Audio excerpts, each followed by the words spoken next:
Sci-Flix presents a classic sci-fi audiobook. You're listening to 20,000 Leagues Under the Sea by Jules Verne. Welcome to this audiobook of 20,000 Leagues Under the Sea, a timeless classic by Jules Verne. First published in 1870, this novel helped shape the genre of science fiction, blending adventure, mystery, and cutting-edge imagination. Jules Verne, celebrated for his visionary storytelling, takes us deep beneath the ocean waves, where a world of marvels and dangers awaits. Join Professor Aronnax, his servant Conseil, and harpooner Ned Land as they embark on an expedition to track a terrifying sea creature. But what they find is far more extraordinary. A futuristic submarine, the Nautilus, commanded by the enigmatic Captain Nemo. As they journey through the hidden wonders of the ocean, from coral forests to the lost city of Atlantis, they discover the beauty and the perils of life beneath the sea. But who is Captain Nemo? What secrets does the Nautilus hold? And will they ever escape its grasp? Prepare for a voyage like no other, an underwater odyssey filled with discovery, danger, and the unknown.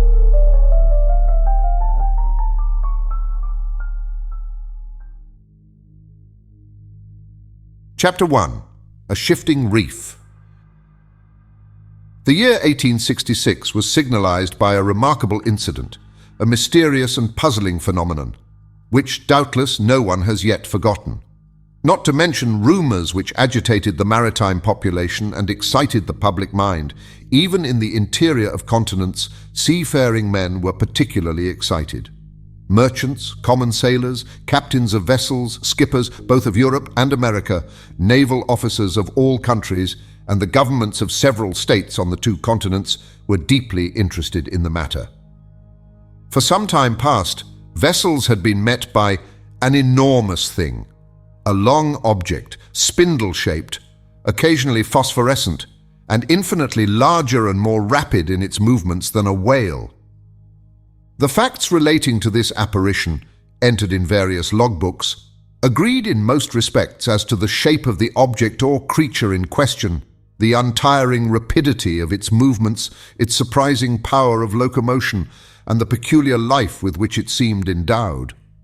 If it was a cetacean, it surpassed in size all those hitherto classified in science. Taking into consideration the mean of observations made at divers times, rejecting the timid estimate of those who assigned to this object a length of 200 feet, equally with the exaggerated opinions which set it down as a mile in width and 3 in length, we might fairly conclude that this mysterious being surpassed greatly all dimensions admitted by the ichthyologists of the day, if it existed at all. And that it did exist was an undeniable fact, and with that tendency which disposes the human mind in favor of the marvelous, we can understand the excitement produced in the entire world by this supernatural apparition. As to classing it in the list of fables, the idea was out of the question.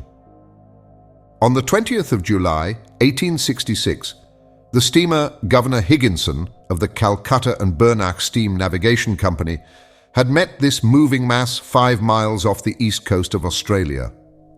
Captain Baker thought at first that he was in the presence of an unknown sandbank. He even prepared to determine its exact position, when 2 columns of water, projected by the inexplicable object, shot with a hissing noise 150 feet up into the air. Now, unless the sandbank had been submitted to the intermittent eruption of a geyser, the Governor Higginson had to do neither more nor less than with an aquatic mammal, unknown till then, which threw up from its blowholes columns of water mixed with air and vapor.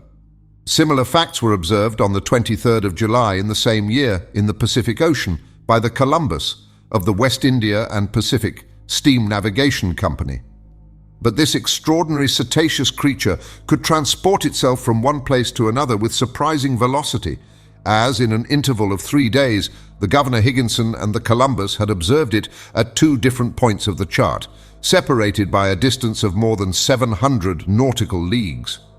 15 days later, 2,000 miles farther off, the Helvetia of the Compagnie Nationale, and the Shannon of the Royal Mail Steamship Company, sailing to windward in that portion of the Atlantic lying between the United States and Europe, respectively signaled the monster to each other in 42 degrees, 15 minutes north latitude, and 60 degrees, 35 minutes west longitude.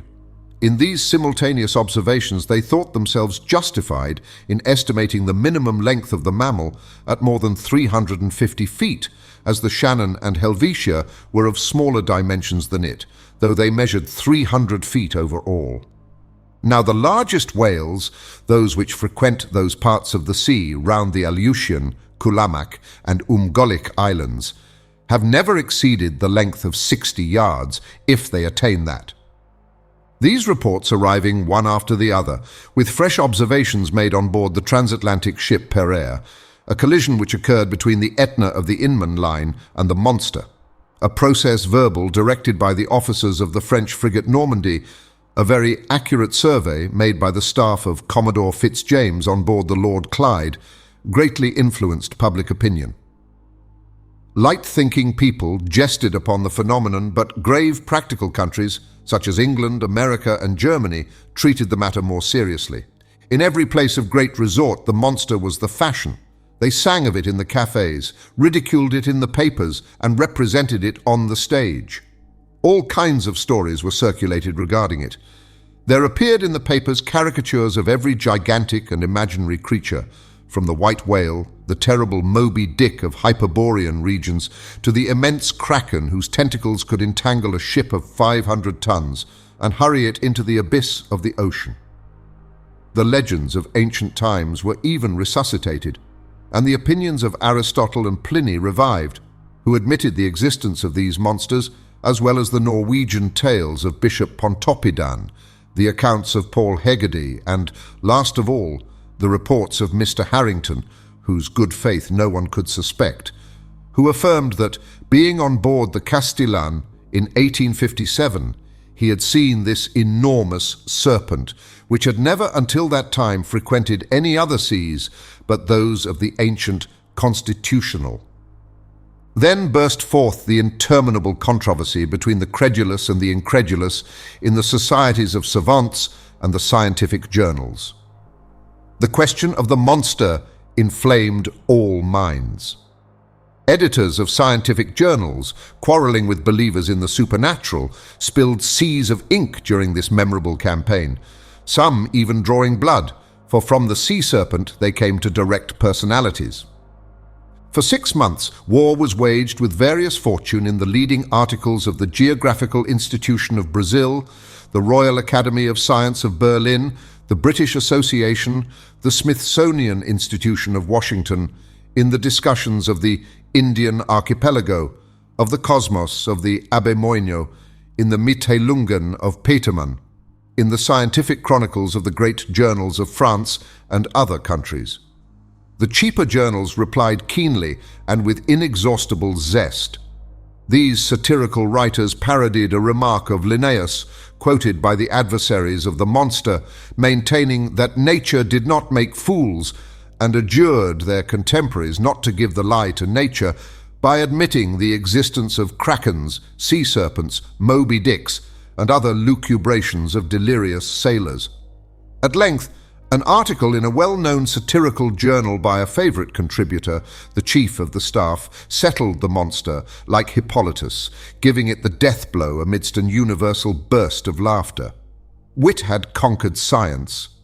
During the first months of the year 1867, the question seemed buried, never to revive, when new facts were brought before the public. It was then no longer a scientific problem to be solved, but a real danger seriously to be avoided. The question took quite another shape. The monster became a small island, a rock, a reef, but a reef of indefinite and shifting proportions. On the 5th of March, 1867, the Moravian of the Montreal Ocean Company, finding herself during the night in 27 degrees, 30 minutes latitude, and 72 degrees, 15 minutes longitude, struck on her starboard quarter a rock marked in no chart for that part of the sea. Under the combined efforts of the wind and its 400 horsepower, it was going at the rate of 13 knots. Had it not been for the superior strength of the hull of the Moravian, she would have been broken by the shock and gone down with the 237 passengers she was bringing home from Canada. The accident happened about 5 o'clock in the morning as the day was breaking. The officers of the quarterdeck hurried to the after part of the vessel. They examined the sea with the most scrupulous attention. They saw nothing but a strong eddy about 3 cables' length distant, as if the surface had been violently agitated. The bearings of the place were taken exactly, and the Moravian continued its route without apparent damage. Had it struck on a submerged rock or on an enormous wreck? They could not tell, but on examination of the ship's bottom when undergoing repairs, it was found that part of her keel was broken. This fact, so grave in itself, might perhaps have been forgotten like many others, if 3 weeks after it had not been reenacted under similar circumstances. But thanks to the nationality of the victim of the shock, thanks to the reputation of the company to which the vessel belonged, the circumstance became extensively circulated.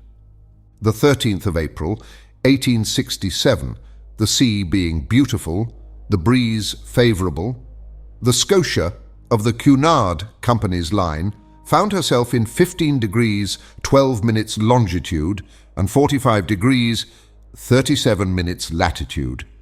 She was going at the speed of 13 knots and a half. At 17 minutes past 4 in the afternoon, whilst the passengers were assembled at lunch in the great saloon, a slight shock was felt on the hull of the Scotia, on her quarter a little aft of the port paddle. The Scotia had not struck, but she had been struck, and seemingly by something rather sharp and penetrating than blunt. The shock had been so slight that no one had been alarmed, had it not been for the shouts of the carpenter's watch, who rushed onto the bridge, exclaiming, "We are sinking! We are sinking!" At first the passengers were much frightened, but Captain Anderson hastened to reassure them. The danger could not be imminent. The Scotia, divided into 7 compartments by strong partitions, could brave with impunity any leak. Captain Anderson went down immediately into the hold. He found that the sea was pouring into the 5th compartment, and the rapidity of the influx proved that the force of the water was considerable. Fortunately, this compartment did not hold the boilers, or the fires would have been immediately extinguished. Captain Anderson ordered the engines to be stopped at once, and one of the men went down to ascertain the extent of the injury. Some minutes afterwards they discovered the existence of a large hole of 2 yards in diameter in the ship's bottom. Such a leak could not be stopped, and the Scotia, her paddles half submerged, was obliged to continue her course. She was then 300 miles from Cape Clear, and after 3 days' delay, which caused great uneasiness in Liverpool, she entered the basin of the company. The engineers visited the Scotia, which was put in dry dock. They could scarcely believe it possible. At 2 yards and a half below water mark was a regular rent, in the form of an isosceles triangle. The broken place in the iron plates was so perfectly defined that it could not have been more neatly done by a punch. It was clear then that the instrument producing the perforation was not of a common stamp, and after having been driven with prodigious strength and piercing an iron plate 1 3/8 inches thick, had withdrawn itself by a retrograde motion truly inexplicable. Such was the last fact, which resulted in exciting once more the torrent of public opinion. From this moment all unlucky casualties which could not be otherwise accounted for were put down to the monster. Upon this imaginary creature rested the responsibility of all these shipwrecks, which unfortunately were considerable. For of 3,000 ships whose loss was annually recorded at Lloyd's, the number of sailing and steamships supposed to be totally lost, from the absence of all news, amounted to not less than 200. Now it was the monster who, justly or unjustly, was accused of their disappearance, and thanks to it, communication between the different continents became more and more dangerous. The public demanded peremptorily that the seas should at any price be relieved from this formidable cetacean. Chapter 2. Pro and Con. At the period when these events took place, I had just returned from a scientific research in the disagreeable territory of Nebraska in the United States. In virtue of my office as assistant professor in the Museum of Natural History in Paris, the French government had attached me to that expedition. After 6 months in Nebraska, I arrived in New York towards the end of March, laden with a precious collection. My departure for France was fixed for the first days in May. Meanwhile, I was occupying myself in classifying my mineralogical, botanical, and zoological riches when the accident happened to the Scotia. I was perfectly up in the subject, which was the question of the day. How could I be otherwise? I had read and reread all the American and European papers without being any nearer a conclusion. This mystery puzzled me. Under the impossibility of forming an opinion, I jumped from one extreme to the other. That there really was something could not be doubted, and the incredulous were invited to put their finger on the wound of the Scotia. On my arrival at New York, the question was at its height. The hypothesis of the floating island and the unapproachable sandbank, supported by minds little competent to form a judgment, was abandoned. And indeed, unless this shoal had a machine in its stomach, how could it change its position with such astonishing rapidity? From the same cause, the idea of a floating hull of an enormous wreck was given up.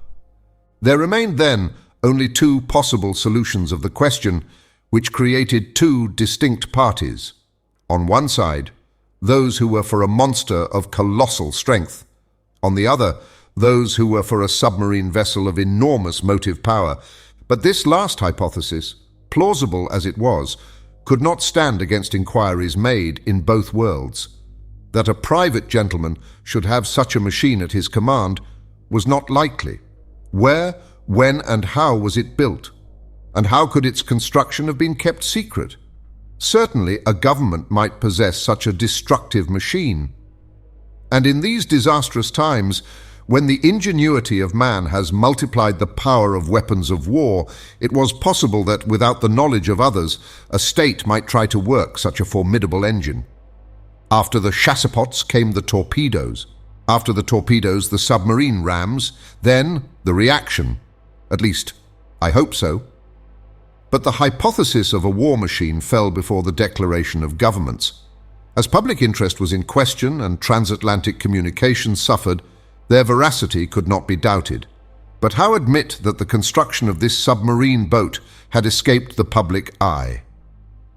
For a private gentleman to keep the secret under such circumstances would be very difficult, and for a state whose every act is persistently watched by powerful rivals, certainly impossible. After inquiries made in England, France, Russia, Prussia, Spain, Italy, and America, even in Turkey, the hypothesis of a submarine monitor was definitely rejected. Upon my arrival in New York, several persons did me the honor of consulting me on the phenomenon in question. I had published in France a work in quarto in 2 volumes entitled Mysteries of the Great Submarine Grounds. This book, highly approved of in the learned world, gained for me a special reputation in this rather obscure branch of natural history. My advice was asked. As long as I could deny the reality of the fact, I confined myself to a decided negative. But soon, finding myself driven into a corner, I was obliged to explain myself categorically. And even the Honorable Pierre Aronnax, professor in the Museum of Paris, was called upon by the New York Herald to express a definite opinion of some sort. I did something. I spoke for want of power to hold my tongue. I discussed the question in all its forms, politically and scientifically, and I give here an extract from a carefully studied article which I published in the number of the 30th of April. It ran as follows. After examining one by one the different hypotheses, rejecting all other suggestions, it becomes necessary to admit the existence of a marine animal of enormous power. The great depths of the ocean are entirely unknown to us. Soundings cannot reach them.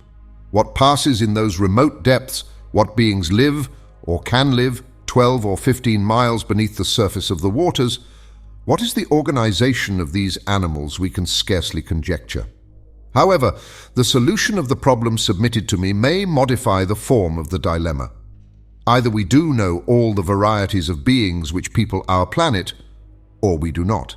If we do not know them all, if nature has still secrets in ichthyology for us, nothing is more conformable to reason than to admit the existence of fishes, or cetaceans of other kinds, or even of new species, of an organization formed to inhabit the strata inaccessible to soundings, and which an accident of some sort, either fantastical or capricious, has brought at long intervals to the upper level of the ocean.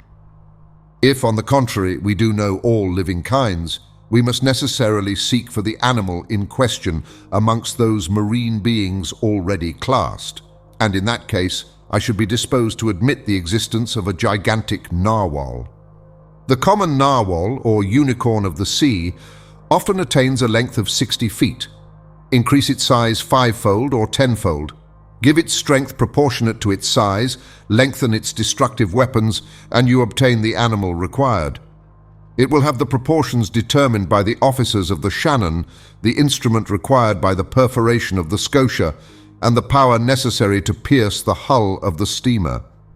Indeed, the narwhal is armed with a sort of ivory sword, a halberd, according to the expression of certain naturalists. The principal tusk has the hardness of steel. Some of these tusks have been found buried in the bodies of whales, which the unicorn always attacks with success. Others have been drawn out, not without trouble, from the bottoms of ships, which they had pierced through and through as a gimlet pierces a barrel. The Museum of the Faculty of Medicine of Paris possesses one of these defensive weapons, 2 yards and a quarter in length and 15 inches in diameter at the base. Very well. Suppose this weapon to be 6 times stronger and the animal 10 times more powerful. Launch it at the rate of 20 miles an hour and you obtain a shock capable of producing the catastrophe required.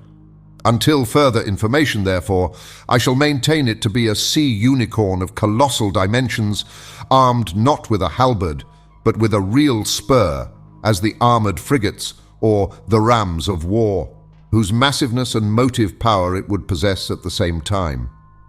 Thus may this puzzling phenomenon be explained, unless there be something over and above all that one has ever conjectured, seen, perceived, or experienced, which is just within the bounds of possibility. These last words were cowardly on my part, but up to a certain point I wished to shelter my dignity as professor and not give too much cause for laughter to the Americans, who laugh well when they do laugh. I reserved for myself a way of escape. In effect, however, I admitted the existence of the monster. My article was warmly discussed, which procured it a high reputation.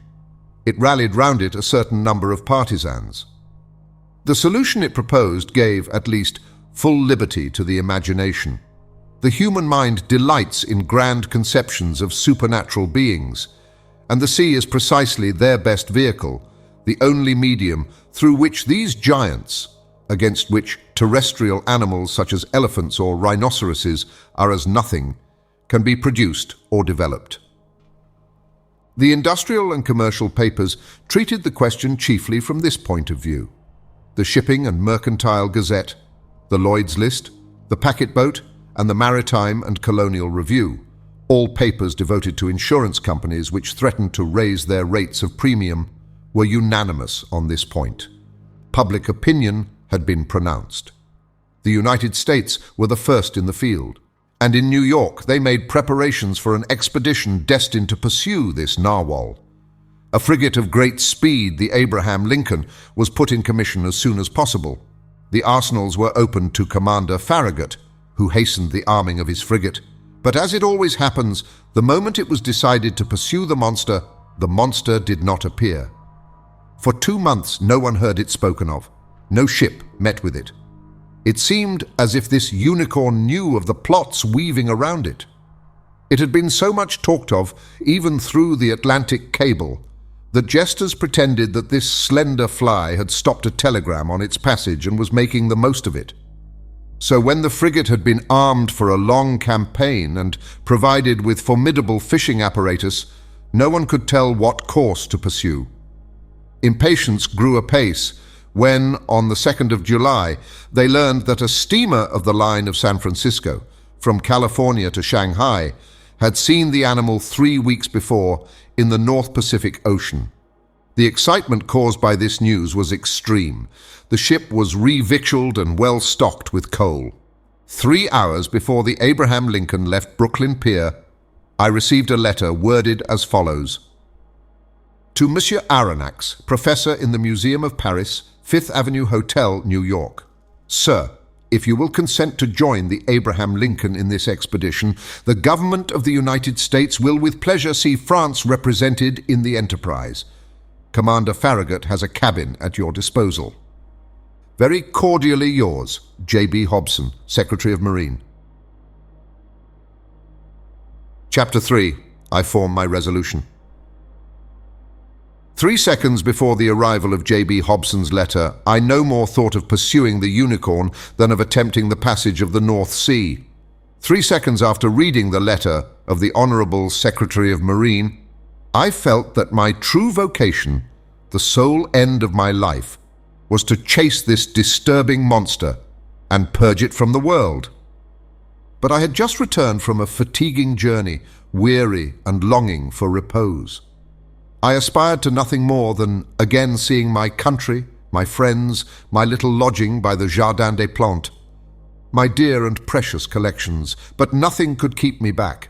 I forgot all, fatigue, friends and collections, and accepted without hesitation the offer of the American government. Besides, thought I, all roads lead back to Europe for my particular benefit, and I will not hurry me towards the coast of France. This worthy animal may allow itself to be caught in the seas of Europe for my particular benefit, and I will not bring back less than half a yard of his ivory halberd to the Museum of Natural History.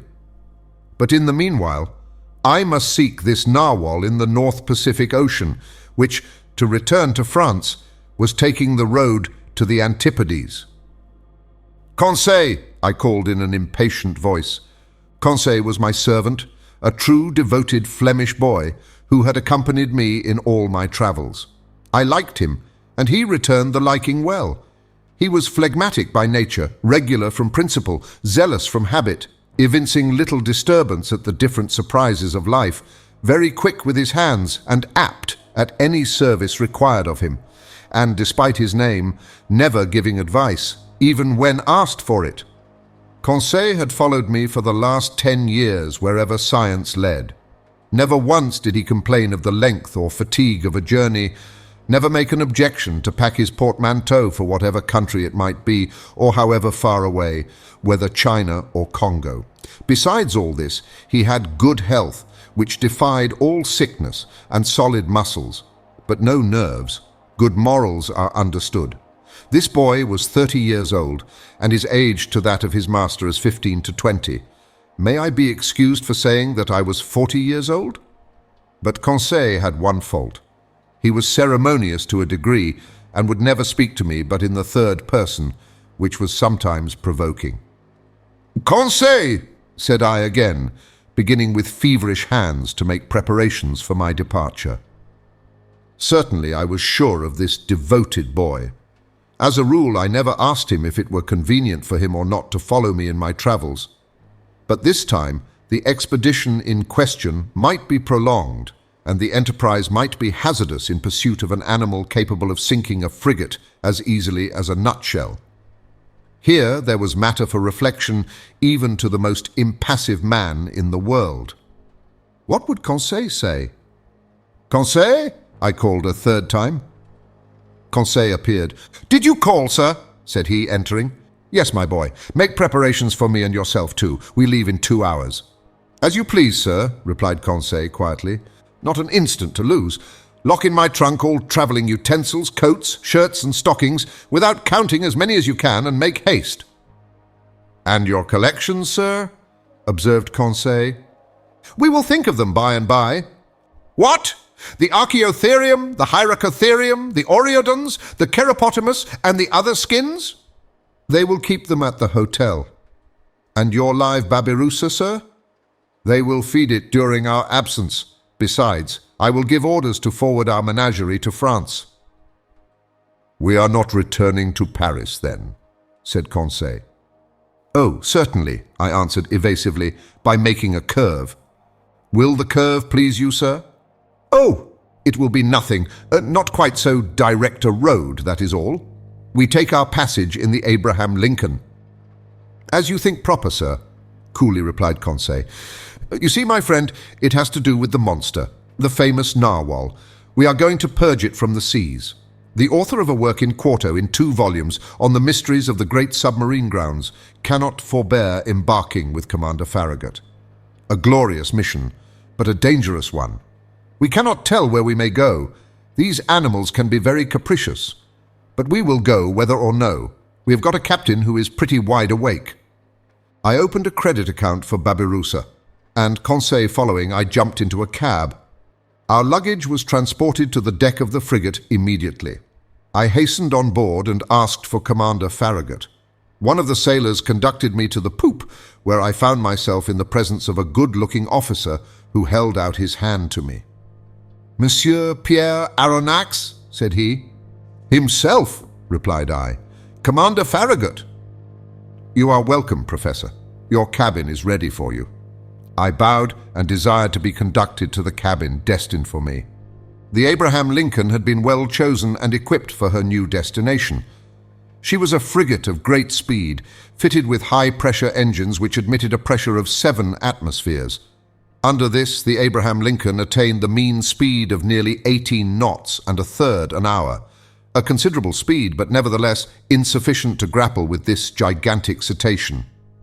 The interior arrangements of the frigate corresponded to its nautical qualities. I was well satisfied with my cabin, which was in the after part, opening upon the gunroom. "We shall be well off here," said I to Conseil. "As well, by your honour's leave, as a hermit crab in the shell of a whelk," said Conseil. I left Conseil to stow our trunks conveniently away, and remounted the poop in order to survey the preparations for departure. At that moment, Commander Farragut was ordering the last moorings to be cast loose, which held the Abraham Lincoln to the pier of Brooklyn. So, in a quarter of an hour, perhaps less, the frigate would have sailed without me. I should have missed this extraordinary, supernatural, and incredible expedition, the recital of which may well meet with some skepticism. But Commander Farragut would not lose a day nor an hour in scouring the seas in which the animal had been sighted. He sent for the engineer. "Is the steam full on?" asked he. "Yes, sir," replied the engineer. "Go ahead," cried Commander Farragut. The quay of Brooklyn and all that part of New York bordering on the East River was crowded with spectators. 3 cheers burst successively from 500,000 throats. Thousands of handkerchiefs were waved above the heads of the compact mass, saluting the Abraham Lincoln, until she reached the waters of the Hudson, at the point of that elongated peninsula which forms the town of New York. Then the frigate, following the coast of New Jersey along the right bank of the beautiful river, covered with villas, passed between the forts, which saluted her with their heaviest guns. The Abraham Lincoln answered by hoisting the American colors 3 times, whose 39 stars shone resplendent from the mizzen peak. Then, modifying its speed to take the narrow channel marked by buoys placed in the inner bay, formed by Sandy Hook Point, it coasted the long sandy beach, where some thousands of spectators gave it one final cheer. The escort of boats and tenders still followed the frigate, and did not leave her until they came abreast of the lightship, whose 2 lights marked the entrance of New York Channel. 6 bells struck, the pilot got into his boat, and rejoined the little schooner which was waiting under our lee. The fires were made up, the screw beat the waves more rapidly, the frigate skirted the low yellow coast of Long Island, and at 8 bells, after having lost sight in the northwest of the lights of Fire Island, she ran at full steam onto the dark waters of the Atlantic. Chapter 4. Ned Land. Captain Farragut was a good seaman, worthy of the frigate he commanded. His vessel and he were one. He was the soul of it. On the question of the cetacean, there was no doubt in his mind, and he would not allow the existence of the animal to be disputed on board. He believed in it, as certain good women believe in the Leviathan, by faith, not by reason. The monster did exist, and he had sworn to rid the seas of it. He was a kind of knight of Rhodes, a second Dieudonne de Gozon, going to meet the serpent which desolated the island. Either Captain Farragut would kill the narwhal, or the narwhal would kill the captain. There was no third course. The officers on board shared the opinion of their chief. They were ever chatting, discussing and calculating the various chances of a meeting, watching narrowly the vast surface of the ocean. More than one took up his quarters voluntarily in the crosstrees, who would have cursed such a berth under any other circumstances. As long as the sun described its daily course, the rigging was crowded with sailors, whose feet were burnt to such an extent by the heat of the deck as to render it unbearable. Still, the Abraham Lincoln had not yet breasted the suspected waters of the Pacific. As to the ship's company, they desired nothing better than to meet the Unicorn, to harpoon it, hoist it on board, and dispatch it.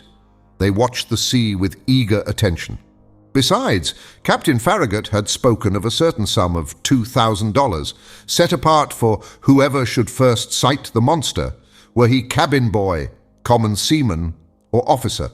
I leave you to judge how eyes were used on board the Abraham Lincoln. For my own part, I was not behind the others, and left to no one my share of daily observations. The frigate might have been called the Argus, for 100 reasons.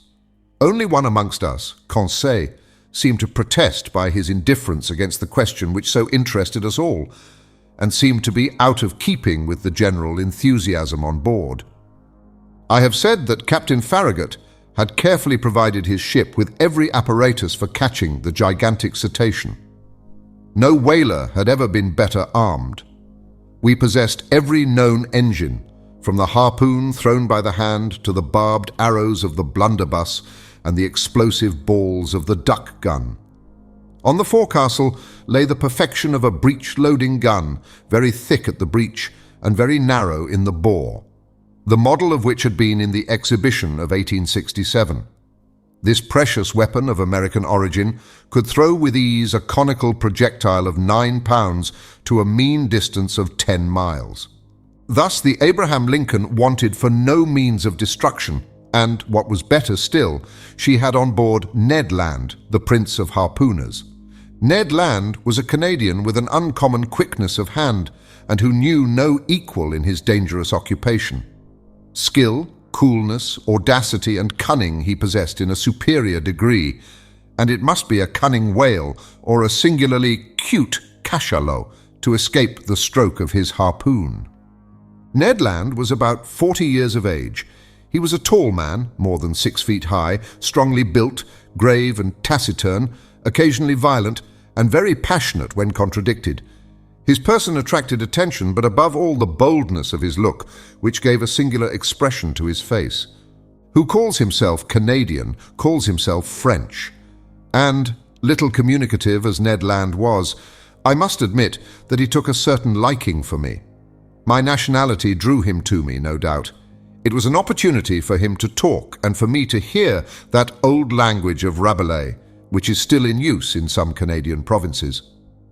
The harpooner's family was originally from Quebec, and was already a tribe of hardy fishermen when this town belonged to France.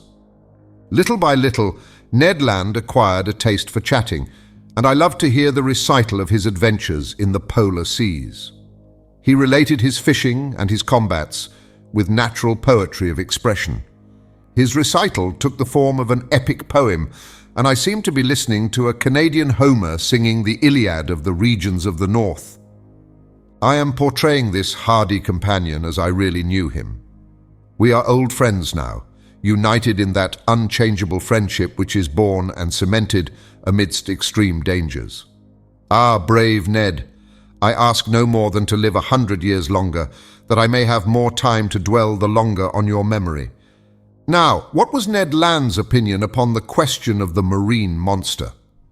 I must admit that he did not believe in the unicorn, and was the only one on board who did not share that universal conviction. He even avoided the subject, which I one day thought it my duty to press upon him. One magnificent evening, the 30th of July, that is to say, 3 weeks after our departure, the frigate was abreast of Cape Blanc, 30 miles to leeward of the coast of Patagonia. We had crossed the Tropic of Capricorn, and the Straits of Magellan opened less than 700 miles to the south. Before 8 days were over, the Abraham Lincoln would be ploughing the waters of the Pacific. Seated on the poop, Ned Land and I were chatting of one thing and another as we looked at this mysterious sea, whose great depths had up to this time been inaccessible to the eye of man. I naturally led up the conversation to the giant Unicorn and examined the various chances of success or failure of the expedition. But seeing that Ned Land let me speak without saying too much himself, I pressed him more closely. "Well, Ned," said I, "is it possible that you are not convinced of the existence of this cetacean that we are following? Have you any particular reason for being so incredulous?" The harpooner looked at me fixedly for some moments before answering, struck his broad forehead with his hand, a habit of his, as if to collect himself, and said at last, "Perhaps I have, Mr. Aronnax." "But Ned, you, a whaler by profession, familiarized with all the great marine mammalia, you, whose imagination might easily accept the hypothesis of enormous cetaceans, you ought to be the last to doubt under such circumstances." "That is just what deceives you, Professor," replied Ned. "That the vulgar should believe in extraordinary comets traversing space and in the existence of antediluvian monsters in the heart of the globe may well be. But neither astronomer nor geologist believes in such chimeras. As a whaler, I have followed many a cetacean, harpooned a great number and killed several. But however strong or well-armed they may have been, neither their tails nor their weapons would have been able even to scratch the iron plates of a steamer. But, Ned, they tell of ships which the teeth of the narwhal have pierced through and through." "Wooden ships, that is possible," replied the Canadian, "but I have never seen it done, and, until further proof, I deny that whales, cetaceans, or sea unicorns could ever produce the effect you describe." "Well, Ned, I repeat it with a conviction resting on the logic of facts. I believe in the existence of a mammal power fully organized, belonging to the branch of vertebrata, like the whales, the cachalots, or the dolphins, and furnished with a horn of defense of great penetrating power." Said the harpooner, shaking his head with the air of a man who would not be convinced. "Notice one thing, my worthy Canadian," I resumed. "If such an animal is in existence, if it inhabits the depths of the ocean, if it frequents the strata lying miles below the surface of the water, it must necessarily possess an organization the strength of which would defy all comparison." "And why this powerful organization?" demanded Ned. "Because it requires incalculable strength to keep one's self in these strata and resist their pressure. Listen to me. Let us admit that the pressure of the atmosphere is represented by the weight of a column of water 32 feet high. In reality, the column of water would be shorter, as we are speaking of seawater, the density of which is greater than that of fresh water. Very well, when you dive, Ned, as many times 32 feet of water as there are above you, so many times does your body bear a pressure equal to that of the atmosphere, that is to say, 15 pounds for each square inch of its surface. It follows then that at 320 feet this pressure equals sign that of 10 atmospheres, of 100 atmospheres at 3,200 feet, and of 1,000 atmospheres at 32,000 feet, that is about 6 miles. Which is equivalent to saying that if you could attain this depth in the ocean, each square 3/8 of an inch of the surface of your body would bear a pressure of 5,600 pounds. Ah, my brave Ned, do you know how many square inches you carry on the surface of your body?" "I have no idea, Mr. Aronnax." "About 6,500, and, as in reality, the atmospheric pressure is about 15 pounds. To the square inch, your 6,500 square inches bear at this moment a pressure of 97,500 pounds. Without my perceiving it, without your perceiving it, and if you are not crushed by such a pressure, it is because the air penetrates the interior of your body with equal pressure. Hence, perfect equilibrium between the interior and exterior pressure, which thus neutralize each other and which allows you to bear it without inconvenience. But in the water, it is another thing. Yes, I understand, replied Ned, becoming more attentive, because the water surrounds me but does not penetrate. Precisely, Ned, so that at 32 feet beneath the surface of the sea you would undergo a pressure of 97,500 pounds. At 320 feet, 10 times that pressure. At 3,200 feet, 100 times that pressure. Lastly, at 32,000 feet, 1,000 times that pressure would be 97,500,000 pounds. That is to say, that you would be flattened as if you had been drawn from the plates of a hydraulic machine. "The devil!" exclaimed Ned. "Very well, my worthy harpooner. If some vertebrate, several hundred yards long and large in proportion, can maintain itself in such depths, of those whose surface is represented by millions of square inches, that is, by tens of millions of pounds, we must estimate the pressure they undergo. Consider, then, what must be the resistance of their bony structure and the strength of their organization to withstand such pressure." "Why," exclaimed Ned Land, "they must be made of iron plates 8 inches thick, like the armored frigates." "As you say, Ned, and think what destruction such a mass would cause if hurled with the speed of an express train against the hull of a vessel." "Yes, certainly, perhaps," replied the Canadian, shaken by these figures, but not yet willing to give in. "Well, have I convinced you? You have convinced me of one thing, sir, which is that if such animals do exist at the bottom of the seas, they must necessarily be as strong as you say. But if they do not exist, mine obstinate harpooner, how explain the accident to the Scotia?" Chapter 5. At a Venture. The voyage of the Abraham Lincoln was for a long time marked by no special incident, but one circumstance happened which showed the wonderful dexterity of Ned Land, and proved what confidence we might place in him. The 30th of June, the frigate spoke some American whalers, from whom we learned that they knew nothing about the Narwhal, but one of them, the captain of the Monroe, knowing that Ned Land had shipped on board the Abraham Lincoln, begged for his help in chasing a whale they had in sight.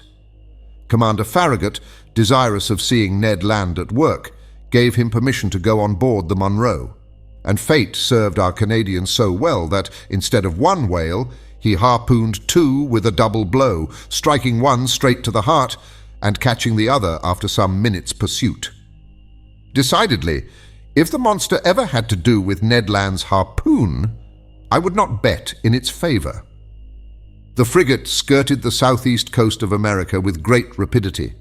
The 3rd of July we were at the opening of the Straits of Magellan, level with Cape Vierge. But Commander Farragut would not take a tortuous passage, but doubled Cape Horn. The ship's crew agreed with him, and certainly it was possible that they might meet the Narwhal in this narrow pass. Many of the sailors affirmed that the monster could not pass there, that he was too big for that. The 6th of July, about 3 o'clock in the afternoon, the Abraham Lincoln, at 15 miles to the south, doubled the solitary island, this lost rock at the extremity of the American continent, to which some Dutch sailors gave the name of their native town, Cape Horn. The course was taken towards the northwest, and the next day the screw of the frigate was at last beating the waters of the Pacific. "Keep your eyes open!" called out the sailors, and they were opened widely.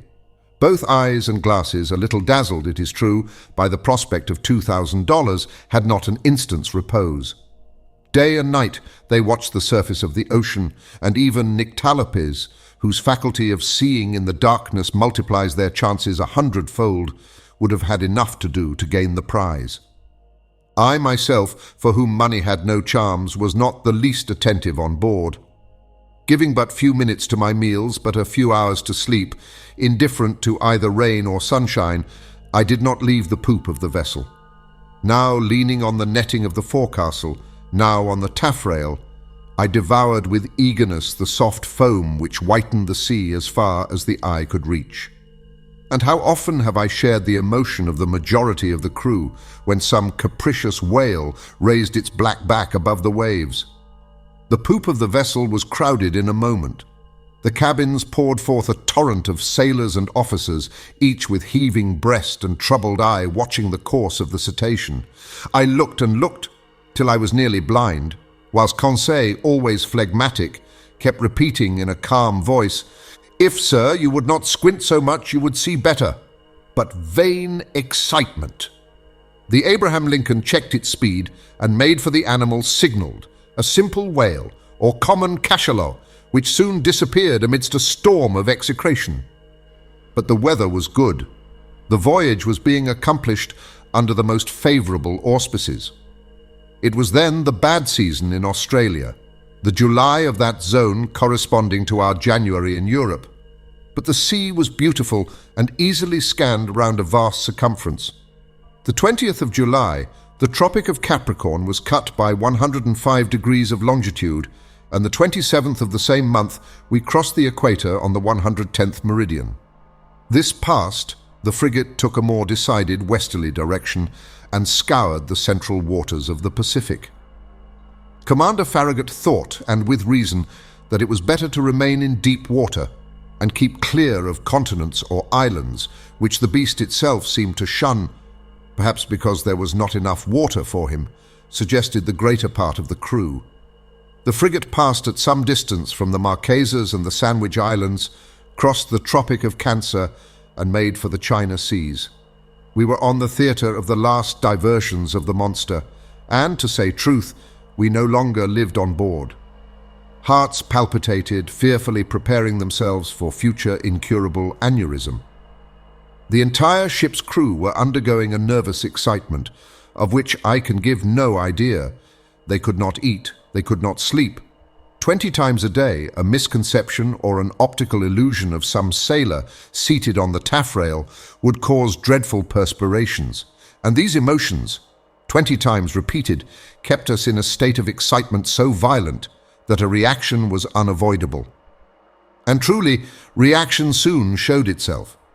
For 3 months, during which a day seemed an age, the Abraham Lincoln furrowed all the waters of the northern Pacific, running at whales, making sharp deviations from her course, veering suddenly from one tack to another, stopping suddenly, putting on steam and backing ever and anon at the risk of deranging her machinery, and not one point of the Japanese or American coast was left unexplored.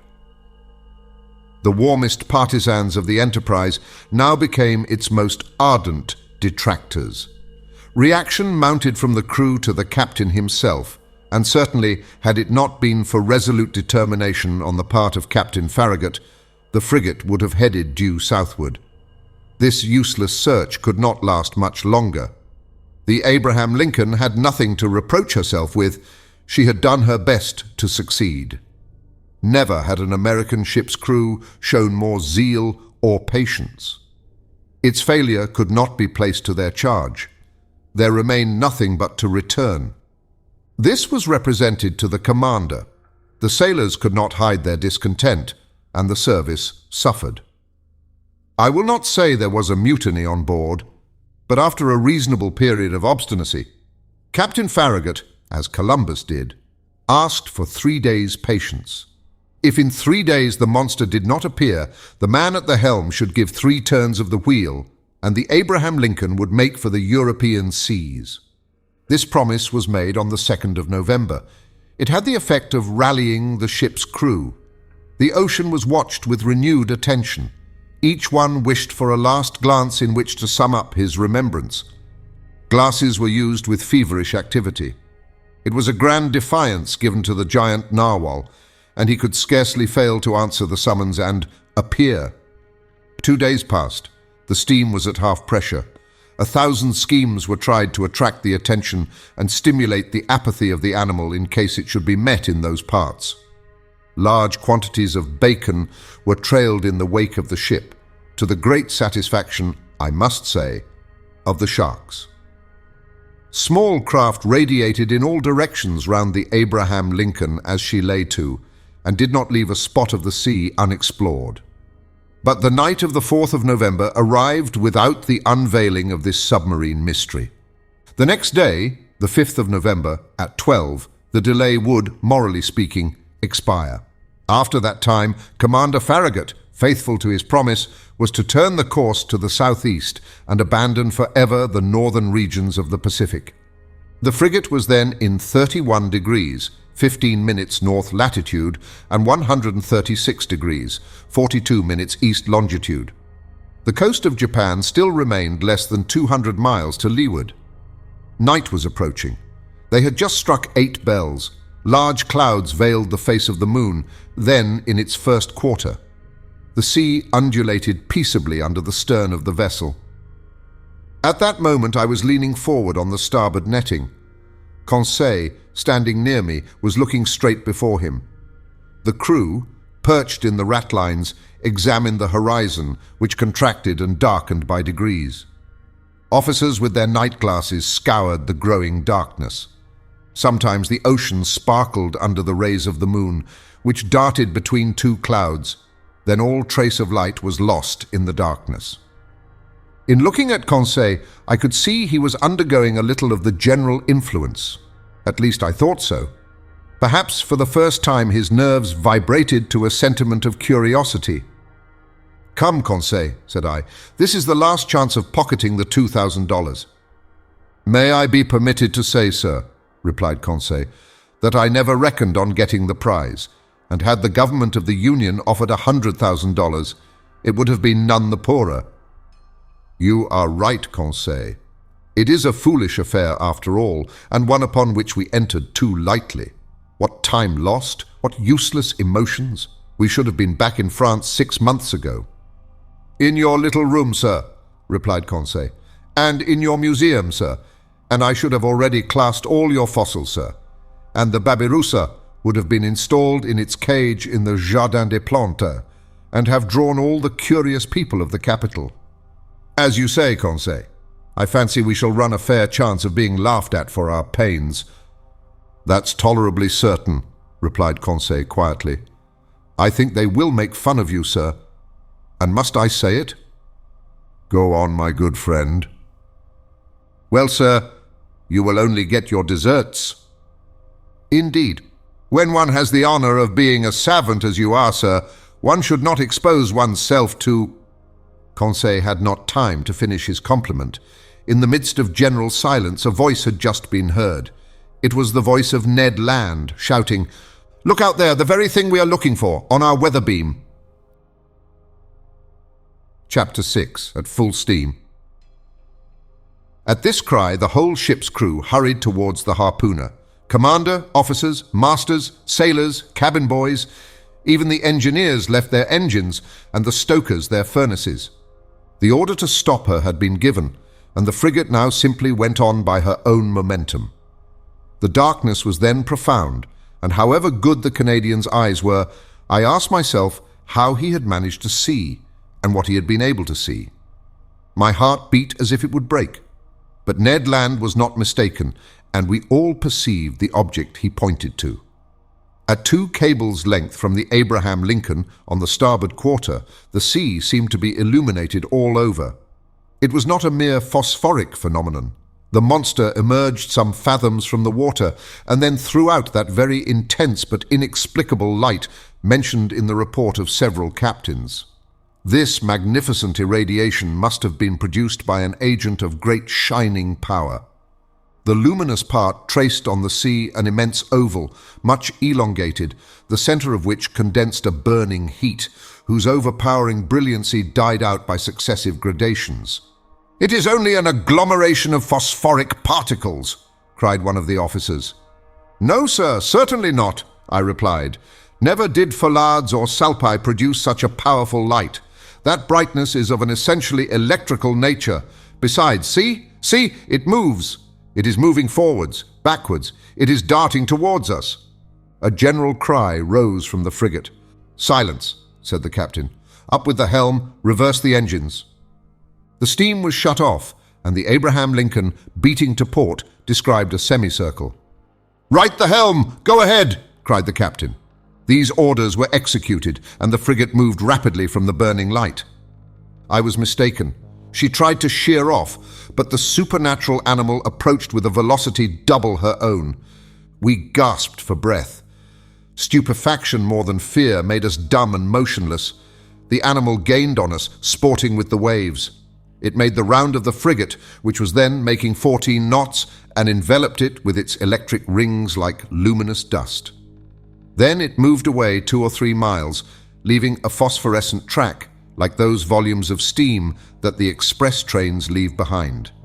All at once, from the dark line of the horizon, whither it retired to gain its momentum, the monster rushed suddenly towards the Abraham Lincoln with alarming rapidity, stopped suddenly about 20 feet from the hull, and died out, not diving under the water, for its brilliancy did not abate, but suddenly, and as if the source of this brilliant emanation was exhausted.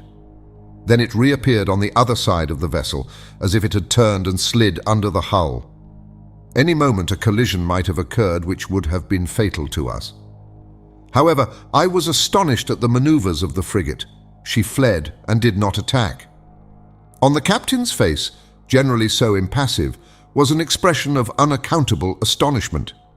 "Mr. Aronnax," he said, "I do not know with what formidable being I have to deal, and I will not imprudently risk my frigate in the midst of this darkness.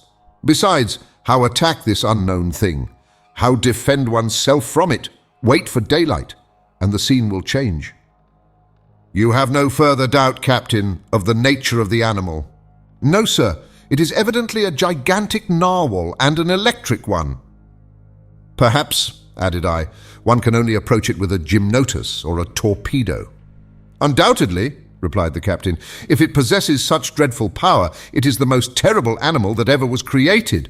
That is why, sir, I must be on my guard." The crew were on their feet all night. No one thought of sleep. The Abraham Lincoln, not being able to struggle with such velocity, had moderated its pace and sailed at half speed. For its part, the narwhal, imitating the frigate, let the waves rock it at will, and seemed decided not to leave the scene of the struggle.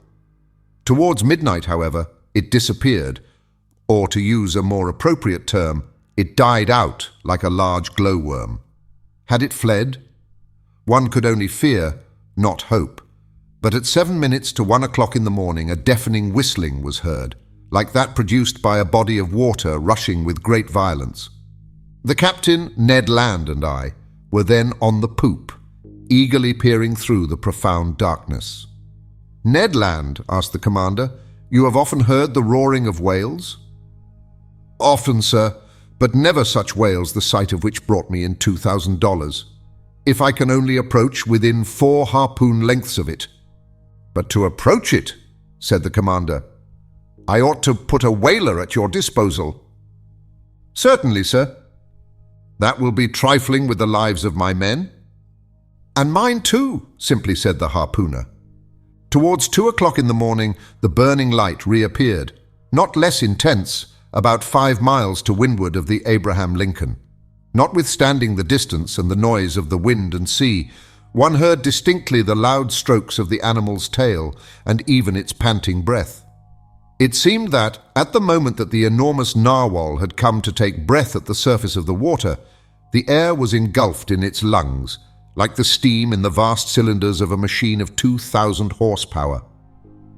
"Hum," thought I, "a whale with the strength of a cavalry regiment would be a pretty whale." We were on the qui-vive till daylight, and prepared for the combat. The fishing implements were laid along the hammock nettings. The second lieutenant loaded the blunderbusses, which could throw harpoons to the distance of a mile, and long duck guns with explosive bullets which inflicted mortal wounds even to the most terrible animals. Ned Land contented himself with sharpening his harpoon, a terrible weapon in his hands. At 6 o'clock day began to break, and with the first glimmer of light, the electric light of the narwhal disappeared.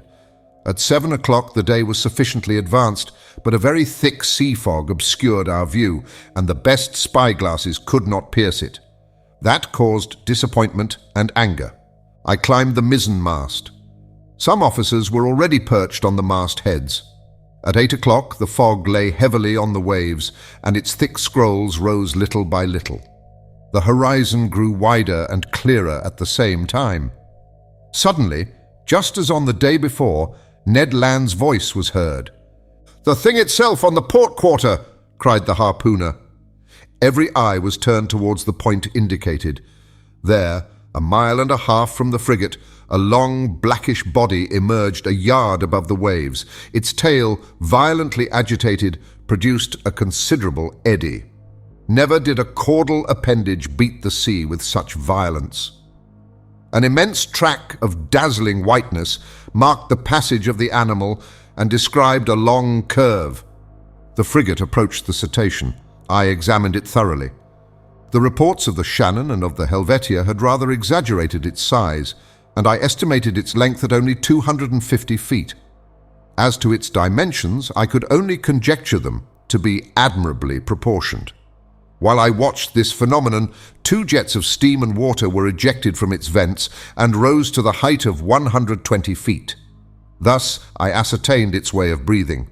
I concluded definitely that it belonged to the vertebrate branch, class Mammalia. The crew waited impatiently for their chief's orders. The latter, after having observed the animal attentively, called the engineer. The engineer ran to him. "Sir," said the commander, "you have steam up?" "Yes, sir," answered the engineer. "Well, make up your fires and put on all steam." 3 hurrahs greeted this order. The time for the struggle had arrived. Some moments after, the 2 funnels of the frigate vomited torrents of black smoke, and the bridge quaked under the trembling of the boilers. The Abraham Lincoln, propelled by her wonderful screw, went straight at the animal. The latter allowed it to come within half a cable's length. Then, as if disdaining to dive, it took a little turn and stopped a short distance off. This pursuit lasted nearly 3/4 of an hour, without the frigate gaining 2 yards on the cetacean. It was quite evident that at that rate we should never come up with it. "Well, Mr. Land," asked the captain, "do you advise me to put the boats out to sea?" "No, sir," replied Ned Land, "because we shall not take that beast easily." "What shall we do then?" "Put on more steam if you can, sir. With your leave, I mean to post myself under the bowsprit, and if we get within harpooning distance, I shall throw my harpoon." "Go, Ned," said the captain. "Engineer, put on more pressure." Ned Land went to his post. The fires were increased, the screw revolved 43 times a minute, and the steam poured out of the valves. We heaved the log and calculated that the Abraham Lincoln was going at the rate of 18.5 miles an hour. But the accursed animal swam too at the rate of 18.5 miles an hour. For a whole hour the frigate kept up this pace, without gaining 6 feet. It was humiliating for one of the swiftest sailors in the American Navy. A stubborn anger seized the crew. The sailors abused the monster, who, as before, disdained to answer them. The captain no longer contented himself with twisting his beard. He gnawed it. The engineer was again called. "You have turned full steam in." "Yes, sir," replied the engineer. The speed of the Abraham Lincoln increased. Its masts trembled down to their stepping holes, and the clouds of smoke could hardly find way out of the narrow funnels. They heaved the log a second time. "Well?" asked the captain of the man at the wheel. 19 miles and 3/10, sir." "Clap on more steam." The engineer obeyed. The manometer showed 10 degrees, but the cetacean grew warm itself, no doubt, for without straining itself it made 19 3/10 miles. What a pursuit! No, I cannot describe the emotion that vibrated through me. Ned Land kept his post, harpoon in hand. Several times the animal let us gain upon it. "We shall catch it! We shall catch it!" cried the Canadian. But just as he was going to strike, the cetacean stole away with a rapidity that could not be estimated at less than 30 miles an hour, and even during our maximum of speed, it bullied the frigate, going round and round it. A cry of fury broke from everyone. At noon we were no further advanced than at 8 o'clock in the morning. The captain then decided to take more direct means. "Ah," said he, "that animal goes quicker than the Abraham Lincoln. Very well. We will see whether it will escape these conical bullets. Send your men to the forecastle, sir." The forecastle gun was immediately loaded and slewed round, but the shot passed some feet above the cetacean, which was half a mile off. "Another, more to the right," cried the commander, "and $5 to whoever will hit that infernal beast." An old gunner with a grey beard, that I can see now, with steady eye and grave face, went up to the gun and took a long aim. A loud report was heard, with which were mingled the cheers of the crew. An old grey-bearded gunner. The bullet did its work. It hit the animal, but not fatally, and sliding off the rounded surface was lost in 2 miles' depth of sea. The chase began again, and the captain, leaning towards me, said, "I will pursue that beast till my frigate bursts up." "Yes," answered I, "and you will be quite right to do it." I wished the beast would exhaust itself and not be insensible to fatigue like a steam engine. But it was of no use. Hours passed without it showing any signs of exhaustion. However, it must be said in praise of the Abraham Lincoln that she struggled on indefatigably. I cannot reckon the distance she made under 300 miles during this unlucky day, November 6th. But night came on and overshadowed the rough ocean. Now I thought our expedition was at an end, and that we should never again see the extraordinary animal. I was mistaken. At 10 minutes to 11 in the evening, the electric light reappeared 3 miles to windward of the frigate, as pure, as intense as during the preceding night. The narwhal seemed motionless. Perhaps tired with its day's work, it slept, letting itself float with the undulation of the waves. Now was a chance of which the captain resolved to take advantage. He gave his orders. The Abraham Lincoln kept up half steam and advanced cautiously so as not to awake its adversary. It is no rare thing to meet in the middle of the ocean whales so sound asleep that they can be successfully attacked, and Ned Land had harpooned more than one during its sleep. The Canadian went to take his place again under the bowsprit. The frigate approached noiselessly, stopped at 2 cables' lengths from the animal, and following its track. No one breathed. A deep silence reigned on the bridge. We were not 100 feet from the burning focus, the light of which increased and dazzled our eyes. At this moment, leaning on the forecastle bulwark, I saw below me Ned Land grappling the martingale in one hand, brandishing his terrible harpoon in the other, scarcely 20 feet from the motionless animal. Suddenly, his arm straightened, and the harpoon was thrown. I heard the sonorous stroke of the weapon, which seemed to have struck a hard body. The electric light went out suddenly, and 2 enormous waterspouts broke over the bridge of the frigate, rushing like a torrent from stem to stern, overthrowing men and breaking the lashings of the spars. A fearful shock followed, and thrown over the rail without having time to stop myself, I fell into the sea. Chapter 7. An unknown species of whale. This unexpected fall so stunned me that I have no clear recollection of my sensations at the time. I was at first drawn down to a depth of about 20 feet.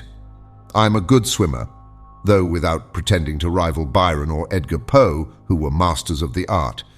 And in that plunge I did not lose my presence of mind. 2 vigorous strokes brought me to the surface of the water. My first care was to look for the frigate. Had the crew seen me disappear? Had the Abraham Lincoln veered round? Would the captain put out a boat? Might I hope to be saved? The darkness was intense. I caught a glimpse of a black mass disappearing in the east, its beacon lights dying out in the distance. It was the frigate. I was lost. "Help! Help!" I shouted, swimming towards the Abraham Lincoln in desperation. My clothes encumbered me. They seemed glued to my body and paralyzed my movements. I was sinking. I was suffocating. "Help!" This was my last cry. My mouth filled with water. I struggled against being drawn down the abyss. Suddenly my clothes were seized by a strong hand, and I felt myself quickly drawn up to the surface of the sea. And I heard, yes, I heard these words pronounced in my ear. "If Master would be so good as to lean on my shoulder, Master would swim with much greater ease." I seized with one hand my faithful Conseil's arm. "Is it you?" said I. "You?" "Myself," answered Conseil, "and waiting Master's orders." "That shock threw you as well as me into the sea." No, but being in my master's service, I followed him. The worthy fellow thought that was but natural. And the frigate? I asked. The frigate? Replied Conseil, turning on his back. I think that master had better not count too much on her. You think so? I say that, at the time I threw myself into the sea, I heard the men at the wheel say the screw and the rudder are broken. Broken? Yes, broken by the monster's teeth. It is the only injury the Abraham Lincoln has sustained, but it is a bad look out for us. She no longer answers her helm. Then we are lost. Perhaps so, calmly answered Conseil. However, we have still several hours before us, and one can do a good deal in some hours. Conseil's imperturbable coolness set me up again. I swam more vigorously, but cramped by my clothes, which stuck to me like a leaden weight, I felt great difficulty in bearing up. Conseil saw this. "Will master let me make a slit?" said he, and slipping an open knife under my clothes, he ripped them up from top to bottom very rapidly. Then he cleverly slipped them off me, while I swam for both of us. Then I did the same for Conseil, and we continued to swim near to each other. Nevertheless, our situation was no less terrible. Perhaps our disappearance had not been noticed, and if it had been, the frigate could not tack, being without its helm. Conseil argued on this supposition, and laid his plans accordingly. This phlegmatic boy was perfectly self-possessed. We then decided that, as our only chance of safety was being picked up by the Abraham Lincoln's boats, we ought to manage so as to wait for them as long as possible. I resolved then to husband our strength, so that both should not be exhausted at the same time. And this is how we managed. While one of us lay on our back, quite still, with arms crossed and legs stretched out, the other would swim and push the other on in front. This towing business did not last more than 10 minutes each, and relieving each other thus, we could swim on for some hours, perhaps till daybreak. Poor chance! But hope is so firmly rooted in the heart of man. Moreover, there were two of us. Indeed, I declare, though it may seem improbable, if I sought to destroy all hope, if I wished to despair, I could not. The collision of the frigate with the cetacean had occurred about 11 o'clock the evening before. I reckoned then we should have 8 hours to swim before sunrise, an operation quite practicable if we relieved each other. The sea, very calm, was in our favor. Sometimes I tried to pierce the intense darkness that was only dispelled by the phosphorescence caused by our movements. I watched the luminous waves that broke over my hand, whose mirror-like surface was spotted with silvery rings. One might have said that we were in a bath of quicksilver. Near 1 o'clock in the morning, I was seized with dreadful fatigue. My limbs stiffened under the strain of violent cramp. Conseil was obliged to keep me up, and our preservation devolved on him alone. I heard the poor boy pant. His breathing became short and hurried.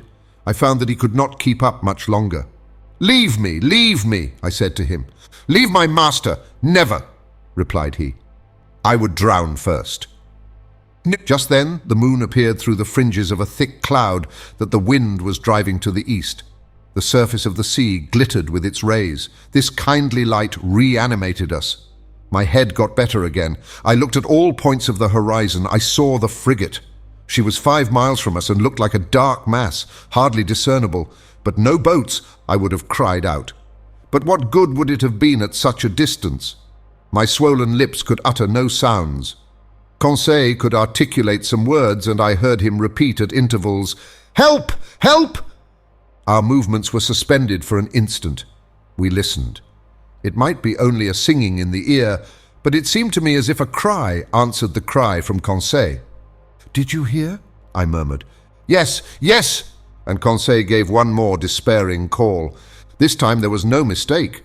A human voice responded to ours. Was it the voice of another unfortunate creature, abandoned in the middle of the ocean, some other victim of the shock sustained by the vessel? Or rather, was it a boat from the frigate that was hailing us in the darkness? Conseil made a last effort, and leaning on my shoulder, while I struck out in a despairing effort, he raised himself half out of the water, then fell back exhausted. "What did you see?" "I saw," murmured he. "I saw, but do not talk. Reserve all your strength." What had he seen? Then, I know not why, the thought of the monster came into my head for the first time. But that voice. The time is past for Jonahs to take refuge in whales' bellies. However, Conseil was towing me again. He raised his head sometimes, looked before us, and uttered a cry of recognition, which was responded to by a voice that came nearer and nearer. I scarcely heard it. My strength was exhausted, my fingers stiffened, my hand afforded me support no longer, my mouth convulsively opening, filled with salt water. Cold crept over me. I raised my head for the last time, then I sank. At this moment, a hard body struck me. I clung to it. Then I felt that I was being drawn up, that I was brought to the surface of the water, that my chest collapsed. I fainted. It is certain that I soon came to, thanks to the vigorous rubbings that I received. I half opened my eyes. "Conseil?" I murmured. "Does master call me?" asked Conseil.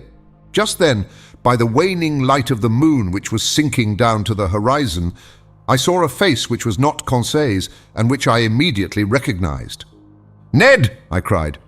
"The same, sir, who is seeking his prize," replied the Canadian. "Were you thrown into the sea by the shock to the frigate?" "Yes, Professor, but more fortunate than you, I was able to find a footing almost directly upon a floating island." "An island? Or more correctly speaking, on our gigantic narwhal." "Explain yourself, Ned." "Only I soon found out why my harpoon had not entered its skin and was blunted." "Why, Ned, why?" "Because, Professor, that beast is made of sheet iron." The Canadian's last words produced a sudden revolution in my brain. I wriggled myself quickly to the top of the being, or object, half out of the water, which served us for a refuge. I kicked it. It was evidently a hard, impenetrable body, and not the soft substance that forms the bodies of the great marine mammalia. But this hard body might be a bony carapace, like that of the antediluvian animals, and I should be free to class this monster among amphibious reptiles such as tortoises or alligators. Well, no, the blackish back that supported me was smooth, polished, without scales. The blow produced a metallic sound, and incredible though it may be, it seemed, I might say, as if it was made of riveted plates. There was no doubt about it. This monster, this natural phenomenon that had puzzled the learned world and overthrown and misled the imagination of seamen of both hemispheres, it must be owned, a still more astonishing phenomenon, inasmuch as it was a simply human construction. We had no time to lose, however. We were lying upon the back of a sort of submarine boat which appeared, as far as I could judge, like a huge fish of steel. Ned Land's mind was made up on this point. Conseil and I could only agree with him. Just then a bubbling began at the back of this strange thing, which was evidently propelled by a screw, and it began to move. We had only just time to seize hold of the upper part, which rose about 7 feet out of the water, and happily its speed was not great. "As long as it sails horizontally," muttered Ned Land, "I do not mind, but if it takes a fancy to dive, I would not give 2 straws for my life." The Canadian might have said still less. It became really necessary to communicate with the beings, whatever they were, shut up inside the machine.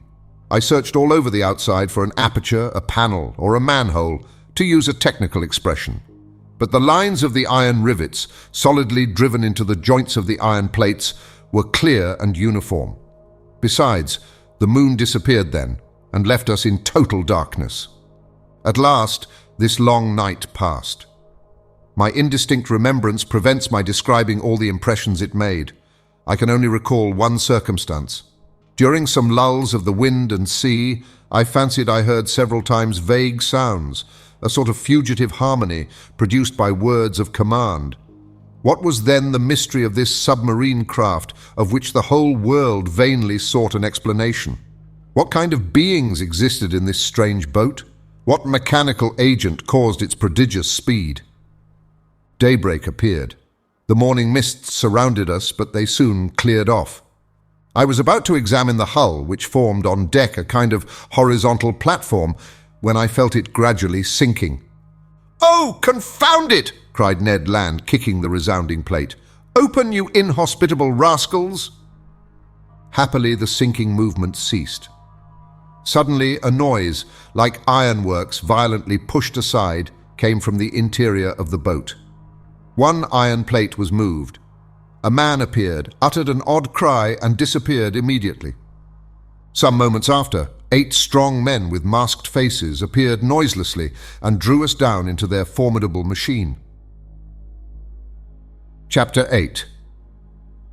Mobilis Immobile.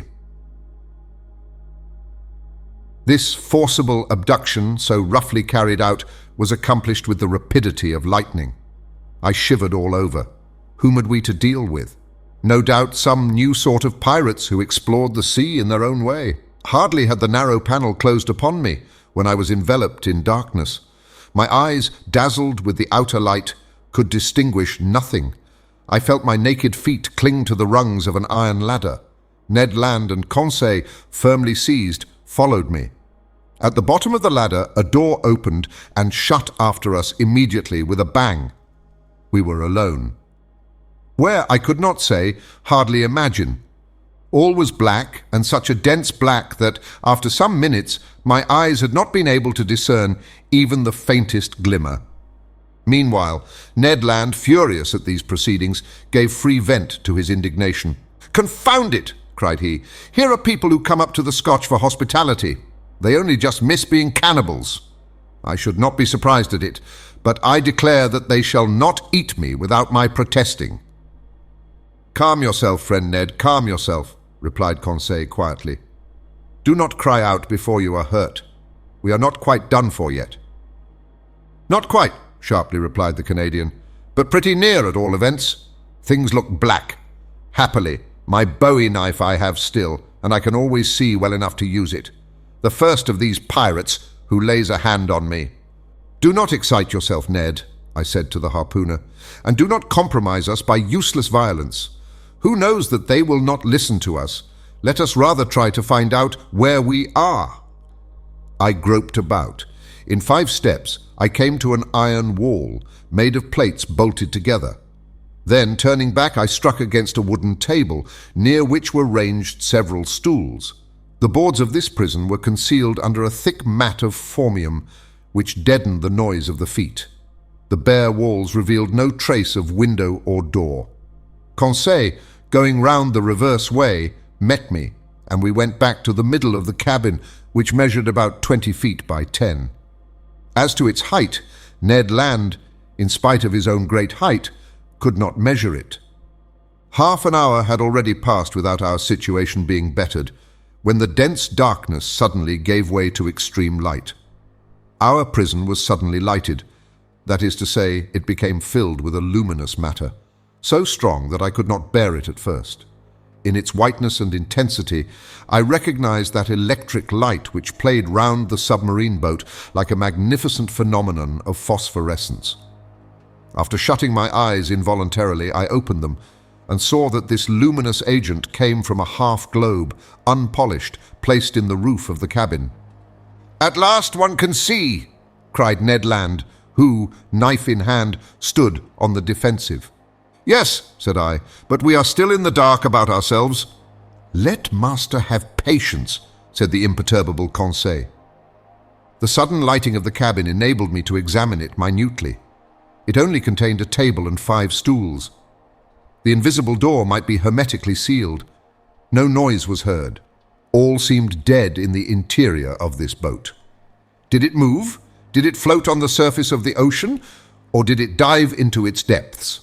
I could not guess. A noise of bolts was now heard, the door opened, and 2 men appeared. One was short, very muscular, broad-shouldered, with robust limbs, strong head, an abundance of black hair, thick moustache, a quick penetrating look, and the vivacity which characterizes the population of southern France. The second stranger merits a more detailed description. A disciple of Gratiolet or Engel would have read his face like an open book. I made out his prevailing qualities directly.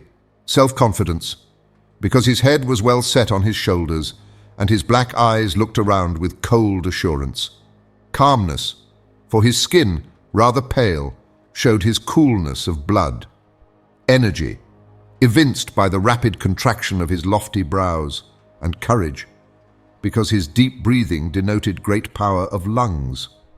Whether this person was 35 or 50 years of age, I could not say.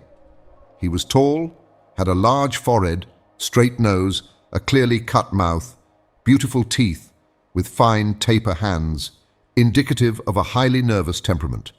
This man was certainly the most admirable specimen I had ever met. One particular feature was his eyes, rather far from each other, and which could take in nearly a quarter of the horizon at once. This faculty, I verified it later, gave him a range of vision far superior to Ned Land's. When this stranger fixed upon an object, his eyebrows met, his large eyelids closed around so as to contract the range of his vision, and he looked as if he magnified the objects lessened by distance, as if he pierced those sheets of water so opaque to our eyes, and as if he read the very depths of the seas. The two strangers, with caps made from the fur of the sea otter and shod with sea boots of seal's skin, were dressed in clothes of a particular texture which allowed free movement of the limbs. The taller of the two, evidently the chief on board, examined us with great attention without saying a word, then turning to his companion, talked with him in an unknown tongue. It was a sonorous, harmonious and flexible dialect, the vowels seeming to admit a very varied accentuation. The other replied by a shake of the head and added 2 or 3 perfectly incomprehensible words. Then he seemed to question me by a look. I replied in good French that I did not know his language, but he seemed not to understand me, and my situation became more embarrassing. "If master were to tell our story," said Conseil, "perhaps these gentlemen may understand some words." I began to tell our adventures, articulating each syllable clearly and without omitting one single detail. I announced our names and rank, introducing in person Professor Aronnax, his servant Conseil, and Master Ned Land, the harpooner. The man with the soft, calm eyes listened to me quietly, even politely, and with extreme attention, but nothing in his countenance indicated that he had understood my story. When I finished, he said not a word. There remained one resource: to speak English. Perhaps they would know this almost universal language. I knew it as well as the German language, well enough to read it fluently, but not to speak it correctly. But anyhow, we must make ourselves understood. "Go on in your turn," I said to the harpooner. "Speak your best Anglo-Saxon, and try to do better than I." Ned did not beg off and recommenced our story. To his great disgust, the harpooner did not seem to have made himself more intelligible than I had. Our visitors did not stir. They evidently understood neither the language of Arago nor of Faraday. Very much embarrassed, after having vainly exhausted our speaking resources, I knew not what part to take when Conseil said, "If master will permit me, I will relate it in German." But in spite of the elegant terms and good accent of the narrator, the German language had no success. At last, nonplussed, I tried to remember my first lessons and to narrate our adventures in Latin, but with no better success. This last attempt being of no avail, the two strangers exchanged some words in their unknown language and retired. The door shut. "It is an infamous shame!" cried Ned Land, who broke out for the 20th time. "We speak to those rogues in French, English, German, and Latin, and not one of them has the politeness to answer." "Calm yourself," I said to the impetuous Ned. "Anger will do no good." "But do you see, Professor," replied our irascible companion, "that we shall absolutely die of hunger in this iron cage?" "Bah!" said Conseil philosophically. "We can hold out some time yet." "My friends," I said, "we must not despair. We have been worse off than this. Do me the favor to wait a little before forming an opinion upon the commander and crew of this boat." "My opinion is formed," replied Ned Land sharply. "They are rascals." "Good. And from what country?" "From the land of rogues." "My brave Ned, that country is not clearly indicated on the map of the world. but I admit that the nationality of the two strangers is hard to determine. Neither English, French, nor German, that is quite certain. However, I am inclined to think that the commander and his companion were born in low latitudes. There is southern blood in them, but I cannot decide by their appearance whether they are Spaniards, Turks, Arabians, or Indians. As to their language, it is quite incomprehensible. There is the disadvantage of not knowing all languages, said Conseil, or the disadvantage of not having one universal language. As he said these words, the door opened. A steward entered. He brought us clothes, coats and trousers, made of a stuff I did not know. I hastened to dress myself, and my companions followed my example. During that time, the steward, dumb, perhaps deaf, had arranged the table and laid 3 plates. "This is something like," said Conseil. "Bah!" said the rancorous harpooner. "What do you suppose they eat here? Tortoise liver, filleted shark, and beefsteaks from sea dogs?" "We shall see," said Conseil. The dishes of bell metal were placed on the table, and we took our places. Undoubtedly we had to do with civilized people, and had it not been for the electric light which flooded us, I could have fancied I was in the dining room of the Adelphi Hotel at Liverpool, or at the Grand Hotel in Paris. I must say, however, that there was neither bread nor wine.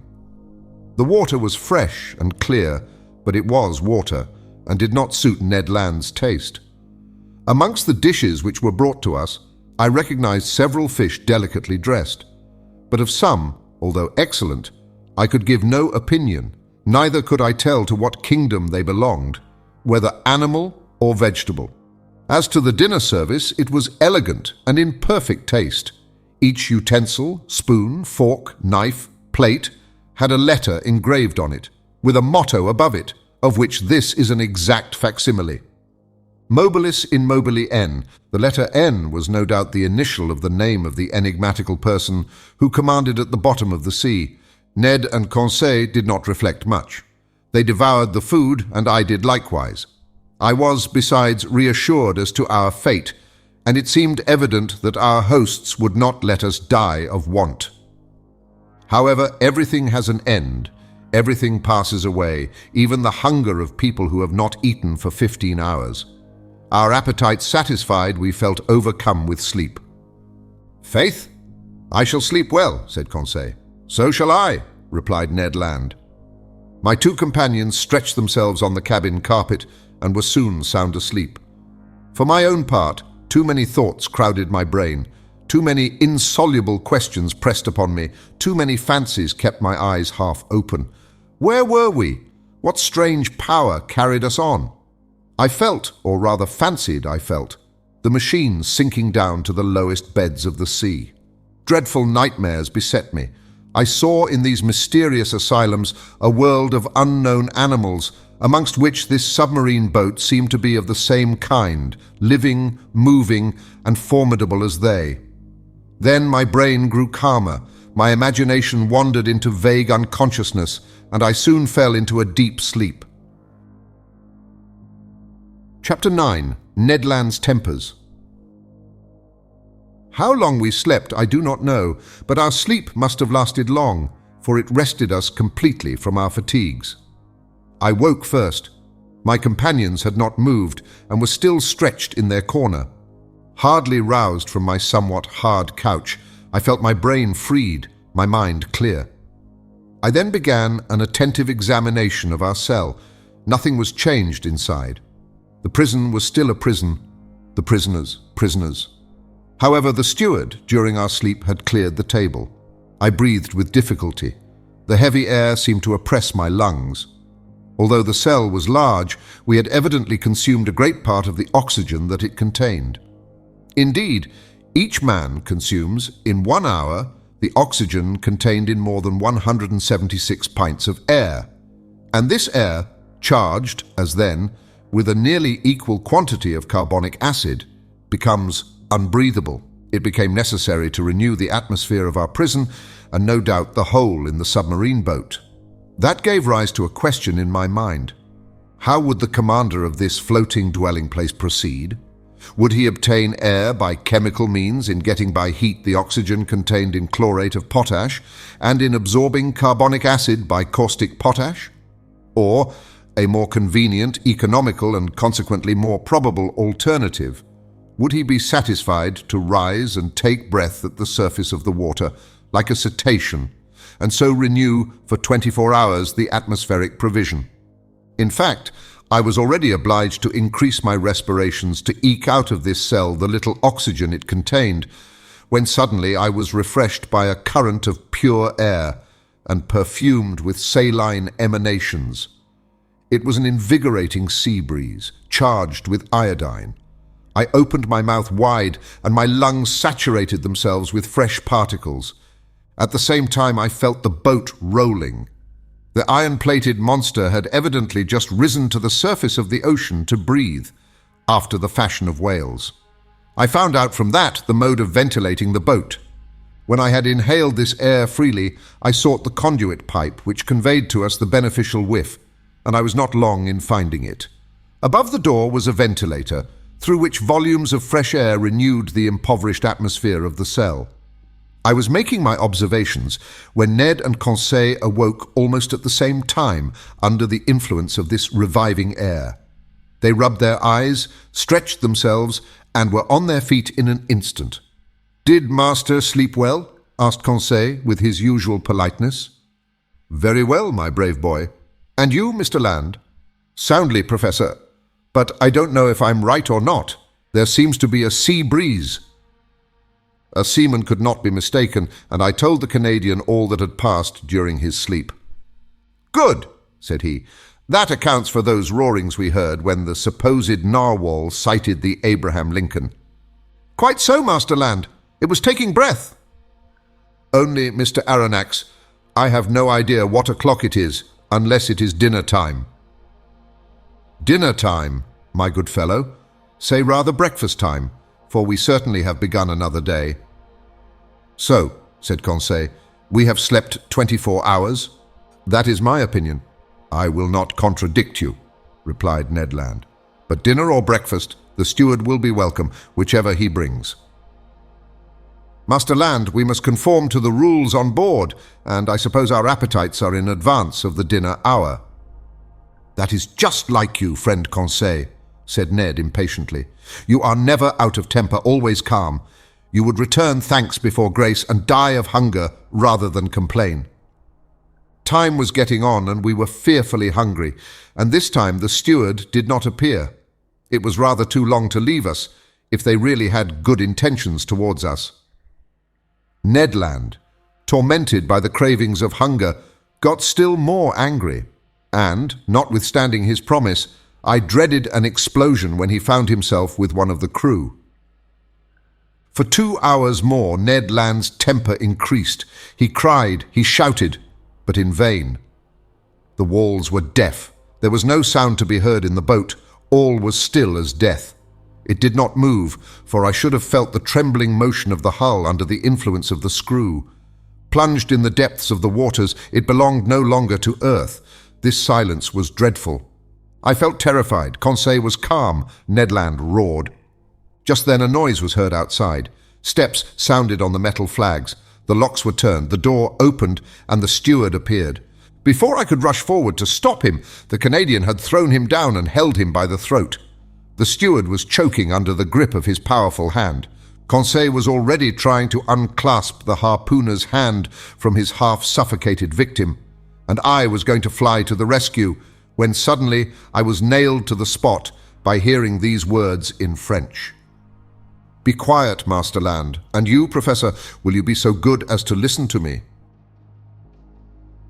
Chapter 10. The Man of the Seas. It was the commander of the vessel who thus spoke. At these words, Ned Land rose suddenly. The steward, nearly strangled, tottered out on a sign from his master, but such was the power of the commander on board that not a gesture betrayed the resentment which this man must have felt towards the Canadian.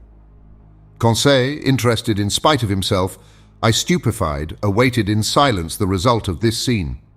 The commander, leaning against the corner of a table with his arms folded, scanned us with profound attention. Did he hesitate to speak? Did he regret the words which he had just spoken in French?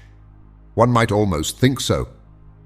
After some moments of silence, which not one of us dreamed of breaking, "Gentlemen," said he in a calm and penetrating voice, "I speak French, English, German, and Latin equally well. I could therefore have answered you at our first interview, but I wished to know you first, then to reflect. The story told by each one, entirely agreeing in the main points, convinced me of your identity. I know now that chance has brought before me Monsieur Pierre Aronnax, Professor of Natural History at the Museum of Paris, entrusted with a scientific mission abroad, Conseil, his servant, and Ned Land, of Canadian origin, harpooner on board the frigate Abraham Lincoln of the Navy of the United States of America." I bowed assent. It was not a question that the commander put to me. Therefore, there was no answer to be made. This man expressed himself with perfect ease, without any accent. His sentences were well turned, his words clear, and his fluency of speech remarkable. Yet I did not recognize in him a fellow countryman. He continued the conversation in these terms: "You have doubtless thought, sir, that I have delayed long in paying you this second visit. The reason is that, your identity recognized, I wish to weigh maturely what part to act towards you. I have hesitated much. Most annoying circumstances have brought you into the presence of a man who has broken all the ties of humanity.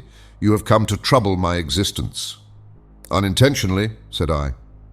"Unintentionally," replied the stranger, raising his voice a little. "Was it unintentionally that the Abraham Lincoln pursued me all over the seas? Was it unintentionally that you took passage in this frigate? Was it unintentionally that your cannonballs rebounded off the plating of my vessel? Was it unintentionally that Mr. Ned Land struck me with his harpoon?" I detected a restrained irritation in these words, but to these recriminations I had a very natural answer to make, and I made it. "Sir," said I, "no doubt you are ignorant of the discussions which have taken place concerning you in America and Europe. You do not know that divers accidents caused by collisions with your submarine machine have excited public feeling in the two continents. I omit the hypotheses without number by which it was sought to explain the inexplicable phenomenon of which you alone possess the secret. But you must understand that, in pursuing you over the high seas of the Pacific, the Abraham Lincoln believed itself to be chasing some powerful sea monster of which it was necessary to rid the ocean at any price." A half-smile curled the lips of the commander. Then, in a calmer tone, "Monsieur Aronnax," he replied, "dare you affirm that your frigate would not as soon have pursued and cannonaded a submarine boat as a monster?" This question embarrassed me, for certainly Captain Farragut might not have hesitated. He might have thought it his duty to destroy a contrivance of this kind, as he would a gigantic narwhal. "You understand then, sir," continued the stranger, "that I have the right to treat you as enemies?" I answered nothing purposely. For what good would it be to discuss such a proposition when force could destroy the best arguments? "I have hesitated some time," continued the commander. "Nothing obliged me to show you hospitality. If I chose to separate myself from you, I should have no interest in seeing you again. I could place you upon the deck of this vessel, which has served you as a refuge. I could sink beneath the waters and forget that you had ever existed. Would not that be my right?" "It might be the right of a savage," I answered, "but not that of a civilized man." "Professor," replied the commander quickly, "I am not what you call a civilized man. I have done with society entirely, for reasons which I alone have the right of appreciating. I do not therefore obey its laws, and I desire you never to allude to them before me again." This was said plainly. A flash of anger and disdain kindled in the eyes of the unknown, and I had a glimpse of a terrible past in the life of this man. Not only had he put himself beyond the pale of human laws, but he had made himself independent of them, free in the strictest acceptation of the word, quite beyond their reach. Who then would dare to pursue him at the bottom of the sea, when on its surface he defied all attempts made against him? What vessel could resist the shock of his submarine monitor? What cuirass, however thick, could withstand the blows of his spur? No man could demand from him an account of his actions. God, if he believed in one, his conscience, if he had one, were the sole judges to whom he was answerable. These reflections crossed my mind rapidly, whilst the stranger personage was silent, absorbed, and as if wrapped up in himself. I regarded him with fear mingled with interest, as doubtless Oedipus regarded the Sphinx. After rather a long silence, the commander resumed the conversation. "I have hesitated," said he, "but I have thought that my interest might be reconciled with that pity to which every human being has a right. You will remain on board my vessel, since fate has cast you there. You will be free, and in exchange for this liberty, I shall only impose one single condition. Your word of honor to submit to it will suffice." "Speak, sir," I answered. "I suppose this condition is one which a man of honor may accept." "Yes, sir, it is this. It is possible that certain events, unforeseen, may oblige me to consign you to your cabins for some hours or some days, as the case may be. As I desire never to use violence, I expect from you, more than all the others, a passive obedience. In thus acting, I take all the responsibility. I acquit you entirely, for I make it an impossibility for you to see what ought not to be seen. Do you accept this condition?" Then things took place on board which, to say the least, were singular, and which ought not to be seen by people who were not placed beyond the pale of social laws. Amongst the surprises which the future was preparing for me, this might not be the least. "We accept," I answered. "Only I will ask your permission, sir, to address one question to you, one only." "Speak, sir." "You said that we should be free on board." "Entirely." "I ask you then what you mean by this liberty." "Just the liberty to go, to come, to see, to observe even all that passes here, save under rare circumstances. The liberty, in short, which we enjoy ourselves, my companions and I." It was evident that we did not understand one another. "Pardon me, sir," I resumed, "but this liberty is only what every prisoner has of pacing his prison. It cannot suffice us." "It must suffice you, however." "What? We must renounce forever seeing our country, our friends, our relations again?" "Yes, sir. But to renounce that unendurable worldly yoke which men believe to be liberty is not perhaps so painful as you think." "Well," exclaimed Ned Land, "never will I give my word of honor not to try to escape." "I did not ask you for your word of honor, Master Land," answered the commander coldly. "Sir," I replied, beginning to get angry in spite of myself, "you abuse your situation towards us. It is cruelty." "No, sir, it is clemency. You are my prisoners of war. I keep you when I could, by a word, plunge you into the depths of the ocean. You attacked me. You came to surprise a secret which no man in the world must penetrate, the secret of my whole existence. And you think that I am going to send you back to that world which must know me no more? Never. In retaining you, it is not you whom I guard. It is myself." These words indicated a resolution taken on the part of the commander against which no arguments would prevail. "So, sir," I rejoined, "you give us simply the choice between life and death?" "Simply." "My friends," said I, "to a question thus put there is nothing to answer. But no word of honor binds us to the master of this vessel." "None, sir," answered the unknown. Then, in a gentler tone, he continued, "Now, permit me to finish what I have to say to you. I know you, Mir Arronax. You and your companions will not perhaps have so much to complain of in the chance which has bound you to my fate. You will find amongst the books which are my favorite study the work which you have published on the depths of the sea. I have often read it. You have carried out your work as far as terrestrial science permitted you. But you do not know all. You have not seen all. Let me tell you then, Professor, that you will not regret the time passed on board my vessel. You are going to visit the land of marvels." These words of the commander had a great effect upon me. I cannot deny it. My weak point was touched, and I forgot for a moment that the contemplation of these sublime subjects was not worth the loss of liberty. Besides, I trusted to the future to decide this grave question. So I contented myself with saying, "By what name ought I to address you?" "Sir," replied the commander, "I am nothing to you but Captain Nemo, and you and your companions are nothing to me but the passengers of the Nautilus."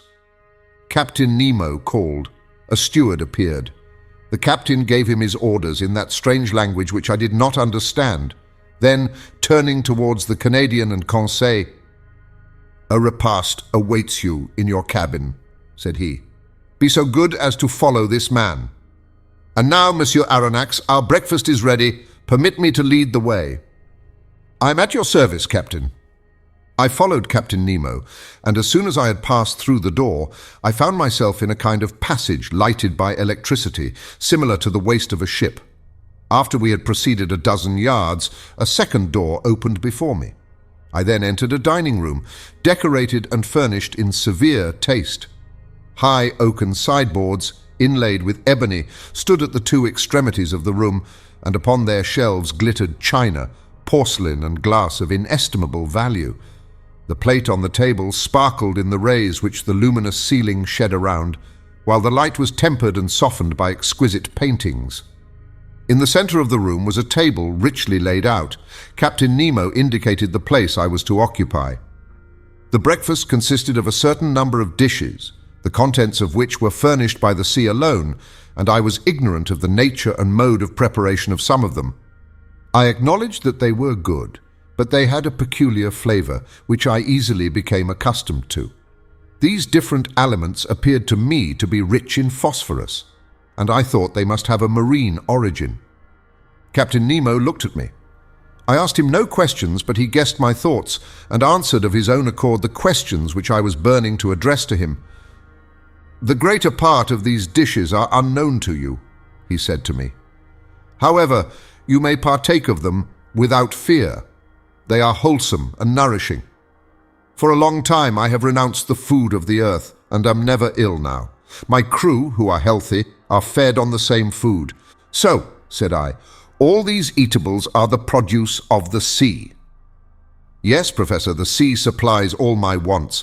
Sometimes I cast my nets in tow, and I draw them in ready to break.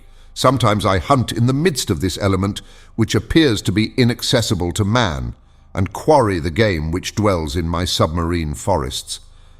My flocks, like those of Neptune's old shepherds, graze fearlessly in the immense prairies of the ocean. I have a vast property there which I cultivate myself, and which is always sown by the hand of the Creator of all things. I can understand perfectly, sir, that your nets furnish excellent fish for your table. I can understand also that you hunt aquatic game in your submarine forests. But I cannot understand at all how a particle of meat, no matter how small, can figure in your bill of fare. This, which you believe to be meat, Professor, is nothing else than fillet of turtle. Here are also some dolphin's livers, which you take to be ragout of pork. My cook is a clever fellow, who excels in dressing these various products of the ocean. Taste all these dishes. Here is a preserve of holothuria, which a Malay would declare to be unrivaled in the world. Here is a cream, of which the milk has been furnished by the cetacea, and the sugar by the great fucus of the North Sea. And lastly, permit me to offer you some preserve of anemones, which is equal to that of the most delicious fruits." I tasted more from curiosity than as a connoisseur, whilst Captain Nemo enchanted me with his extraordinary stories. "You like the sea, Captain?" "Yes, I love it. The sea is everything. It covers 7/10 of the terrestrial globe. Its breath is pure and healthy. It is an immense desert where man is never lonely, for he feels life stirring on all sides. The sea is only the embodiment of a supernatural and wonderful existence. It is nothing but love and emotion. It is the living infinite, as one of your poets has said. In fact, Professor, nature manifests herself in it by her three kingdoms, mineral, vegetable, and animal. The sea is the vast reservoir of nature. The globe began with sea, so to speak, and who knows if it will not end with it. In it is supreme tranquility. The sea does not belong to despots. Upon its surface, men can still exercise unjust laws, fight, tear one another to pieces, and be carried away with terrestrial horrors. But at 30 feet below its level, their reign ceases, their influence is quenched, and their power disappears. Ah, sir, live in the bosom of the waters. There only is independence. There I recognize no masters. There I am free. Captain Nemo suddenly became silent in the midst of this enthusiasm, by which he was quite carried away. For a few moments he paced up and down, much agitated. Then he became more calm, regained his accustomed coldness of expression, and turning towards me, "Now, Professor," said he, "if you wish to go over the Nautilus, I am at your service." Captain Nemo rose. I followed him. A double door, contrived at the back of the dining room, opened, and I entered a room equal in dimensions to that which I had just quitted. It was a library. High pieces of furniture of black-violet ebony, inlaid with brass, supported upon their wide shelves a great number of books uniformly bound. They followed the shape of the room, terminating at the lower part in huge divans covered with brown leather, which were curved to afford the greatest comfort. Light, movable desks, made to slide in and out at will, allowed one to rest one's book while reading. In the center stood an immense table covered with pamphlets, amongst which were some newspapers, already of old date. The electric light flooded everything. It was shed from 4 unpolished globes, half sunk in the volutes of the ceiling. I looked with real admiration at this room, so ingeniously fitted up, and I could scarcely believe my eyes. "Captain Nemo," said I to my host, who had just thrown himself on one of the divans, "this is a library which would do honor to more than one of the continental palaces, and I am absolutely astounded when I consider that it can follow you to the bottom of the seas." "Where could one find greater solitude or silence, Professor?" replied Captain Nemo.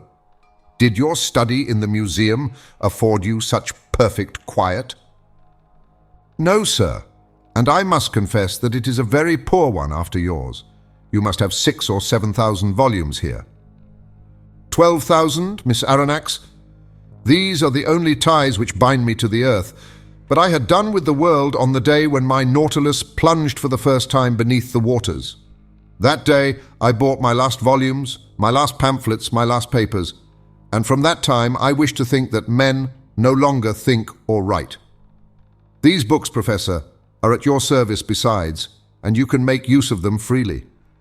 I thanked Captain Nemo and went up to the shelves of the library. Works on science, morals, and literature abounded in every language, but I did not see one single work on political economy. That subject appeared to be strictly prescribed. Strange to say, all these books were irregularly arranged in whatever language they were written. And this medley proved that the captain of the Nautilus must have read indiscriminately the books which he took up by chance. "Sir," said I to the captain, "I thank you for having placed this library at my disposal. It contains treasures of science, and I shall profit by them." "This room is not only a library," said Captain Nemo, "it is also a smoking room." "A smoking room?" I cried. "Then one may smoke on board?" "Certainly." "Then, sir, I am forced to believe that you have kept up a communication with Havana." "Not any," answered the captain, "except this cigar, Miss Aronnax. And, though it does not come from Havana, you will be pleased with it if you are a connoisseur." I took the cigar which was offered me. Its shape recalled the London ones, but it seemed to be made of leaves of gold. I lighted it at a little brazier, which was supported upon an elegant bronze stem, and drew the first whiffs with the delight of a lover of smoking who has not smoked for 2 days. "It is excellent, but it is not tobacco." "No," answered the captain. "This tobacco comes neither from Havana nor from the East. It is a kind of seaweed, rich in nicotine, with which the sea provides me but somewhat sparingly." At that moment, Captain Nemo opened a door which stood opposite to that by which I had entered the library, and I passed into an immense drawing room, splendidly lighted. It was a vast 4-sided room, 30 feet long, 18 wide, and 15 high. A luminous ceiling, decorated with light arabesques, shed a soft, clear light over all the marvels accumulated in this museum. For it was in fact a museum, in which an intelligent and prodigal hand had gathered all the treasures of nature and art, with the artistic confusion which distinguishes a painter's studio. 30 first-rate pictures, uniformly framed, separated by bright drapery, ornamented the walls, which were hung with tapestry of severe design. I saw works of great value, the greater part of which I had admired in the special collections of Europe and in the exhibitions of paintings. The several schools of the old masters were represented by a Madonna of Raphael, a Virgin of Leonardo da Vinci, a Nymph of Correggio, a Woman of Titan, an Adoration of Veronese, an Assumption of Murillo, a Portrait of Holbein, a Monk of Velázquez, a Martyr of Ribera, a Fair of Rubens, 2 Flemish landscapes of Teniers, 3 little genre pictures of Gerard Dow, Metsu, and Paul Potter, 2 specimens of Géricault and Proudhon, and some sea pieces of Backhuizen and Vernet. Amongst the works of modern painters were pictures with the signatures of Delacroix, Ingres, Decamps, Troyon, Meissonier, Daubigny, etc., and some admirable statues in marble and bronze after the finest antique models stood upon pedestals in the corners of this magnificent museum. Amazement, as the captain of the Nautilus had predicted, had already begun to take possession of me. "Professor," said this strange man, "you must excuse the unceremonious way in which I receive you and the disorder of this room." "Sir," I answered, "without seeking to know who you are, I recognize in you an artist." "An amateur, nothing more, sir. Formerly I loved to collect these beautiful works created by the hand of man. I sought them greedily and ferreted them out indefatigably, and I have been able to bring together some objects of great value. These are my last souvenirs of that world which is dead to me. In my eyes, your modern artists are already old. They have 2,000 or 3,000 years of existence. I confound them in my own mind. Masters have no age." "And these musicians?" said I, pointing out some works of Weber, Rossini, Mozart, Beethoven, Haydn, Meyerbeer, Herold, Wagner, Auber, Gounod, and a number of others, scattered over a large model piano organ which occupied one of the panels of the drawing room. "These musicians," replied Captain Nemo, "are the contemporaries of Orpheus, for in the memory of the dead, all chronological differences are effaced. And I am dead, Professor, as much dead as those of your friends who are sleeping 6 feet under the earth." Captain Nemo was silent and seemed lost in a profound reverie. I contemplated him with deep interest, analyzing in silence the strange expression of his countenance. Leaning on his elbow against an angle of a costly mosaic table, he no longer saw me. He had forgotten my presence. I did not disturb this reverie, and continued my observation of the curiosities which enriched this drawing room. Under elegant glass cases, fixed by copper rivets, were classed and labelled the most precious productions of the sea which had ever been presented to the eye of a naturalist. My delight as a professor may be conceived. The division containing the zoophytes presented the most curious specimens of the 2 groups of polypi and echinoderms.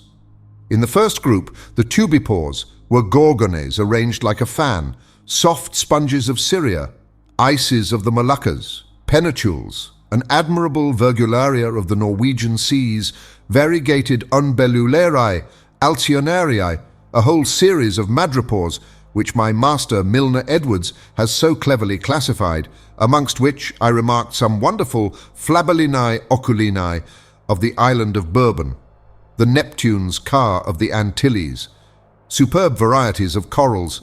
In short, every species of those curious polypi of which entire islands are formed, which will one day become continents. Of the echinoderms, remarkable for their coating of spines, asteri, sea stars, pantocrini, comatules, asterophons, echini, holothuri, etc., represented individually a complete collection of this group. A somewhat nervous conchiliologist would certainly have fainted before other more numerous cases in which were classified the specimens of mollusks. It was a collection of inestimable value, which time fails me to describe minutely. Amongst these specimens, I will quote from memory only the elegant royal hammerfish of the Indian Ocean, whose regular white spots stood out brightly on a red and brown ground. An imperial spondyle, bright-coloured, bristling with spines. A rare specimen in the European museums, I estimated its value at not less than £1,000. A common hammerfish of the seas of New Holland, which is only procured with difficulty. Exotic Boucardia of Senegal. Fragile white bivalve shells, which a breath might shatter like a soap bubble. Several varieties of the Aspergillum of Java, a kind of calcareous tube, edged with leafy folds, and much debated by amateurs. A whole series of trochi, some a greenish-yellow, found in the American seas, others a reddish-brown, natives of Australian waters, others from the Gulf of Mexico, remarkable for their imbricated shell. Stellari found in the southern seas, and last, the rarest of all, the magnificent spur of New Zealand, and every description of delicate and fragile shells to which science has given appropriate names. Apart, in separate compartments, were spread out chaplets of pearls of the greatest beauty, which reflected the electric light in little sparks of fire. Pink pearls, torn from the pinna marina of the Red Sea. Green pearls of the haliotide iris, yellow, blue and black pearls, the curious productions of the divers mollusks of every ocean, and certain mussels of the watercourses of the north. Lastly, several specimens of inestimable value which had been gathered from the rarest pintadines. Some of these pearls were larger than a pigeon's egg and were worth as much, and more than that which the traveller Tavernier sold to the Shah of Persia for 3 millions, and surpassed the one in the possession of the Imam of Muscat, which I had believed to be unrivalled in the world. Therefore, to estimate the value of this collection was simply impossible. Captain Nemo must have expended millions in the acquirement of these various specimens, and I was thinking what source he could have drawn from to have been able thus to gratify his fancy for collecting, when I was interrupted by these words. "You are examining my shells, Professor. Unquestionably, they must be interesting to a naturalist, but for me they have a far greater charm, for I have collected them all with my own hand, and there is not a sea on the face of the globe which has escaped my researches. I can understand, Captain, the delight of wandering about in the midst of such riches. You are one of those who have collected their treasures themselves. No museum in Europe possesses such a collection of the produce of the ocean. But if I exhaust all my admiration upon it, I shall have none left for the vessel which carries it. I do not wish to pry into your secrets, but I must confess that this Nautilus, with the motive power which is confined in it, the contrivances which enable it to be worked, the powerful agent which propels it, all excite my curiosity to the highest pitch. I see, suspended on the walls of this room, instruments of whose use I am ignorant. You will find these same instruments in my own room, Professor, where I shall have much pleasure in explaining their use to you. But first, come and inspect the cabin which is set apart for your own use. You must see how you will be accommodated on board the Nautilus." I followed Captain Nemo, who, by one of the doors opening from each panel of the drawing-room, regained the waist. He conducted me towards the bow, and there I found not a cabin, but an elegant room with a bed, dressing table, and several other pieces of furniture. I could only thank my host. "Your room adjoins mine," said he, opening a door, "and mine opens into the drawing-room that we have just quitted." I entered the captain's room. It had a severe, almost a monkish aspect. A small iron bedstead, a table, some articles for the toilet, the whole lighted by a skylight, no comforts, the strictest necessaries only. Captain Nemo pointed to a seat. "Be so good as to sit down," he said. I seated myself, and he began thus. Chapter 11. All by Electricity. "Sir," said Captain Nemo, showing me the instruments hanging on the walls of his room, "here are the contrivances required for the navigation of the Nautilus. Here, as in the drawing room, I have them always under my eyes, and they indicate my position and exact direction in the middle of the ocean. Some are known to you, such as the thermometer, which gives the internal temperature of the Nautilus, the barometer, which indicates the weight of the air and foretells the changes of the weather, the hygrometer, which marks the dryness of the atmosphere, the storm glass, the contents of which, by decomposing, announce the approach of tempests, the compass, which guides my course, the sextant, which shows the latitude by the altitude of the sun, chronometers, by which I calculate the longitude, and glasses for day and night, which I use to examine the points of the horizon when the Nautilus rises to the surface of the waves. These are the usual nautical instruments, I replied, and I know the use of them, but these others, no doubt, answer to the particular requirements of the Nautilus. This dial with the movable needle is a manometer, is it not? It is actually a manometer, but by communication with the water, whose external pressure it indicates, it gives our depth at the same time. And these other instruments, the use of which I cannot guess? Here, Professor, I ought to give you some explanations. Will you be kind enough to listen to me? He was silent for a few moments. Then he said, "There is a powerful agent, obedient, rapid, easy, which conforms to every use and reigns supreme on board my vessel. Everything is done by means of it. It lights it, warms it, and is the soul of my mechanical apparatus. This agent is electricity." "Electricity?" I cried in surprise. "Yes, sir. Nevertheless, Captain, you possess an extreme rapidity of movement, which does not agree with the power of electricity. Until now, its dynamic force has remained under restraint, and has only been able to produce a small amount of power." "Professor," said Captain Nemo, "my electricity is not everybody's. You know what seawater is composed of? In 1,000 grams are found 96.5% of water and about 2 2/3% of chloride of sodium.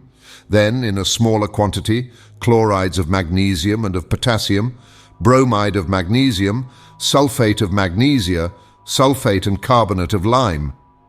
You see, then, that chloride of sodium forms a large part of it. So it is this sodium that I extract from seawater, and of which I compose my ingredients. I owe all to the ocean. It produces electricity, and electricity gives heat, light, motion, and, in a word, life to the Nautilus." "But not the air you breathe." "Oh, I could manufacture the air necessary for my consumption, but it is useless, because I go up to the surface of the water when I please. However, if electricity does not furnish me with air to breathe, it works at least the powerful pumps that are stored in spacious reservoirs, and which enable me to prolong at need, and as long as I will, my stay in the depths of the sea. It gives a uniform and unintermittent light, which the sun does not. Now look at this clock. It is electrical, and goes with a regularity that defies the best chronometers. I have divided it into 24 hours, like the Italian clocks, because for me there is neither night nor day, sun nor moon, but only that factitious light that I take with me to the bottom of the sea. Look, just now it is 10 o'clock in the morning."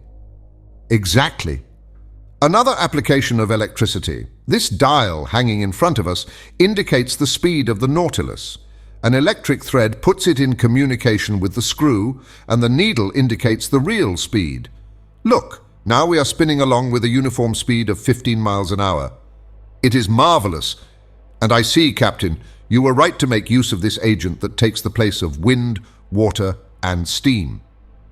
"We have not finished, Monsieur Aronnax," said Captain Nemo, rising. "If you will follow me, we will examine the stern of the Nautilus. Really, I knew already the anterior part of this submarine boat, of which this is the exact division starting from the ship's head. The dining room, 5 yards long, separated from the library by a watertight partition. The library, 5 yards long. The large drawing room, 10 yards long, separated from the captain's room by a second watertight partition. The said room, 5 yards in length. Mine, 2.5 yards. And lastly, a reservoir of air, 7.5 yards, that extended to the bows. total length 35 yards or 105 feet. The partitions had doors that were shut hermetically by means of India rubber instruments, and they ensured the safety of the Nautilus in case of a leak. I followed Captain Nemo through the waist and arrived at the center of the boat. There was a sort of well that opened between two partitions. An iron ladder, fastened with an iron hook to the partition, led to the upper end. I asked the captain what the ladder was used for. "It leads to the small boat," he said. "What, have you a boat?" I exclaimed in surprise. "Of course, an excellent vessel, light and insubmersible, that serves either as a fishing or as a pleasure boat. But then, when you wish to embark, you are obliged to come to the surface of the water." "Not at all. This boat is attached to the upper part of the hull of the Nautilus and occupies a cavity made for it. It is decked quite watertight and held together by solid bolts. This ladder leads to a manhole made in the hull of the Nautilus that corresponds with a similar hole made in the side of the boat. By this double opening, I get into the small vessel. They shut the one belonging to the Nautilus. I shut the other by means of screw pressure. I undo the bolts and the little boat goes up to the surface of the sea with prodigious rapidity. I then open the panel of the bridge, carefully shut till then. I mast it, hoist my sail, take my oars, and I'm off." "But how do you get back on board?" "I do not come back, Miss Aronnax. The Nautilus comes to me." "By your orders?" "By my orders. An electric thread connects us. I telegraph to it, and that is enough." "Really?" I said, astonished at these marvels. "Nothing can be more simple." After having passed by the cage of the staircase that led to the platform, I saw a cabin 6 feet long, in which Conseil and Ned Land, enchanted with their repast, were devouring it with avidity. Then a door opened into a kitchen 9 feet long, situated between the large storerooms. There, electricity, better than gas itself, did all the cooking. The streams under the furnaces gave out to the sponges of platina a heat which was regularly kept up and distributed. They also heated a distilling apparatus, which, by evaporation, furnished excellent drinkable water. Near this kitchen was a bathroom comfortably furnished with hot and cold water taps. Next to the kitchen was the berthroom of the vessel, 16 feet long. But the door was shut, and I could not see the management of it, which might have given me an idea of the number of men employed on board the Nautilus. At the bottom was a fourth partition that separated this office from the engine room. A door opened, and I found myself in the compartment where Captain Nemo, certainly an engineer of a very high order, had arranged his locomotive machinery. This engine room, clearly lighted, did not measure less than 65 feet in length. It was divided into 2 parts. The first contained the materials for producing electricity, and the second the machinery that connected it with the screw. I examined it with great interest in order to understand the machinery of the Nautilus. "You see," said the captain, "I use Bunsen's contrivances, not Ruhmkorff's. Those would not have been powerful enough. Bunsen's are fewer in number, but strong and large, which experience proves to be the best. The electricity produced passes forward, where it works by electromagnets of great size, on a system of levers and cogwheels that transmit the movement to the axle of the screw. This one, the diameter of which is 19 feet, and the thread 23 feet, performs about 120 revolutions in a second." "And you get, then, a speed of 50 miles an hour?" "I have seen the Nautilus maneuver before the Abraham Lincoln, and I have my own ideas as to its speed. But this is not enough. We must see where we go. We must be able to direct it to the right, to the left, above, below. How do you get to the great depths where you find an increasing resistance, which is rated by hundreds of atmospheres? How do you return to the surface of the ocean? And how do you maintain yourselves in the requisite medium? Am I asking too much?" "Not at all, Professor," replied the captain with some hesitation. "Since you may never leave this submarine boat, come into the saloon. It is our usual study, and there you will learn all you want to know about the Nautilus." Chapter 12. Some figures. A moment after, we were seated on a divan in the saloon smoking. The captain showed me a sketch that gave the plan, section, and elevation of the Nautilus. Then he began his description in these words. "Here, Monsieur Aronnax, are the several dimensions of the boat you are in. It is an elongated cylinder with conical ends. It is very like a cigar in shape, a shape already adopted in London in several constructions of the same sort. The length of this cylinder, from stem to stern, is exactly 232 feet, and its maximum breadth is 26 feet. It is not built quite like your long voyage steamers, but its lines are sufficiently long, and its curves prolonged enough to allow the water to slide off easily and oppose no obstacle to its passage. These two dimensions enable you to obtain by a simple calculation the surface and cubic contents of the Nautilus. Its area measures 6,032 feet, and its contents about 1,500 cubic yards. That is to say, when completely immersed, it displaces 50,000 feet of water or weighs 1,500 tons. When I made the plans for this submarine vessel, I meant that 9/10 should be submerged. Consequently, it ought only to displace 9/10 of its bulk, that is to say, only to weigh that number of tons. I ought not, therefore, to have exceeded that weight, constructing it on the aforesaid dimensions. The Nautilus is composed of two hulls, one inside, the other outside, joined by T-shaped irons, which render it very strong. Indeed, owing to this cellular arrangement, it resists like a block, as if it were solid. Its sides cannot yield. It coheres spontaneously, and not by the closeness of its rivets, and the homogeneity of its construction, due to the perfect union of the materials, enables it to defy the roughest seas. These two hulls are composed of steel plates, whose density ranges from 7/10 to 8/10 that of water. The first is not less than 2 inches and a half thick, and weighs 394 tons.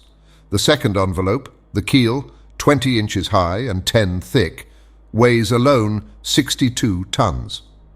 The engine, the ballast, the several accessories and apparatus appendages, the partitions and bulkheads, weigh 961.62 tons. Do you follow all this? I do. Then, when the Nautilus is afloat under these circumstances, 1/10 is out of the water. Now, if I have made reservoirs of a size equal to this 10th, or capable of holding 150 tons, and if I fill them with water, the boat, weighing then 1,507 tons, will be completely immersed. That would happen, Professor. These reservoirs are in the lower parts of the Nautilus. I turn on taps and they fill, and the vessel sinks that had just been level with the surface. Well, Captain, but now we come to the real difficulty. I can understand your rising to the surface, but diving below the surface, does not your submarine contrivance encounter a pressure and consequently undergo an upward thrust of 1 atmosphere for every 30 feet of water, just about 15 pounds per square inch? Just so, sir. Then, unless you quite fill the Nautilus, I do not see how you can draw it down to those depths. Professor, you must not confound statics with dynamics, or you will be exposed to grave errors. There is very little labor spent in attaining the lower regions of the ocean, for all bodies have a tendency to sink. When I wanted to find out the necessary increase of weight required to sink the Nautilus, I had only to calculate the reduction of volume that seawater requires according to the depth. That is evident. Now, if water is not absolutely incompressible, it is at least capable of very slight compression. Indeed, after the most recent calculations, this reduction is only 436 millionths of an atmosphere for each 30 feet of depth. If we want to sink 3,000 feet, I should keep account of the reduction of bulk under a pressure equal to that of a column of water of 1,000 feet. The calculation is easily verified. Now, I have supplementary reservoirs capable of holding 100 tons. Therefore, I can sink to a considerable depth. When I wish to rise to the level of the sea, I only let off the water and empty all the reservoirs if I want the Nautilus to emerge from the 10th part of her total capacity. I had nothing to object to these reasonings. I admit your calculations, Captain, I replied. I should be wrong to dispute them, since daily experience confirms them. but I foresee a real difficulty in the way." "What, sir?" "When you are about 1,000 feet deep, the walls of the Nautilus bear a pressure of 100 atmospheres. If then, just now, you were to empty the supplementary reservoirs to lighten the vessel and to go up to the surface, the pumps must overcome the pressure of 100 atmospheres, which is 1,500 pounds per square inch. From that, a power that electricity alone can give," said the captain hastily. "I repeat, sir, that the dynamic power of my engines is almost infinite. The pumps of the Nautilus have an enormous power, as you must have observed when their jets of water burst like a torrent upon the Abraham Lincoln. Besides, I use subsidiary reservoirs only to attain a mean depth of 750 to 1,000 fathoms, and that with a view of managing my machines.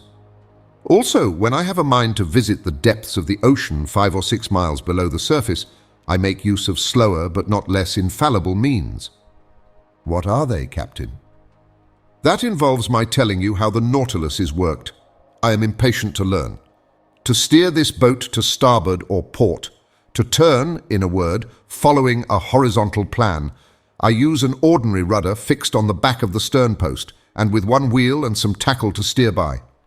But I can also make the Nautilus rise and sink and rise by a vertical movement by means of 2 inclined planes fastened to its sides, opposite the center of flotation, planes that move in every direction and that are worked by powerful levers from the interior.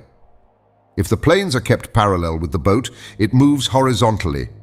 If slanted, the Nautilus, according to this inclination, and under the influence of the screw, either sinks diagonally or rises diagonally as it suits me. And even if I wish to rise more quickly to the surface, I ship the screw, and the pressure of the water causes the Nautilus to rise vertically like a balloon filled with hydrogen." "Bravo, Captain! But how can the steersman follow the route in the middle of the waters?" "The steersman is placed in a glazed box that is raised about the hull of the Nautilus and furnished with lenses." "Are these lenses capable of resisting such pressure?" "Perfectly. Glass, which breaks at a blow, is nevertheless capable of offering considerable resistance.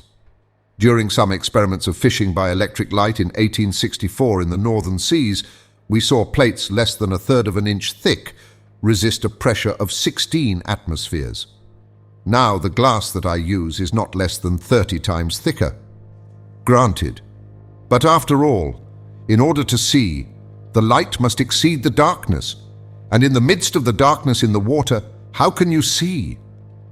"Behind the steersman's cage is placed a powerful electric reflector, the rays from which light up the sea for half a mile in front." "Ah, bravo, bravo, Captain! Now I can account for this phosphorescence in the supposed narwhal that puzzled us so. I now ask you if the boarding of the Nautilus and of the Scotia that has made such a noise has been the result of a chance rencontre." "Quite accidental, sir. I was sailing only 1 fathom below the surface of the water when the shock came. It had no bad result." "None, sir. But now, about your rencontre with the Abraham Lincoln." "Professor, I am sorry for one of the best vessels in the American Navy, but they attacked me, and I was bound to defend myself. I contented myself, however, with putting the frigate hors de combat. She will not have any difficulty in getting repaired at the next port." "Ah, Commander, your Nautilus is certainly a marvelous boat." "Yes, Professor, and I love it as if it were part of myself. If danger threatens one of your vessels on the ocean, the first impression is the feeling of an abyss above and below. On the Nautilus, men's hearts never fail them. No defects to be afraid of, for the double shell is as firm as iron. No rigging to attend to, no sails for the wind to carry away, no boilers to burst, no fire to fear, for the vessel is made of iron, not of wood. No coal to run short, for electricity is the only mechanical agent. No collision to fear, for it alone swims in deep water. No tempest to brave, for when it dives below the water it reaches absolute tranquility. There, sir, that is the perfection of vessels. And if it is true that the engineer has more confidence in the vessel than the builder, and the builder than the captain himself, you understand the trust I repose in my Nautilus. for I am at once captain, builder, and engineer. But how could you construct this wonderful Nautilus in secret? Each separate portion, Monsieur's Aronnax, was brought from different parts of the globe. The keel was forged at Creusot, the shaft of the screw at Pen & Coers, London, the iron plates of the hull at Laird's of Liverpool, the screw itself at Scott's at Glasgow. The reservoirs were made by Kyle and Company at Paris, the engine by Krupp in Prussia, its beak in Motala's workshop in Sweden, its mathematical instruments by Hart Brothers of New York, etc. And each of these people had my orders under different names. But these parts had to be put together and arranged. Professor, I had set up my workshops upon a desert island in the ocean. There my workmen, that is to say, the brave men that I instructed and educated, and myself have put together our Nautilus. Then when the work was finished, fire destroyed all trace of our proceedings on this island that I could have jumped over if I had liked. Then the cost of this vessel is great. Monsieur Aronnax, an iron vessel, costs £145 per ton. Now the Nautilus weighed 1,500. It came therefore to £67,500 and £80,000 more for fitting it up, and about £200,000 with the works of art and the collections it contains. One last question, Captain Nemo. Ask it, Professor. You are rich? Immensely rich, sir, and I could, without missing it, pay the national debt of France. I stared at the singular person who spoke thus. Was he playing upon my credulity? The future would decide that. Chapter 13. The Black River. The portion of the terrestrial globe which is covered by water is estimated at upwards of 80 millions of acres. This fluid mass comprises 2,250 millions of cubic miles, forming a spherical body of a diameter of 60 leagues, the weight of which would be 3 quintillions of tons. To comprehend the meaning of these figures, it is necessary to observe that a quintillion is to a billion as a billion is to unity. In other words, there are as many billions in a quintillion as there are units in a billion. This mass of fluid is equal to about the quantity of water which would be discharged by all the rivers of the earth in 40,000 years. During the geological epochs, the igneous period succeeded to the aqueous. The ocean originally prevailed everywhere. Then, by degrees in the Silurian period, the tops of the mountains began to appear. The islands emerged, then disappeared in partial deluges, reappeared, became settled, formed continents, till at length the earth became geographically arranged, as we see in the present day. The solid had wrested from the liquid 37,657 square miles, equal to 12,960 millions of acres. The shape of continents allows us to divide the waters into 5 great portions: the Arctic or frozen ocean, the Antarctic or frozen ocean, the Indian, the Atlantic, and the Pacific Oceans. The Pacific Ocean extends from north to south between the 2 polar circles and from east to west between Asia and America, over an extent of 145 degrees of longitude. It is the quietest of seas. Its currents are broad and slow. It has medium tides and abundant rain. Such was the ocean that my fate destined me first to travel over under these strange conditions. "Sir," said Captain Nemo, "we will, if you please, take our bearings and fix the starting point of this voyage. It is 11:45. I will go up again to the surface." The captain pressed an electric clock 3 times. The pumps began to drive the water from the tanks. The needle of the manometer marked by a different pressure the ascent of the Nautilus. Then it stopped. "We have arrived," said the captain. I went to the central staircase which opened onto the platform, clambered up the iron steps, and found myself on the upper part of the Nautilus. The platform was only 3 feet out of water. The front and back of the Nautilus was of that spindle shape which caused it justly to be compared to a cigar. I noticed that its iron plates, slightly overlaying each other, resembled the shell which clothes the bodies of our large terrestrial reptiles. It explained to me how natural it was, in spite of all glasses, that this boat, should have been taken for a marine animal. Toward the middle of the platform, the longboat, half buried in the hull of the vessel, formed a slight excrescence. Fore and aft rose 2 cages of medium height with inclined sides and partly closed by thick lenticular glasses. One destined for the steersman who directed the Nautilus, the other containing a brilliant lantern to give light on the road. The sea was beautiful, the sky pure. Scarcely could the long vehicle feel the broad undulations of the ocean. A light breeze from the east rippled the surface of the waters. The horizon, free from fog, made observation easy. Nothing was in sight, not a quicksand, not an island, a vast desert. Captain Nemo, by the help of his sextant, took the altitude of the sun, which ought also to give the latitude. He waited for some moments till its disk touched the horizon. Whilst taking observations, not a muscle moved. The instrument could not have been more motionless in a hand of marble. Captain Nemo took the sun's altitude. 12 o'clock, sir, said he. When you like, I cast a last look upon the sea, slightly yellowed by the Japanese coast, and descended to the saloon. And now, sir, I leave you to your studies, added the captain. Our course is east-northeast. Our depth is 26 fathoms. Here are maps on a large scale by which you may follow it.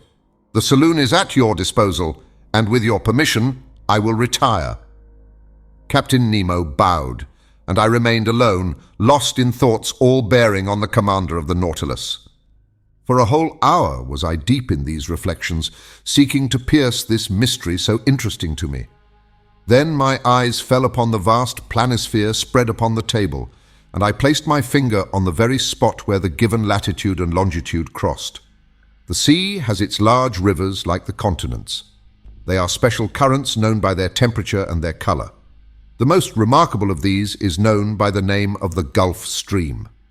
Science has decided on the globe the direction of 5 principal currents, one in the North Atlantic, a second in the south, a third in the North Pacific, a fourth in the south, and a fifth in the southern Indian Ocean.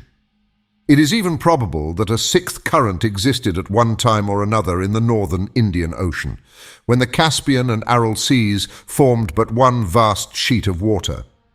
At this point indicated on the planisphere, one of these currents was rolling, the Kuro-Shivo of the Japanese, the Black River, which, leaving the Gulf of Bengal, where it is warmed by the perpendicular rays of a tropical sun, crosses the Straits of Malacca along the coast of Asia, turns into the North Pacific to the Aleutian Islands, carrying with it trunks of camphor trees and other indigenous productions, and edging the waves of the ocean with the pure indigo of its warm water. It was this current that the Nautilus was to follow. I followed it with my eye, saw it lose itself in the vastness of the Pacific, and felt myself drawn with it when Ned Land and Conseil appeared at the door of the saloon. My 2 brave companions remained petrified at the sight of the wonders spread before them.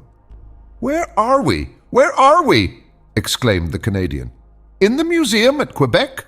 "My friends," I answered, making a sign for them to enter, "you are not in Canada, but on board the Nautilus, 50 yards below the level of the sea." "But, Monsieur Aronnax," said Ned Land, "can you tell me how many men there are on board? 10, 20, 50, 100? "I cannot answer you, Mr. Land. It is better to abandon for a time all idea of seizing the Nautilus or escaping from it. This ship is a masterpiece of modern industry, and I should be sorry not to have seen it. Many people would accept the situation forced upon us, if only to move amongst such wonders. So be quiet, and let us try and see what passes around us." "See," exclaimed the harpooner, "but we can see nothing in this iron prison. We are walking, we are sailing, blindly." Ned Land had scarcely pronounced these words when all was suddenly darkness. The luminous ceiling was gone, and so rapidly that my eyes received a painful impression. We remained mute, not stirring, and not knowing what surprise awaited us, whether agreeable or disagreeable. A sliding noise was heard. One would have said that panels were working at the sides of the Nautilus. "It is the end of the end," said Ned Land. Suddenly light broke at each side of the saloon, through 2 oblong openings. The liquid mass appeared vividly lit up by the electric gleam. 2 crystal plates separated us from the sea. At first I trembled at the thought that this frail partition might break, but strong bands of copper bound them, giving an almost infinite power of resistance. The sea was distinctly visible for a mile all round the Nautilus. What a spectacle! What pen can describe it? Who could paint the effects of the light through those transparent sheets of water and the softness of the successive gradations from the lower to the superior strata of the ocean? We know the transparency of the sea and that its clearness is far beyond that of rock water. The mineral and organic substances which it holds in suspension heightens its transparency. In certain parts of the ocean at the Antilles, under 75 fathoms of water can be seen with surprising clearness a bed of sand. The penetrating power of the solar rays does not seem to cease for a depth of 150 fathoms. But in this middle fluid travelled over by the Nautilus, the electric brightness was produced even in the bosom of the waves. It was no longer luminous water, but liquid light. On each side, a window opened into this unexplored abyss. The obscurity of the saloon showed to advantage the brightness outside, and we looked out as if this pure crystal had been the glass of an immense aquarium. "You wish to see, friend Ned? Well, you see now." "Curious, curious," muttered the Canadian, who, forgetting his ill temper, seemed to submit to some irresistible attraction. "And one would come further than this to admire such a sight." "Ah," thought I to myself, "I understand the life of this man. He has made a world apart for himself, in which he treasures all his greatest wonders." For 2 whole hours, an aquatic army escorted the Nautilus. During their games, their bounds, while rivaling each other in beauty, brightness, and velocity, I distinguished the green labra, the banded mullet marked by a double line of black, the round-tailed goby of a white color with violet spots on the back, the Japanese scombrus, a beautiful mackerel of those seas with a blue body and silvery head, the brilliant azurors, whose name alone defies description, some banded spares with variegated fins of blue and yellow, the woodcocks of the seas, some specimens of which attain a yard in length, Japanese salamanders, spider lampreys, serpents 6 feet long, with eyes small and lively, and a huge mouth bristling with teeth, with many other species. Our imagination was kept at its height. Interjections followed quickly on each other. Ned named the fish, and Conseil classed them. I was in ecstasies with the vivacity of their movements and the beauty of their forms. Never had it been given to me to surprise these animals, alive and at liberty, in their natural element. I will not mention all the varieties which passed before my dazzled eyes, all the collection of the seas of China and Japan. These fish, more numerous than the birds of the air, came, attracted no doubt by the brilliant focus of the electric light. Suddenly there was daylight in the saloon, the iron panels closed again, and the enchanting vision disappeared. But for a long time I dreamt on, till my eyes fell on the instruments hanging on the partition. The compass still showed the course to be ENE. The manometer indicated a pressure of 5 atmospheres, equivalent to a depth of 25 fathoms, and the electric log gave a speed of 15 miles an hour. I expected Captain Nemo, but he did not appear. The clock marked the hour of 5. Ned Land and Conseil returned to their cabin, and I retired to my chamber.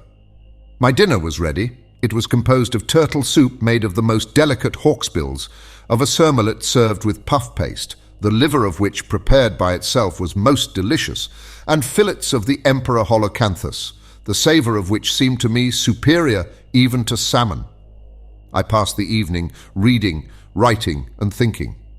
Then sleep overpowered me, and I stretched myself on my couch of Zostera and slept profoundly, whilst the Nautilus was gliding rapidly through the current of the Black River. Chapter 14. A Note of Invitation. The next day was the 9th of November. I awoke after a long sleep of 12 hours. Conseil came, according to custom, to know how I had passed the night and to offer his services. He had left his friend the Canadian sleeping like a man who had never done anything else all his life. I let the worthy fellow chatter as he pleased, without caring to answer him. I was preoccupied by the absence of the captain during our sitting of the day before and hoping to see him today. As soon as I was dressed, I went into the saloon. It was deserted. I plunged into the study of the shell treasures hidden behind the glasses. I revelled also in great herbals filled with the rarest marine plants, which, although dried up, retained their lovely colours. Amongst these precious hydrophytes I remarked some vorticelli, pavonaria, delicate ceramis with scarlet tints, some fan-shaped agari, and some natabuli like flat mushrooms, which at one time used to be classed as zoophytes. In short, a perfect series of algae. The whole day passed without my being honoured by a visit from Captain Nemo. The panels of the saloon did not open. Perhaps they did not wish us to tire of these beautiful things. The course of the Nautilus was east-northeast, her speed 12 knots, the depth below the surface between 25 and 30 fathoms. The next day, 10th of November, the same desertion, the same solitude. I did not see one of the ship's crew. Ned and Conseil spent the greater part of the day with me. They were astonished at the inexplicable absence of the captain. Was this singular man ill? Had he altered his intentions with regard to us? After all, as Conseil said, we enjoyed perfect liberty. We were delicately and abundantly fed. Our host kept to his terms of the treaty. We could not complain, and indeed the singularity of our fate reserved such wonderful compensation for us that we had no right to accuse it as yet. That day I commenced the journal of these adventures, which has enabled me to relate them with more scrupulous exactitude and minute detail. I wrote it on paper made from the Zostera Marina. The 11th of November, early in the morning. The fresh air spreading over the interior of the Nautilus told me that we had come to the surface of the ocean to renew our supply of oxygen. I directed my steps to the central staircase and mounted the platform. It was 6 o'clock. The weather was cloudy, the sea grey but calm. Scarcely a billow. Captain Nemo, whom I hoped to meet, would he be there? I saw no one but the steersman imprisoned in his glass cage. Seated upon the projection formed by the hull of the pinnace, I inhaled the salt breeze with delight. By degrees the fog disappeared under the action of the sun's rays. The radiant orb rose from behind the eastern horizon. The sea flamed under its glance like a train of gunpowder. The clouds scattered in the heights were coloured with lively tints of beautiful shades and numerous mare's tails, which betokened wind for that day. But what was wind to this Nautilus, which tempests could not frighten? I was admiring this joyous rising of the sun, so gay and so life-giving, when I heard steps approaching the platform. I was prepared to salute Captain Nemo, but it was his second, whom I had already seen on the captain's first visit, who appeared. He advanced on the platform, not seeming to see me. With his powerful glass to his eye, he scanned every point of the horizon with great attention. This examination over, he approached the panel and pronounced a sentence in exactly these terms. I have remembered it, for every morning it was repeated under exactly the same conditions. It was thus worded: Notron respok lorni virch. What it meant I could not say. These words pronounced, the second descended. I thought that the Nautilus was about to return to its submarine navigation. I regained the panel and returned to my chamber. 5 days sped thus, without any change in our situation. Every morning I mounted the platform. The same phrase was pronounced by the same individual, but Captain Nemo did not appear. I had made up my mind that I should never see him again, when, on the 16th of November, on returning to my room with Ned and Conseil, I found upon my table a note addressed to me. I opened it impatiently. It was written in a bold, clear hand, the characters rather pointed, recalling the German type. The note was worded as follows: 16th of November, 1867. To Professor Aronnax, on board the Nautilus. Captain Nemo invites Professor Aronnax to a hunting party, which will take place tomorrow morning in the forests of the island of Crespo. He hopes that nothing will prevent the professor from being present, and he will with pleasure see him joined by his companions. Captain Nemo, commander of the Nautilus. "A hunt!" exclaimed Ned. "And in the forests of the island of Crespo," added Conseil. "Oh, then the gentleman is going on terra firma," replied Ned Land. "That seems to me to be clearly indicated," said I, reading the letter once more. "Well, we must accept," said the Canadian, "but once more on dry ground we shall know what to do. Indeed, I shall not be sorry to eat a piece of fresh venison." Without seeking to reconcile what was contradictory between Captain Nemo's manifest aversion to islands and continents and his invitation to hunt in a forest, I contented myself with replying, "Let us first see where the island of Crespo is."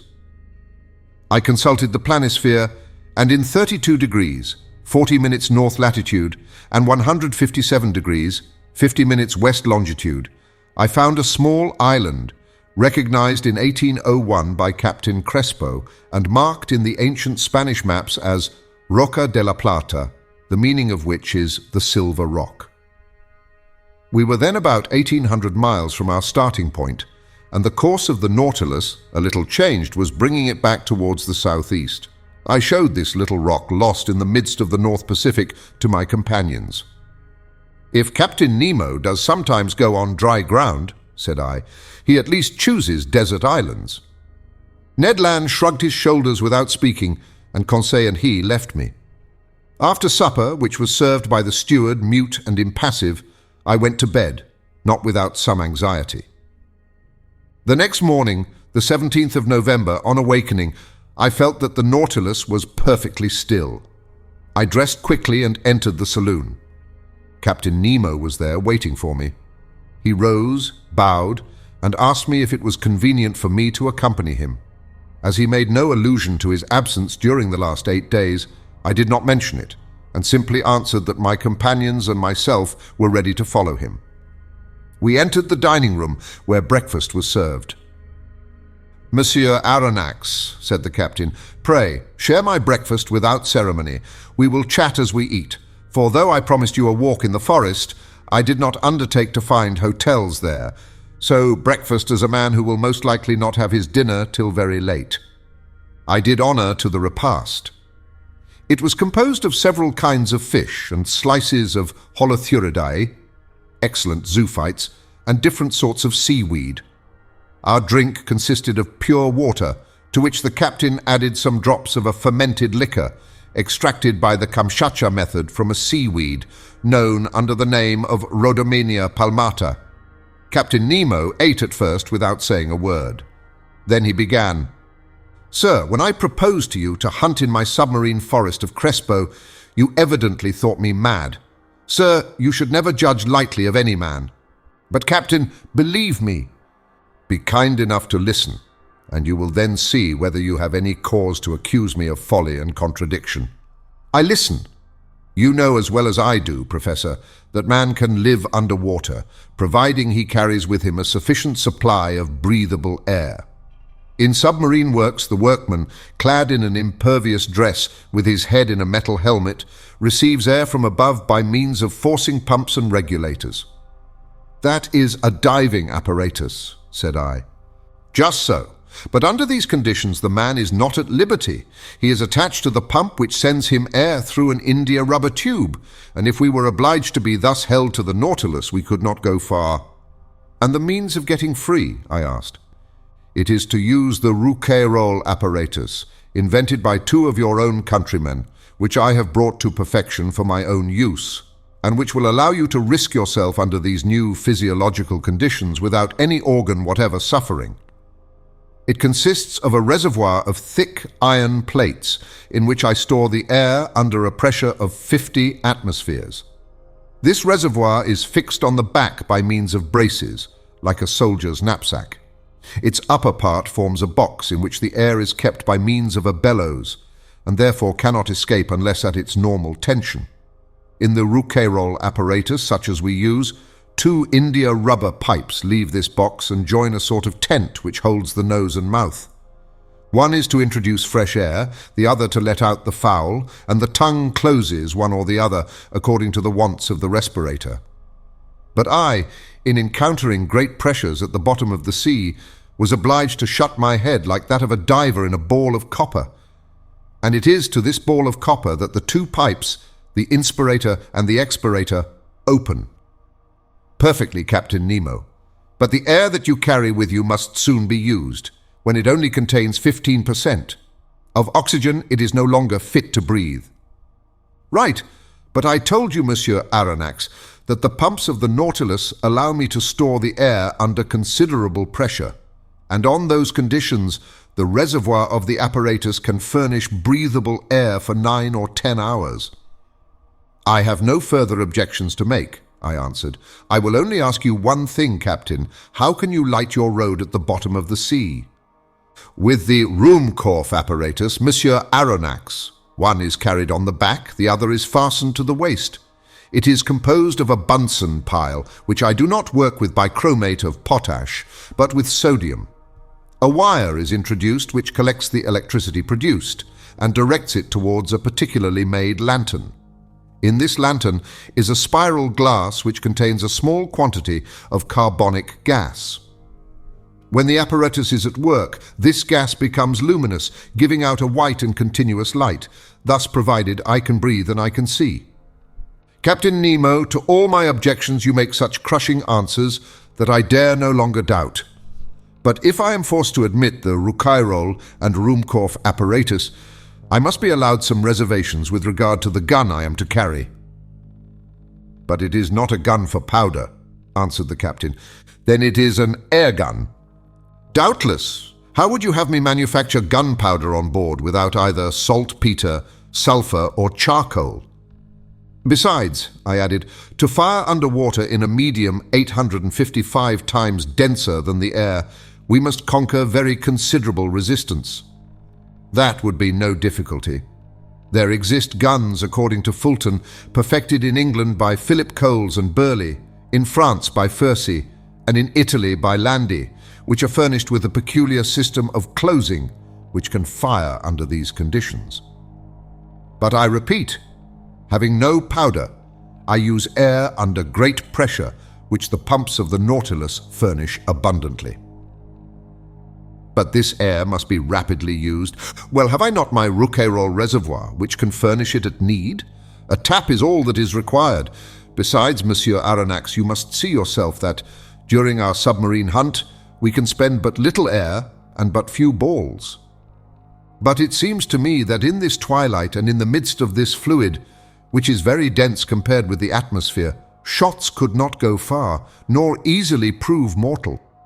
Sir, on the contrary, with this gun, every blow is mortal, and however lightly the animal is touched, it falls as if struck by a thunderbolt. Why?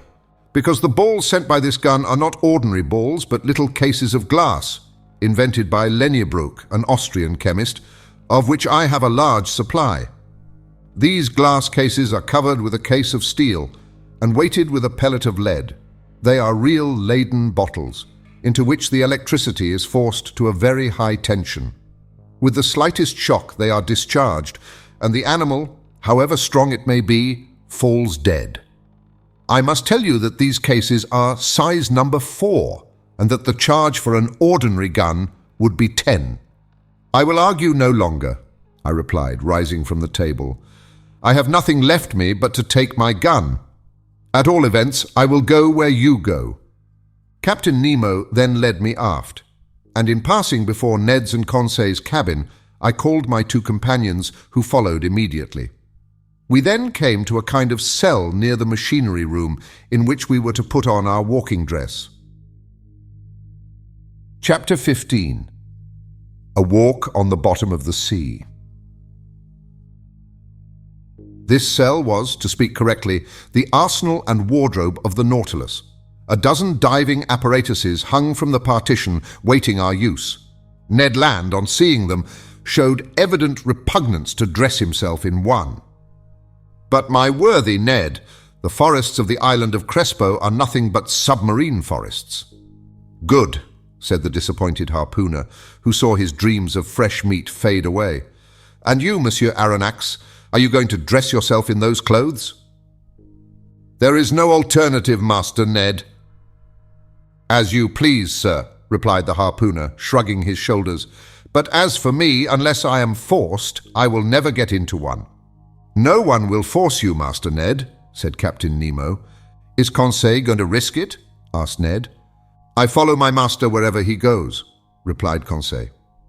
At the captain's call, 2 of the ship's crew came to help us to dress in these heavy and impervious clothes, made of India rubber without seam and constructed expressly to resist considerable pressure.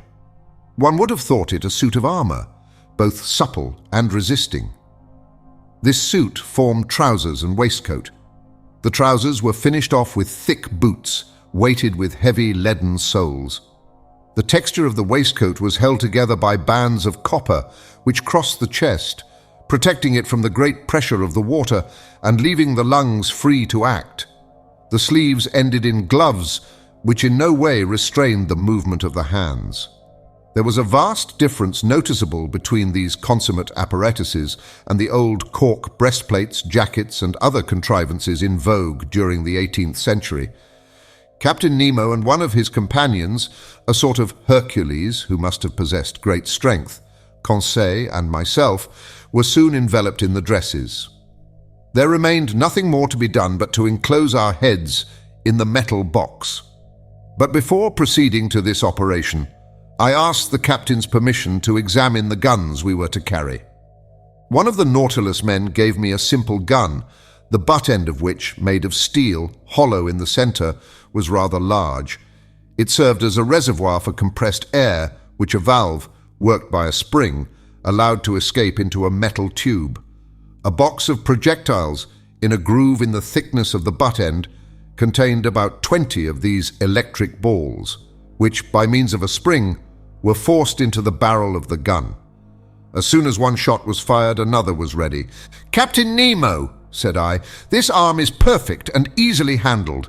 I only ask to be allowed to try it. But how shall we gain the bottom of the sea? At this moment, Professor, the Nautilus is stranded in 5 fathoms, and we have nothing to do but to start. But how shall we get off?" "You shall see." Captain Nemo thrust his head into the helmet. Conseil and I did the same, not without hearing an ironical "good sport" from the Canadian. The upper part of our dress terminated in a copper collar, upon which was screwed the metal helmet. 3 holes, protected by thick glass, allowed us to see in all directions, by simply turning our head in the interior of the headdress. As soon as it was in position, the Rouquayrol apparatus on our backs began to act, and for my part, I could breathe with ease. With the Ruhmkorff lamp hanging from my belt and the gun in my hand, I was ready to set out. But to speak the truth, imprisoned in these heavy garments and glued to the deck by my leaden soles, it was impossible for me to take a step. I was ready to set out. But this state of things was provided for. I felt myself being pushed into a little room contiguous to the wardrobe room. My companions followed, towed along in the same way. I heard a watertight door furnished with stopper plates close upon us, and we were wrapped in profound darkness. After some minutes, a loud hissing was heard. I felt the cold mount from my feet to my chest, evidently from some part of the vessel they had, by means of a tap, given entrance to the water, which was invading us, and with which the room was soon filled. A second door, cut in the side of the Nautilus, then opened. We saw a faint light. In another instant our feet trod the bottom of the sea. And now, how can I retrace the impression left upon me by that walk under the waters? Words are impotent to relate such wonders. Captain Nemo walked in front. His companion followed some steps behind. Conseil and I remained near each other, as if an exchange of words had been possible through our metallic cases. I no longer felt the weight of my clothing, or of my shoes, of my reservoir of air, or my thick helmet, in the midst of which my head rattled like an almond in its shell. The light, which lit the soil 30 feet below the surface of the ocean, astonished me by its power. The solar rays shone through the watery mass easily and dissipated all color, and I clearly distinguished objects at a distance of 150 yards. Beyond that, the tints darkened into fine gradations of ultramarine and faded into vague obscurity. Truly, this water which surrounded me was but another air denser than the terrestrial atmosphere, but almost as transparent. Above me was the calm surface of the sea. We were walking on fine, even sand, not wrinkled, as on a flat shore, which retains the impression of the billows. This dazzling carpet, really a reflector, repelled the rays of the sun with wonderful intensity, which accounted for the vibration which penetrated every atom of liquid. Shall I be believed when I say that, at the depth of 30 feet, I could see as if I was in broad daylight? For a quarter of an hour I trod on this sand, sown with the impalpable dust of shells. The hull of the Nautilus, resembling a long shoal, disappeared by degrees, but its lantern, when darkness should overtake us in the waters, would help to guide us on board by its distinct rays. Soon forms of objects outlined in the distance were discernible. I recognized magnificent rocks, hung with a tapestry of zoophytes of the most beautiful kind, and I was at first struck by the peculiar effect of this medium. It was then 10 in the morning. The rays of the sun struck the surface of the waves at rather an oblique angle, and at the touch of their light, decomposed by refraction as through a prism, flowers, rocks, plants, shells, and polypi were shaded at the edges by the 7 solar colors. It was marvelous, a feast for the eyes, this complication of colored tints, a perfect kaleidoscope of green, yellow, orange, violet, indigo, and blue, in one word, the whole palette of an enthusiastic colorist. Why could I not communicate to Conseil the lively sensations which were mounting to my brain, and rival him in expressions of admiration? For aught I knew, Captain Nemo and his companion might be able to exchange thoughts by means of signs previously agreed upon. So, for want of better, I talked to myself. I declaimed in the copper box which covered my head, thereby expending more air in vain words than was perhaps expedient. Various kinds of isis, clusters of pure tuft coral, prickly fungi, and anemones formed a brilliant garden of flowers, enameled with porphytae, decked with their collarets of blue tentacles, sea stars studding the sandy bottom, together with asterophytons like fine lace embroidered by the hands of naiads, whose festoons were waved by the gentle undulations caused by our walk. It was a real grief to me to crush under my feet the brilliant specimens of mollusks which strewed the ground by thousands, of hammerheads, donaceae, veritable bounding shells, of staircases and red helmet shells, angel wings, and many others produced by this inexhaustible ocean. But we were bound to walk, so we went on, whilst above our heads waved shoals of physalides, leaving their tentacles to float in their train, medusae whose umbrellas of opal or rose pink, escalloped with a band of blue, sheltered us from the rays of the sun, and fiery pelagiae, which, in the darkness, would have strewn our path with phosphorescent light. All these wonders I saw in the space of a quarter of a mile, scarcely stopping, and following Captain Nemo, who beckoned me on by signs. Soon the nature of the soil changed. To the sandy plain succeeded an extent of slimy mud, which the Americans call ooze, composed of equal parts of silicious and calcareous shells. We then travelled over a plain of seaweed of wild and luxuriant vegetation. This sward was of close texture and soft to the feet, and rivaled the softest carpet woven by the hand of man. But whilst verdure was spread at our feet, it did not abandon our heads. A light network of marine plants, of that inexhaustible family of seaweeds of which more than 2,000 kinds are known, grew on the surface of the water. I saw long ribbons of fucus floating, some globular, others tuberous, Lawrencii and Cladostephae of most delicate foliage, and some Rhodomenae palmatae, resembling the fan of a cactus.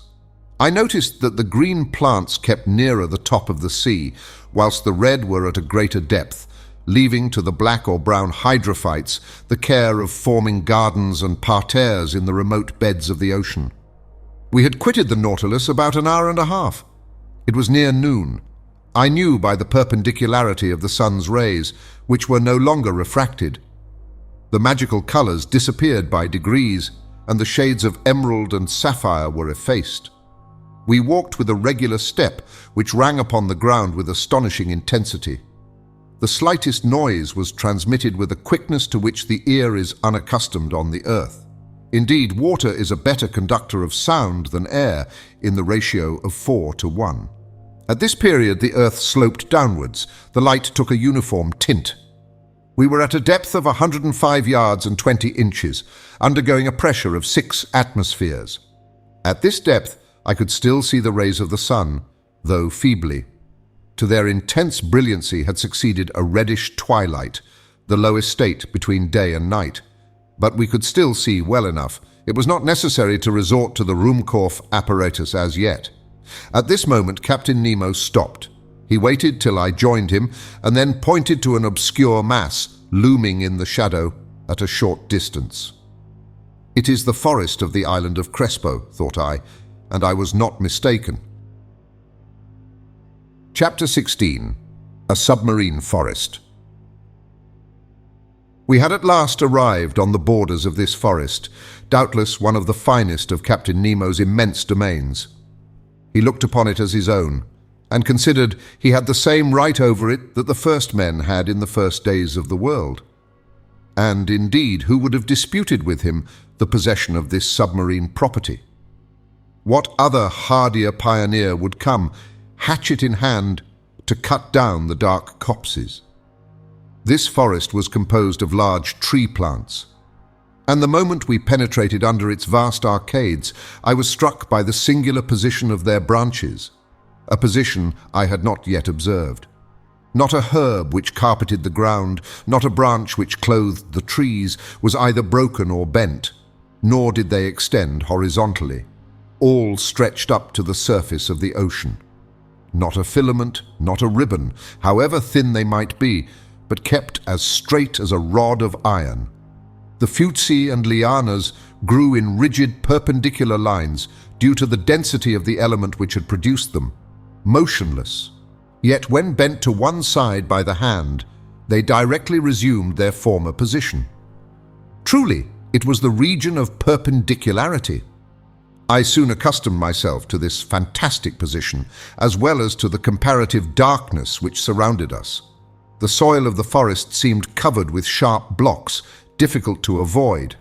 The submarine flora struck me as being very perfect, and richer even than it would have been in the Arctic or tropical zones, where these productions are not so plentiful. But for some minutes I involuntarily confounded the genera, taking zoophytes for hydrophytes, animals for plants, and who would not have been mistaken? The fauna and the flora are too closely allied in this submarine world. These plants are self-propagated, and the principle of their existence is in the water, which upholds and nourishes them. The greater number, instead of leaves, shot forth blades of capricious shapes, comprised within a scale of colors: pink, carmine, green, olive, fawn, and brown. I saw there, but not dried up as our specimens of the Nautilus are, Pavonaris spread like a fan, as if to catch the breeze, scarlet ceramis, whose laminaries extended their edible shoots of fern-shaped Nereocysti, which grow to a height of 15 feet, clusters of acetabuli, whose stems increase in size upwards, and numbers of other marine plants, all devoid of flowers. "Curious anomaly, fantastic element," said an ingenious naturalist, "in which the animal kingdom blossoms and the vegetable does not." Under these numerous shrubs, as large as trees of the temperate zone, and under their damp shadow were massed together real bushes of living flowers, hedges of zoophytes, on which blossomed some zebra meandrins, with crooked grooves, some yellow caryophyllae, and, to complete the illusion, the fish flies flew from branch to branch like a swarm of hummingbirds, whilst yellow Lepisacanthe with bristling jaws, Dactylopteri, and monocentrides rose at our feet like a flight of snipes.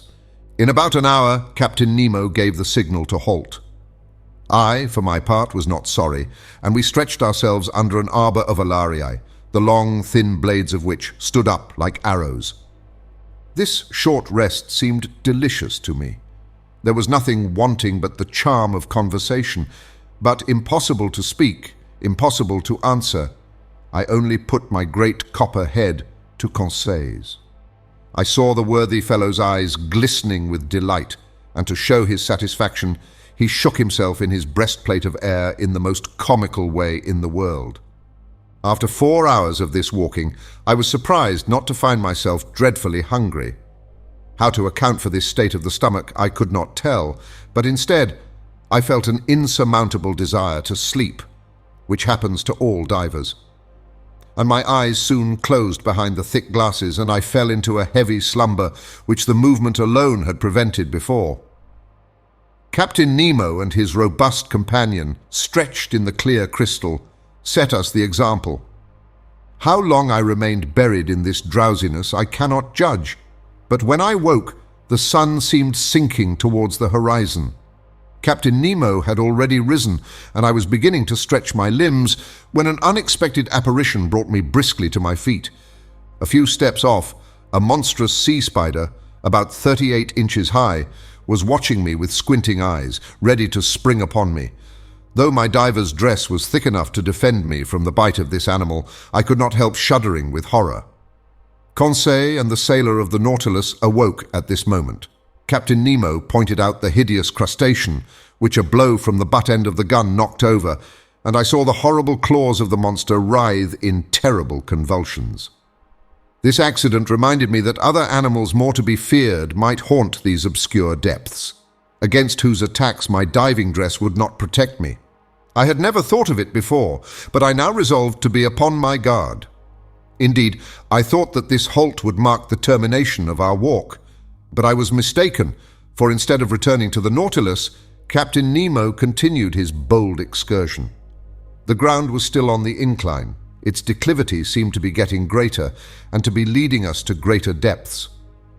It must have been about 3 o'clock when we reached a narrow valley, between high perpendicular walls, situated about 75 fathoms deep. Thanks to the perfection of our apparatus, we were 45 fathoms below the limit which nature seems to have imposed on man as to his submarine excursions. I say 75 fathoms, though I had no instrument by which to judge the distance. But I knew that even in the clearest waters the solar rays could not penetrate further, and accordingly the darkness deepened. At 10 paces not an object was visible. I was groping my way when I suddenly saw a brilliant white light. Captain Nemo had just put his electric apparatus into use. His companion did the same, and Conseil and I followed their example. By turning a screw, I established a communication between the wire and the spiral glass, and the sea, lit by our 4 lanterns, was illuminated for a circle of 36 yards. Captain Nemo was still plunging into the dark depths of the forest, whose trees were getting scarcer at every step. I noticed that vegetable life disappeared sooner than animal life. The medusae had already abandoned the arid soil, from which a great number of animals, zoophytes, articulata, mollusks, and fishes still obtained sustenance. As we walked, I thought the light of our Ruhmkorff apparatus could not fail to draw some inhabitant from its dark couch. But if they did approach us, they at least kept at a respectful distance from the hunters. Several times I saw Captain Nemo stop, put his gun to his shoulder, and after some moments drop it and walk on. At last, after about 4 hours, this marvelous excursion came to an end. A wall of superb rocks in an imposing mass rose before us, a heap of gigantic blocks, an enormous steep granite shore forming dark grottos, but which presented no practicable slope. It was the prop of the island of Crespo. It was the earth. Captain Nemo stopped suddenly. A gesture of his brought us all to a halt, and however desirous I might be to scale the wall, I was obliged to stop. Here ended Captain Nemo's domains, and he would not go beyond them. Further on was a portion of the globe he might not trample upon. The return began. Captain Nemo had returned to the head of his little band, directing their course without hesitation. I thought we were not following the same road to return to the Nautilus. The new road was very steep and consequently very painful. We approached the surface of the sea rapidly, but this return to the upper strata was not so sudden as to cause relief from the pressure too rapidly, which might have produced serious disorder in our organization and brought on internal lesions so fatal to divers. Very soon light reappeared and grew, and the sun being low on the horizon, the refraction edged the different objects with a spectral ring. At 10 yards and a half deep, we walked amidst a shoal of little fishes of all kinds, more numerous than the birds of the air, and also more agile. But no aquatic game worthy of a shot had as yet met our gaze, when at that moment I saw the captain shoulder his gun quickly and follow a moving object into the shrubs. He fired. I heard a slight hissing, and a creature fell stunned at some distance from us. It was a magnificent sea otter, an enhydrus, the only exclusively marine quadruped. This otter was 5 feet long and must have been very valuable. Its skin, chestnut brown above and silvery underneath, would have made one of those beautiful furs so sought after in the Russian and Chinese markets. The fineness and the luster of its coat would certainly fetch 80 pounds. I admired this curious mammal, with its rounded head ornamented with short ears, its round eyes and white whiskers like those of a cat, with webbed feet and nails and tufted tail.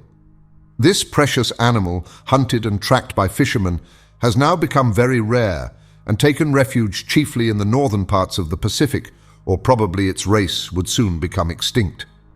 Captain Nemo's companion took the beast, threw it over his shoulder, and we continued our journey.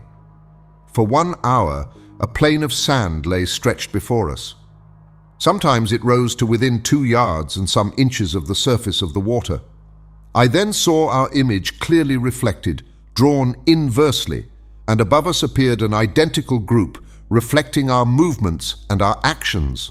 In a word, like us in every point, except that they walked with their heads downward and their feet in the air. Another effect I noticed, which was the passage of thick clouds which formed and vanished rapidly, but on reflection I understood that these seeming clouds were due to the varying thickness of the reeds at the bottom, and I could even see the fleecy foam which their broken tops multiplied on the water, and the shadows of large birds passing above our heads, whose rapid flight I could discern on the surface of the sea. On this occasion I was witness to one of the finest gunshots which ever made the nerves of a hunter thrill. A large bird of great breadth of wing, clearly visible, approached, hovering over us. Captain Nemo's companion shouldered his gun and fired when it was only a few yards above the waves. The creature fell stunned, and the force of its fall brought it within the reach of dexterous hunter's grasp. It was an albatross of the finest kind. Our march had not been interrupted by this incident. For 2 hours we followed these sandy plains, then fields of algae very disagreeable to cross. Candidly, I could do no more when I saw a glimmer of light, which for a half-mile broke the darkness of the waters. It was the lantern of the Nautilus.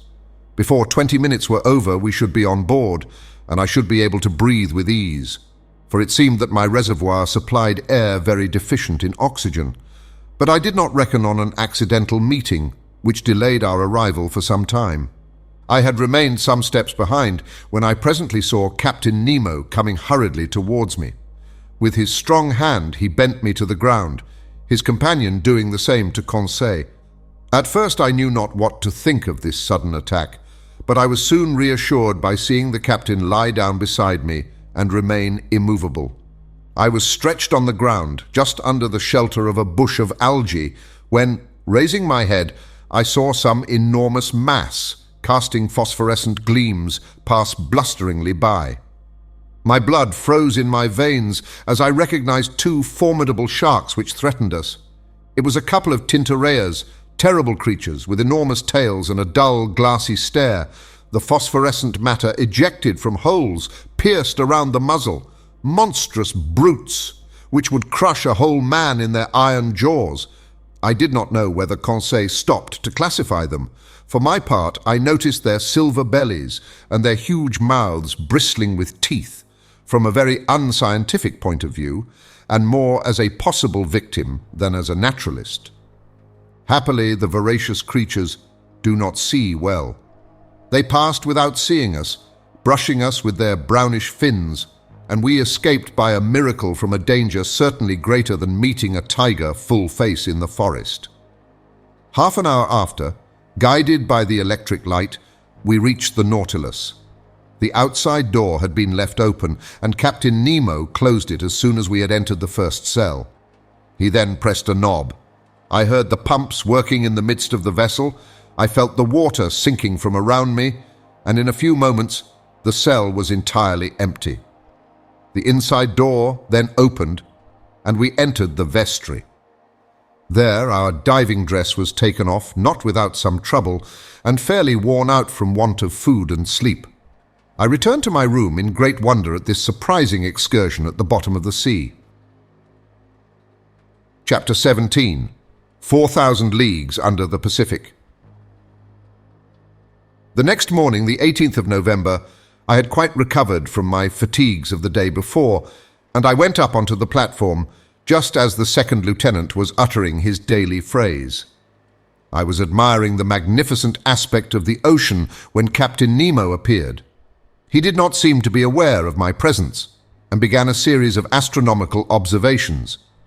Then, when he had finished, he went and leant on the cage of the watchlight and gazed abstractedly on the ocean. In the meantime, a number of the sailors of the Nautilus, all strong and healthy men, had come up onto the platform. They came to draw up the nets that had been laid all night. These sailors were evidently of different nations, although the European type was visible in all of them. I recognized some unmistakable Irishmen, Frenchmen, some Sclavs, and a Greek or a Candiote.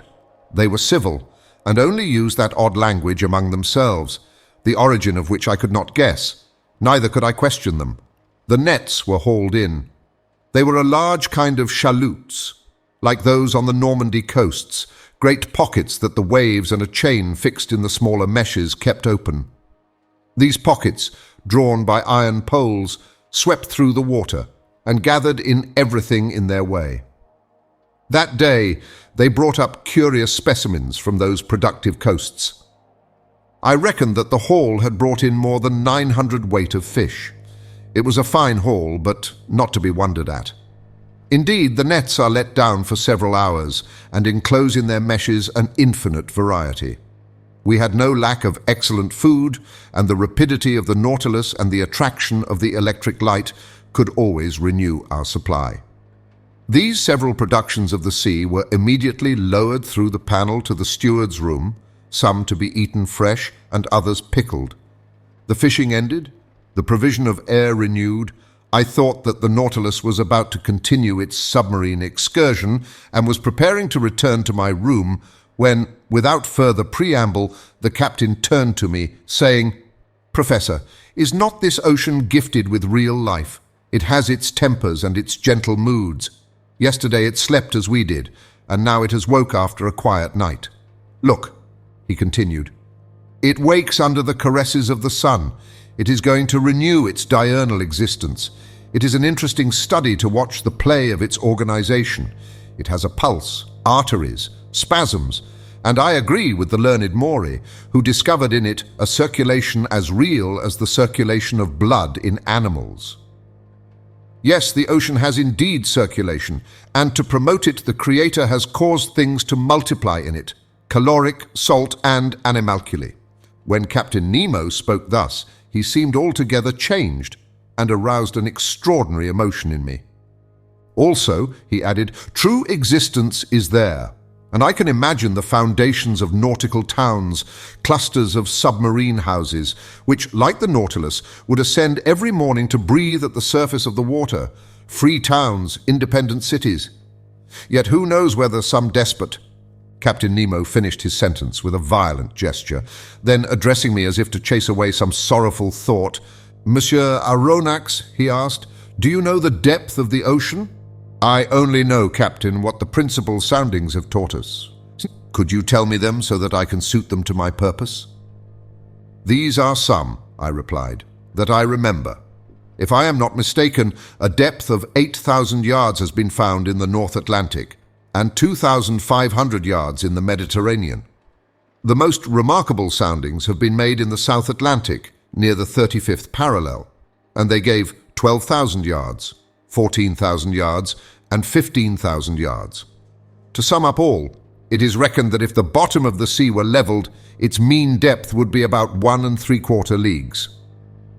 "Well, Professor," replied the captain, "we shall show you better than that, I hope.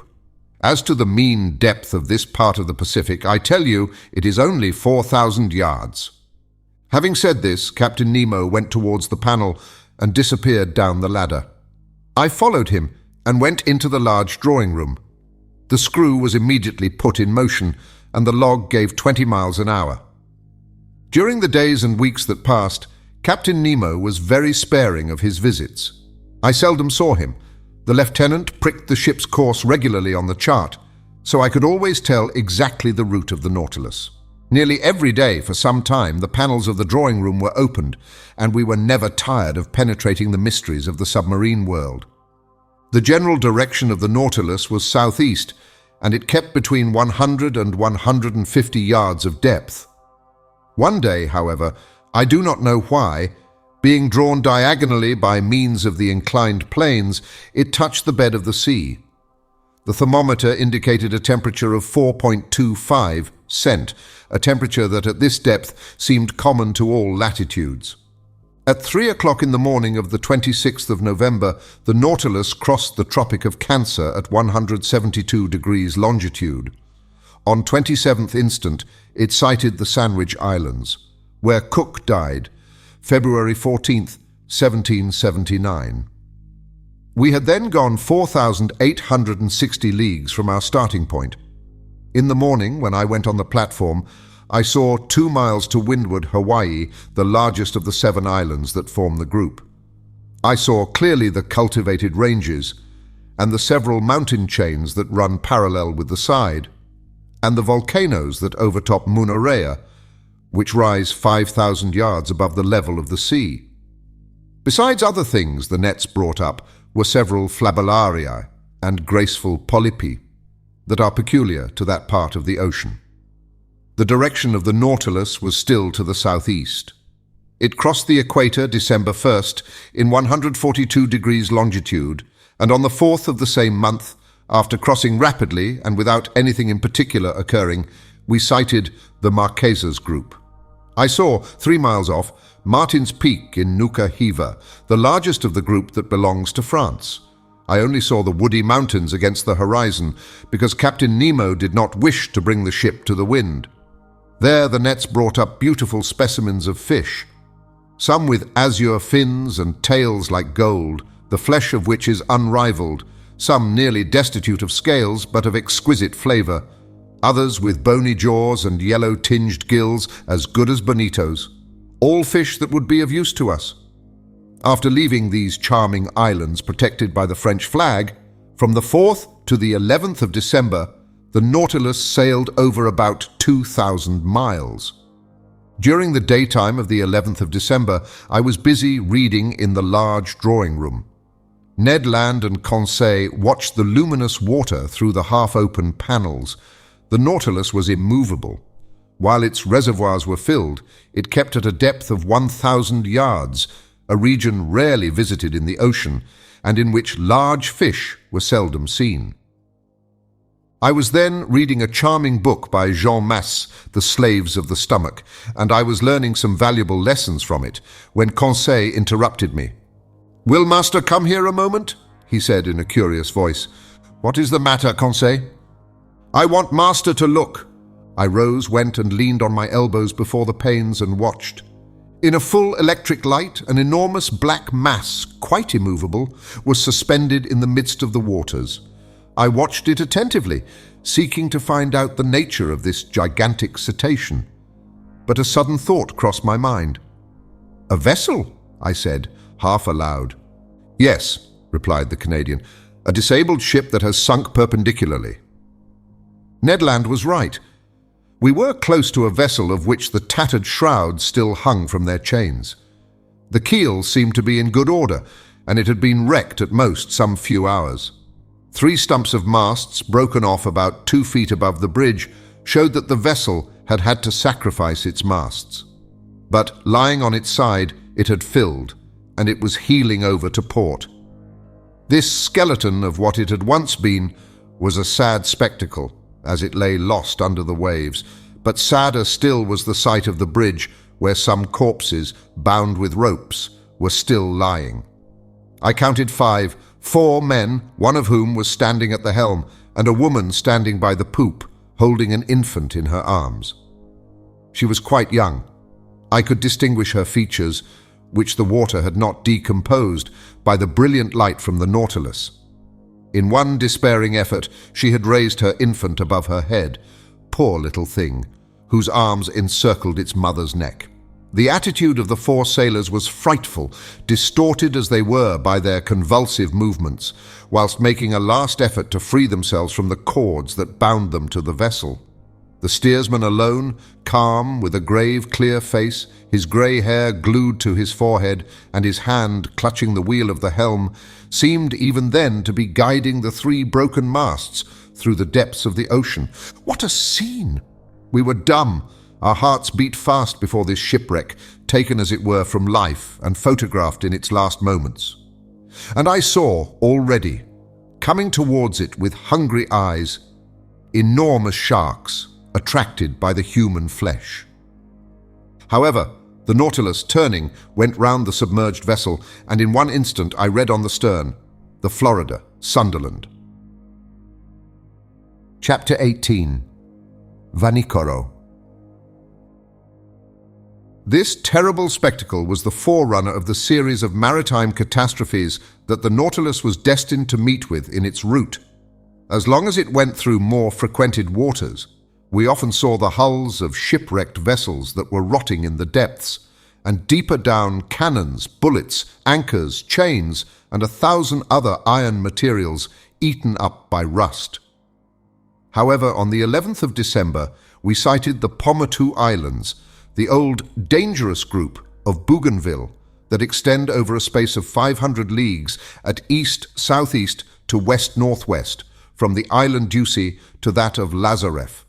This group covers an area of 370 square leagues, and it is formed of 60 groups of islands, among which the Gambia group is remarkable, over which France exercises sway. These are coral islands, slowly raised but continuous, created by the daily work of Polypi. Then this new island will be joined later on to the neighbouring groups, and a 5th continent will stretch from New Zealand and New Caledonia, and from thence to the Marquesas. One day, when I was suggesting this theory to Captain Nemo, he replied coldly, "The Earth does not want new continents, but new men." Chance had conducted the Nautilus towards the island of Clermont-Tonnerre, one of the most curious of the group that was discovered in 1822 by Captain Bell of the Minerva. I could study now the madreporal system to which are due the islands in this ocean. Madrepores, which must not be mistaken for corals, have a tissue lined with a calcareous crust, and the modifications of its structure have induced Monsieur Milne Edwards, my worthy master, to class them into 5 sections.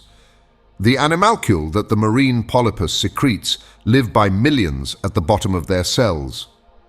Their calcareous deposits become rocks, reefs, and large and small islands. Here they form a ring surrounding a little inland lake that communicates with the sea by means of gaps. There they make barriers of reefs like those on the coasts of New Caledonia and the various Pomotan Islands. In other places, like those at Réunion and at Maurice, they raise fringed reefs, high straight walls, near which the depth of the ocean is considerable. Some cable lengths off the shores of the island of Clermont, I admired the gigantic work accomplished by these microscopical workers. These walls are specially the work of those madrepores known as Millepores, Porites, madrepores, and astrias. These polypi are found particularly in the rough beds of the sea near the surface, and consequently it is from the upper part that they begin their operations, in which they bury themselves by degrees with the debris of the secretions that support them. Such is, at least, Darwin's theory, who thus explains the formation of the atolls, a superior theory, to my mind, to that given of the foundation of the madreporical works, summits of mountains or volcanoes that are submerged some feet below the level of the sea. I could observe closely these curious walls, for perpendicularly they were more than 300 yards deep, and our electric sheets lighted up this calcareous matter brilliantly. Replying to a question Conseil asked me as to the time these colossal barriers took to be raised, I astonished him much by telling him that learned men reckoned it about the eighth of an inch in 100 years. Towards evening, Clermont-Tonnerre was lost in the distance, and the route of the Nautilus was sensibly changed. After having crossed the Tropic of Capricorn in 135 degrees longitude, it sailed WNW, making again for the tropical zone. Although the summer sun was very strong, we did not suffer from heat, for at 15 or 20 fathoms below the surface, the temperature did not rise above from 10 to 12 degrees. On 15th of December, we left to the east the bewitching group of the Societies and the graceful Tahiti, Queen of the Pacific. I saw in the morning, some miles to the windward, the elevated summits of the island. These waters furnished our table with excellent fish, mackerel, bonitos, and some varieties of a sea serpent. On the 25th of December, the Nautilus sailed into the midst of the New Hebrides, discovered by Quiros in 1606, and that Bougainville explored in 1768, and to which Cook gave its present name in 1773. This group is composed principally of 9 large islands that form a band of 120 leagues north-northeast to south-southwest, between 15 degrees and 2 degrees south latitude and 164 degrees and 168 degrees longitude. We passed tolerably near to the island of Oru, that at noon looked like a mass of green woods, surmounted by a peak of great height. That day, being Christmas Day, Ned Land seemed to regret sorely the non-celebration of Christmas, the family fete of which Protestants are so fond. I had not seen Captain Nemo for a week, when, on the morning of the 27th, he came into the large drawing-room, always seeming as if he had seen you 5 minutes before. I was busily tracing the route of the Nautilus on the planisphere. The captain came up to me, put his finger on one spot on the chart, and said this single word, Vanikoro. The effect was magical. It was the name of the islands on which La Pérouse had been lost. I rose suddenly. The Nautilus has brought us to Vanikoro? I asked. Yes, Professor, said the captain. And I can visit the celebrated islands where the Beausoleil and the Astrolabe struck? If you like, Professor. When shall we be there? We are there now. Followed by Captain Nemo, I went up onto the platform and greedily scanned the horizon. To the northeast, 2 volcanic islands emerged of unequal size, surrounded by a coral reef that measured 40 miles in circumference.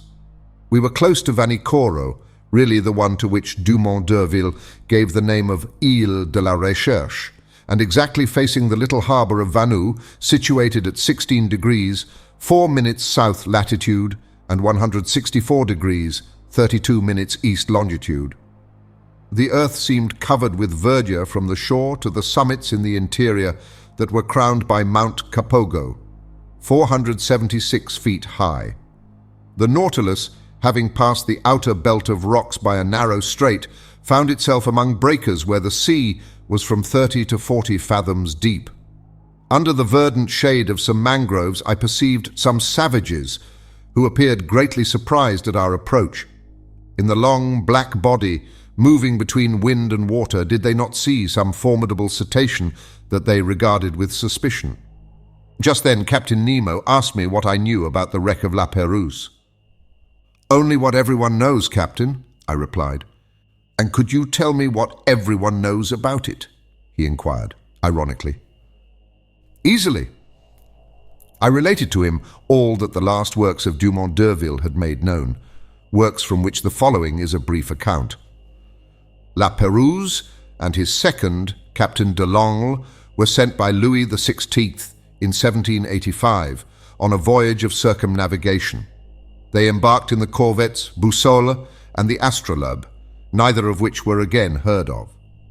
In 1791, the French government, Justly uneasy as to the fate of these two sloops, manned two large merchantmen, the Recherche and the Espérance, which left Brest the 28th of September under the command of Bruni d'Entrecasteaux.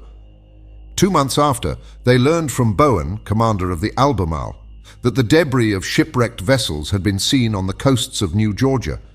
But d'Entrecasteaux, ignoring this communication, rather uncertain besides, directed his course towards the Admiralty Islands, mentioned in a report of Captain Hunter's as being the place where La Pérouse was wrecked. They sought in vain. The Espérance and the Recherche passed before Vanikoro without stopping there, and in fact this voyage was most disastrous, as it cost d'Entrecasteaux his life and those of 2 of his lieutenants, besides several of his crew. Captain Dillon, a shrewd old Pacific sailor, was the first to find unmistakable traces of the wrecks. On the 15th of May, 1824, his vessel, the St. Patrick, passed close to Tikopia, one of the New Hebrides. There, a Lascar came alongside in a canoe, sold him the handle of a sword in silver that bore the print of characters engraved on the hilt. The Lascar pretended that 6 years before, during a stay at Vanikoro, he had seen 2 Europeans that belonged to some vessels that had run aground on the reefs some years ago. Dillon guessed that he meant La Pérouse, whose disappearance had troubled the whole world. He tried to get onto Vanikoro, where, according to the Lascar, he would find numerous debris of the wreck, but winds and tides prevented him. Dillon returned to Calcutta. There he interested the Asiatic Society and the Indian Company in his discovery.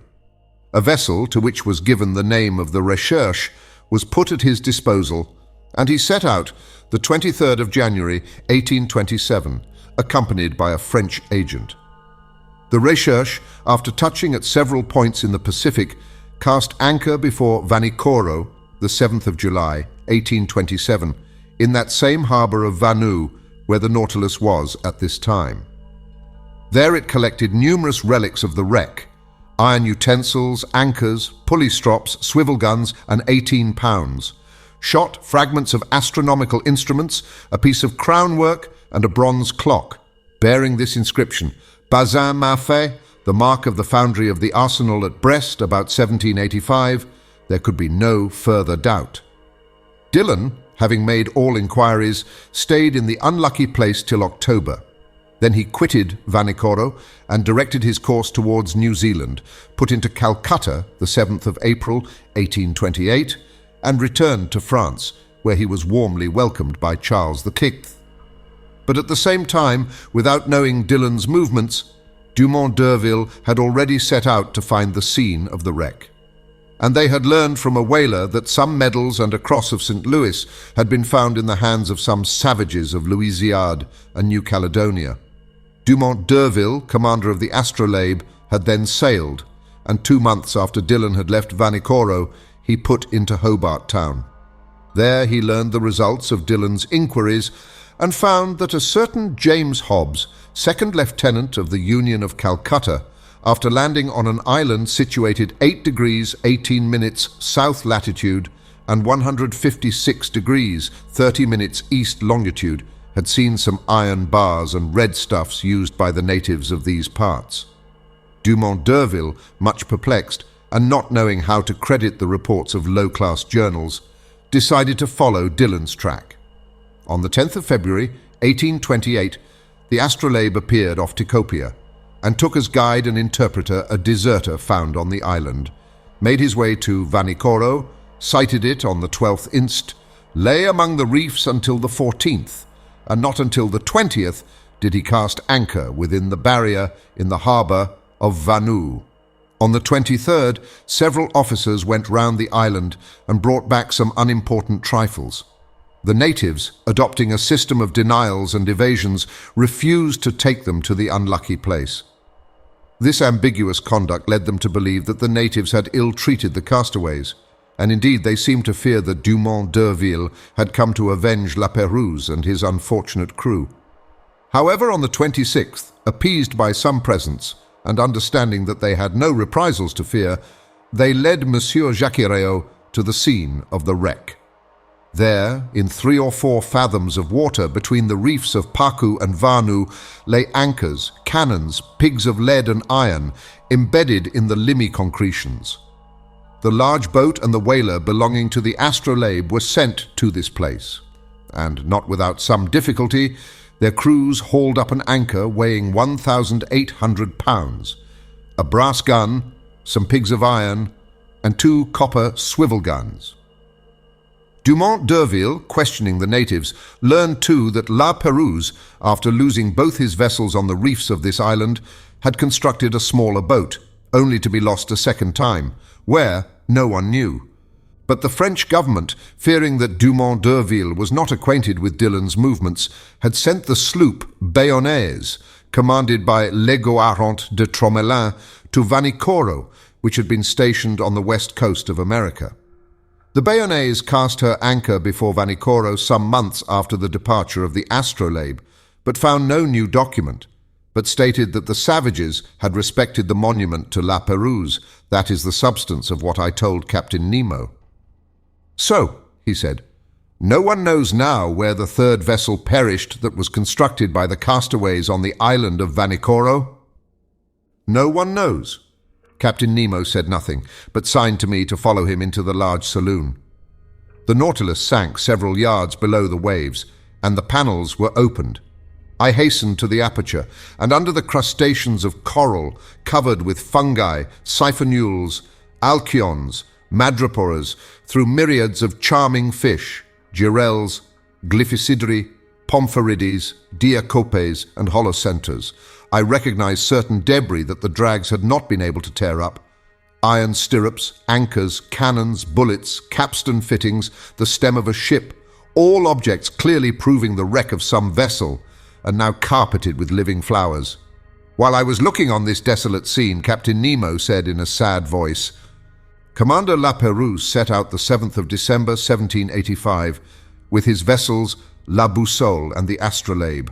He first cast anchor at Botany Bay, visited the Friendly Isles, New Caledonia, then directed his course towards Santa Cruz and put into Namuka, one of the Hapai group. Then his vessels struck on the unknown reefs of Vanikoro. The Boussole, which went first, ran aground on the southerly coast. The Astrolabe went to its help and ran aground too. The first vessel was destroyed almost immediately. The second, stranded under the wind, resisted some days. The natives made the castaways welcome. They installed themselves in the island and constructed a smaller boat with the debris of the 2 large ones. Some sailors stayed willingly at Vanikoro. The others, weak and ill, set out with La Pérouse.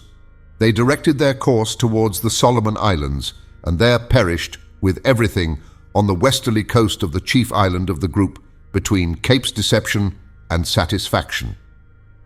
How do you know that? By this, that I found on the spot where was the last wreck. Captain Nemo showed me a tin plate box, stamped with the French arms and corroded by the salt water. He opened it, and I saw a bundle of papers, yellow but still readable.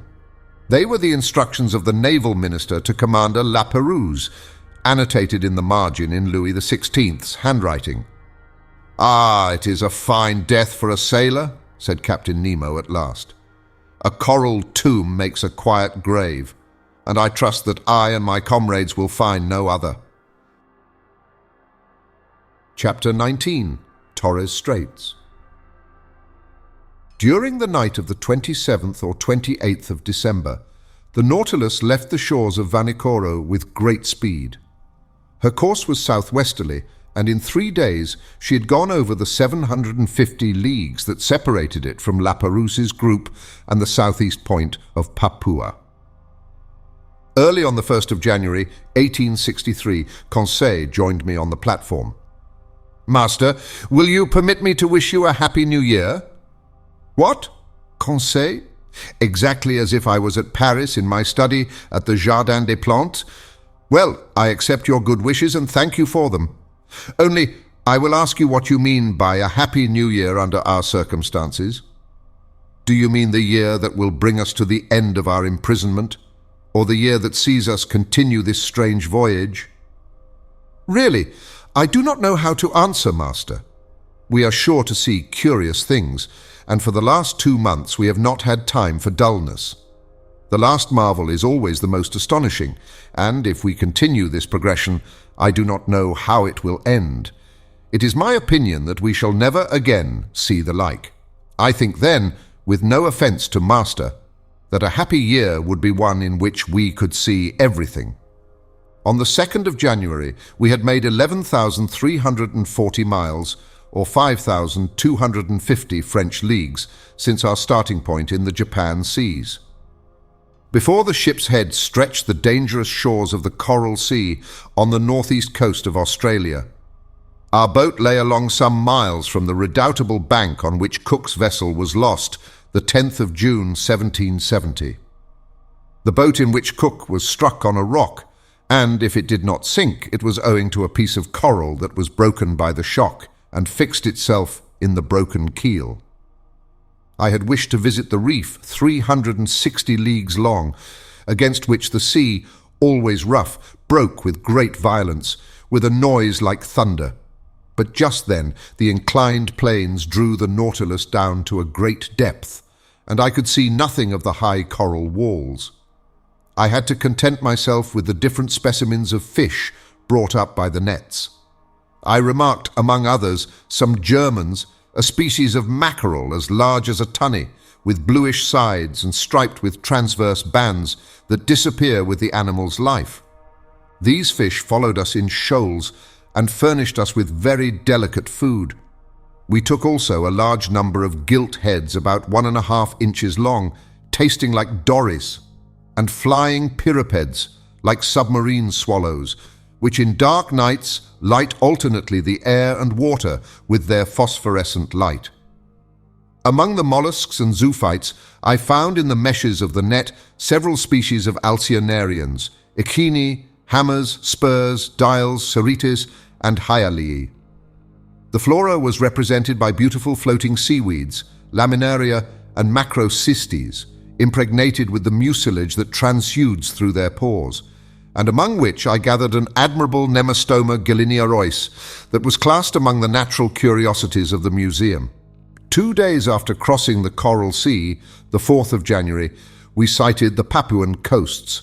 On this occasion, Captain Nemo informed me that his intention was to get into the Indian Ocean by the Strait of Torres. His communication ended there. The Torres Straits are nearly 34 leagues wide, but they are obstructed by an innumerable quantity of islands, islets, breakers and rocks that make its navigation almost impracticable, so that Captain Nemo took all needful precautions to cross them.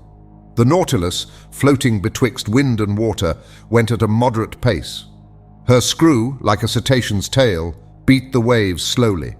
Profiting by this, I and my 2 companions went up onto the deserted platform.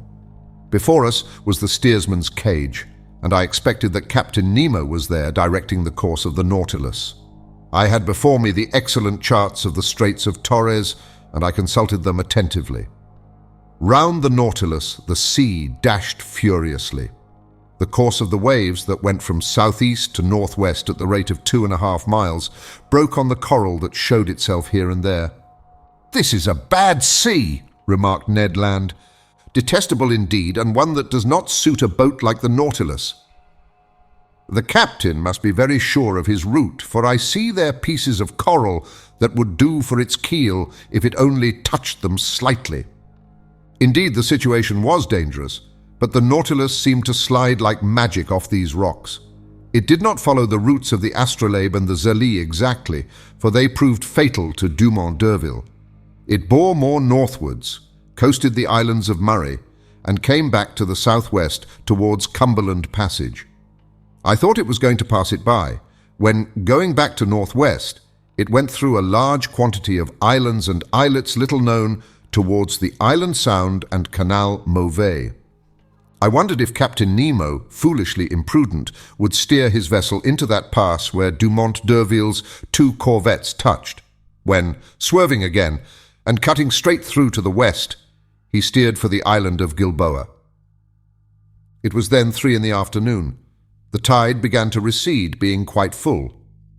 The Nautilus approached the island that I still saw, with its remarkable border of screw pines. He stood off it at about 2 miles distant. Suddenly a shock overthrew me. The Nautilus just touched a rock and stayed immovable, laying lightly to port side.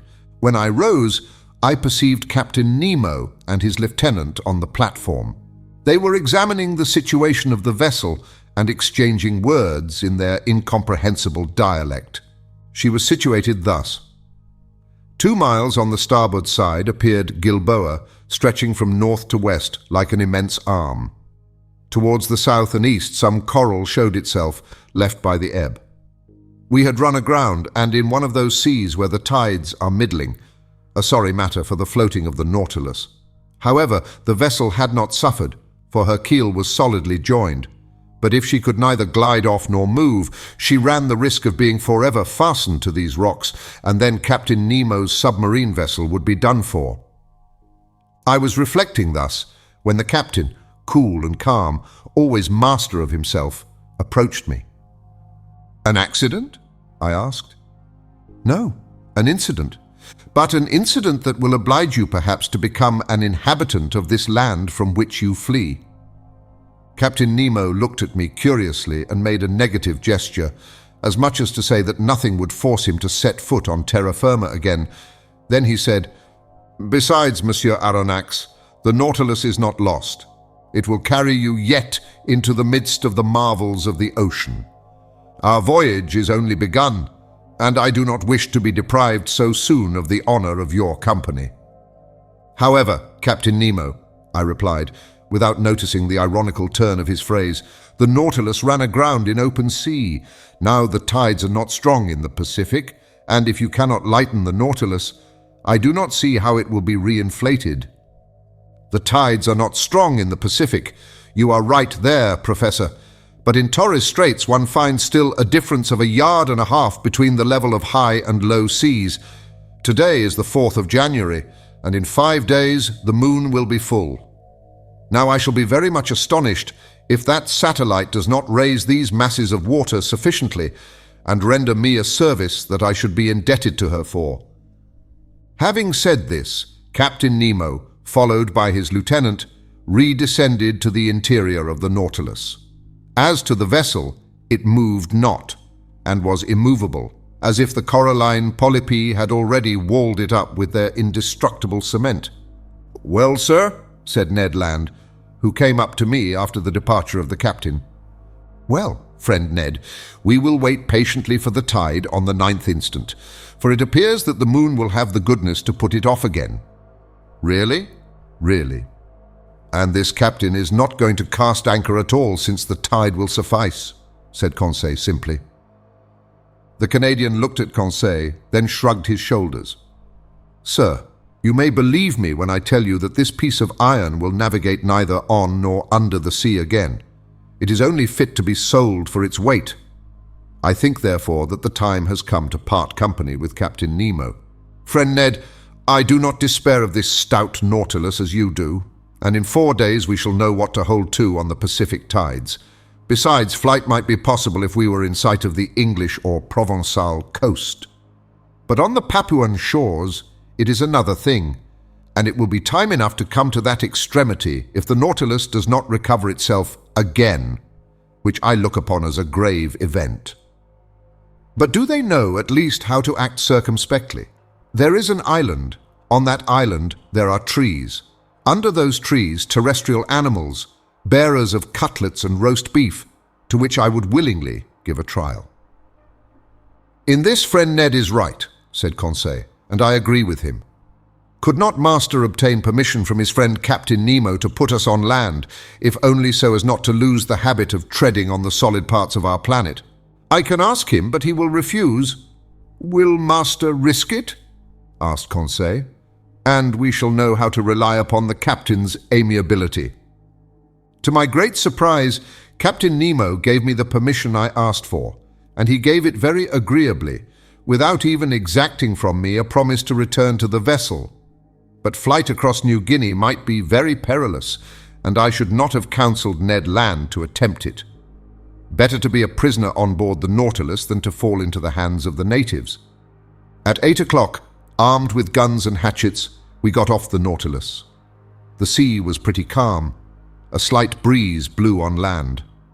Conseil and I rowing, we sped along quickly, and Ned steered in the straight passage that the breakers left between them. The boat was well handled and moved rapidly. Ned Land could not restrain his joy. He was like a prisoner that had escaped from prison and knew not that it was necessary to re-enter it. "Meat! We are going to eat some meat, and what meat?" he replied. "Real game! No, bread indeed. I do not say that fish is not good. We must not abuse it, but a piece of fresh venison grilled on live coals will agreeably vary our ordinary course." "Glutton," said Conseil, "he makes my mouth water." "It remains to be seen," I said, "if these forests are full of game, and if the game is not such as will hunt the hunter himself." "Well said, Monsieur Aronnax," replied the Canadian, whose teeth seemed sharpened like the edge of a hatchet. "But I will eat tiger, loin of tiger, if there is no other quadruped on this island." "Friend Ned is uneasy about it," said Conseil. "Whatever it may be," continued Ned Land, "every animal with 4 paws without feathers, or with 2 paws without feathers, will be saluted by my first shot." "Very well. Master Land's imprudences are beginning." "Never fear, Monsieur Aronnax," replied the Canadian. "I do not want 25 minutes to offer you a dish of my sort." At 8:30, the Nautilus boat ran softly aground on a heavy sand after having happily passed the coral reef that surrounds the island of Gilboa. Chapter 20. A few days on land. I was much impressed on touching land. Ned Land tried the soil with his feet as if to take possession of it. However, it was only 2 months before that we had become, according to Captain Nemo, passengers on board the Nautilus, but in reality, prisoners of its commander. In a few minutes we were within musket shot of the coast. The whole horizon was hidden behind a beautiful curtain of forests. Enormous trees, the trunks of which attained a height of 200 feet, were tied to each other by garlands of bindweed, real natural hammocks which a light breeze rocked. They were mimosas, figs, hibisci, and palm trees, mingled together in profusion, and under the shelter of their verdant vault grew orchids, leguminous plants, and ferns. But without noticing all these beautiful specimens of Papuan flora, the Canadian abandoned the agreeable for the useful. He discovered a cocoa tree, beat down some of the fruit, broke them, and we drank the milk and ate the nut with a satisfaction that protested against the ordinary food on the Nautilus. "Excellent," said Ned Land. "Exquisite," replied Conseil. "And I do not think," said the Canadian, "that he would object to our introducing a cargo of cocoa nuts on board." "I do not think he would, but he would not taste them." "So much the worse for him," said Conseil. "And so much the better for us," replied Ned Land. "There will be more for us." "One word only, Master Land," I said to the harpooner, who was beginning to ravage another cocoa-nut tree. "Cocoa nuts are good things, but before filling the canoe with them it would be wise to reconnoiter and see if the island does not produce some substance not less useful. Fresh vegetables would be welcome on board the Nautilus." "Master is right," replied Conseil, "and I propose to reserve 3 places in our vessel, one for fruits, the other for vegetables, and the third for the venison, of which I have not yet seen the smallest specimen." "Conseil, we must not despair," said the Canadian. "Let us continue," I returned, "and lie in wait. Although the island seems uninhabited, it might still contain some individuals that would be less hard than we on the nature of game." "Ho! Ho!" said Ned Land, moving his jaws significantly. "Well, Ned," said Conseil. "My word," returned the Canadian, "I begin to understand the charms of anthropophagy. Ned, what are you saying? You, a man-eater. I should not feel safe with you, especially as I share your cabin. I might perhaps wake one day to find myself half devoured." "Friend Conseil, I like you much, but not enough to eat you unnecessarily." "I would not trust you," replied Conseil. "But enough. We must absolutely bring down some game to satisfy this cannibal. Or else one of these fine mornings, Master will find only pieces of his servant to serve him." While we were talking thus, We were penetrating the somber arches of the forest, and for 2 hours we surveyed it in all directions. Chance rewarded our search for eatable vegetables, and one of the most useful products of the tropical zones furnished us with precious food that we missed on board. I would speak of the breadfruit tree, very abundant in the island of Gilboa, and I remarked chiefly the variety destitute of seeds, which bears in Malaya the name of rima. Ned Land knew these fruits well. He had already eaten many during his numerous voyages, and he knew how to prepare the eatable substance. Moreover, the sight of them excited him, and he could contain himself no longer. "Master," he said, "I shall die if I do not taste a little of this breadfruit pie. Taste it, friend Ned. Taste it as you want. We are here to make experiments. Make them."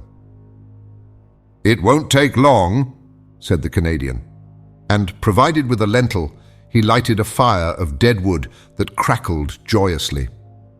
During this time, Conseil and I chose the best fruits of the breadfruit. Some had not then attained a sufficient degree of maturity, and their thick skin covered a white but rather fibrous pulp. Others, the greater number, yellow and gelatinous, waited only to be picked. These fruits enclosed no kernel. Conseil brought a dozen to Ned Land, who placed them on a coal fire after having cut them in thick slices, and while doing this, repeating, "You will see, master, how good this bread is. More so when one has been deprived of it so long. It is not even bread," added he, "but a delicate pastry. You have eaten none, master?" "No, Ned." "Very well, prepare yourself for a juicy thing. If you do not come for more, I am no longer the king of harpooners." After some minutes, the part of the fruits that was exposed to the fire was completely roasted. The interior looked like a white pasty, a sort of soft crumb, the flavor of which was like that of an artichoke. It must be confessed this bread was excellent, and I ate of it with great relish. "What time is it now?" asked the Canadian. 2 o'clock at least," replied Conseil. "How time flies on firm ground," sighed Ned Land. "Let us be off," replied Conseil. We returned through the forest and completed our collection by a raid upon the cabbage palms that we gathered from the tops of the trees, little beans that I recognized as the abru of the Malays, and yams of a superior quality. We were loaded when we reached the boat, but Ned Land did not find his provisions sufficient. Fate, however, favored us. Just as we were pushing off, he perceived several trees, from 25 to 30 feet high, a species of palm tree. At last, at 5 o'clock in the evening, loaded with our riches, we quitted the shore, and half an hour after, we hailed the Nautilus. No one appeared on our arrival. The enormous iron-plated cylinder seemed deserted. The provisions embarked, I descended to my chamber, and after supper slept soundly. The next day, the 6th of January, nothing new on board. Not a sound inside, not a sign of life. The boat rested along the edge, in the same place in which we had left it. We resolved to return to the island. Ned Land hoped to be more fortunate than on the day before with regard to the hunt, and wished to visit another part of the forest. At dawn, we set off. The boat, carried on by the waves that flowed to shore, reached the island in a few minutes. We landed, and thinking that it was better to give in to the Canadian, we followed Ned Land, whose long limbs threatened to distance us. He wound up the coast towards the west. Then, fording some torrents, he gained the high plain that was bordered with admirable forests. Some kingfishers were rambling along the watercourses, but they would not let themselves be approached. Their circumspection proved to me that these birds knew what to expect from bipeds of our species, and I concluded that, if the island was not inhabited, at least human beings occasionally frequented it. After crossing a rather large prairie, we arrived at the skirts of a little wood that was enlivened by the songs and flight of a large number of birds. "There are only birds," said Conseil. "But they are eatable," replied the harpooner. "I do not agree with you, friend Ned, for I see only parrots there." "Friend Conseil," said Ned gravely, The parrot is like pheasant to those who have nothing else. And, I added, this bird, suitably prepared, is worth knife and fork. Indeed, under the thick foliage of this wood, a world of parrots were flying from branch to branch, only needing a careful education to speak the human language. For the moment, they were chattering with parrots of all colours, and grave cockatoos who seemed to meditate upon some philosophical problem, whilst brilliant red lories passed like a piece of bunting carried away by the breeze, Papuans with the finest azure colours, and in all a variety of winged things most charming to behold, but few eatable. However, a bird peculiar to these lands, and which has never passed the limits of the Aru and Papuan Islands, was wanting in this collection, but fortune reserved it for me before long. After passing through a moderately thick copse, we found a plain obstructed with bushes.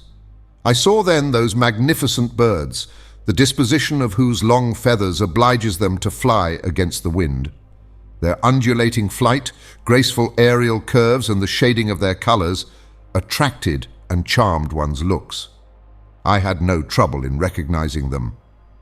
"Birds of paradise!" I exclaimed. The Malays, who carry on a great trade in these birds with the Chinese, have several means that we could not employ for taking them. Sometimes they put snares on the top of high trees that the birds of paradise prefer to frequent. Sometimes they catch them with a viscous bird lime that paralyzes their movements. They even go so far as to poison the fountains that the birds generally drink from. But we were obliged to fire at them during flight, which gave us few chances to bring them down.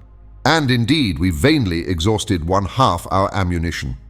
About 11 o'clock in the morning, the first range of mountains that formed the center of the island was traversed, and we had killed nothing. Hunger drove us on. The hunters had relied on the products of the chase, and they were wrong. Happily, Conseil, to his great surprise, made a double shot and secured breakfast. He brought down a white pigeon and a wood pigeon, which, cleverly plucked and suspended from a skewer, was roasted before a red fire of dead wood. While these interesting birds were cooking, Ned prepared the fruit of the bread tree. Then the wood pigeons were devoured to the bones and declared excellent. The nutmeg, with which they are in the habit of stuffing their crops, flavors their flesh and renders it delicious eating. Now, Ned, what do you miss now? Some 4-footed game, Monsieur Aronnax. All these pigeons are only side dishes and trifles, and until I have killed an animal with cutlets, I shall not be content. Nor I, Ned, if I do not catch a bird of paradise. Let us continue hunting, replied Conseil. Let us go towards the sea. We have arrived at the first declivities of the mountains, and I think we had better regain the region of forests. That was sensible advice, and was followed out. After walking for 1 hour, we had attained a forest of sago trees. Some inoffensive serpents glided away from us. The birds of paradise fled at our approach, and truly I despaired of getting near one when Conseil, who was walking in front, suddenly bent down, uttered a triumphal cry, and came back to me bringing a magnificent specimen. "Ah! Bravo, Conseil! Master is very good." "No, my boy, you have made an excellent stroke. Take one of these living birds and carry it in your hand. If Master will examine it, he will see that I have not deserved great merit." "Why, Conseil?" "Because this bird is as drunk as a quail." "Drunk?" "Yes, sir, drunk with the nutmegs that it devoured under the nutmeg tree under which I found it. See, friend Ned, see the monstrous effects of intemperance." "By Jove!" exclaimed the Canadian. "Because I have drunk gin for 2 months, you must needs reproach me."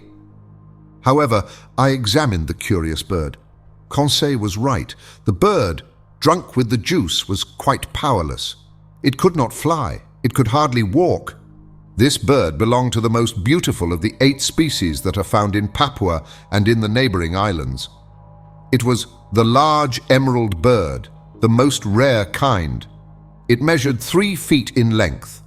Its head was comparatively small, its eyes placed near the opening of the beak, and also small, but the shades of color were beautiful, having a yellow beak, brown feet and claws, nut-colored wings with purple tips, pale yellow at the back of the neck and head, and emerald color at the throat, chestnut on the breast and belly.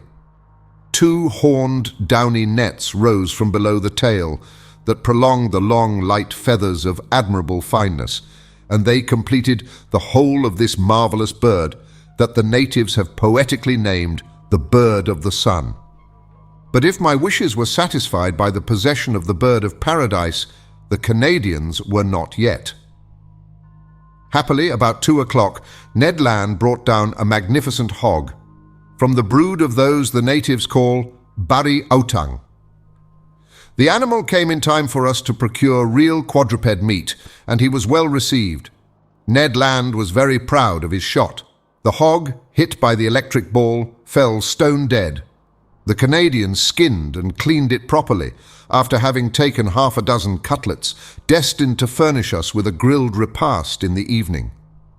Then the hunt was resumed, which was still more marked by Ned and Conseil's exploits. Indeed, the 2 friends, beating the bushes, roused a herd of kangaroos that fled and bounded along on their elastic paws.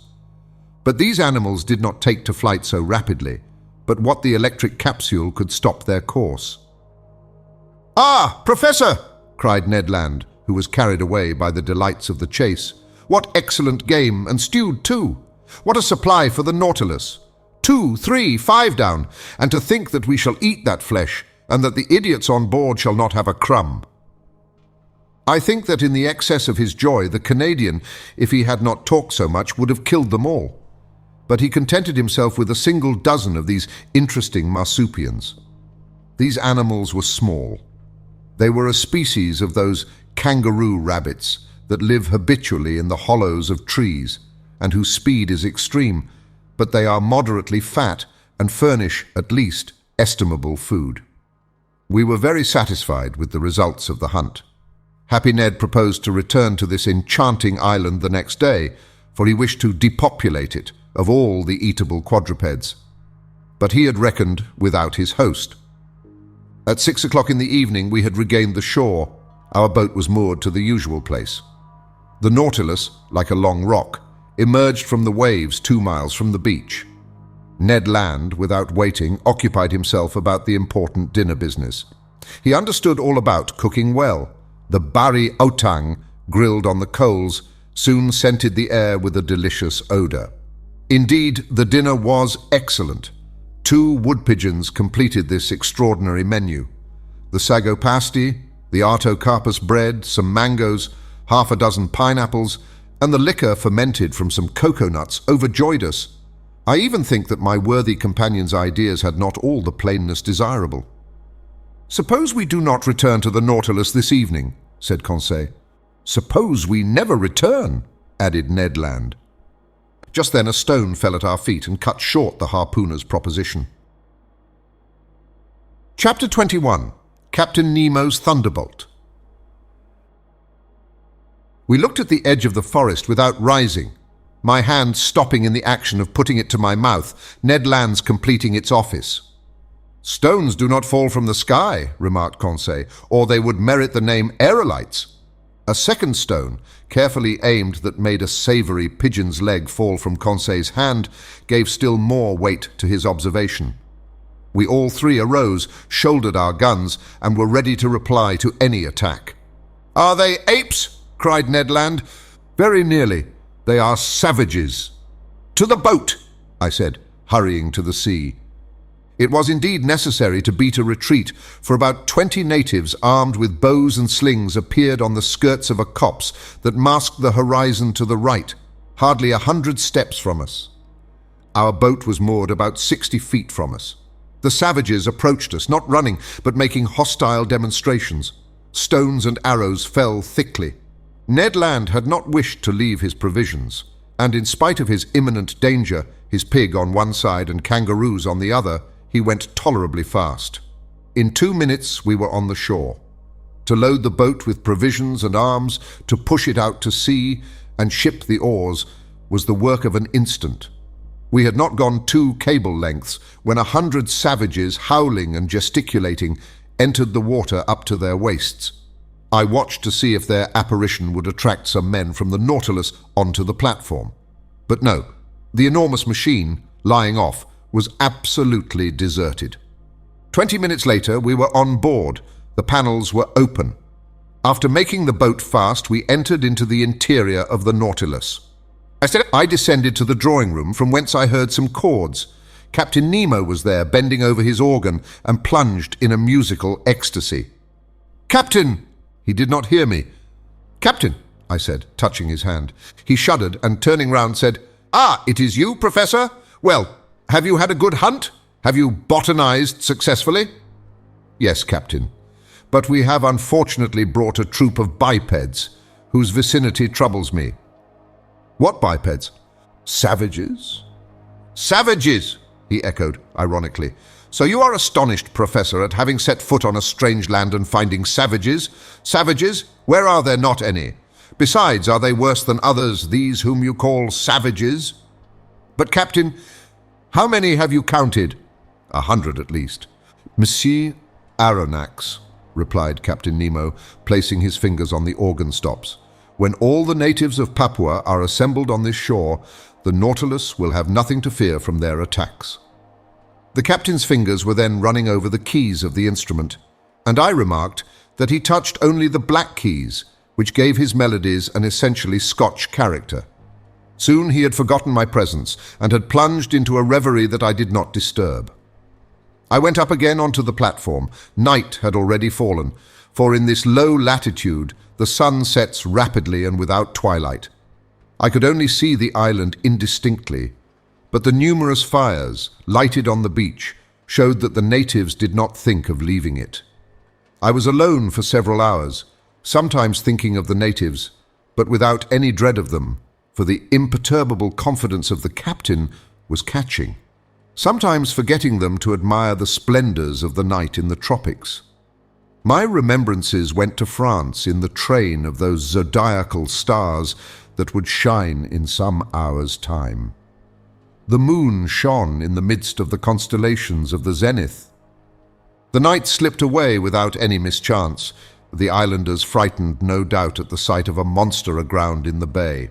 The panels were open and would have offered an easy access to the interior of the Nautilus. At 6 o'clock in the morning of the 8th of January, I went up onto the platform. The dawn was breaking. The island soon showed itself through the dissipating fogs, first the shore, then the summits. The natives were there, more numerous than on the day before, 500 or 600 perhaps. Some of them, profiting by the low water, had come on to the coral, at less than 2 cable lengths from the Nautilus. I distinguished them easily. They were true Papuans, with athletic figures, men of good race, large high foreheads, large but not broad and flat, and white teeth. Their woolly hair, with a reddish tinge, showed off on their black shining bodies like those of the Nubians. From the lobes of their ears, cut and distended, hung chaplets of bones.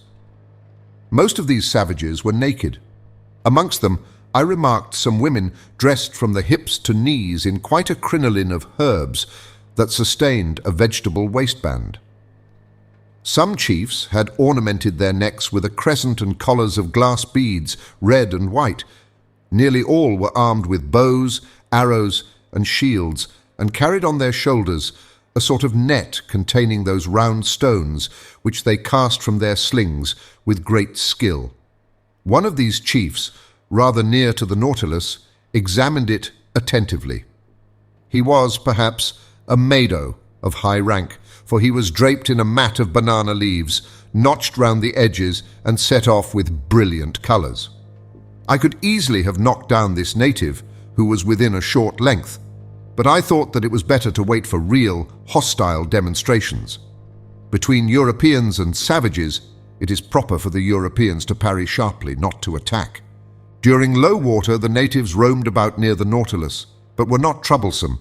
I heard them frequently repeat the word "Asai," and by their gestures I understood that they invited me to go on land, an invitation that I declined. So that, on that day, the boat did not push off, to the great displeasure of Master Land, who could not complete his provisions. This adroit Canadian employed his time in preparing the viands and meat that he had brought off the island. As for the savages, they returned to the shore about 11 o'clock in the morning, as soon as the coral tops began to disappear under the rising tide. But I saw their numbers had increased considerably on the shore. Probably they came from the neighboring islands, or very likely from Papua. However, I had not seen a single native canoe. Having nothing better to do, I thought of dragging these beautiful, limpid waters, under which I saw a profusion of shells, zoophytes, and marine plants.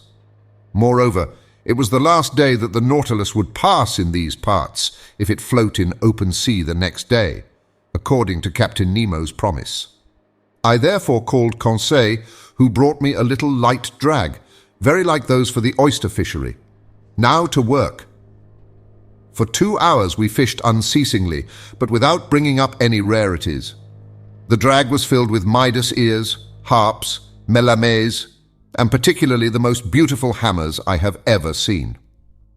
We also brought up some sea slugs, pearl oysters, and a dozen little turtles that were reserved for the pantry on board. But just when I expected it least, I put my hand on a wonder, I might say a natural deformity, very rarely met with.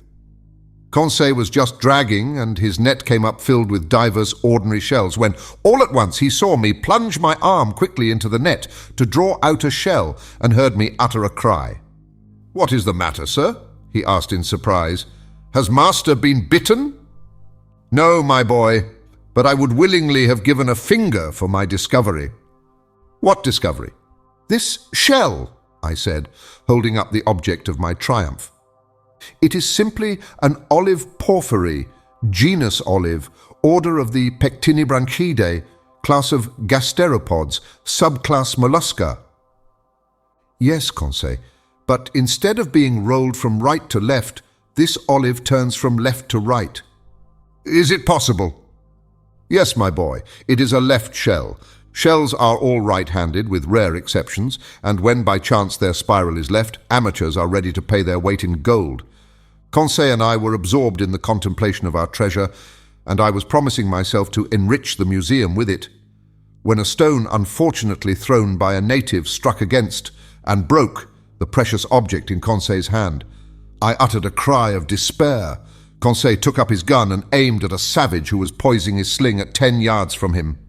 I would have stopped him, but his blow took effect and broke the bracelet of amulets which encircled the arm of the savage. Conseil seized his gun. "Conseil!" cried I. "Conseil!" "Well, sir, do you not see that the cannibal has commenced the attack?" "A shell is not worth the life of a man," said I. "Ah, the scoundrel!" cried Conseil. "I would rather he had broken my shoulder." Conseil was in earnest, but I was not of his opinion. However, the situation had changed some minutes before, and we had not perceived. A score of canoes surrounded the Nautilus. These canoes, scooped out of the trunk of a tree, long, narrow, well adapted for speed, were balanced by means of a long bamboo pole, which floated on the water. They were managed by skillful, half-naked paddlers, and I watched their advance with some uneasiness. It was evident that these Papuans had already had dealings with the Europeans and knew their ships. But this long iron cylinder, anchored in the bay, without masts or chimneys, what could they think of it? Nothing good, for at first they kept at a respectful distance. However, seeing it motionless, by degrees they took courage and sought to familiarize themselves with it. Now this familiarity was precisely what it was necessary to avoid. Our arms, which were noiseless, could only produce a moderate effect on the savages, who have little respect for aught but blustering things. The thunderbolt without the reverberations of thunder would frighten man but little, though the danger lies in the lightning, not in the noise. At this moment the canoes approached the Nautilus, and a shower of arrows alighted on her. I went down to the saloon, but found no one there. I ventured to knock at the door that opened into the captain's room. "Come in," was the answer. I entered and found Captain Nemo deep in algebraical calculations of x and other quantities. "I am disturbing you," said I, for courtesy's sake. "That is true, Monsieur Aronnax," replied the captain. but I think you have serious reasons for wishing to see me." "Very grave ones. The natives are surrounding us in their canoes, and in a few minutes we shall certainly be attacked by many hundreds of savages." "Ah," said Captain Nemo quietly. "They are come with their canoes?" "Yes, sir." "Well, sir, we must close the hatches." "Exactly, and I came to say to you—" "Nothing can be more simple," said Captain Nemo, and pressing an electric button, he transmitted an order to the ship's crew. "It is all done, sir," said he after some moments. "The pinnace is ready and the hatches are closed. You do not fear, I imagine, that these gentlemen could stave in walls on which the balls of your frigate have had no effect?" "No, Captain, but a danger still exists." "What is that, sir?" "It is that tomorrow, at about this hour, we must open the hatches to renew the air of the Nautilus. Now, if at this moment the Papuans should occupy the platform, I do not see how you could prevent them from entering." "Then, sir, you suppose that they will board us?" "I am certain of it." "Well, sir, let them come. I see no reason for hindering them. After all, these Papuans are poor creatures, and I am unwilling that my visit to the island should cost the life of a single one of these wretches." Upon that I was going away, but Captain Nemo detained me and asked me to sit down by him. He questioned me with interest about our excursions on shore and our hunting, and seemed not to understand the craving for meat that possessed the Canadian. Then the conversation turned on various subjects, and without being more communicative, Captain Nemo showed himself more amiable. Amongst other things, we happened to speak of the situation of the Nautilus, run aground in exactly the same spot in this strait where Dumont d'Urville was nearly lost. Apropos of this, "This d'Urville was one of your great sailors," said the captain to me, "one of your most intelligent navigators. He is the Captain Cook of you Frenchmen, unfortunate man of science, after having braved the icebergs of the South Pole, the coral reefs of Oceania, the cannibals of the Pacific, to perish miserably in a railway train. If this energetic man could have reflected during the last moments of his life, what must have been uppermost in his last thoughts, do you suppose?" So speaking, Captain Nemo seemed moved, and his emotion gave me a better opinion of him. Then, chart in hand, we reviewed the travels of the French navigator, his voyages of circumnavigation, his double detention at the South Pole, which led to the discovery of Adelaide and Louis Philippe, and fixing the hydrographical bearings of the principal islands of Oceania. "That which your d'Urville has done on the surface of the seas," said Captain Nemo, "that have I done under them, and more easily, more completely than he. The Astrolabe and the Zélé, incessantly tossed about by the hurricane, could not be worth the Nautilus, quiet repository of labor that she is, truly motionless in the midst of the waters. Tomorrow," added the captain, rising, "tomorrow at 20 minutes to 3 p.m., the Nautilus shall float and leave the Strait of Torres uninjured." Having curtly pronounced these words, Captain Nemo bowed slightly. This was to dismiss me, and I went back to my room. There I found Conseil, who wished to know the result of my interview with the captain. "My boy," said I, "when I feigned to believe that his Nautilus was threatened by the natives of Papua, the captain answered me very sarcastically. 'I have but one thing to say to you. Have confidence in him and go to sleep in peace.' Have you no need of my services, sir?" "No, my friend. What is Ned Land doing?" "If you will excuse me, sir," answered Conseil, "friend Ned is busy making a kangaroo pie, which will be a marvel." I remained alone and went to bed, but slept indifferently. I heard the noise of the savages who stamped on the platform, uttering deafening cries. The night passed thus, without disturbing the ordinary repose of the crew. The presence of these cannibals affected them no more than the soldiers of a masked battery care for the ants that crawl over its front. At 6 in the morning I rose. The hatches had not been opened. The inner air was not renewed, but the reservoirs, filled ready for any emergency, were now resorted to, and discharged several cubic feet of oxygen into the exhausted atmosphere of the Nautilus. I worked in my room till noon, without having seen Captain Nemo, even for an instant. On board, no preparations for departure were visible. I waited still some time, then went into the large saloon. The clock marked 2:30. In 10 minutes it would be high tide, and if Captain Nemo had not made a rash promise, the Nautilus would be immediately detached. If not, many months would pass ere she could leave her bed of coral. However, some warning vibrations began to be felt in the vessel. I heard the keel grating against the rough, calcareous bottom of the coral reef. At 3:25, Captain Nemo appeared in the saloon. "We are going to start," said he. "Ah!" replied I. "I have given the order to open the hatches." "And the Papuans?" "The Papuans," answered Captain Nemo, slightly shrugging his shoulders. "Will they not come inside the Nautilus?" "How?"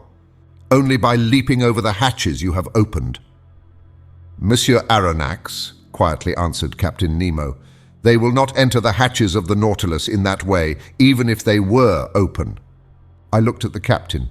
"You do not understand," said he. "Hardly." "Well, come and you will see." I directed my steps towards the central staircase. There, Ned Land and Conseil were slyly watching some of the ship's crew who were opening the hatches, while cries of rage and fearful vociferations resounded outside. The port lids were pulled down outside. 20 horrible faces appeared. But the first native who placed his hand on the stair rail, struck from behind by some invisible force, I know not what, fled, uttering the most fearful cries and making the wildest contortions. 10 of his companions followed him. They met with the same fate. Conseil was in ecstasy. Ned Land, carried away by his violent instincts, rushed on to the staircase. But the moment he seized the rail with both hands, he, in his turn, was overthrown. "I am struck by a thunderbolt!" cried he, with an oath. This explained all. It was no rail, but a metallic cable charged with electricity from the deck communicating with the platform. Whoever touched it felt a powerful shock, and this shock would have been mortal if Captain Nemo had discharged into the conductor the whole force of the current.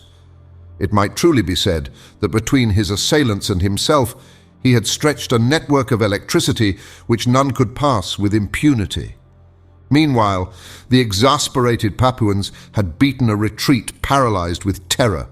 As for us, half laughing, we consoled and rubbed the unfortunate Ned Land, who swore like one possessed. But at this moment the Nautilus, raised by the last waves of the tide, quitted her coral bed exactly at the 40th minute fixed by the captain. Her screw swept the waters slowly and majestically.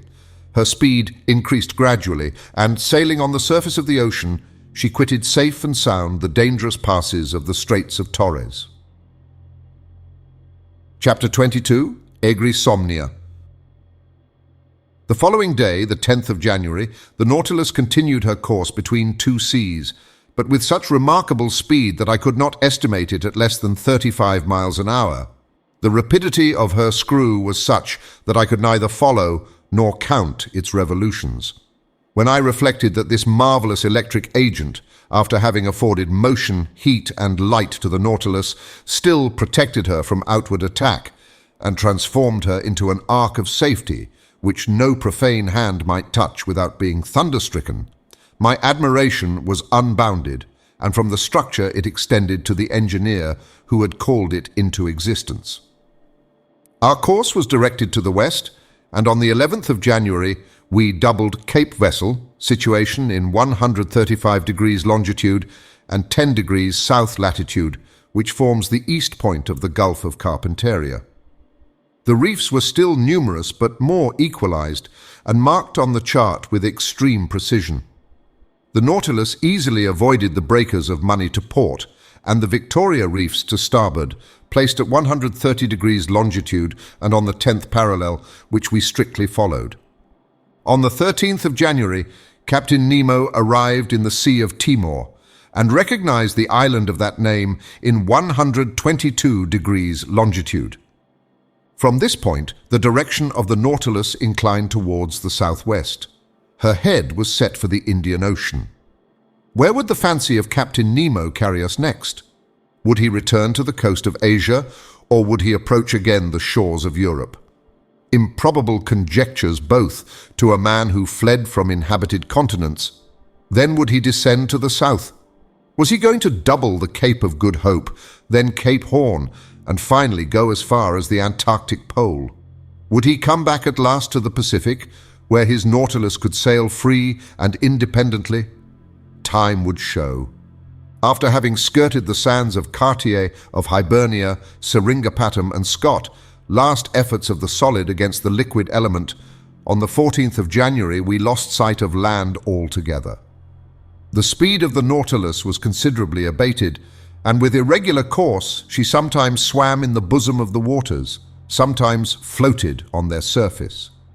During this period of the voyage, Captain Nemo made some interesting experiments on the varied temperature of the sea, in different beds.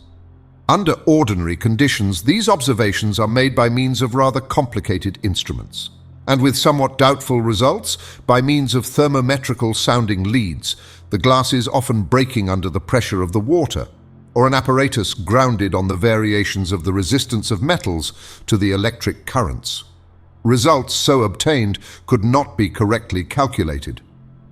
On the contrary, Captain Nemo went himself to test the temperature in the depths of the sea, and his thermometer, placed in communication with the different sheets of water, gave him the required degree immediately and accurately.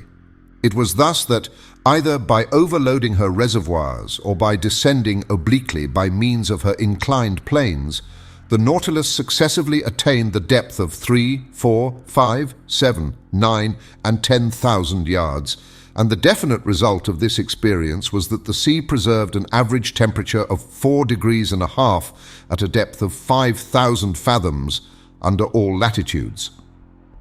On the 16th of January, the Nautilus seemed becalmed only a few yards beneath the surface of the waves. Her electric apparatus remained inactive, and her motionless screw left her to drift at the mercy of the currents.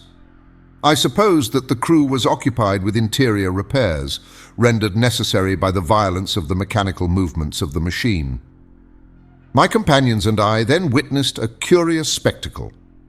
The hatches of the saloon were open, and as the beacon light of the Nautilus was not in action, a dim obscurity reigned in the midst of the waters.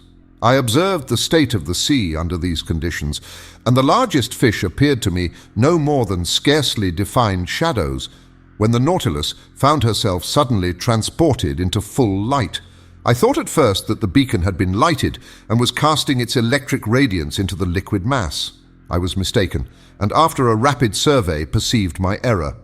The Nautilus floated in the midst of a phosphorescent bed which, in this obscurity, became quite dazzling. It was produced by myriads of luminous animalculae, whose brilliancy was increased as they glided over the metallic hull of the vessel.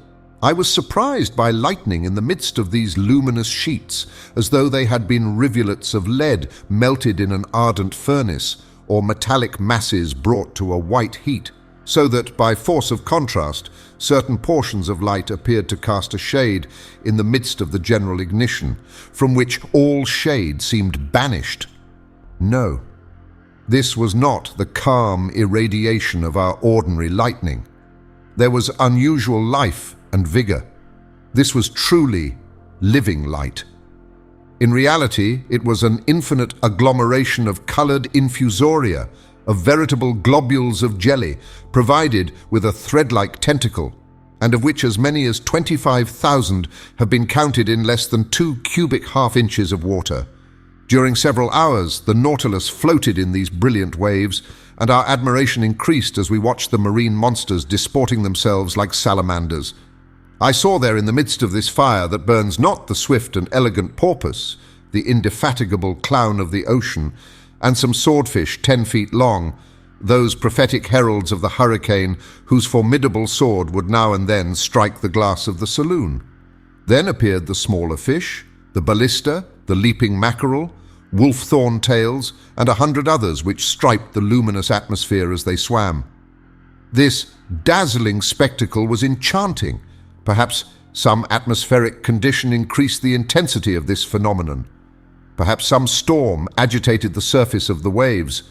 But at this depth of some yards, the Nautilus was unmoved by its fury and reposed peacefully in still water. So we progressed, incessantly charmed by some new marvel.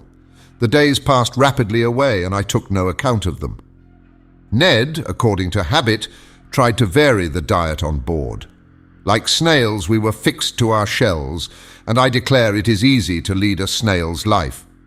Thus this life seemed easy and natural, and we thought no longer of the life we led on land, but something happened to recall us to the strangeness of our situation.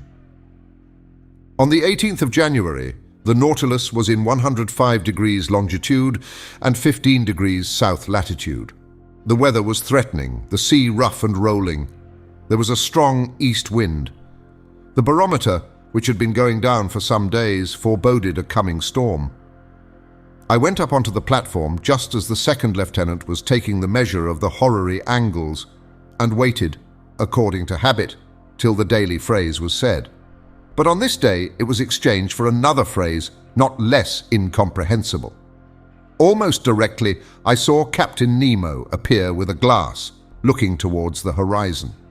For some minutes he was immovable, without taking his eye off the point of observation. Then he lowered his glass and exchanged a few words with his lieutenant. The latter seemed to be a victim to some emotion that he tried in vain to repress. Captain Nemo, having more command over himself, was cool. He seemed too to be making some objections, to which the lieutenant replied by formal assurances. At least I concluded so by the difference of their tones and gestures.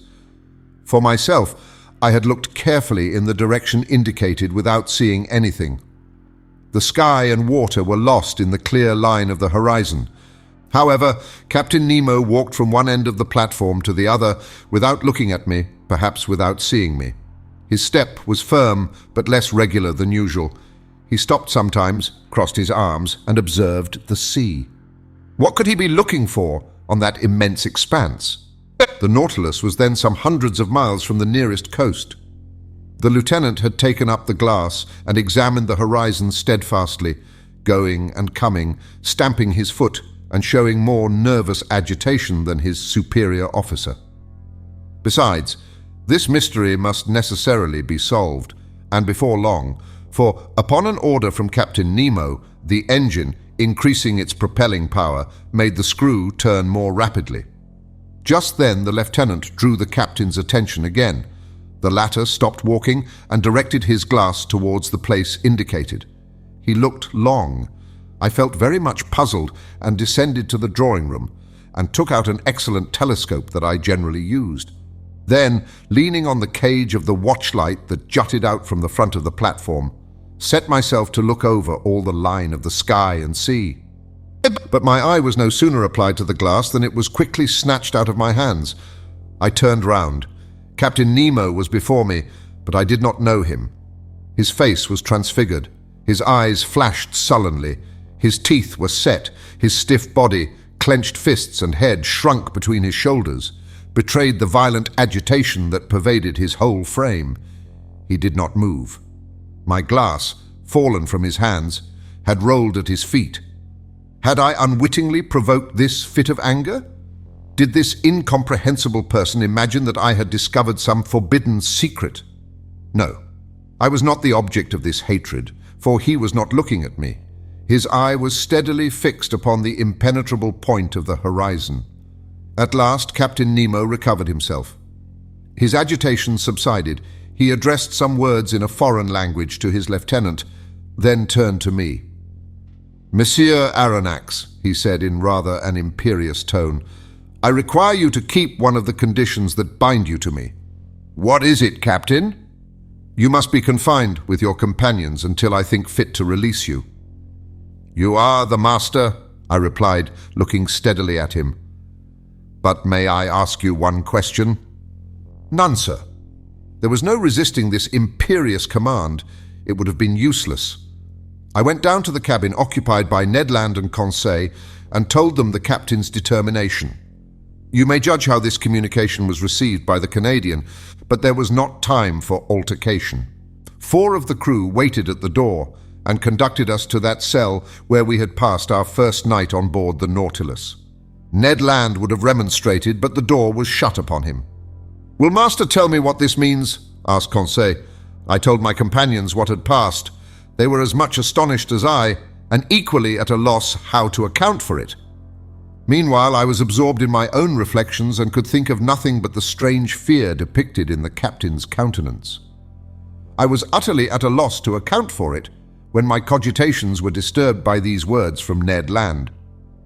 "Hello, breakfast is ready." And indeed the table was laid. Evidently, Captain Nemo had given this order at the same time that he had hastened the speed of the Nautilus. "Will Master permit me to make a recommendation?" asked Conseil. "Yes, my boy." "Well, it is that Master breakfasts. It is prudent, for we do not know what may happen." "You are right, Conseil." "Unfortunately," said Ned Land, "they have only given us the ship's fare." "Friend Ned," asked Conseil, "what would you have said if the breakfast had been entirely forgotten?" This argument cut short the harpooner's recriminations. We sat down to table. The meal was eaten in silence. Just then the luminous globe that lighted the cell went out and left us in total darkness. Ned Land was soon asleep, and what astonished me was that Conseil went off into a heavy slumber. I was thinking what could have caused his irresistible drowsiness when I felt my brain becoming stupefied. In spite of my efforts to keep my eyes open, they would close. A painful suspicion seized me. Evidently, soporific substances had been mixed with the food we had just taken. Imprisonment was not enough to conceal Captain Nemo's projects from us. Sleep was more necessary. I then heard the panels shut. The undulations of the sea, which caused a slight rolling motion, ceased. Had the Nautilus quitted the surface of the ocean? Had it gone back to the motionless bed of water? I tried to resist sleep. It was impossible. My breathing grew weak. I felt a mortal cold freeze my stiffened and half-paralyzed limbs. My eyelids, like leaden caps, fell over my eyes. I could not raise them. A morbid sleep full of hallucinations bereft me of my being. Then the visions disappeared and left me in complete insensibility. Chapter 13. The Coral Kingdom. The next day I woke with my head singularly clear. To my great surprise, I was in my own room. My companions, no doubt, had been reinstated in their cabin without having perceived it any more than I. Of what had passed during the night, they were as ignorant as I was, and to penetrate this mystery I only reckoned upon the chances of the future. I then thought of quitting my room. Was I free again, or a prisoner? Quite free. I opened the door, went to the half-deck, went up the central stairs. The panels, shut the evening before, were open. I went on to the platform. Ned Land and Conseil waited there for me. I questioned them. They knew nothing. Lost in a heavy sleep in which they had been totally unconscious, they had been astonished at finding themselves in their cabin. As for the Nautilus, it seemed quiet and mysterious as ever. It floated on the surface of the waves at a moderate pace. Nothing seemed changed on board. The second lieutenant then came onto the platform and gave the usual order below. As for Captain Nemo, he did not appear. Of the people on board, I only saw the impassive steward, who served me with his usual dumb regularity. About 2 o'clock, I was in the drawing room, busied in arranging my notes, when the captain opened the door and appeared. I bowed. He made a slight inclination in return without speaking. I resumed my work, hoping that he would perhaps give me some explanation of the events of the preceding night. He made none. I looked at him. He seemed fatigued. His heavy eyes had not been refreshed by sleep. His face looked very sorrowful. He walked to and fro, sat down and got up again, took a chance book, put it down, consulted his instruments without taking his habitual notes, and seemed restless and uneasy. At last, he came up to me and said, "Are you a doctor, Monsieur Aronnax?" I so little expected such a question that I stared some time at him without answering. "Are you a doctor?" he repeated. "Several of your colleagues have studied medicine." "Well," said I am a doctor and resident surgeon to the hospital. I practiced several years before entering the museum." "Very well, sir. My answer had evidently satisfied the captain, but not knowing what he would say next, I waited for other questions, reserving my answers according to circumstances. "Miss Aronnax, will you consent to prescribe for one of my men?" he asked. "Is he ill?" "Yes, I am ready to follow you." "Come then." I own my heartbeat, I do not know why. I saw a certain connection between the illness of one of the crew and the events of the day before, and this mystery interested me at least as much as the sick man. Captain Nemo conducted me to the poop of the Nautilus and took me into a cabin situated near the sailors' quarters. There, on a bed, lay a man about 40 years of age, with a resolute expression of countenance, a true type of an Anglo-Saxon. I leant over him. He was not only ill, he was wounded. His head, swathed in bandages, covered with blood, lay on a pillow. I undid the bandages, and the wounded man looked at me with his large eyes and gave no sign of pain as I did it. It was a horrible wound. The skull, shattered by some deadly weapon, left the brain exposed, which was much injured. Clots of blood had formed in the bruised and broken mass, in colour like the dregs of wine. There was both contusion and suffusion of the brain. His breathing was slow, and some spasmodic movements of the muscles agitated his face. I felt his pulse. It was intermittent. The extremities of the body were growing cold already, and I saw death must inevitably ensue. After dressing the unfortunate man's wounds, I readjusted the bandages on his head and turned to Captain Nemo. "What caused this wound?" I asked. "What does it signify?" he replied evasively. "A shock has broken one of the levers of the engine, which struck myself, but your opinion as to his state?" I hesitated before giving it. "You may speak," said the captain. "This man does not understand French." I gave a last look at the wounded man. "He will be dead in 2 hours.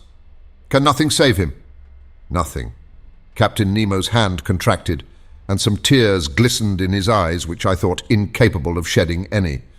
For some moments I still watched the dying man, whose life ebbed slowly. His pallor increased under the electric light that was shed over his deathbed. I looked at his intelligent forehead, furrowed with premature wrinkles, produced probably by misfortune and sorrow. I tried to learn the secret of his life from the last words that escaped his lips. "You can go now, Monsieur Aronnax," said the captain. I left him in the dying man's cabin and returned to my room much affected by this scene. During the whole day, I was haunted by uncomfortable suspicions, and at night I slept badly, and between my broken dreams I fancied I heard distant sighs like the notes of a funeral psalm. Were they the prayers of the dead, murmured in that language that I could not understand? The next morning I went on to the bridge. Captain Nemo was there before me. As soon as he perceived me, he came to me. "Professor, will it be convenient to you to make a submarine excursion today?" "With my companions?" I asked. "If they like." "We obey your orders, Captain." "Will you be so good then as to put on your cork jackets?" It was not a question of dead or dying. I rejoined Ned Land and Conseil and told them of Captain Nemo's proposition. Conseil hastened to accept it, and this time the Canadian seemed quite willing to follow our example. It was 8 o'clock in the morning. At 8:30 we were equipped for this new excursion and provided with 2 contrivances for light and breathing. The double door was open, and accompanied by Captain Nemo, who was followed by a dozen of the crew, we set foot, at a depth of about 30 feet, on the solid bottom on which the Nautilus rested. A slight declivity ended in an uneven bottom at 15 fathoms depth. This bottom differed entirely from the one I had visited on my first excursion under the waters of the Pacific Ocean. Here, there was no fine sand, no submarine prairies, no sea forest. I immediately recognized that marvelous region in which, on that day, the captain did the honors to us. It was the Coral Kingdom. The light produced 1,000 charming varieties, playing in the midst of the branches that were so vividly colored. I seemed to see the membranous and cylindrical tubes tremble beneath the undulation of the waters. I was tempted to gather their fresh petals, ornamented with delicate tentacles, some just blown, the others budding, while a small fish, swimming swiftly, touched them slightly like flights of birds. But if my hand approached these living flowers, these animated, sensitive plants, the whole colony took alarm. The white petals re-entered their red cases, the flowers faded as I looked, and the bush changed into a block of stony knobs. Chance had thrown me just by the most precious specimens of the zoophyte. This coral was more valuable than that found in the Mediterranean, on the coasts of France, Italy, and Barbary. Its tints justified the poetical names of flower of blood and froth of blood that trade has given to its most beautiful productions. Coral is sold for £20 per ounce, and in this place the watery beds would make the fortunes of a company of coral divers. This precious matter, often confused with other polypi, formed then the inextricable plots called Macteota, and on which I noticed several beautiful specimens of pink coral. But soon the bushes contract and the arborizations increase. Real petrified thickets, long joints of fantastic architecture, were disclosed before us. Captain Nemo placed himself under a dark gallery, where by a slight declivity we reached a depth of 100 yards. The light from our lamps produced sometimes magical effects, following the rough outlines of the natural arches and pendants disposed like lustres that were tipped with points of fire. At last, after walking 2 hours, we had attained a depth of about 300 yards, that is to say, the extreme limit on which coral begins to form. But there was no isolated bush nor modest brushwood at the bottom of lofty trees. It was an immense forest of large mineral vegetations, enormous petrified trees, united by garlands of elegant sea bindweed, all adorned with clouds and reflections. We passed freely under their high branches, lost in the shade of the waves. Captain Nemo had stopped. I and my companions halted, and turning round, I saw his men were forming a semicircle round their chief. Watching attentively, I observed that 4 of them carried on their shoulders an object of an oblong shape. We occupied, in this place, the center of a vast glade surrounded by the lofty foliage of the submarine forest. Our lamps threw over this place a sort of clear twilight that singularly elongated the shadows on the ground. At the end of the glade the darkness increased and was only relieved by little sparks reflected by the points of coral. Ned Land and Conseil were near me. We watched, and I thought I was going to witness a strange scene. On observing the ground, I saw that it was raised in certain places by slight excrescences encrusted with limy deposits and disposed with a regularity that betrayed the hand of man. In the midst of the glade, on a pedestal of rocks roughly piled up, stood a cross of coral that extended its long arms that one might have thought were made of petrified blood. Upon a sign from Captain Nemo, one of the men advanced, and at some feet from the cross he began to dig a hole with a pickaxe that he took from his belt. I understood all. This glade was a cemetery, this hole a tomb, this oblong object the body of the man who had died in the night. The captain and his men had come to bury their companion in this general resting place at the bottom of this inaccessible ocean. The grave was being dug slowly. The fish fled on all sides while their retreat was being thus disturbed. I heard the strokes of the pickaxe which sparkled when it hit upon some flint lost at the bottom of the waters. The hole was soon large and deep enough to receive the body. Then the bearers approached. The body, enveloped in a tissue of white linen, was lowered into the damp grave. Captain Nemo, with his arms crossed on his breast, and all the friends of him who had loved them, knelt in prayer. All fell on their knees in an attitude of prayer.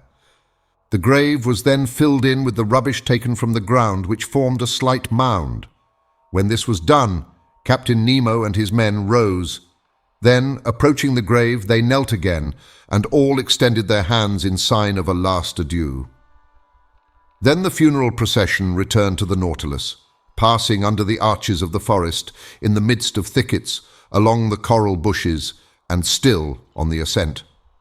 At last the light of the ship appeared, and its luminous track guided us to the Nautilus. At 1 o'clock we had returned. As soon as I had changed my clothes, I went up onto the platform, and, a prey to conflicting emotions, I sat down near the binnacle. Captain Nemo joined me. I rose and said to him, "So, as I said he would, this man died in the night." "Yes, Monsieur Aronnax." "And he rests now near his companions in the Coral Cemetery?" "Yes, forgotten by all else, but not by us. We dug the grave, and the Polypi undertake to seal our dead for eternity." And burying his face quickly in his hands, he tried in vain to suppress a sob. Then he added, "Our peaceful cemetery is there, some 100 feet below the surface of the waves."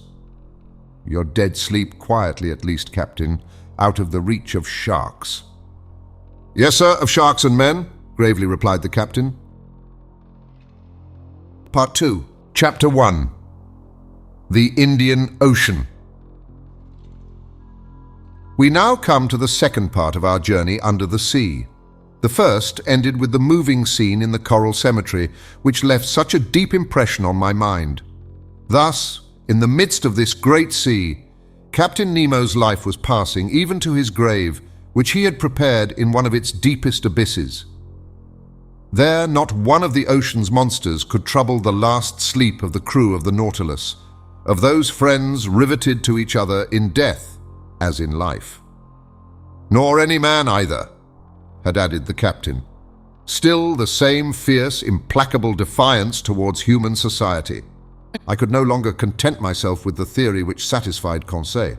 That worthy fellow persisted in seeing in the commander of the Nautilus one of those unknown savants who return mankind contempt for indifference. For him, he was a misunderstood genius who, tired of Earth's deceptions, had taken refuge in this inaccessible medium where he might follow his instincts freely. To my mind, this explains but one side of Captain Nemo's character. Indeed, the mystery of that last night during which we had been chained in prison, the sleep, and the precaution so violently taken by the captain of snatching from my eyes the glass I had raised to sweep the horizon, the mortal wound of the man, due to an unaccountable shock of the Nautilus, all put me on a new track. No, Captain Nemo was not satisfied with shunning man. His formidable apparatus not only suited his instinct of freedom, but perhaps also the design of some terrible retaliation. At this moment, nothing is clear to me. I catch but a glimpse of light amidst all the darkness, and I must confine myself to writing as events shall dictate. That day, the 24th of January, 1868, at noon, the second officer came to take the altitude of the sun. I mounted the platform, lit a cigar, and watched the operation. It seemed to me that the man did not understand French. For several times I made remarks in a loud voice, which must have drawn from him some involuntary sign of attention if he had understood them. But he remained undisturbed and dumb. As he was taking observations with the sextant, one of the sailors of the Nautilus, the strong man who had accompanied us on our first submarine excursion to the island of Crespo, came to clean the glasses of the lantern. I examined the fittings of the apparatus, the strength of which was increased 100-fold by lenticular rings, placed similar to those in a lighthouse, and which projected their brilliance in a horizontal plane. The electric lamp was combined in such a way as to give its most powerful light. Indeed, it was produced in vacuo, which ensured both its steadiness and its intensity. This vacuum economized the graphite points between which the luminous arc was developed, an important point of economy for Captain Nemo, who could not easily have replaced them, and under these conditions their waste was imperceptible. When the Nautilus was ready to continue its submarine journey, I went down to the saloon. The panel was closed, and the course marked direct west. We were furrowing the waters of the Indian Ocean, a vast liquid plain with a surface of 1,200,000,000 of acres, and whose waters are so clear and transparent that anyone leaning over them would turn giddy. The Nautilus usually floated between 50 and 100 fathoms deep. We went on so for some days. To anyone but myself, who had a great love for the sea, the hours would have seemed long and monotonous. But the daily walks on the platform, when I steeped myself in the reviving air of the ocean, the sight of the rich waters through the windows of the saloon, the books in the library, the compiling of my memoirs, took up all my time, and left me not a moment of ennui or weariness. For some days we saw a great number of aquatic birds, sea mews or gulls. Some were cleverly killed and prepared in a certain way, made very acceptable water game. Amongst large winged birds, carried a long distance from all lands and resting upon the waves from the fatigue of their flight. I saw some magnificent albatrosses uttering discordant cries like the braying of an ass, and birds belonging to the family of the long wings. As to the fish, they always provoked our admiration when we surprised the secrets of their aquatic life through the open panels. I saw many kinds which I never before had a chance of observing. I shall notice chiefly Ostracians peculiar to the Red Sea, the Indian Ocean, and that part which washes the coast of tropical America. These fishes, like the tortoise, the armadillo, the sea hedgehog, and the crustacea, are protected by a breastplate which is neither chalky nor stony, but real bone. In some it takes the form of a solid triangle, in others of a solid quadrangle. Amongst the triangular I saw some 1.5 inches in length, with wholesome flesh and a delicious flavour. They are brown at the tail and yellow at the fins, and I recommend their introduction into fresh water, to which a certain number of sea fish easily accustom themselves. I would also mention quadrangular Ostracians, having on the back 4 large tubercles, some dotted over with white spots on the lower part of the body, and which may be tamed like birds. Trigons provided with spikes formed by the lengthening of their bony shell, and which, from their strange gruntings, are called sea pigs. Also dromedaries with large humps in the shape of a cone, whose flesh is very tough and leathery. I now borrow from the daily notes of Master Conseil. Certain fish of the genus Petrodon, peculiar to those seas, with red backs and white chests, which are distinguished by 3 rows of longitudinal filaments, and some electrical, 7 inches long, decked in the liveliest colours.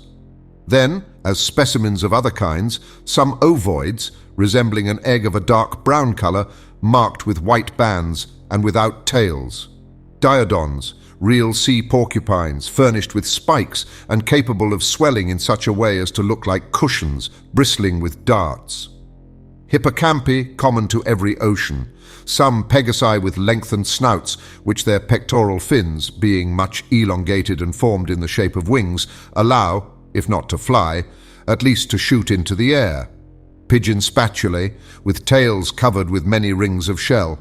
Macrognathi with long jaws, an excellent fish, 9 inches long, and bright with most agreeable colours. Pale-coloured calliomores with rugged heads, and plenty of chepdons with long and tubular muzzles, which kill insects by shooting them, as from an air gun, with a single drop of water.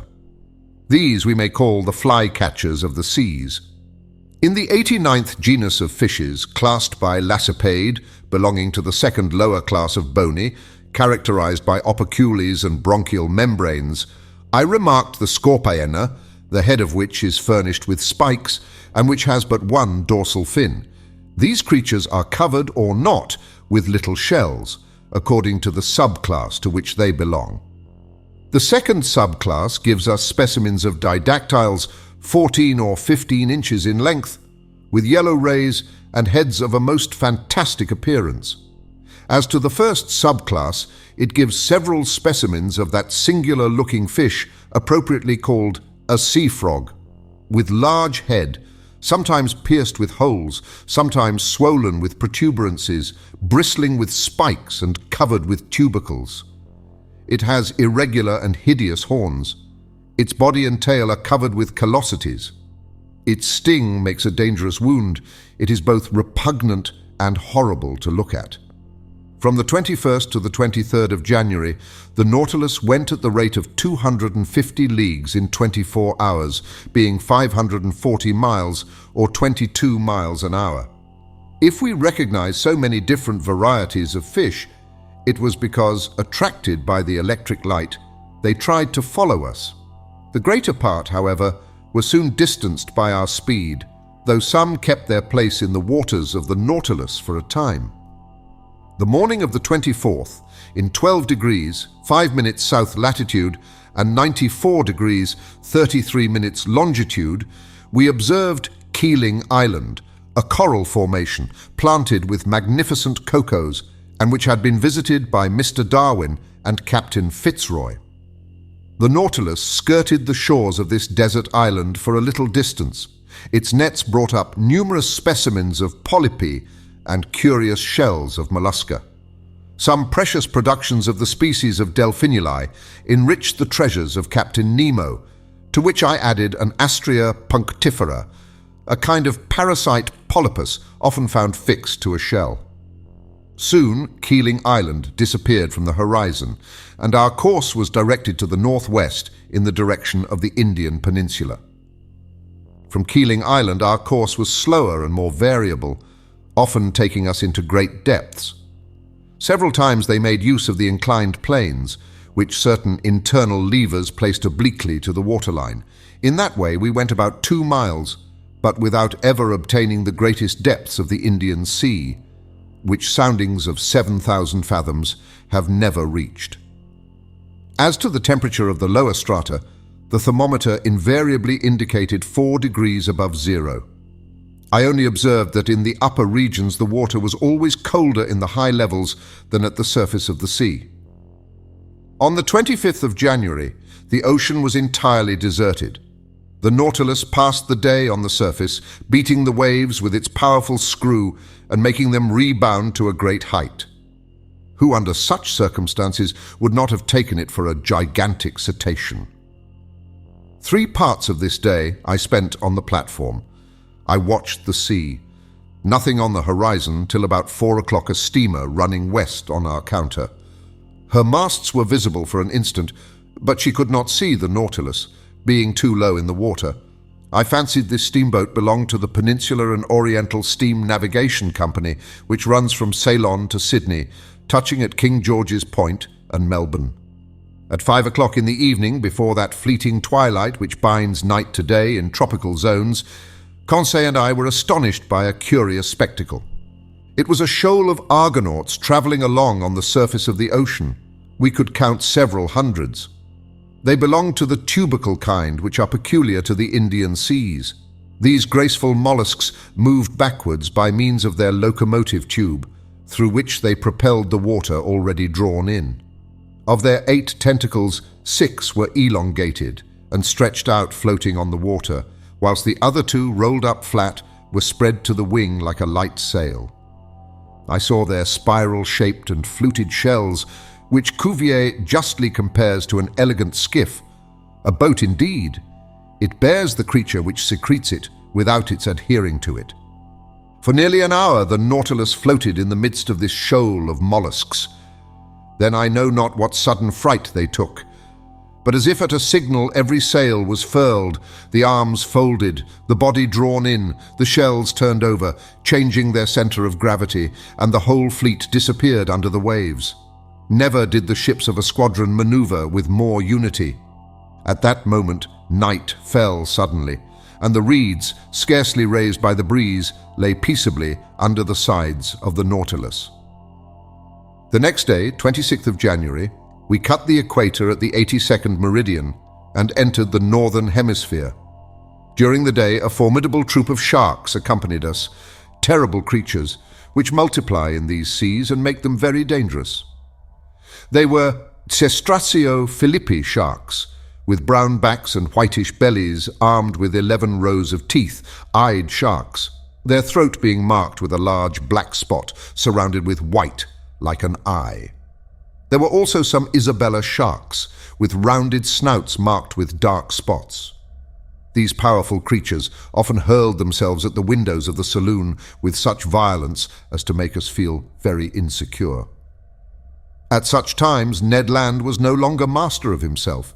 He wanted to go to the surface and harpoon the monsters, particularly certain smooth-hound sharks, whose mouth is studded with teeth like a mosaic, and large tiger sharks nearly 6 yards long, the last named of which seemed to excite him more particularly. But the Nautilus, accelerating her speed, easily left the most rapid of them behind. The 27th of January, at the entrance of the vast Bay of Bengal, we met repeatedly a forbidding spectacle, dead bodies floating on the surface of the water. They were the dead of the Indian villages, carried by the Ganges to the level of the sea, and which the vultures, the only undertakers of the country, had not been able to devour. But the sharks did not fail to help them at their funeral work. About 7 o'clock in the evening, the Nautilus, half immersed, was sailing in a sea of milk. At first sight, the ocean seemed lactified. Was it the effect of the lunar rays? No, for the moon, scarcely 2 days old, was still lying hidden under the horizon in the rays of the sun. The whole sky, though lit by the sidereal rays, seemed black by contrast with the whiteness of the waters. Conseil could not believe his eyes, and questioned me as to the cause of this strange phenomenon. Happily, I was able to answer him. It is called a milk sea, I explained. A large extent of white wavelets, often to be seen on the coasts of Amboyna, and in these parts of the sea. But, sir, said Conseil, can you tell me what causes such an effect? For I suppose the water is not really turned into milk. No, my boy. And the whiteness which surprises you is caused only by the presence of myriads of infusoria, a sort of luminous little worm, gelatinous and without colour, of the thickness of a hair, and whose length is not more than 7/1000ths of an inch. These insects adhere to one another, sometimes for several leagues. Several leagues? Exclaimed Conseil. Yes, my boy, and you need not try to compute the number of these infusoria. You will not be able, for if I am not mistaken, ships have floated on these milk seas for more than 40 miles.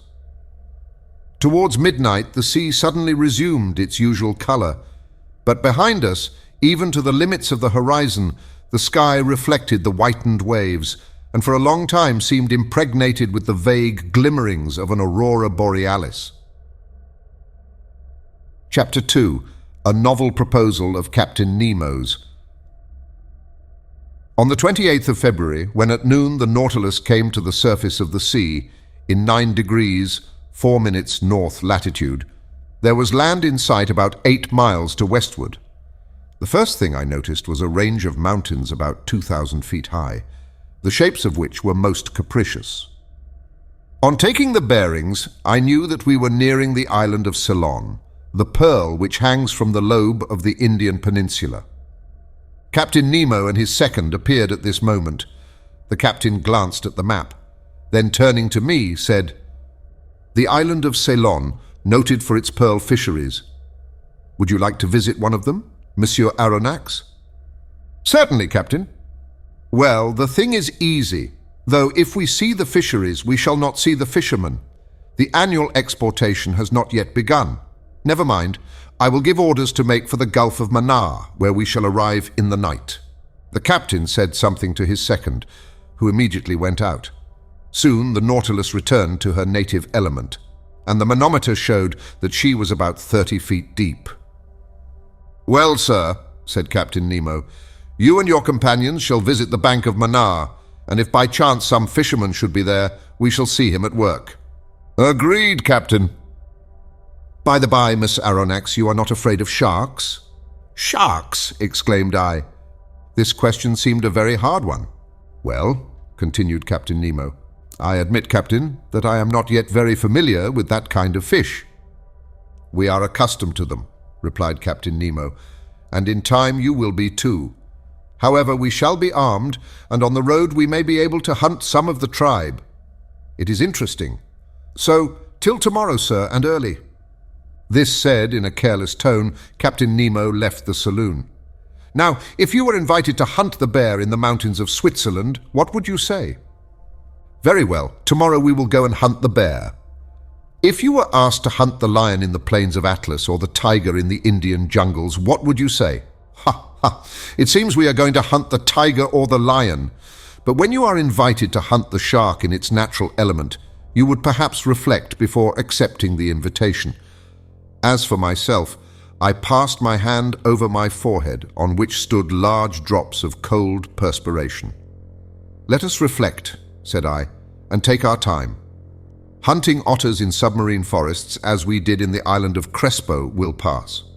But going up and down at the bottom of the sea, where one is almost certain to meet sharks, is quite another thing. I know well that in certain countries, particularly in the Andaman Islands, the Negroes never hesitate to attack them with a dagger in one hand and a running noose in the other. But I also know that few who affront those creatures ever return alive. However, I am not a Negro, and if I were, I think a little hesitation in this case would not be ill-timed. At this moment, Conseil and the Canadian entered, quite composed and even joyous.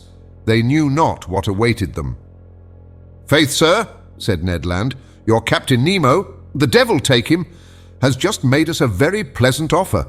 "Ah," said I, "you know?"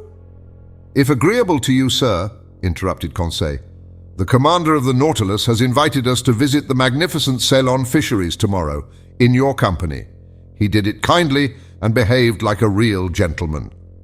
"He said nothing more?" "Nothing more, sir, except that he had already spoken to you of this little walk."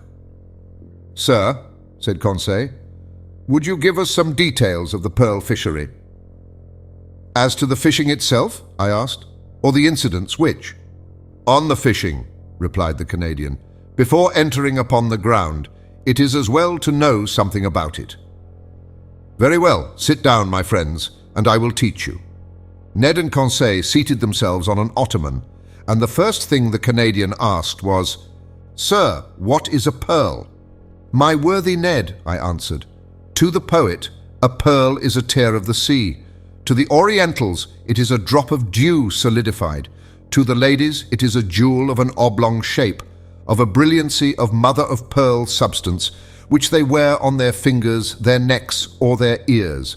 For the chemist, it is a mixture of phosphate and carbonate of lime with a little gelatine. And lastly, for naturalists, it is simply a morbid secretion of the organ that produces the mother-of-pearl amongst certain bivalves." "Branch of mollusks," said Conseil. "Precisely so, my learned Conseil, and amongst these Testacea, the ear shell, the Tridacnae, the turbots, in a word, all those which secrete mother-of-pearl, that is, the blue, bluish, violet or white substance which lines the interior of their shells, are capable of producing pearls." "Mussels too?" asked the Canadian. "Yes, mussels of certain waters in Scotland, Wales, Ireland, Saxony, Bohemia and France." "Good! For the future I shall pay attention," replied the Canadian. "But," I continued, "the particular mollusk which secretes the pearl is the pearl oyster, the Meleagrina margaritifert, that precious pintadine. The pearl is nothing but a nacreous formation, deposited in a globular form, either adhering to the oyster shell or buried in the folds of the creature. On the shell it is fast, in the flesh it is loose, but always has for a kernel a small hard substance, maybe a barren egg, maybe a grain of sand, around which the pearly matter deposits itself year after year successively, and by thin concentric layers." "Are many pearls found in the same oyster?" asked Conseil. "Yes, my boy. Some are a perfect casket. One oyster has been mentioned, though I allow myself to doubt it, as having contained no less than 150 sharks." 150 sharks!" exclaimed Ned Land. "Did I say sharks?" said I hurriedly. "I meant to say 150 pearls. Sharks would not be sense." "Certainly not," said Conseil. "But will you tell us now by what means they extract these pearls?" "They proceed in various ways. When they adhere to the shell, the fishermen often pull them off with pincers. But the most common way is to lay the oysters on mats of the seaweed which covers the banks. Thus they die in the open air, and at the end of 10 days they are in a forward state of decomposition. They are then plunged into large reservoirs of seawater. Then they are opened and washed."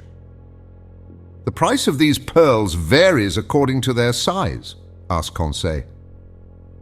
"Not only according to their size," I answered, "but also according to their shape, their water, that is, their color, and their luster, that is, that bright and diapered sparkle which makes them so charming to the eye.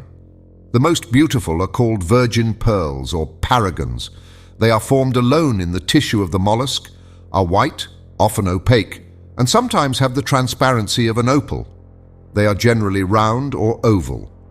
The round are made into bracelets, the oval into pendants, and, being more precious, are sold singly. Those adhering to the shell of the oyster are more irregular in shape and are sold by weight. Lastly, in a lower order are classed those small pearls known under the name of seed pearls. They are sold by measure and are especially used in embroidery for church ornaments. "But," said Conseil, "is this pearl fishery dangerous?" "No," I answered quickly, "particularly if certain precautions are taken." "What does one risk in such a calling?" said Ned Land. "The swallowing of some mouthfuls of seawater." "As you say, Ned. By the by," said I, trying to take Captain Nemo's careless tone. "Are you afraid of sharks, brave Ned?" "I," replied the Canadian, "a harpooner by profession. It is my trade to make light of them. But," said I, "it is not a question of fishing for them with an iron swivel, hoisting them into the vessel, cutting off their tails with a blow of a chopper, ripping them up, and throwing their heart into the sea. Then it is a question of—" "Precisely. In the water?" "In the water. Faith, with a good harpoon. You know, sir, these sharks are ill-fashioned beasts. They turn on their bellies to seize you, and in that time—" Ned Land had a way of saying seize which made my blood run cold. "Well, and you, Conseil, what do you think of sharks?" "Me," said Conseil. "I will be frank, sir." "So much the better," thought I. "If you, sir, mean to face the sharks, I do not see why your faithful servant should not face them with you." Chapter 3. A Pearl of 10 Millions. The next morning at 4 o'clock I was awakened by the steward whom Captain Nemo had placed at my service. I rose hurriedly, dressed, and went into the saloon. Captain Nemo was awaiting me. "Mer Aronnax," said he, "are you ready to start?" "I am ready." "Then please to follow me." "And my companions, Captain?" "They have been told and are waiting." "Are we not to put on our divers' dresses?" asked I. "Not yet. I have not allowed the Nautilus to come too near this coast, and we are some distance from the Mannar bank. But the boat is ready, and will take us to the exact point of disembarking, which will save us a long way. It carries our diving apparatus, which we will put on when we begin our submarine journey." Captain Nemo conducted me to the central staircase, which led on the platform. Ned and Conseil were already there, delighted at the idea of the pleasure party which was preparing. 5 sailors from the Nautilus, with their oars, waited in the boat, which had been made fast against the side. The night was still dark. Layers of clouds covered the sky, allowing but a few stars to be seen. I looked on the side where the land lay and saw nothing but a dark line enclosing 3 parts of the horizon from southwest to northwest. The Nautilus, having returned during the night up the western coast of Ceylon, was now west of the bay, or rather gulf, formed by the mainland and the island of Mannar. There, under the dark waters, stretched the Pintadine Bank, an inexhaustible field of pearls, the length of which is more than 20 miles. Captain Nemo, Ned Land, Conseil, and I took our places in the stern of the boat. The master went to the tiller. His 4 companions leaned on their oars. The painter was cast off, and we sheered off. The boat went towards the south. The oarsmen did not hurry. I noticed that their strokes, strong in the water, only followed each other every 10 seconds, according to the method generally adopted in the Navy. Whilst the craft was running by its own velocity, the liquid drops struck the dark depths of the waves crisply, like spats of melted lead. A little billow, spreading wide, gave a slight roll to the boat, and some samphire reeds flapped before it. We were silent. What was Captain Nemo thinking of? Perhaps of the land he was approaching and which he found too near to him, contrary to the Canadian's opinion, who thought it too far off. As to Conseil, he was merely there from curiosity. About 5:30, the first tints on the horizon showed the upper line of coast more distinctly. Flat enough in the east, it rose a little to the south. 5 miles still lay between us, and it was indistinct owing to the mist on the water. At 6 o'clock it became suddenly daylight, with that rapidity peculiar to tropical regions which know neither dawn nor twilight. The solar rays pierced the curtain of clouds piled up on the eastern horizon, and the radiant orb rose rapidly. I saw land distinctly, with a few trees scattered here and there. The boat neared Manar Island, which was rounded to the south. Captain Nemo rose from his seat and watched the sea. At a sign from him, the anchor was dropped, but the chain scarcely ran, for it was little more than a yard deep, and this spot was one of the highest points of the bank of Pintadines. "Here we are, Monsieur Aronnax," said Captain Nemo. "You see that enclosed bay? Here in a month will be assembled the numerous fishing boats of the exporters, and these are the waters their divers will ransack so boldly. Happily, this bay is well situated for that kind of fishing. It is sheltered from the strongest winds. The sea is never very rough here, which makes it favorable for the divers' work. We will now put on our dresses and begin our walk." I did not answer, and while watching the suspected waves, began with the help of the sailors to put on my heavy sea dress. Captain Nemo and my companions were also dressing. None of the Nautilus men were to accompany us on this new excursion. Soon we were enveloped to the throat in India rubber clothing, the air apparatus fixed to our backs by braces. As to the Ruhmkorff apparatus, there was no necessity for it.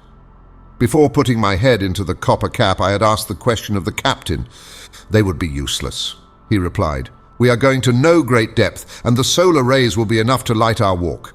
Besides, it would not be prudent to carry the electric light in these waters. Its brilliancy might attract some of the dangerous inhabitants of the coast most inopportunely." As Captain Nemo pronounced these words, I turned to Conseil and Ned Land. But my two friends had already encased their heads in the metal cap, and they could neither hear nor answer.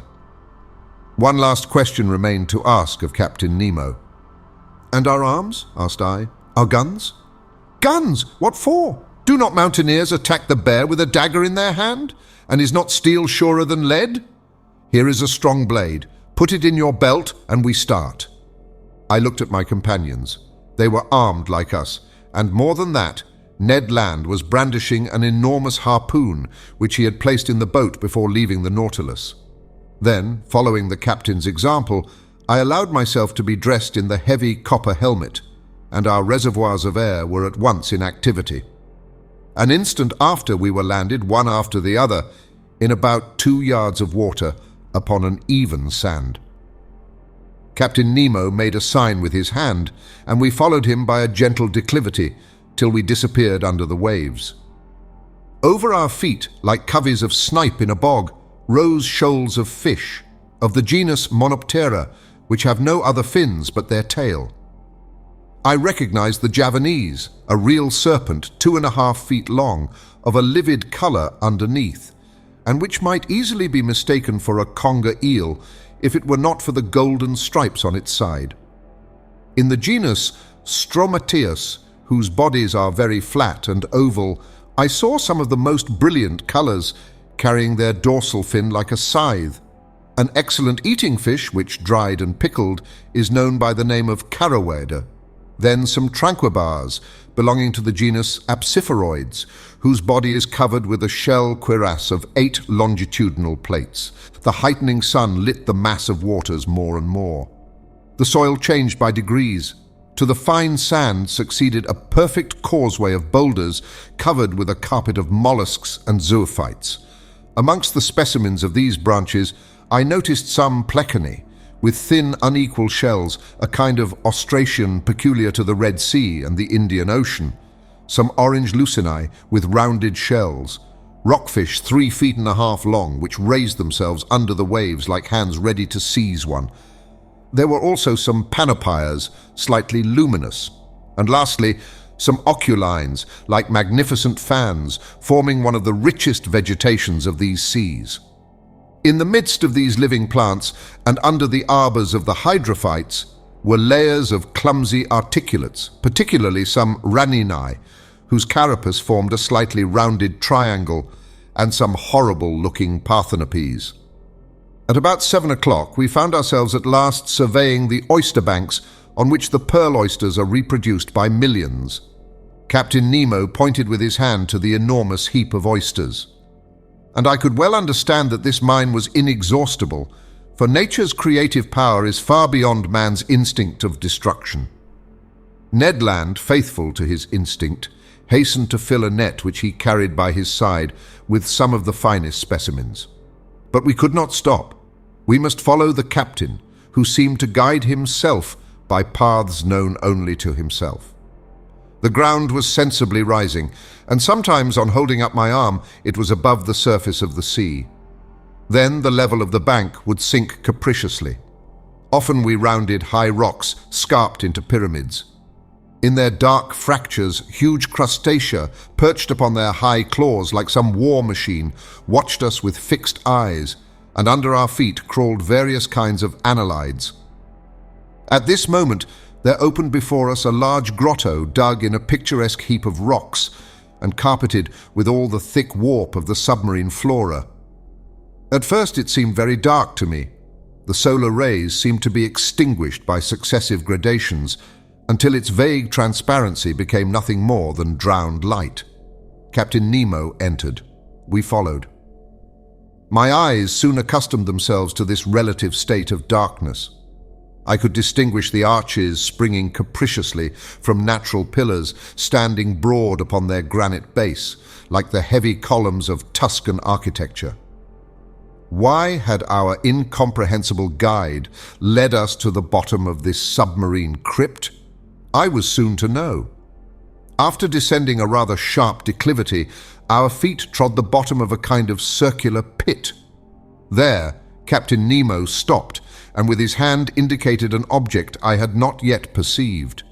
It was an oyster of extraordinary dimensions, a gigantic tridacne, a goblet which could have contained a whole lake of holy water, a basin the breadth of which was more than 2.5 yards, and consequently larger than that ornamenting the saloon of the Nautilus.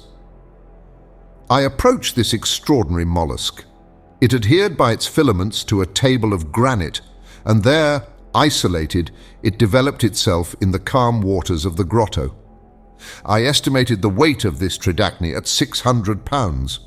Such an oyster would contain 30 pounds of meat, and one must have the stomach of a gargantua to demolish some dozens of them.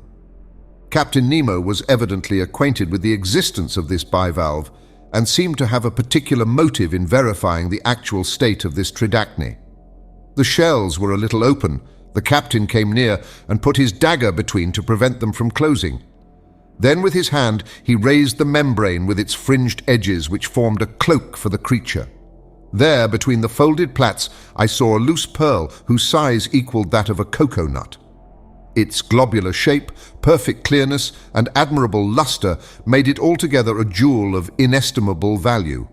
Carried away by my curiosity, I stretched out my hand to seize it, weigh it, and touch it. But the captain stopped me, made a sign of refusal, and quickly withdrew his dagger, and the two shells closed suddenly. I then understood Captain Nemo's intention. In leaving this pearl hidden in the mantle of the tridacne, he was allowing it to grow slowly. Each year the secretions of the mollusk would add new concentric circles. I estimated its value at 500,000 pounds at least. After 10 minutes, Captain Nemo stopped suddenly. I thought he had halted previously to returning. No, by a gesture he bade us crouch beside him in a deep fracture of the rock. His hand pointed to one part of the liquid mass, which I watched attentively. About 5 yards from me, a shadow appeared and sank to the ground. The disquieting idea of sharks shot through my mind, but I was mistaken. And once again, it was not a monster of the ocean that we had anything to do with. It was a man, a living man, an Indian, a fisherman, a poor devil who, I suppose, had come to glean before the harvest. I could see the bottom of his canoe anchored some feet above his head. He dived and went up successively. A stone held between his feet, cut in the shape of a sugar loaf, whilst a rope fastened him to his boat, helped him to descend more rapidly. This was all his apparatus. Reaching the bottom, about 5 yards deep, he went on his knees and filled his bag with oysters picked up at random. Then he went up, emptied it, pulled up his stone, and began the operation once more, which lasted 30 seconds. The diver did not see us.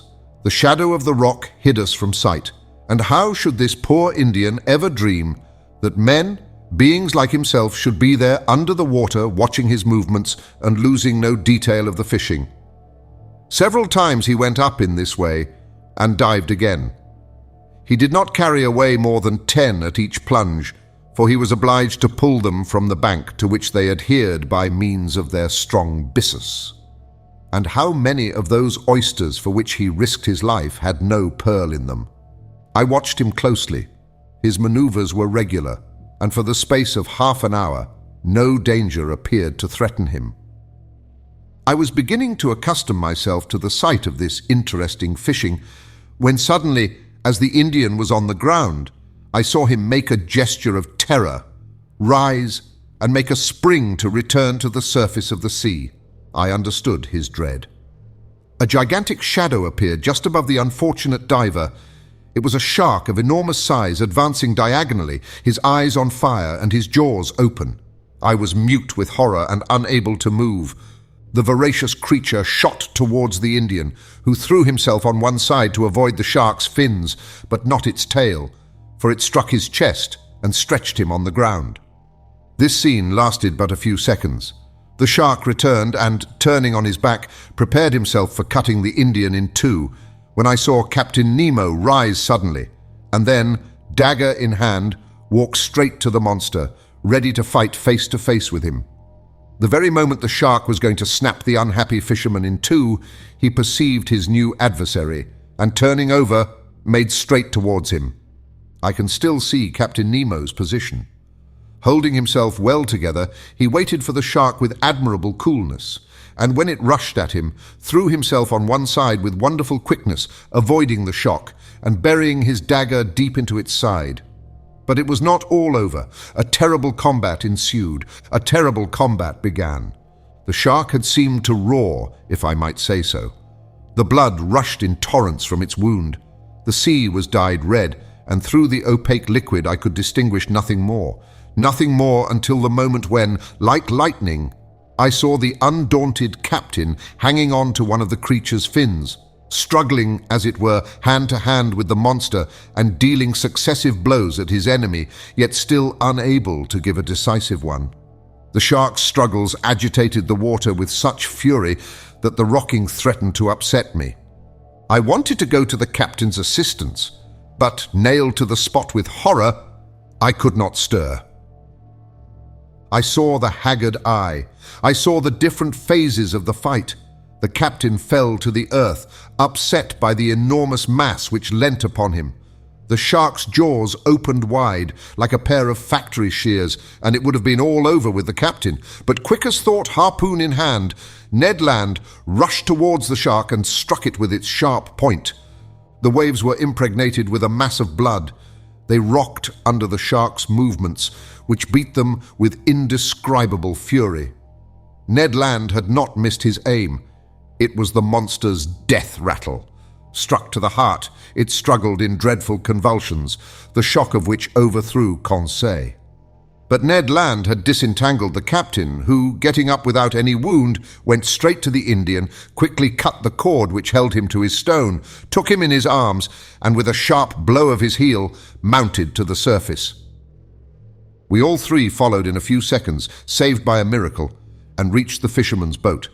Captain Nemo's first care was to recall the unfortunate man to life again. I did not think he could succeed. I hoped so, for the poor creature's immersion was not long, but the blow from the shark's tail might have been his death blow. Happily, with the captain's and Conseil's sharp friction, I saw consciousness return by degrees. He opened his eyes. What was his surprise, his terror even, at seeing 4 great copper heads leaning over him? And above all, what must he have thought when Captain Nemo, drawing from the pocket of his dress a bag of pearls, placed it in his hand?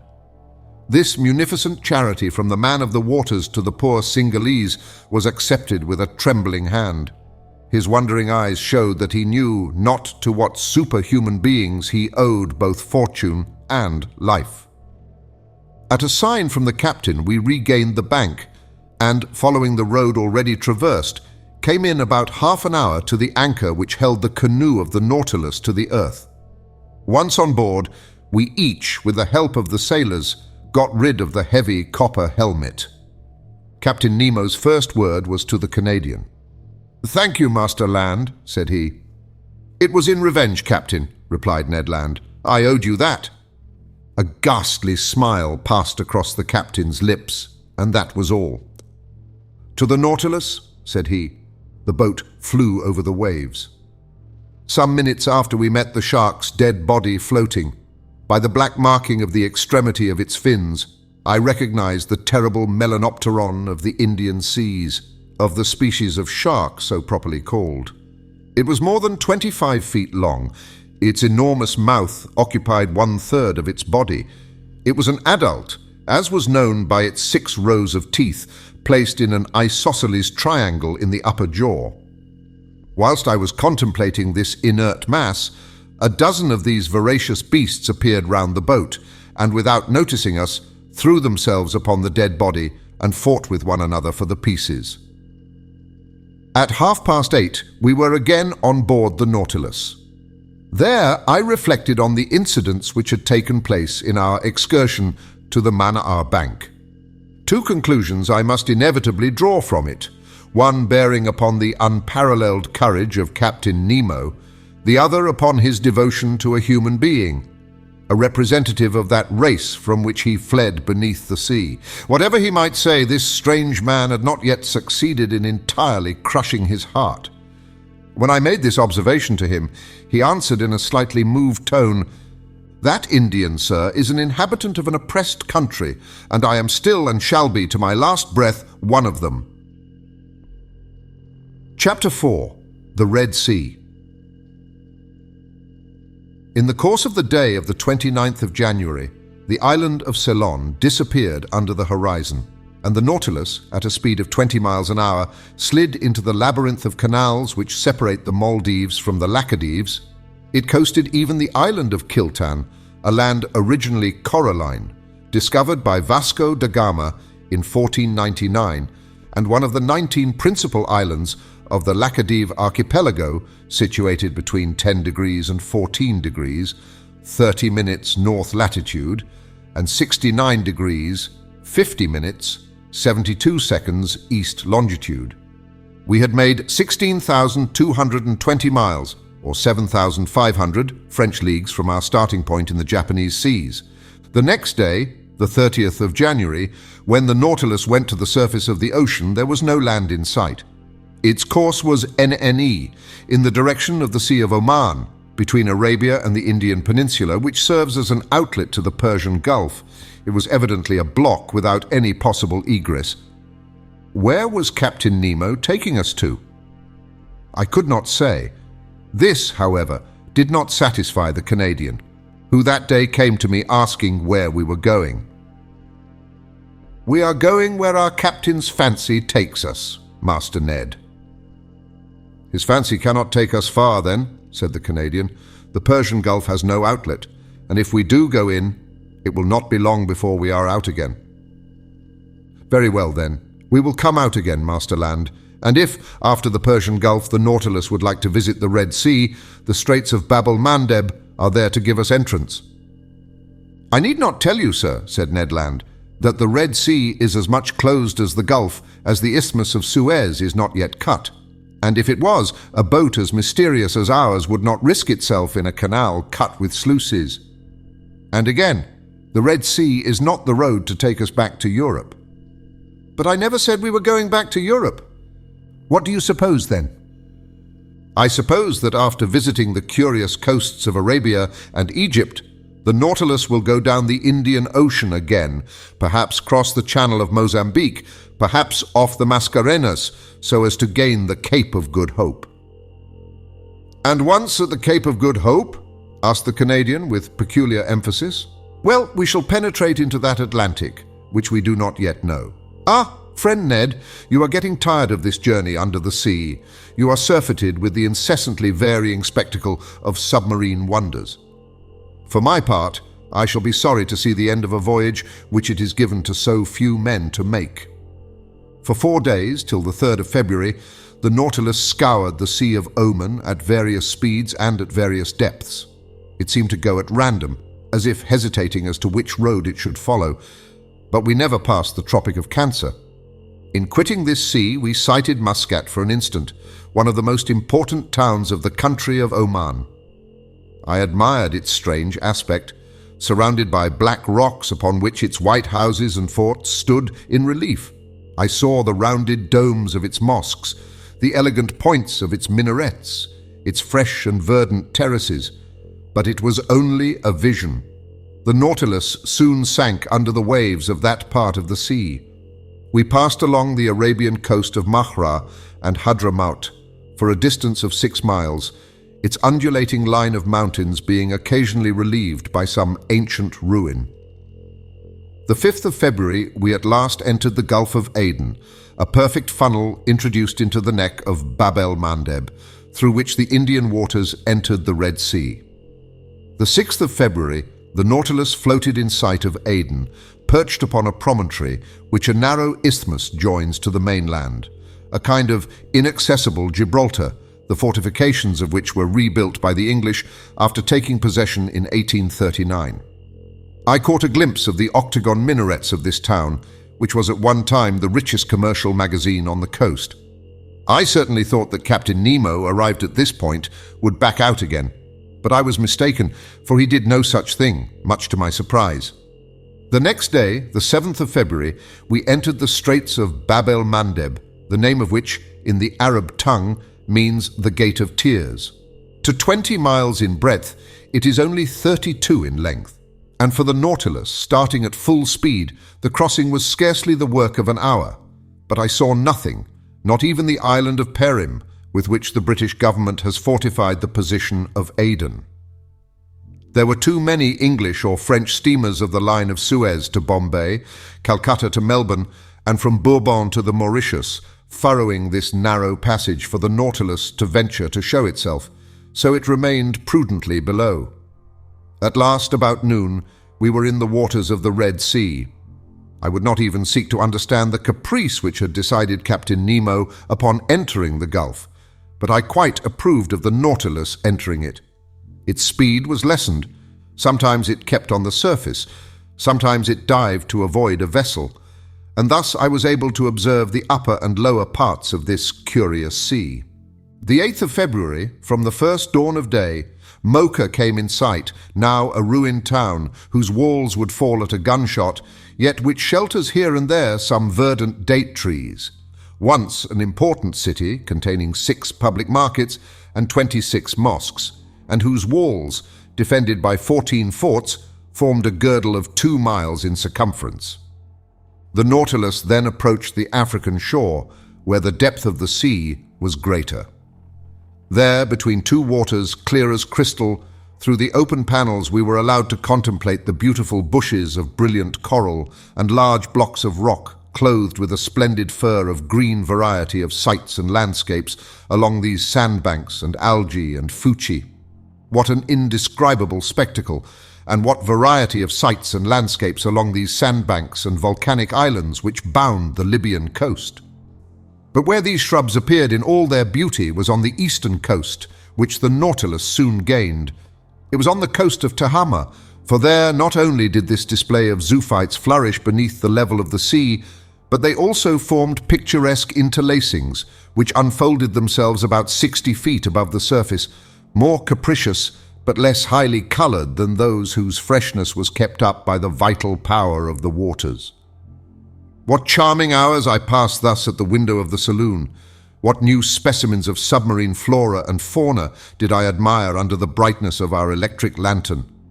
The 9th of February, the Nautilus floated in the broadest part of the Red Sea, which is comprised between Sawakin on the west coast and Confida on the east coast, with a diameter of 90 miles.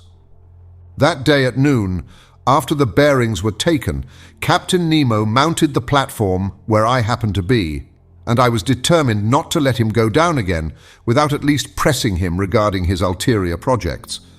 As soon as he saw me, he approached and graciously offered me a cigar. "Well, sir, does this Red Sea please you? Have you sufficiently observed the wonders it covers? Its fishes, its zoophytes, its parterres of sponges, and its forests of coral? Did you catch a glimpse of the towns on its borders?" "Yes, Captain Nemo," I replied, "and the Nautilus is wonderfully fitted for such a study. Ah, it is an intelligent boat." "Yes, sir, intelligent and invulnerable. It fears neither the terrible tempests of the Red Sea, nor its currents, nor its sandbanks." "Certainly," said I, "this sea is quoted as one of the worst, and in the time of the ancients, if I am not mistaken, its reputation was detestable." "Detestable, Miss Aronnax. The Greek and Latin historians do not speak favorably of it, and Strabo says it is very dangerous during the Etesian winds and in the rainy season. The Arabian Edrisi portrays it under the name of the Gulf of Kulzum, and relates that vessels perished there in great numbers on the sandbanks, and that no one would risk sailing in the night. It is, he pretends, a sea subject to fearful hurricanes, strewn with inhospitable islands, and which offers nothing good either on its surface or in its depths." "One may see," I replied, "that these historians never sailed on board the Nautilus." "Just so," replied the captain, smiling, "and in that respect moderns are not more advanced than the ancients. It required many ages to find out the mechanical power of steam. Who knows if in another 100 years we may not see a second Nautilus? Progress is slow, Monsieur Aronnax." "It is true," I answered. "Your boat is at least a century before its time, perhaps an era. What a misfortune that the secret of such an invention should die with its inventor." Captain Nemo did not reply. After some minutes' silence, he continued, "You were speaking of the opinions of ancient historians upon the dangerous navigation of the Red Sea." "It is true," said I, "but were not their fears exaggerated?" "Yes and no, Monsieur Aronnax," replied Captain Nemo, who seemed to know the Red Sea by heart. "That which is no longer dangerous for a modern vessel, well-rigged, strongly built, and master of its own course, thanks to obedient steam, offered all sorts of perils to the ships of the ancients. Picture to yourself those first navigators venturing in ships made of planks sewn with the cords of the palm tree, saturated with the grease of the sea dog, and covered with powdered resin. They had not even instruments wherewith to take their bearings, and they went by guess amongst currents of which they scarcely knew anything.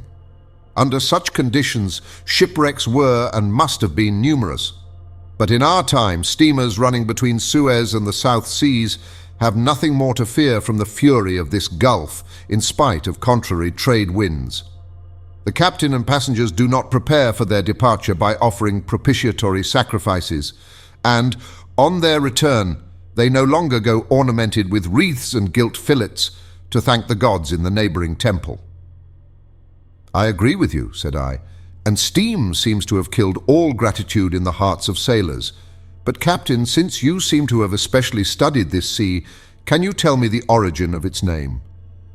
"There exist several explanations on the subject, Monsieur Aronnax. Would you like to know the opinion of a chronicler of the 14th century?" "Willingly." This fanciful writer pretends that its name was given to it after the passage of the Israelites when Pharaoh perished in the waves which closed at the voice of Moses. "A poet's explanation, Captain Nemo," I replied, "but I cannot content myself with that. I ask you for your personal opinion." "Here it is, Monsieur Aronnax. According to my idea, we must see in this appellation of the Red Sea a translation of the Hebrew word Edom. And if the ancients gave it that name, it was on account of the particular color of its waters. But up to this time, I have seen nothing but transparent waves and without any particular color.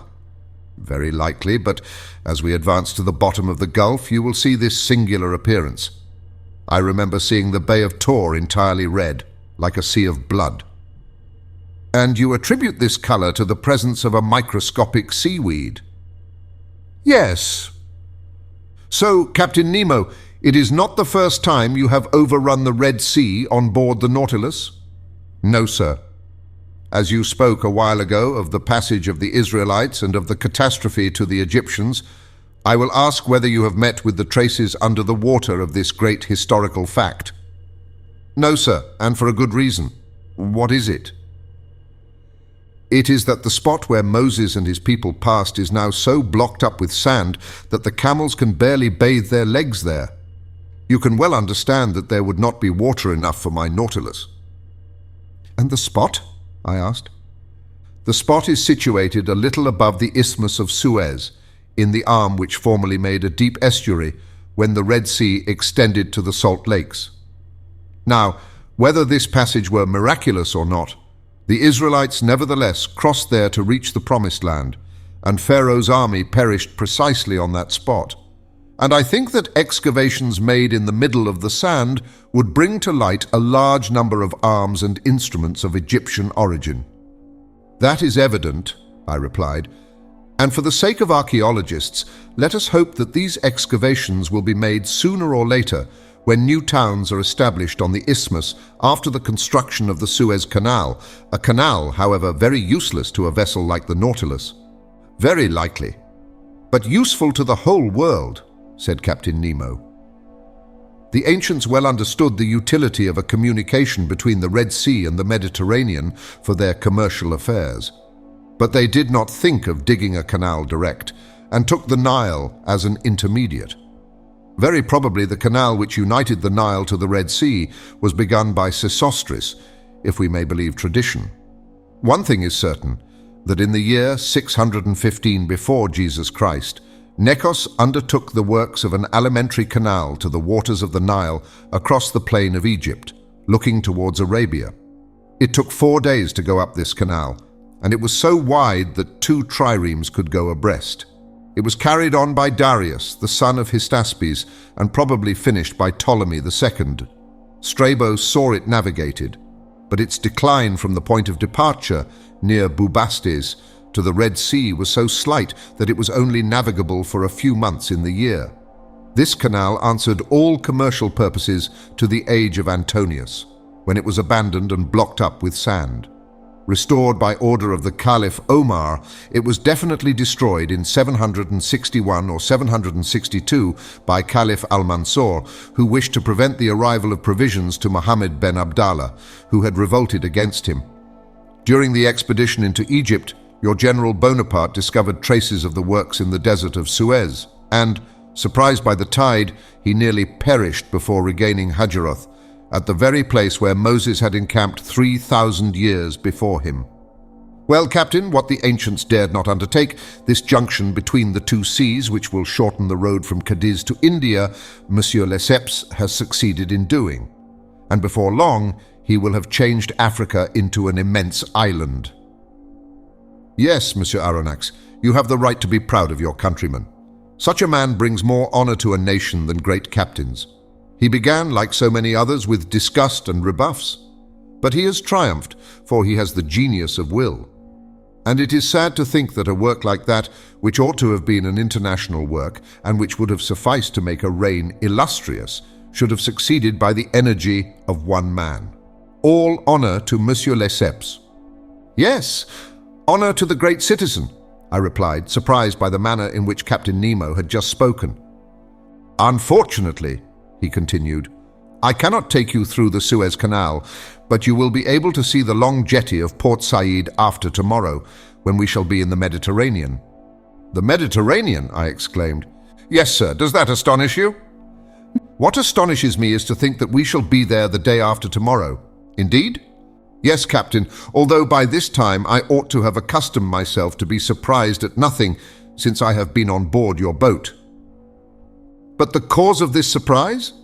Well, it is the fearful speed you will have to put on the Nautilus if the day after tomorrow she is to be in the Mediterranean, having made the round of Africa and doubled the Cape of Good Hope.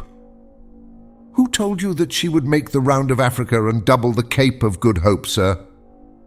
Well, unless the Nautilus sails on dry land and passes above the isthmus, or beneath it, Monsieur Aronnax. Beneath it? Certainly, replied Captain Nemo quietly. A long time ago, nature made under this tongue of land what man has this day made on its surface. What? Such a passage exists? Yes, a subterranean passage, which I have named the Arabian Tunnel. It takes us beneath Suez and opens into the Gulf of Pelusium. But this isthmus is composed of nothing but quicksands. To a certain depth, but at 55 yards only there is a solid layer of rock. Did you discover this passage by chance? I asked, more and more surprised. Chance and reasoning, sir, and by reasoning even more than by chance. Not only does this passage exist, but I have profited by it several times. Without that, I should not have ventured this day into the impassable Red Sea. I noticed that in the Red Sea and in the Mediterranean there existed a certain number of fishes of a kind perfectly identical. Certain of the fact, I asked myself, was it possible that there was no communication between the two seas? If there was, the subterranean current must necessarily run from the Red Sea to the Mediterranean, from the sole cause of difference of level. I caught a large number of fishes in the neighborhood of Suez. I passed a copper ring through their tails and threw them back into the sea. Some months later, on the coast of Syria, I caught some of my fish ornamented with the ring. Thus the communication between the two was proved. I then sought for it with my Nautilus. I discovered it, ventured into it, and before long, sir, you too will have passed through my Arabian Tunnel. Chapter 5. The Arabian Tunnel. That same evening, in 21 degrees, 30 minutes north latitude, the Nautilus floated on the surface of the sea, approaching the Arabian coast.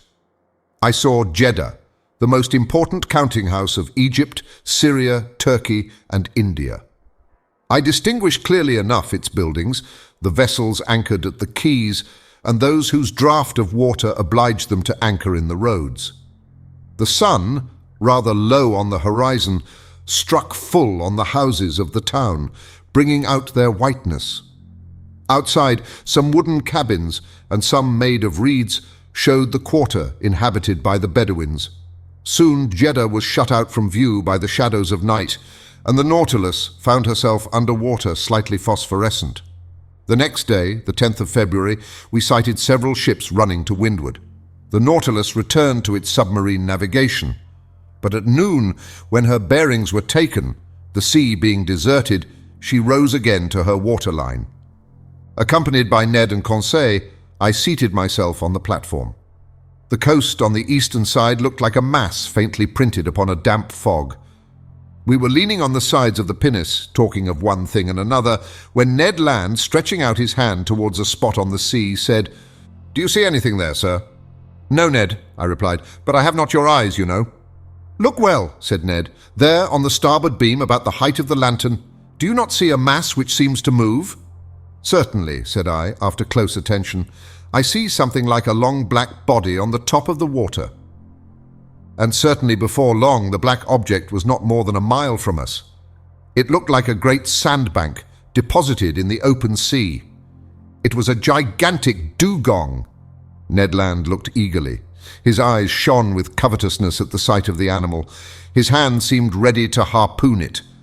One would have thought he was awaiting the moment to throw himself into the sea and attack it in its element.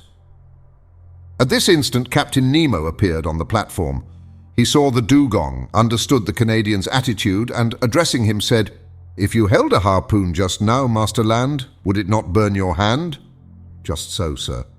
"And you would not be sorry to go back for one day to your trade of a fisherman and to add this cetacean to the list of those you have already killed?" "I should not, sir." "Well, you can try." "Thank you, sir," said Ned Land, his eyes flaming. "Only," continued the captain, "I advise you for your own sake not to miss the creature." "Is the dugong dangerous to attack?" I asked, in spite of the Canadian's shrug of the shoulders. "Yes," replied the captain. "Sometimes the animal turns upon its assailants and overturns their boat. But for Master Land this danger is not to be feared. His eye is prompt, his arm sure." At this moment, 7 men of the crew, mute and immovable as ever, mounted the platform. One carried a harpoon and a line similar to those employed in catching whales. The pinnace was lifted from the bridge, pulled from its socket, and let down into the sea. 6 oarsmen took their seats, and the coxswain went to the tiller. Ned, Conseil, and I went to the back of the boat. "You're not coming, Captain?" I asked. "No, sir, but I wish you good sport." The boat put off, and lifted by the 6 rowers, drew rapidly towards the dugong, which floated about 2 miles from the Nautilus.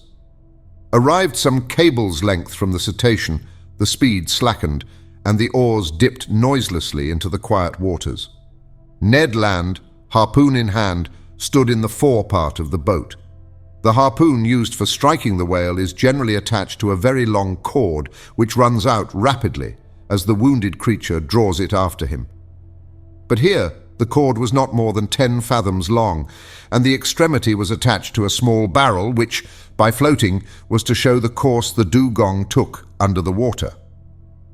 I stood and carefully watched the Canadian's adversary. This dugong, which also bears the name of the halicore, closely resembles the manatee. Its oblong body terminated in a lengthened tail, and its lateral fins in perfect fingers. Its difference from the manatee consisted in its upper jaw, which was armed with 2 long and pointed teeth, which formed on each side diverging tusks. This dugong, which Ned Land was preparing to attack, was of colossal dimensions. It was more than 7 yards long. It did not move, and seemed to be sleeping on the waves, which circumstance made it easier to capture. The boat approached within 6 yards of the animal. The oars rested on the rowlocks. I half rose. Ned Land, his body thrown a little back, brandished the harpoon in his experienced hand. Suddenly a hissing noise was heard, and the dugong disappeared. The harpoon, although thrown with great force, had apparently only struck the water. "Curse it!" exclaimed the Canadian furiously. "I have missed it!" "No," said I. "The creature is wounded. Look at the blood, but your weapon has not stuck in his body." "My harpoon! My harpoon!" cried Ned Land. The sailors rowed on, and the coxswain made for the floating barrel. The harpoon regained, we followed in pursuit of the animal. The latter came now and then to the surface to breathe. Its wound had not weakened it, for it shot onwards with great rapidity. The boat, rowed by strong arms, flew on its track. Several times it approached within some few yards, and the Canadian was ready to strike. But the dugong made off with a sudden plunge, and it was impossible to reach it. Imagine the passion which excited impatient Ned Land. He hurled at the unfortunate creature the most energetic expletives in the English tongue. For my part, I was only vexed to see the dugong escape all our attacks. We pursued it without relaxation for an hour, and I began to think it would prove difficult to capture when the animal, possessed with the perverse idea of vengeance of which he had cause to repent, turned upon the pinnace and assailed us in its turn. This maneuver did not escape the Canadian. "Look out!" he cried. The coxswain said some words in his outlandish tongue, doubtless warning the men to keep on their guard.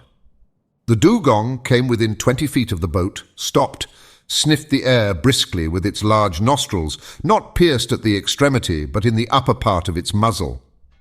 Then, taking a spring, he threw himself upon us.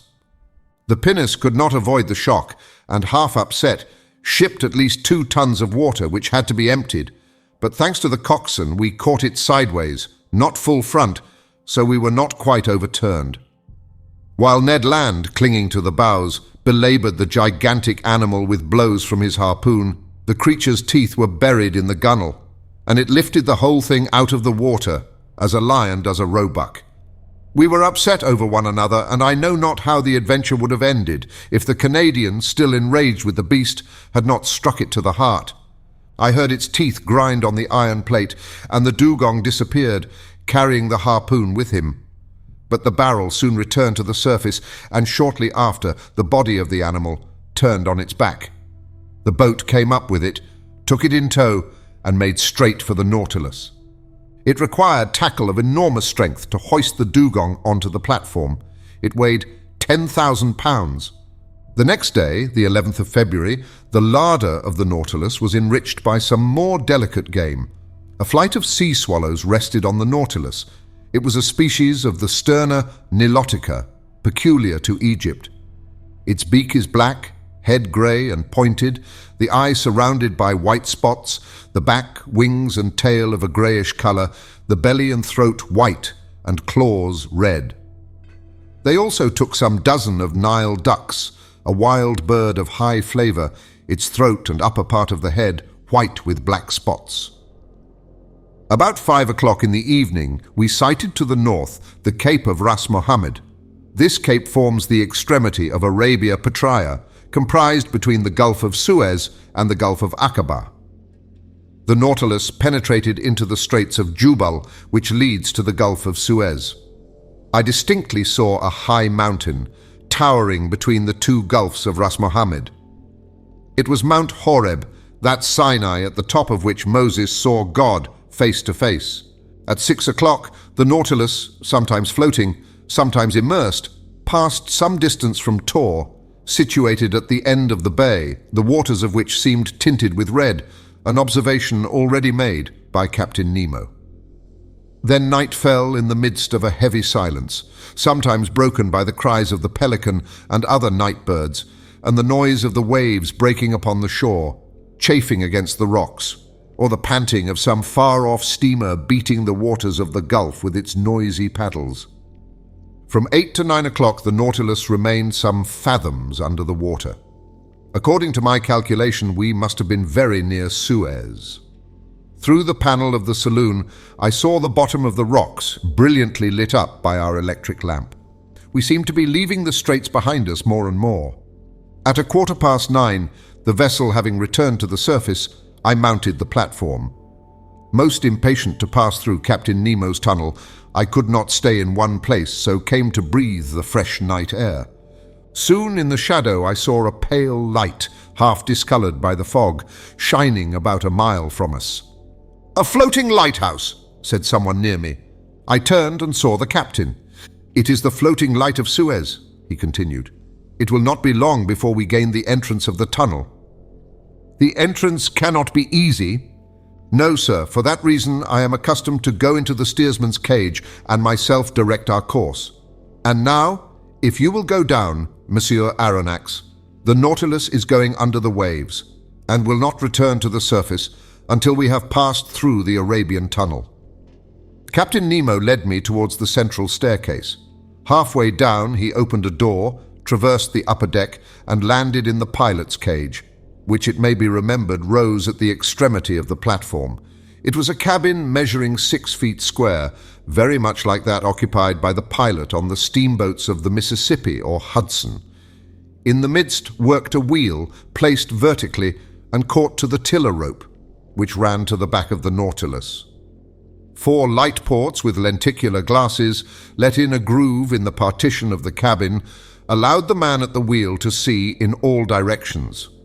This cabin was dark, but soon my eyes accustomed themselves to the obscurity, and I perceived the pilot, a strong man, with his hands resting on the spokes of the wheel. Outside, the sea appeared vividly lit up by the lantern, which shed its rays from the back of the cabin to the other extremity of the platform. "Now," said Captain Nemo, "let us try to make our passage." Electric wires connected the pilot's cage with the machinery room, and from there the captain could communicate simultaneously to his Nautilus the direction and the speed. He pressed a metal knob, and at once the speed of the screw diminished. I looked in silence at the high straight wall we were running by at this moment, the immovable base of a massive sandy coast. We followed it thus for an hour, only some few yards off. Captain Nemo did not take his eye from the knob, suspended by its 2 concentric circles in the cabin. At a simple gesture, the pilot modified the course of the Nautilus every instant. I had placed myself at the port scuttle and saw some magnificent substructures of coral, zoophytes, seaweed, and fucus, agitating their enormous claws, which stretched out from the fissures of the rock. At 10:15, the captain himself took the helm. A large gallery, black and deep, opened before us. The Nautilus went boldly into it. A strange roaring was heard round its sides. It was the waters of the Red Sea, which the incline of the tunnel precipitated violently towards the Mediterranean. The Nautilus went with the torrent, rapid as an arrow, in spite of the efforts of the machinery, which, in order to offer more effective resistance, beat the waves with reversed screw. On the walls of the narrow passage, I could see nothing but brilliant rays, straight lines, furrows of fire traced by the great speed under the brilliant electric light. My heart beat fast.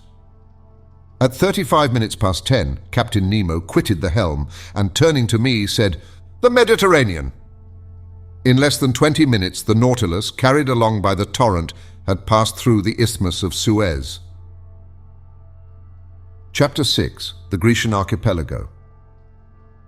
The next day, the 12th of February, at the dawn of day, the Nautilus rose to the surface. I hastened on to the platform. 3 miles to the south, the dim outline of Pelusium was to be seen. A torrent had carried us from one sea to another. About 7 o'clock, Ned and Conseil joined me. "Well, Sir Naturalist," said the Canadian in a slightly jovial tone, "and the Mediterranean?" "We are floating on its surface, friend Ned." "What?" said Conseil. "This very night?" "Yes, this very night. In a few minutes we have passed this impassable isthmus." "I do not believe it," replied the Canadian. "Then you are wrong, Master Land," I continued. "This low coast which rounds off to the south is the Egyptian coast, and you who have such good eyes, Ned, you can see the jetty of Port Said stretching into the sea." The Canadian looked attentively. "Certainly you are right, sir, and your captain is a first-rate man. We are in the Mediterranean." "Good. Now, if you please, let us talk of our own little affair, but so that no one hears us." I saw what the Canadian wanted, and in any case, I thought it better to let him talk as he wished it. So we all three went and sat down near the lantern, where we were less exposed to the spray of the blades. "Now, Ned, we listen. What have you to tell us?" "What I have to tell you is very simple. We are in Europe, and before Captain Nemo's caprices drag us once more to the bottom of the polar seas, or lead us into Oceania, I ask to leave the Nautilus. I wished in no way to shackle the liberty of my companions, but I certainly felt no desire to leave Captain Nemo. Thanks to him, and thanks to his apparatus, I was each day nearer the completion of my submarine studies, and I was rewriting my book of submarine depths in its very element. Should I ever again have such an opportunity of observing the wonders of the ocean? No, certainly not. And I could not bring myself to the idea of abandoning the Nautilus before the cycle of investigation was accomplished. Friend Ned, answer me frankly. Are you tired of being on board? Are you sorry that destiny has thrown us into Captain Nemo's hands? The Canadian remained some moments without answering. Then, crossing his arms, he said, "Frankly, I do not regret this journey under the seas. I shall be glad to have made it, but now that it is made, let us have done with it. That is my idea."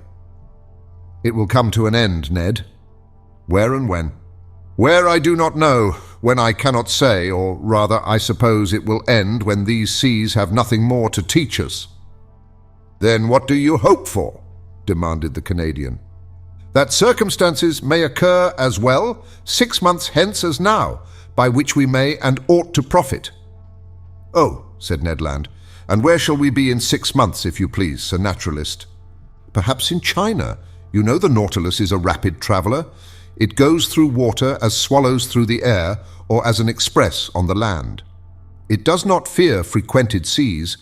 Who can say that it may not beat the coasts of France, England, or America, on which flight may be attempted as advantageously as here?" "Monsieur Aronnax," replied the Canadian, "your arguments are rotten at the foundation. You speak in the future, we shall be there, we shall be here. I speak in the present, we are here, and we must profit by it." Ned Land's logic pressed me hard, and I felt myself beaten on that ground. I knew not what argument would now tell in my favor.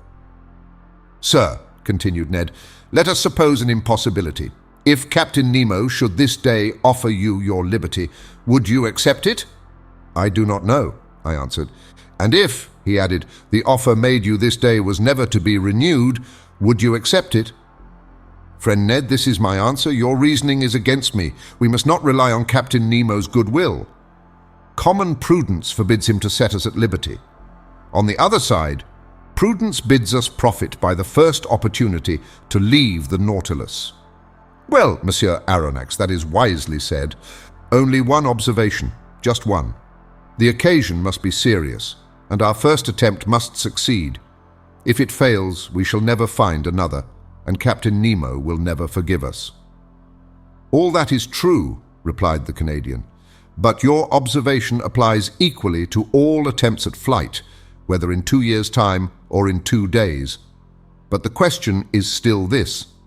If a favorable opportunity presents itself, it must be seized." "Agreed. And now, Ned, will you tell me what you mean by a favorable opportunity?" "It will be that which, on a dark night, will bring the Nautilus a short distance from some European coast." "And you will try and save yourself by swimming?" "Yes, if we were near enough to the bank and if the vessel was floating at the time, not if the bank was far away and the boat was under the water." "And in that case?" "In that case, I should seek to make myself master of the pinnace. I know how it is worked. We must get inside, and the bolts once drawn, we shall come to the surface of the water without even the pilot, who is in the bows, perceiving our flight." "Well, Ned, watch for the opportunity, but do not forget that a hitch will ruin us." "I will not forget, sir." "And now, Ned, would you like to know what I think of your project?" "Certainly, Miss Aronnax." "Well, I do not say I hope. I think that this favorable opportunity will never present itself." "Why not?" "Because Captain Nemo cannot hide from himself that we have not given up all hope of regaining our liberty, and he will be on his guard, above all, in the seas and in the sight of European coasts." "We shall see," replied Ned Land, shaking his head determinedly. "And now, Ned Land," I added, "let us stop here. Not another word on the subject. The day that you are ready, come and let us know, and we will follow you. I rely entirely upon you." Thus ended a conversation which, at no very distant time, led to such grave results. I must say here that facts seem to confirm my foresight, to the Canadians' great despair. Did Captain Nemo distrust us in these frequented seas? Or did he only wish to hide himself from the numerous vessels of all nations which ploughed the Mediterranean? I could not tell, but we were oftener between waters and far from the coast. Or, if the Nautilus did emerge, nothing was to be seen but the pilot's cage, and sometimes it went to great depths, for between the Grecian archipelago and Asia Minor we could not touch the bottom by more than 1,000 fathoms. Thus I only knew we were near the island of Carpathos, one of the Sporades, by Captain Nemo reciting these lines from Virgil: "Est Carpathio Neptuni gurgite vates ceruleus Proteus," as he pointed to a spot on the planisphere. It was indeed the ancient abode of Proteus, the old shepherd of Neptune's flocks, now the island of Scarpanto, situated between Rhodes and Crete. I saw nothing but the granite base through the glass panels of the saloon. The next day, the 14th of February, I resolved to employ some hours in studying the fishes of the archipelago, but for some reason or other the panels remained hermetically sealed. Upon taking the course of the Nautilus, I found that we were going towards Candia, the ancient Isle of Crete. At the time I embarked on the Abraham Lincoln, the whole of this island had risen in insurrection against the despotism of the Turks. But how the insurgents had fared since that time, I was absolutely ignorant, and it was not Captain Nemo, deprived of all land communications, who could tell me. I made no allusion to this event when that night I found myself alone with him in the saloon. Besides, he seemed to be taciturn and preoccupied. Then, contrary to his custom, he ordered both panels to be opened, and going from one to the other, observed the mass of waters attentively. To what end I could not guess. So on my side I employed my time in studying the fish passing before my eyes. In the midst of the waters a man appeared, a diver, carrying at his belt a leathern purse. It was not a body abandoned to the waves. It was a living man, swimming with a strong hand, disappearing occasionally to take breath at the surface. I turned towards Captain Nemo and in an agitated voice exclaimed, "A man shipwrecked! He must be saved at any price." "A man! A shipwrecked sailor!" I cried. The captain did not answer me, but came and leaned against the panel. The man had approached and, with his face flattened against the glass, was looking at us. To my great amazement, Captain Nemo signed to him. The diver answered with his hand, mounted immediately to the surface of the water, and did not appear again. "Do not be uncomfortable," said Captain Nemo. "It is Nicholas of Cape Matapan, surnamed Pesca.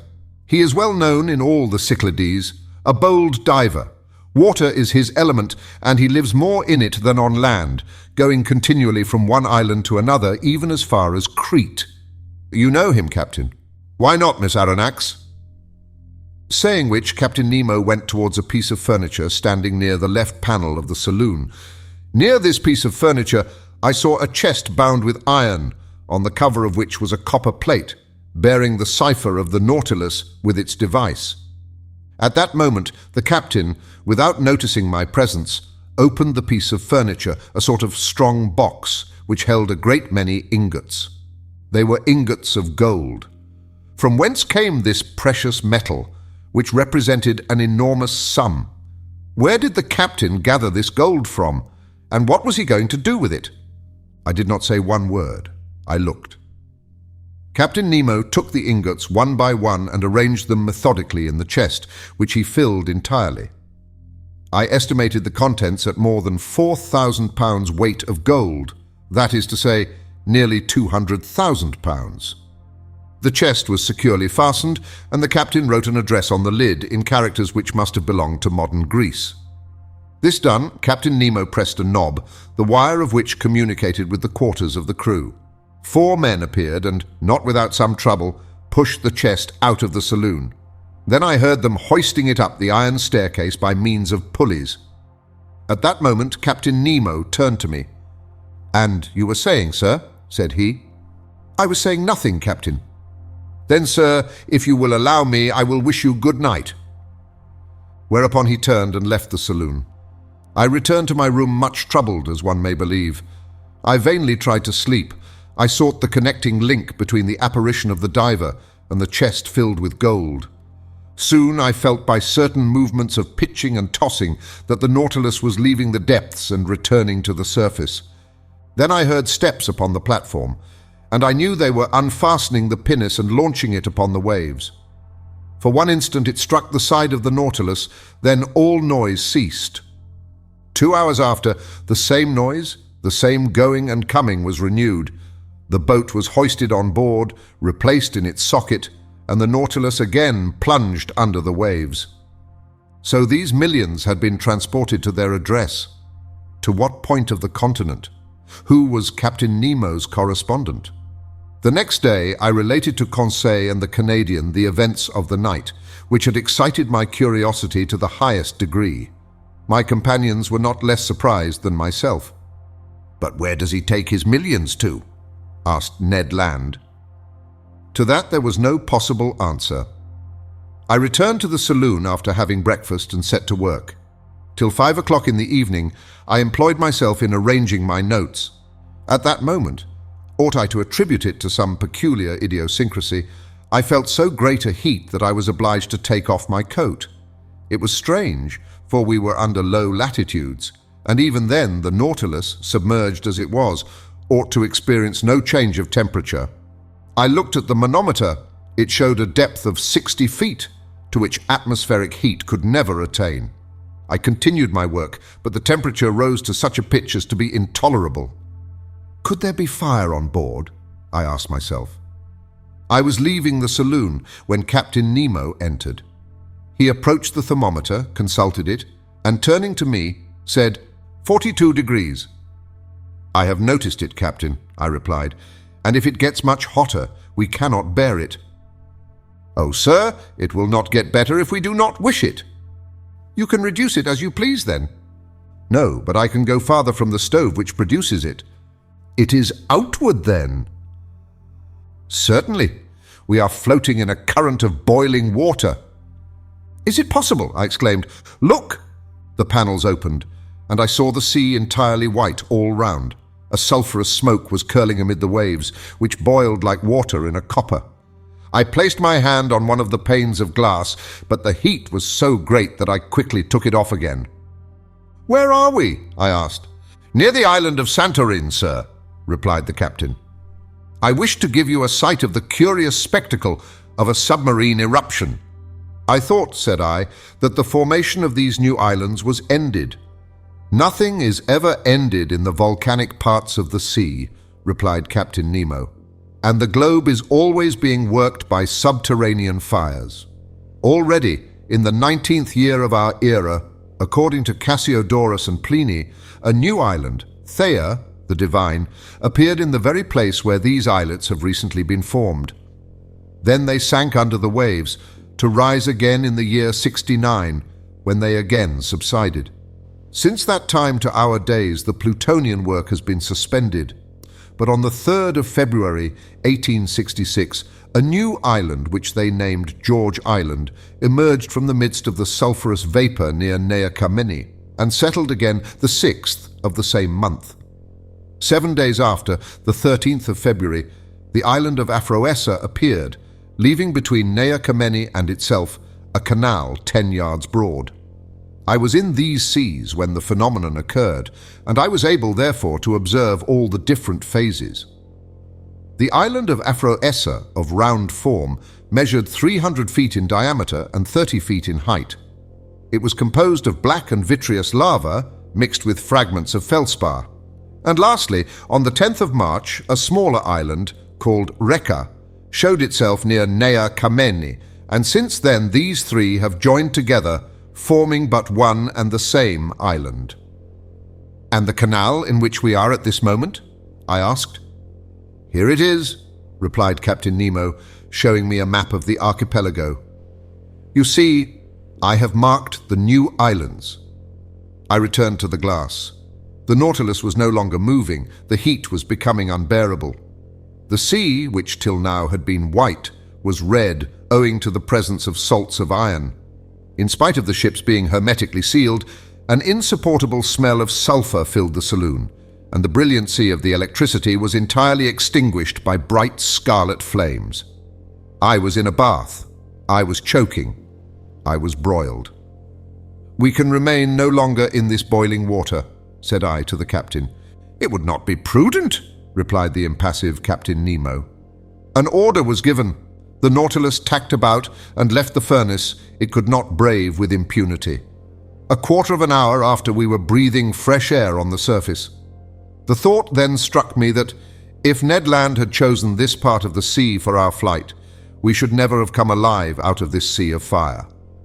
The next day, the 16th of February, we left the basin which, between Rhodes and Alexandria, is reckoned about 1,500 fathoms in depth, and the Nautilus, passing some distance from Cerigo, quitted the Grecian archipelago after having doubled Cape Matapan. Chapter 7. The Mediterranean in 48 Hours. The Mediterranean, the blue sea par excellence, the great sea of the Hebrews, the sea of the Greeks, the Mare Nostrum of the Romans, bordered by orange trees, aloes, cacti, and sea pines, embalmed with the perfume of the myrtle, surrounded by rude mountains, saturated with pure and transparent air, but incessantly worked by underground fires, a perfect battlefield in which Neptune and Pluto still dispute the empire of the world. It is upon these banks and on these waters, says Michelet, that man is renewed in one of the most powerful climates of the globe, but beautiful as it was, I could only take a rapid glance at the basin whose superficial area is 2 million of square yards. Even Captain Nemo's knowledge was lost to me, for this puzzling person did not appear once during our passage at full speed.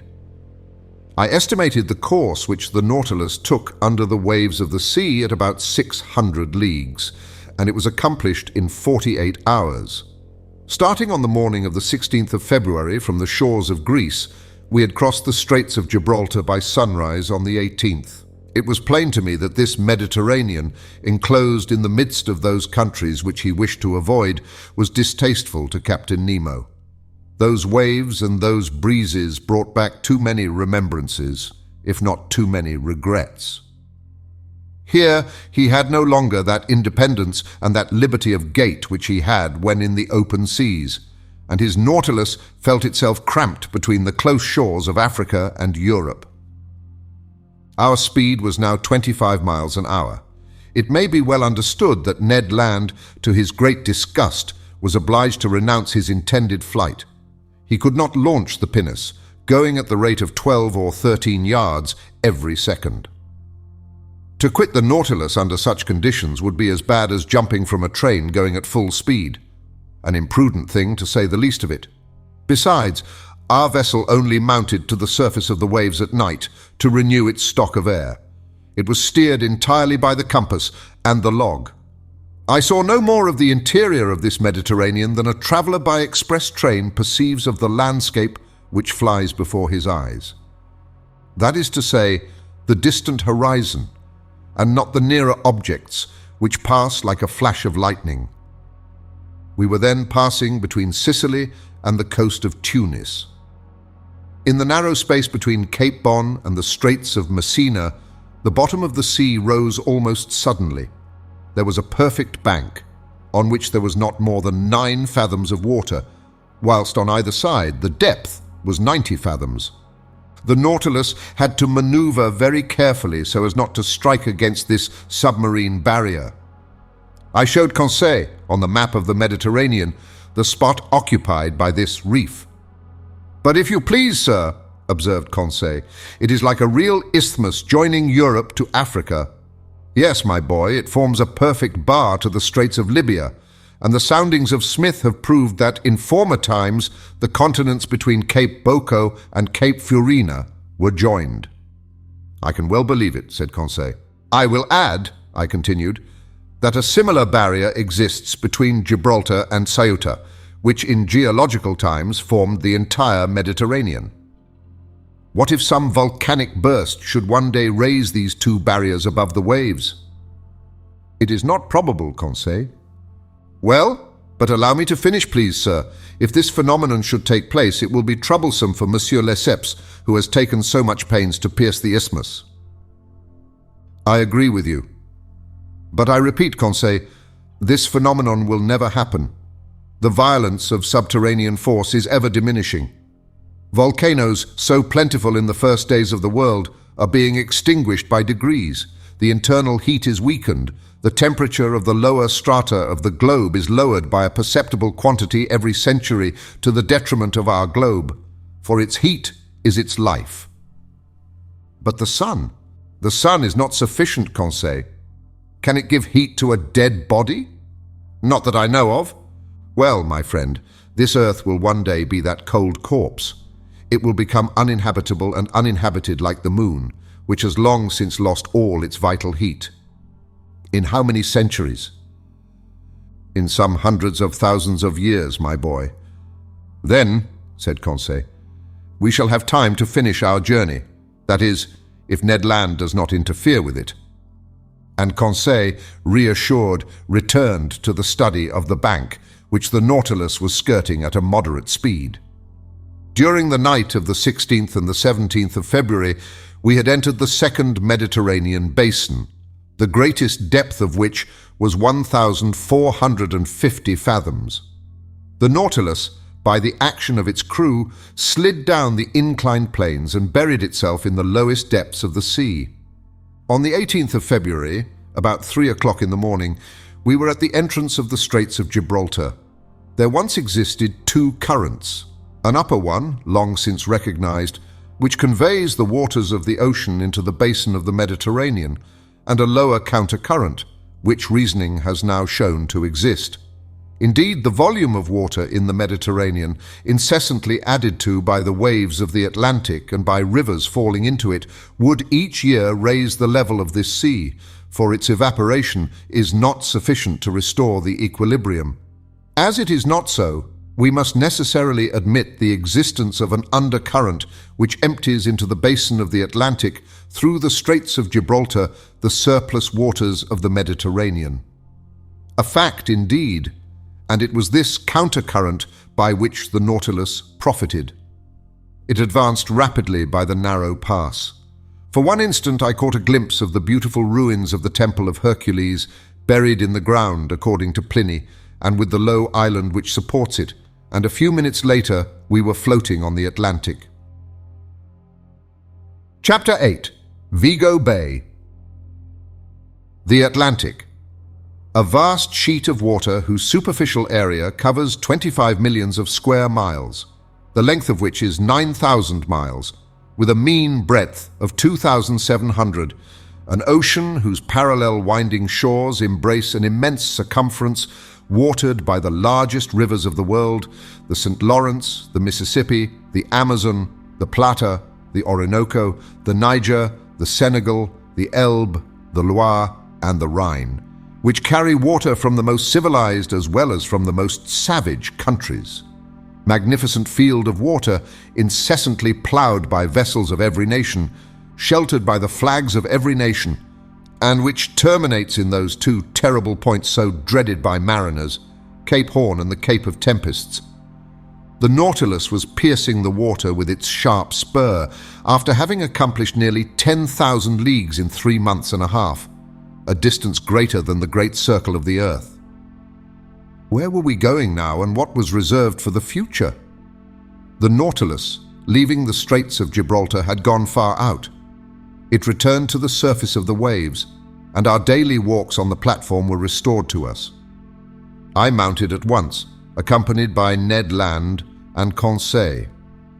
At a distance of about 12 miles, Cape St. Vincent was dimly to be seen, forming the southwestern point of the Spanish peninsula. A strong southerly gale was blowing.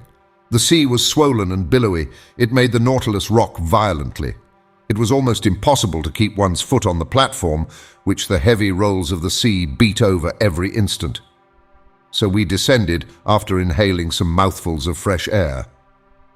I returned to my room, Conseil to his cabin, but the Canadian, with a preoccupied air, followed me. Our rapid passage across the Mediterranean had not allowed him to put his project into execution, and he could not help showing his disappointment. When the door of my room was shut, he sat down and looked at me silently. "Friend Ned," said I understand you, but you cannot reproach yourself. To have attempted to leave the Nautilus under the circumstances would have been folly." Ned Land did not answer. His compressed lips and frowning brow showed with him the violent possession this fixed idea had taken of his mind. "Let us see," I continued. "We need not despair yet. We are going up the coast of Portugal again. France and England are not far off, where we can easily find refuge. Now, if the Nautilus, on leaving the Straits of Gibraltar, had gone to the south, if it had carried us towards regions where there were no continents, I should share your uneasiness. But we know now that Captain Nemo does not fly from civilized seas, and in some days I think you can act with security." Ned Land still looked at me fixedly. At length his fixed lips parted, and he said, "It is for tonight." I drew myself up suddenly. I was, I admit, little prepared for this communication. I wanted to answer the Canadian, but words would not come. "We agreed to wait for an opportunity," continued Ned Land, "and the opportunity has arrived. This night we shall be but a few miles from the Spanish coast. It is cloudy. The wind blows freely. I have your word, Monsieur Aronnax, and I rely upon you." As I was silent, the Canadian approached me. "Tonight at 9 o'clock, said he. "I have warned Conseil. At that moment Captain Nemo will be shut up in his room, probably in bed. Neither the engineers nor the ship's crew can see us. Conseil and I will gain the central staircase, and you, Monsieur Aronnax, will remain in the library, 2 steps from us, waiting my signal. The oars, the mast, and the sail are in the canoe. I have even succeeded in getting some provisions. I have procured an English wrench to unfasten the bolts which attach it to the shell of the Nautilus, so all is ready till tonight. The sea is bad." "That I allow," replied the Canadian, "but we must risk that. Liberty is worth paying for. Besides, the boat is strong, and a few miles with a fair wind to carry us is no great thing. Who knows but by tomorrow we may be 100 leagues away. Let circumstances only favor us, and by 10 or 11 o'clock we shall have landed on some spot of terra firma, alive or dead. But adieu now till tonight." With these words the Canadian withdrew, leaving me almost dumb. I had imagined that, the chance gone, I should have time to reflect and discuss the matter. My obstinate companion had given me no time, and after all, what could I have said to him? Ned Land was perfectly right. There was almost the opportunity to profit by. Could I retract my word and take upon myself the responsibility of compromising the future of my companions? Tomorrow, Captain Nemo might take us far from all land. At that moment, a rather loud hissing noise told me that the reservoirs were filling and that the Nautilus was sinking under the waves of the Atlantic. A sad day I passed, between the desire of regaining my liberty of action and of abandoning the wonderful Nautilus and leaving my submarine studies incomplete. What dreadful hours I passed thus, sometimes seeing myself and companions safely landed, sometimes wishing, in spite of my reason, that some unforeseen circumstance would prevent the realization of Ned Land's project. Twice I went to the saloon. I wished to consult the compass. I wished to see if the direction the Nautilus was taking was bringing us nearer or taking us farther from the coast. But no, the Nautilus kept in Portuguese waters. I must therefore take my part and prepare for flight. My luggage was not heavy, my notes, nothing more. As to Captain Nemo, I asked myself what he would think of our escape, what trouble, what wrong it might cause him, and what he might do in case of its discovery or failure. Certainly I had no cause to complain of him. On the contrary, never was hospitality freer than his. In leaving him, I could not be taxed with ingratitude. No oath bound us to him. It was on the strength of circumstances he relied, and not upon our word, to fix us forever. I had not seen the captain since our visit to the island of Santorin. Would chance bring me to his presence before our departure? I wished it, and I feared it at the same time. I listened if I could hear him walking the room contiguous to mine. No sound reached my ear. I felt an unbearable uneasiness. This day of waiting seemed eternal. Hours struck too slowly to keep pace with my impatience. My dinner was served in my room as usual. I ate but little. I was too preoccupied. I left the table at 7 o'clock. 120 minutes, I counted them, still separated me from the moment in which I was to join Ned Land. My agitation redoubled. My pulse beat violently. I could not remain quiet. I went and came, hoping to calm my troubled spirit by constant movement. The idea of failure in our bold enterprise was the least painful of my anxieties. But the thought of seeing our project discovered before leaving the Nautilus, of being brought before Captain Nemo, irritated, or, what was worse, saddened at my desertion, made my heart beat. I wanted to see the saloon for the last time. I descended the stairs and arrived in the museum, where I had passed so many useful and agreeable hours.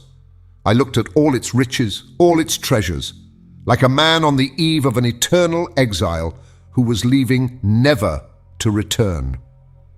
These wonders of nature, these masterpieces of art, amongst which for so many days my life had been concentrated, I was going to abandon them forever. I should like to have taken a last look through the windows of the saloon into the waters of the Atlantic, but the panels were hermetically closed, and a cloak of steel separated me from that ocean which I had not yet explored. In passing through the saloon, I came near the door let into the angle which opened into the captain's room. To my great surprise, this door was ajar. I drew back involuntarily. If Captain Nemo should be in his room, he could see me. But hearing no sound, I drew nearer. The room was deserted.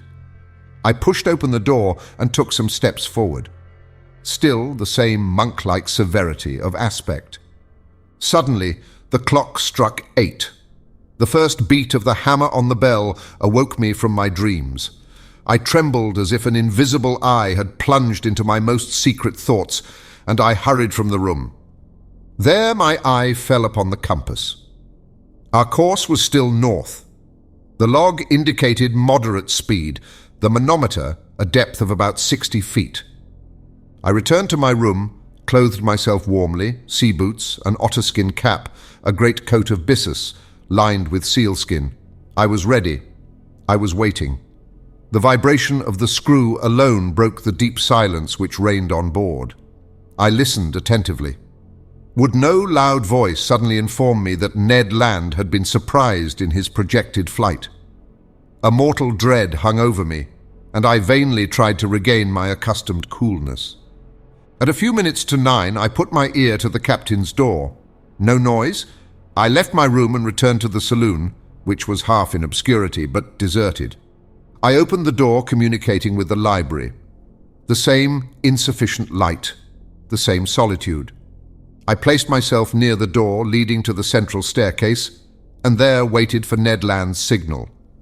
At that moment the trembling of the screw sensibly diminished, then it stopped entirely.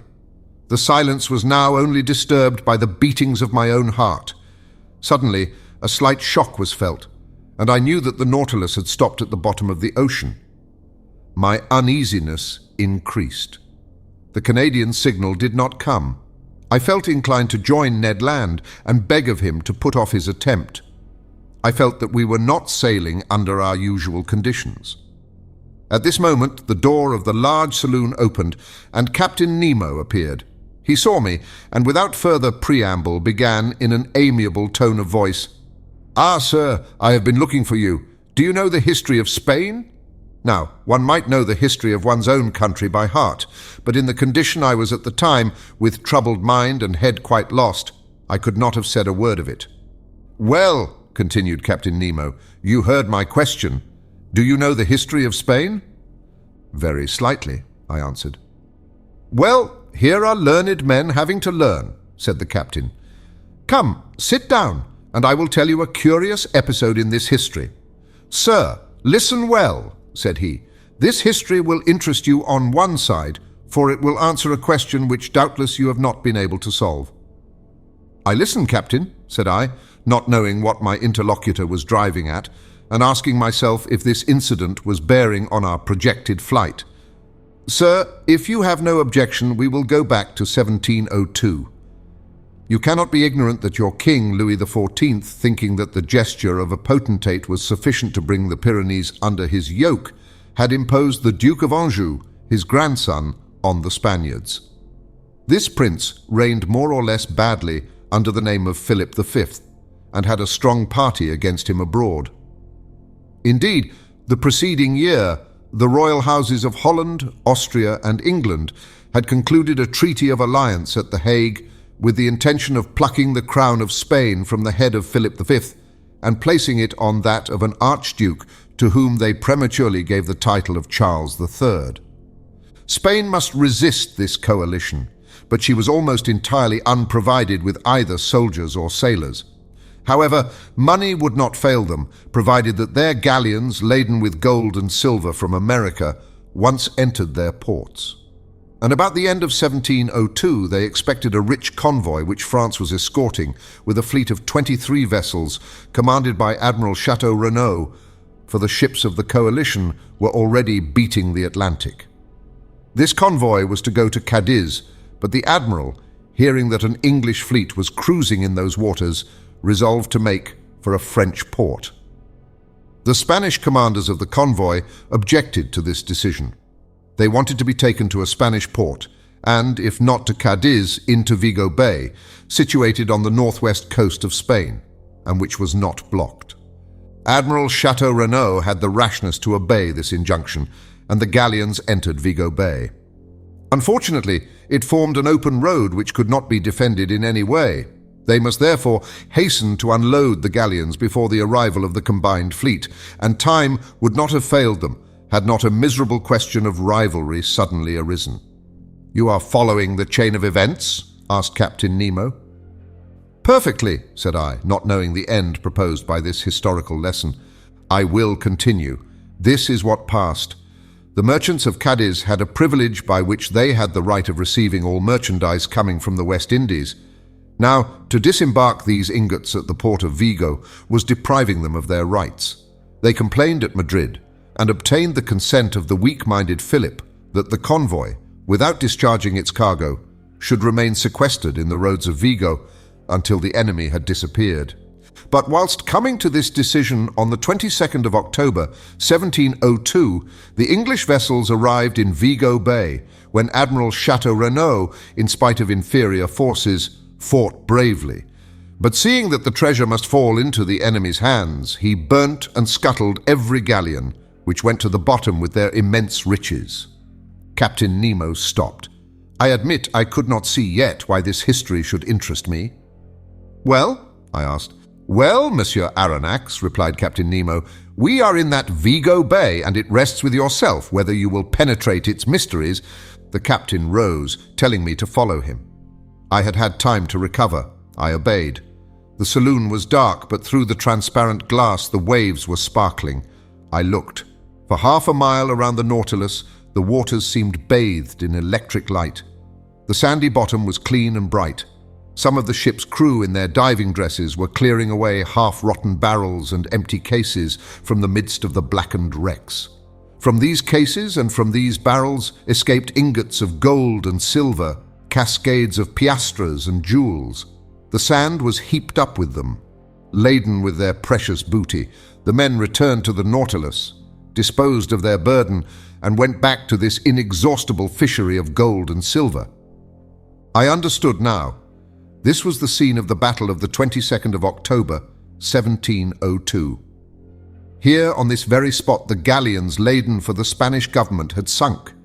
Here Captain Nemo came, according to his wants, to pack up those millions with which he burdened the Nautilus. It was for him and him alone America had given up her precious metals. He was heir direct, without anyone to share, in those treasures torn from the Incas and from the conquered of Ferdinand Cortés. "Did you know, sir," he asked, smiling, "that the sea contained such riches?" "I knew," I answered, "that they value money held in suspension in these waters at 2 millions. "Doubtless, but to extract this money the expense would be greater than the profit. Here, on the contrary, I have but to pick up what man has lost, and not only in Vigo Bay, but in 1,000 other ports where shipwrecks have happened and which are marked on my submarine map. Can you understand now the source of the millions I am worth?" "I understand, Captain, but allow me to tell you that in exploring Vigo Bay, you have only been beforehand with a rival society." "And which?" "A society which has received from the Spanish government the privilege of seeking those buried galleons. The shareholders are led on by the allurement of an enormous bounty, for they value these rich shipwrecks at 500 millions. 500 millions they were," answered Captain Nemo, "but they are so no longer." "Just so," said I, "and a warning to those shareholders would be an act of charity. But who knows if it would be well received? What gamblers usually regret above all is less the loss of their money than of their foolish hopes. After all, I pity them less than the thousands of unfortunates to whom so much riches well distributed would have been profitable, whilst for them they will be forever barren." I had no sooner expressed this regret than I felt that it must have wounded Captain Nemo. "Barren!" he exclaimed with animation. "Do you think then, sir, that these riches are lost because I gather them? Is it for myself alone, according to your idea, that I take the trouble to collect these treasures? Who told you that I did not make a good use of it?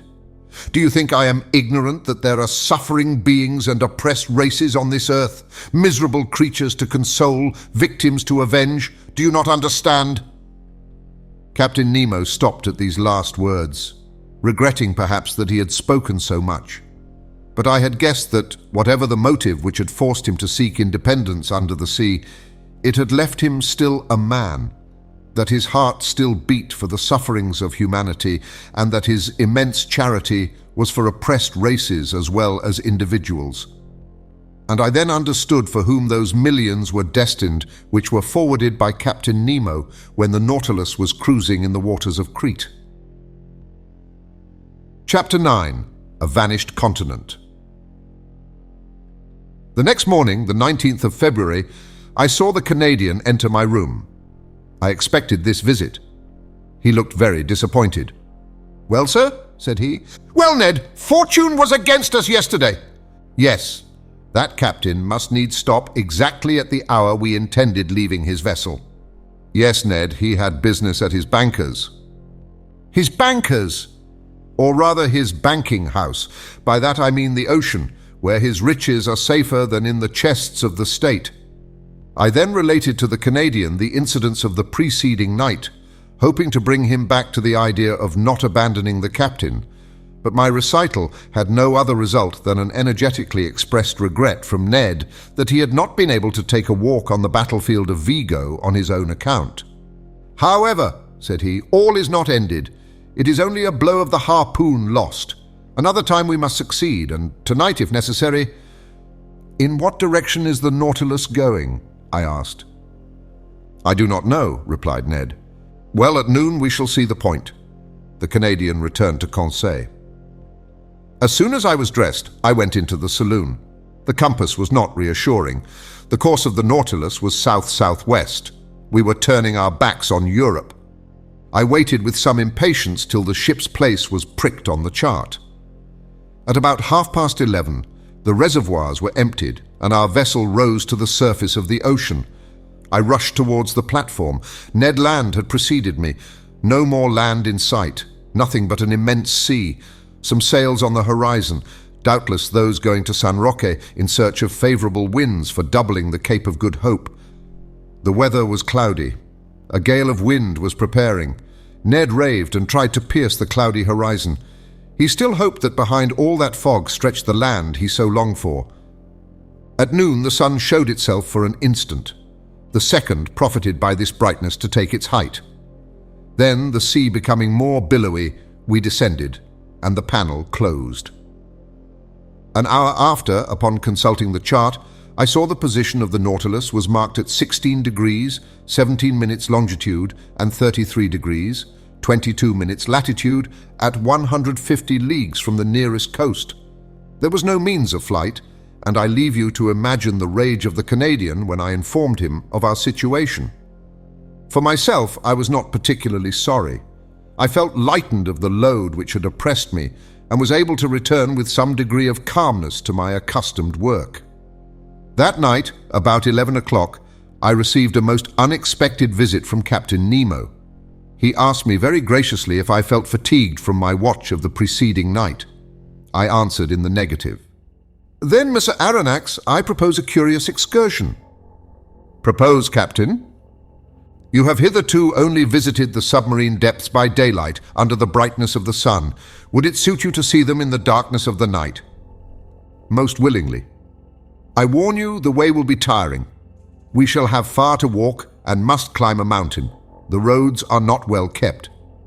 "What you say, Captain, only heightens my curiosity. I am ready to follow you." "Come then, sir, we will put on our diving dresses." Arrived at the robing room, I saw that neither of my companions nor any of the ship's crew were to follow us on this excursion. Captain Nemo had not even proposed my taking with me either Ned or Conseil. In a few moments we had put on our diving dresses. They placed on our backs the reservoirs, abundantly filled with air, but no electric lamps were prepared. I called the captain's attention to the fact. "They will be useless," he replied. I thought I had not heard aright, but I could not repeat my observation, for the captain's head had already disappeared in its metal case. I finished harnessing myself. I felt them put an iron-pointed stick into my hand, and some minutes later, after going through the usual form, we set foot on the bottom of the Atlantic at a depth of 150 fathoms. Midnight was near.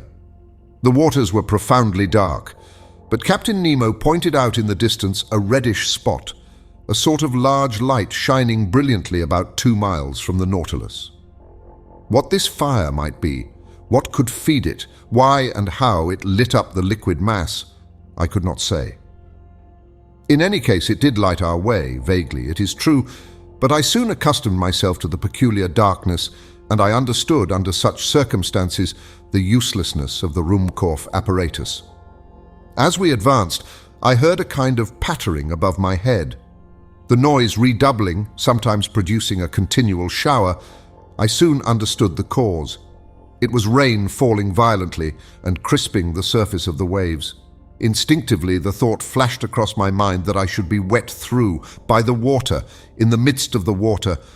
I could not help laughing at the odd idea, but indeed in the thick diving dress the liquid element is no longer felt, and one only seems to be in an atmosphere somewhat denser than the terrestrial atmosphere. nothing more.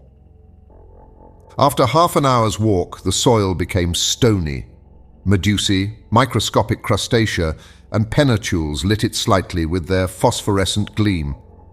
I caught a glimpse of pieces of stone covered with millions of zoophytes and masses of seaweed. My feet often slipped upon this sticky carpet of seaweed, and without my iron-tipped stick, I should have fallen more than once. In turning round, I could still see the whitish lantern of the Nautilus beginning to pale in the distance, but the rosy light which guided us increased and lit up the horizon. The presence of this fire underwater puzzled me in the highest degree. Was I going towards a natural phenomenon as yet unknown to the savants of the earth? Or even, for this thought crossed my brain, had the hand of man aught to do with this conflagration? Had he fanned this flame? Was I to meet in these depths companions and friends of Captain Nemo, whom he was going to visit and who, like him, led this strange existence? Should I find down there a whole colony of exiles who, weary of the miseries of this earth, had sought and found independence in the deep ocean? All these foolish and unreasonable ideas pursued me, and in this condition of mind, overexcited by the succession of wonders continually passing before my eyes, I should not have been surprised to meet at the bottom of the sea one of those submarine towns of which Captain Nemo dreamed. Our road grew lighter and lighter. The white glimmer came in rays from the summit of a mountain about 800 feet high, but what I saw was simply a reflection developed by the clearness of the waters. The source of this inexplicable light was a fire on the opposite side of the mountain. In the midst of this stony maze furrowing the bottom of the Atlantic, Captain Nemo advanced without hesitation. He knew this dreary road. Doubtless he had often traveled over it and could not lose himself. I followed him with unshaken confidence. He seemed to me like a genie of the sea, and as he walked before me, I could not help admiring his stature, which was outlined in black on the luminous horizon. It was 1 in the morning when we arrived at the first slopes of the mountain, but to gain access to them we must venture through the difficult paths of a vast copse. Yes, a copse of dead trees without leaves, without sap, trees petrified by the action of the water and here and there overtopped by gigantic pines. It was like a coal pit, still standing, holding by the roots to the broken soil, and whose branches, like fine black paper cuttings, showed distinctly on the watery ceiling. Picture to yourself a forest in the Harz hanging onto the sides of the mountain, but a forest swallowed up. The paths were encumbered with seaweed and fucus, between which grovelled a whole world of crustacea. I went along, climbing the rocks, striding over extended trunks, breaking the sea bindweed, which hung from one tree to the other, and frightening the fishes which flew from branch to branch. Pressing onward, I felt no fatigue. I followed my guide, who was never tired. What a spectacle! How can I express it? How paint the aspect of those woods and rocks in this medium, their underparts dark and wild, the upper coloured with red tints, by that light which the reflecting powers of the waters doubled. We climbed rocks which fell directly after with gigantic bounds and the low growling of an avalanche. To right and left ran long, dark galleries where sight was lost. Here opened vast glades which the hand of man seemed to have worked, and I sometimes asked myself if some inhabitant of these submarine regions would not suddenly appear to me. But Captain Nemo was still mounting. I could not stay behind. I followed boldly. My stick gave me good help. A false step would have been dangerous on the narrow passes sloping down to the sides of the gulfs, but I walked with firm step, without feeling any giddiness. Now I jumped a crevice, the depth of which would have made me hesitate had it been among the glaciers on the land. Now I ventured on the unsteady trunk of a tree, thrown across from one abyss to the other, without looking under my feet, having only eyes to admire the wild sights of this region. There, monumental rocks, leaning on their regularly cut bases, seemed to defy all laws of equilibrium. From between their stony knees, trees sprang like a jet under heavy pressure, and upheld others which upheld them. Natural towers, large scarps, cut perpendicularly like a curtain, inclined at an angle which the laws of gravitation could never have tolerated in terrestrial regions. 2 hours after quitting the Nautilus, we had crossed the line of trees, and 100 feet above our heads rose the top of the mountain, which cast a shadow on the brilliant irradiation of the opposite slope. Some petrified shrubs ran fantastically here and there. Fishes got up under our feet like birds in the long grass. The massive rocks were rent with impenetrable fractures, deep grottos, and unfathomable holes, at the bottom of which formidable creatures might be heard moving. My blood curdled when I saw enormous antennae blocking my road, or some frightful claw closing with a noise in the shadow of some cavity. Millions of luminous spots shone brightly in the midst of the darkness. They were the eyes of giant crustacea crouched in their holes, giant lobsters setting themselves up like halberdiers and moving their claws with the clicking sound of pincers, titanic crabs pointed like a gun on its carriage, and frightful-looking pulps interweaving their tentacles like a living nest of serpents. We had now arrived on the first platform, where other surprises awaited me. Before us lay some picturesque ruins, which betrayed the hand of man and not that of the Creator. There were vast heaps of stone, amongst which might be traced the vague and shadowy forms of castles and temples, clothed with a world of blossoming zoophytes, and over which, instead of ivy, seaweed and fucus threw a thick vegetable mantle. But what was this portion of the globe which had been swallowed by cataclysms? Who had placed those rocks and stones like cromlechs of prehistoric times? Where was I? Whither had Captain Nemo's fancy hurried me? I would fain have asked him. Not being able to, I stopped him. I seized his arm, but shaking his head and pointing to the highest point of the mountain, he seemed to say, "Come along, come higher." I followed, and in a few minutes I had climbed to the top, which for a circle of 10 yards commanded the whole mass of rock. I looked down the side we had just climbed. The mountain did not rise more than 700 or 800 feet above the level of the plain, but on the opposite side it commanded from twice that height the depths of this part of the Atlantic. My eyes ranged far over a large space lit by a violent fulguration. In fact, the mountain was a volcano. At 50 feet above the peak, in the midst of a rain of stones and scoriae, a large crater was vomiting forth torrents of lava which fell in a cascade of fire into the bosom of the liquid mass. Thus situated, this volcano lit the lower plain like an immense torch, even to the extreme limits of the horizon. I said that the submarine crater threw up lava, but no flames. Flames require the oxygen of the air to feed upon and cannot be developed underwater. But streams of lava, having in themselves the principles of their incandescence, can attain a white heat, fight vigorously against the liquid element, and turn it to vapor by contact. Rapid currents bearing all these gases in diffusion and torrents of lava slid to the bottom of the mountain like an eruption of Vesuvius on another Terra del Greco. There, indeed, under my eyes, ruined, destroyed, lay a town, its roofs open to the sky, its temples fallen, its arches dislocated, its columns lying on the ground, from which one would still recognize the massive character of Tuscan architecture. Further on, some remains of a gigantic aqueduct. Here, the high base of an acropolis, with the floating outline of a Parthenon. There, traces of a quay, as if an ancient port had formerly abutted on the borders of the ocean and disappeared with its merchant vessels and its war galleys. Farther on again, long lines of sunken walls and broad, deserted streets. A perfect Pompeii escaped beneath the waters. Such was the sight that Captain Nemo brought before my eyes. Where was I? Where was I?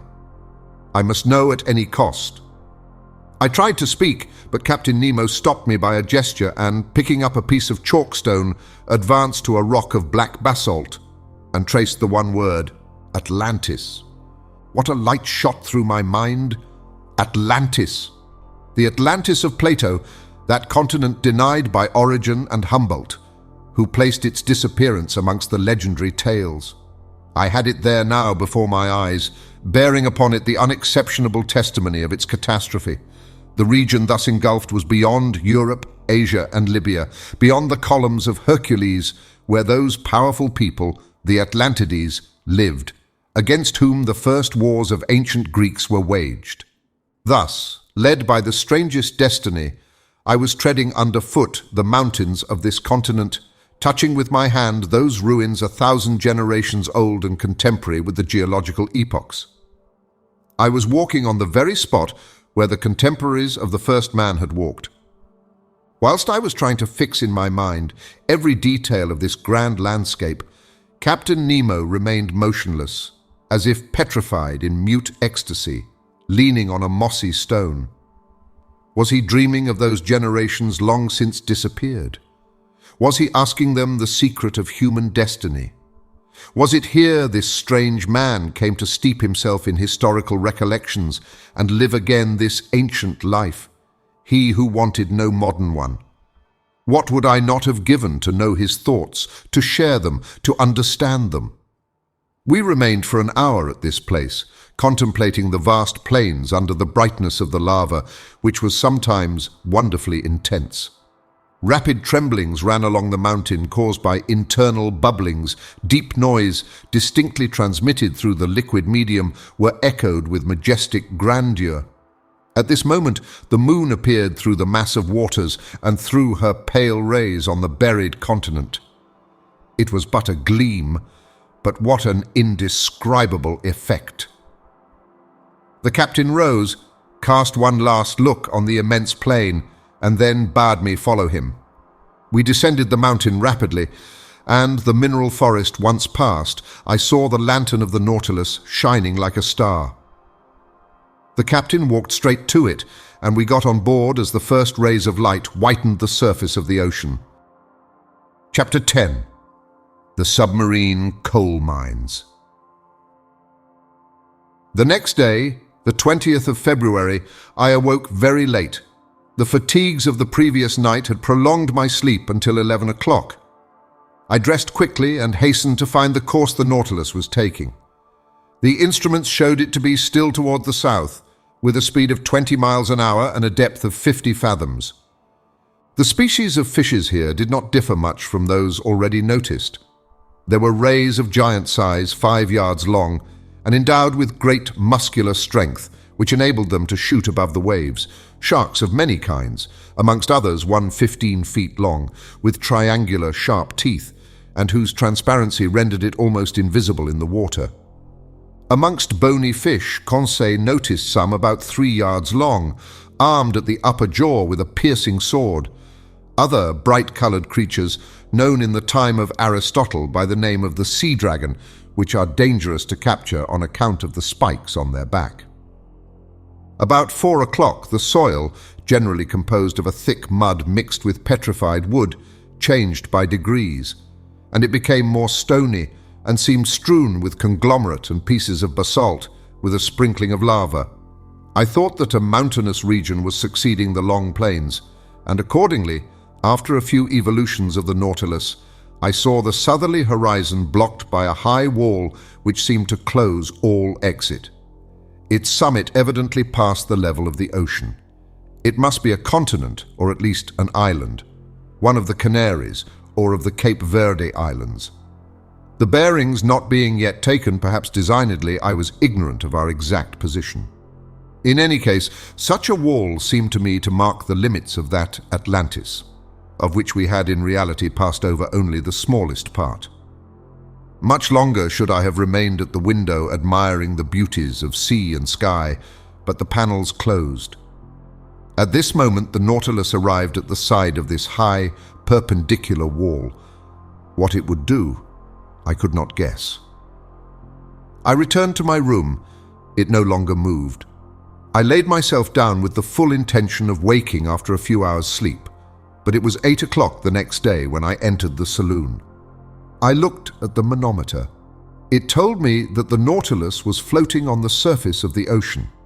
Besides, I heard steps on the platform. I went to the panel.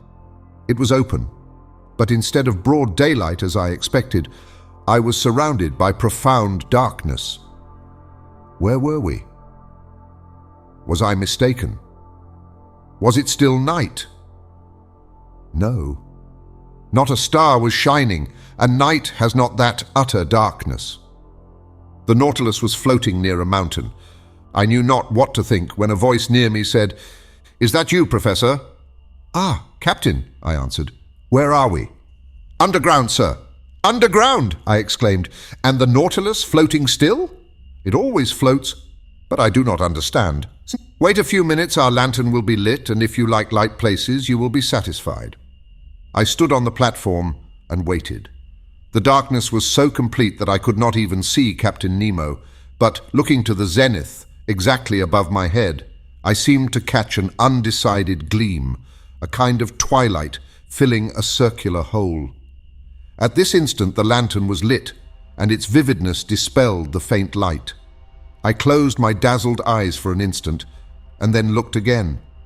The Nautilus was stationary, floating near a mountain which formed a sort of quay. The lake then, supporting it, was a lake imprisoned by a circle of walls, measuring 2 miles in diameter and 6 in circumference. Its level, the manometer showed, could only be the same as the outside level, for there must necessarily be a communication between the lake and the sea. The high partitions, leaning forward on their base, grew into a vaulted roof bearing the shape of an immense funnel turned upside down, the height being about 500 or 600 yards. At the summit was a circular orifice, by which I had caught the slight gleam of light, evidently daylight. "Where are we?" I asked. "In the very heart of an extinct volcano, the interior of which has been invaded by the sea after some great convulsion of the earth. Whilst you were sleeping, Professor, the Nautilus penetrated to this lagoon by a natural canal which opens about 10 yards beneath the surface of the ocean. This is its harbour of refuge, a sure, commodious and mysterious one, sheltered from all gales. Show me, if you can, on the coasts of any of your continents or islands, a road which can give such perfect refuge from all storms." "Certainly," I replied. "You are in safety here, Captain Nemo. Who could reach you in the heart of a volcano? But did I not see an opening at its summit?" "Yes, its crater, formerly filled with lava, vapor and flames, and which now gives entrance to the life-giving air we breathe." "But what is this volcanic mountain?" "It belongs to one of the numerous islands with which this sea is strewn. To vessels a simple sandbank, to us an immense cavern. Chance led me to discover it, and chance served me well." "But of what use is this refuge, Captain? The Nautilus wants no port." "No, sir, but it wants electricity to make it move, and the wherewithal to make the electricity, sodium to feed the elements, coal from which to get the sodium, and a coal mine to supply the coal. And exactly on this spot the sea covers entire forests embedded during the geological periods, now mineralized and transformed into coal. For me they are an inexhaustible mine." "Your men follow the trade of miners here then, Captain?" "Exactly so. These mines extend under the waves like the mines of Newcastle. Here, in their diving dresses, pick, axe and shovel in hand, my men extract the coal, which I do not even ask from the mines of the earth. When I burn this combustible for the manufacture of sodium, the smoke escaping from the crater of the mountain gives it the appearance of a still active volcano." "And we shall see your companions at work?" "No, not this time at least, for I am in a hurry to continue our submarine tour of the Earth, so I shall content myself with drawing from the reserve of sodium I already possess. The time for loading is 1 day only, and we continue our voyage. So, if you wish to go over the cavern and make the round of the lagoon, you must take advantage of today, Monsieur Aronnax." I thanked the captain and went to look for my companions, who had not yet left their cabin. I invited them to follow me without saying where we were. They mounted the platform. Conseil, who was astonished at nothing, seemed to look upon it as quite natural that he should wake under a mountain, after having fallen asleep under the waves. But Ned Land thought of nothing but finding whether the cavern had any exit. After breakfast, about 10 o'clock, we went down onto the mountain. "Here we are, once more on land," said Conseil. "I do not call this land," said the Canadian. "And besides, we are not on it, but beneath it." And between the walls of the mountains and the waters of the lake lay a sandy shore which, at its greatest breadth, measured 500 feet. On this soil, one might easily make the tour of the lake. But the base of the high partitions was stony ground, with volcanic locks and enormous pumice stones lying in picturesque heaps. All these detached masses, covered with enamel, polished by the action of the subterraneous fires, shone resplendent by the light of our electric lantern. The mica dust from the shore, rising under our feet, flew like a cloud of sparks. The bottom now rose sensibly, and we soon arrived at long, circuitous slopes or inclined planes, which took us higher by degrees. But we were obliged to walk carefully among these conglomerates, bound by no cement, the feet slipping on the glassy crystal, feldspar, and quartz. The volcanic nature of this enormous excavation was confirmed on all sides, and I pointed it out to my companions. "Picture to yourselves," said I, "what this crater must have been when filled with boiling lava, and when the level of the incandescent liquid rose to the orifice of the mountain, as though melted on the top of a hot plate." "I can picture it perfectly," said Conseil. "But, sir, will you tell me why the great architect has suspended operations, and how it is that the furnace is replaced by the quiet waters of the lake?" "Most probably, Conseil, because some convulsion beneath the ocean produced that very opening which has served as a passage for the Nautilus. Then the waters of the Atlantic rushed into the interior of the mountain. There must have been a terrible struggle between the two elements, a struggle which ended in the victory of Neptune. But many ages have run out since then, and the submerged volcano is now a peaceable grotto." "Very well," replied Ned Land. "I accept the explanation, sir, but in our own interests, I regret that the opening of which you speak was not made above the level of the sea." "But, friend Ned," said Conseil, "if the passage had not been under the sea, the Nautilus could not have gone through it." We continued ascending. The steps became more and more perpendicular and narrow. Deep excavations which we were obliged to cross cut them here and there. Sloping masses had to be turned. We slid upon our knees and crawled along. But Conseil's dexterity and the Canadian's strength surmounted all obstacles. At a height of about 31 feet, the nature of the ground changed without becoming more practicable. To the conglomerate and trachyte succeeded black basalt. The first dispread in layers full of bubbles, the latter forming regular prisms, placed like a colonnade supporting the spring of the immense vault, an admirable specimen of natural architecture. Between the blocks of basalt wound long streams of lava, long since grown cold, encrusted with bituminous rays, and in some places there were spread large carpets of sulfur.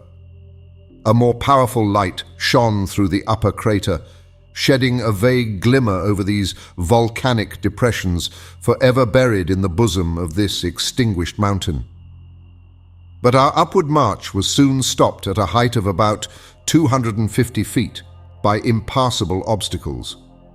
There was a complete vaulted arch overhanging us, and our ascent was changed to a circular walk.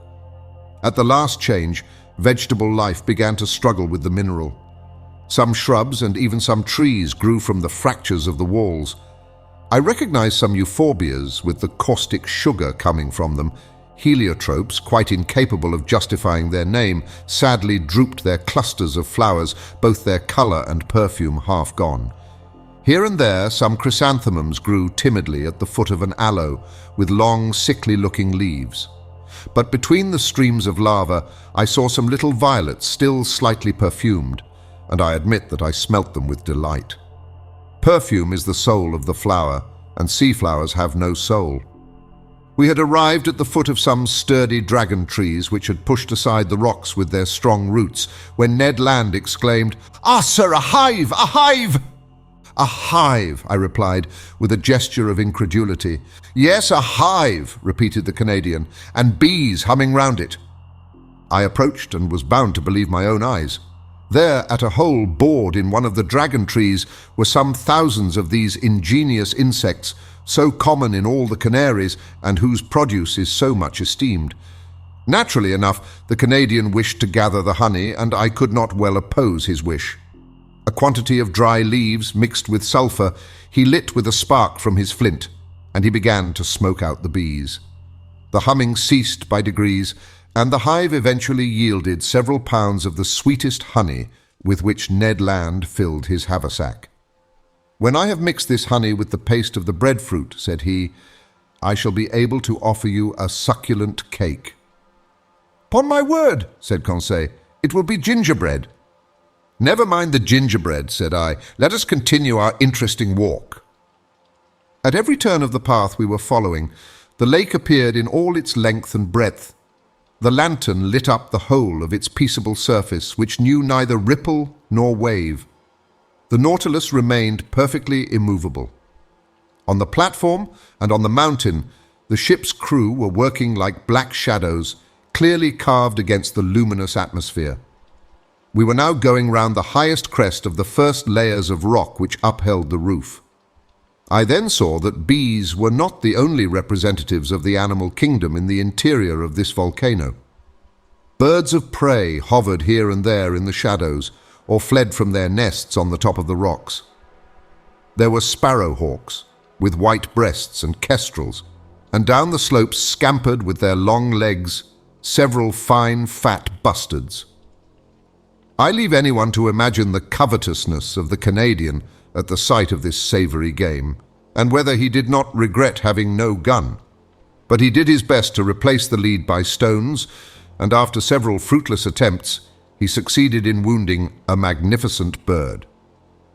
To say that he risked his life 20 times before reaching it is but the truth. But he managed so well that the creature joined the honeycakes in his bag. We were now obliged to descend toward the shore, the crest becoming impracticable. Above us, the crater seemed to gape like the mouth of a well. From this place, the sky could be clearly seen, and clouds dissipated by the west wind, leaving behind them, even on the summit of the mountain, their misty remnants, certain proof that they were only moderately high, for the volcano did not rise more than 800 feet above the level of the ocean. Half an hour after the Canadians' last exploit, we had regained the inner shore.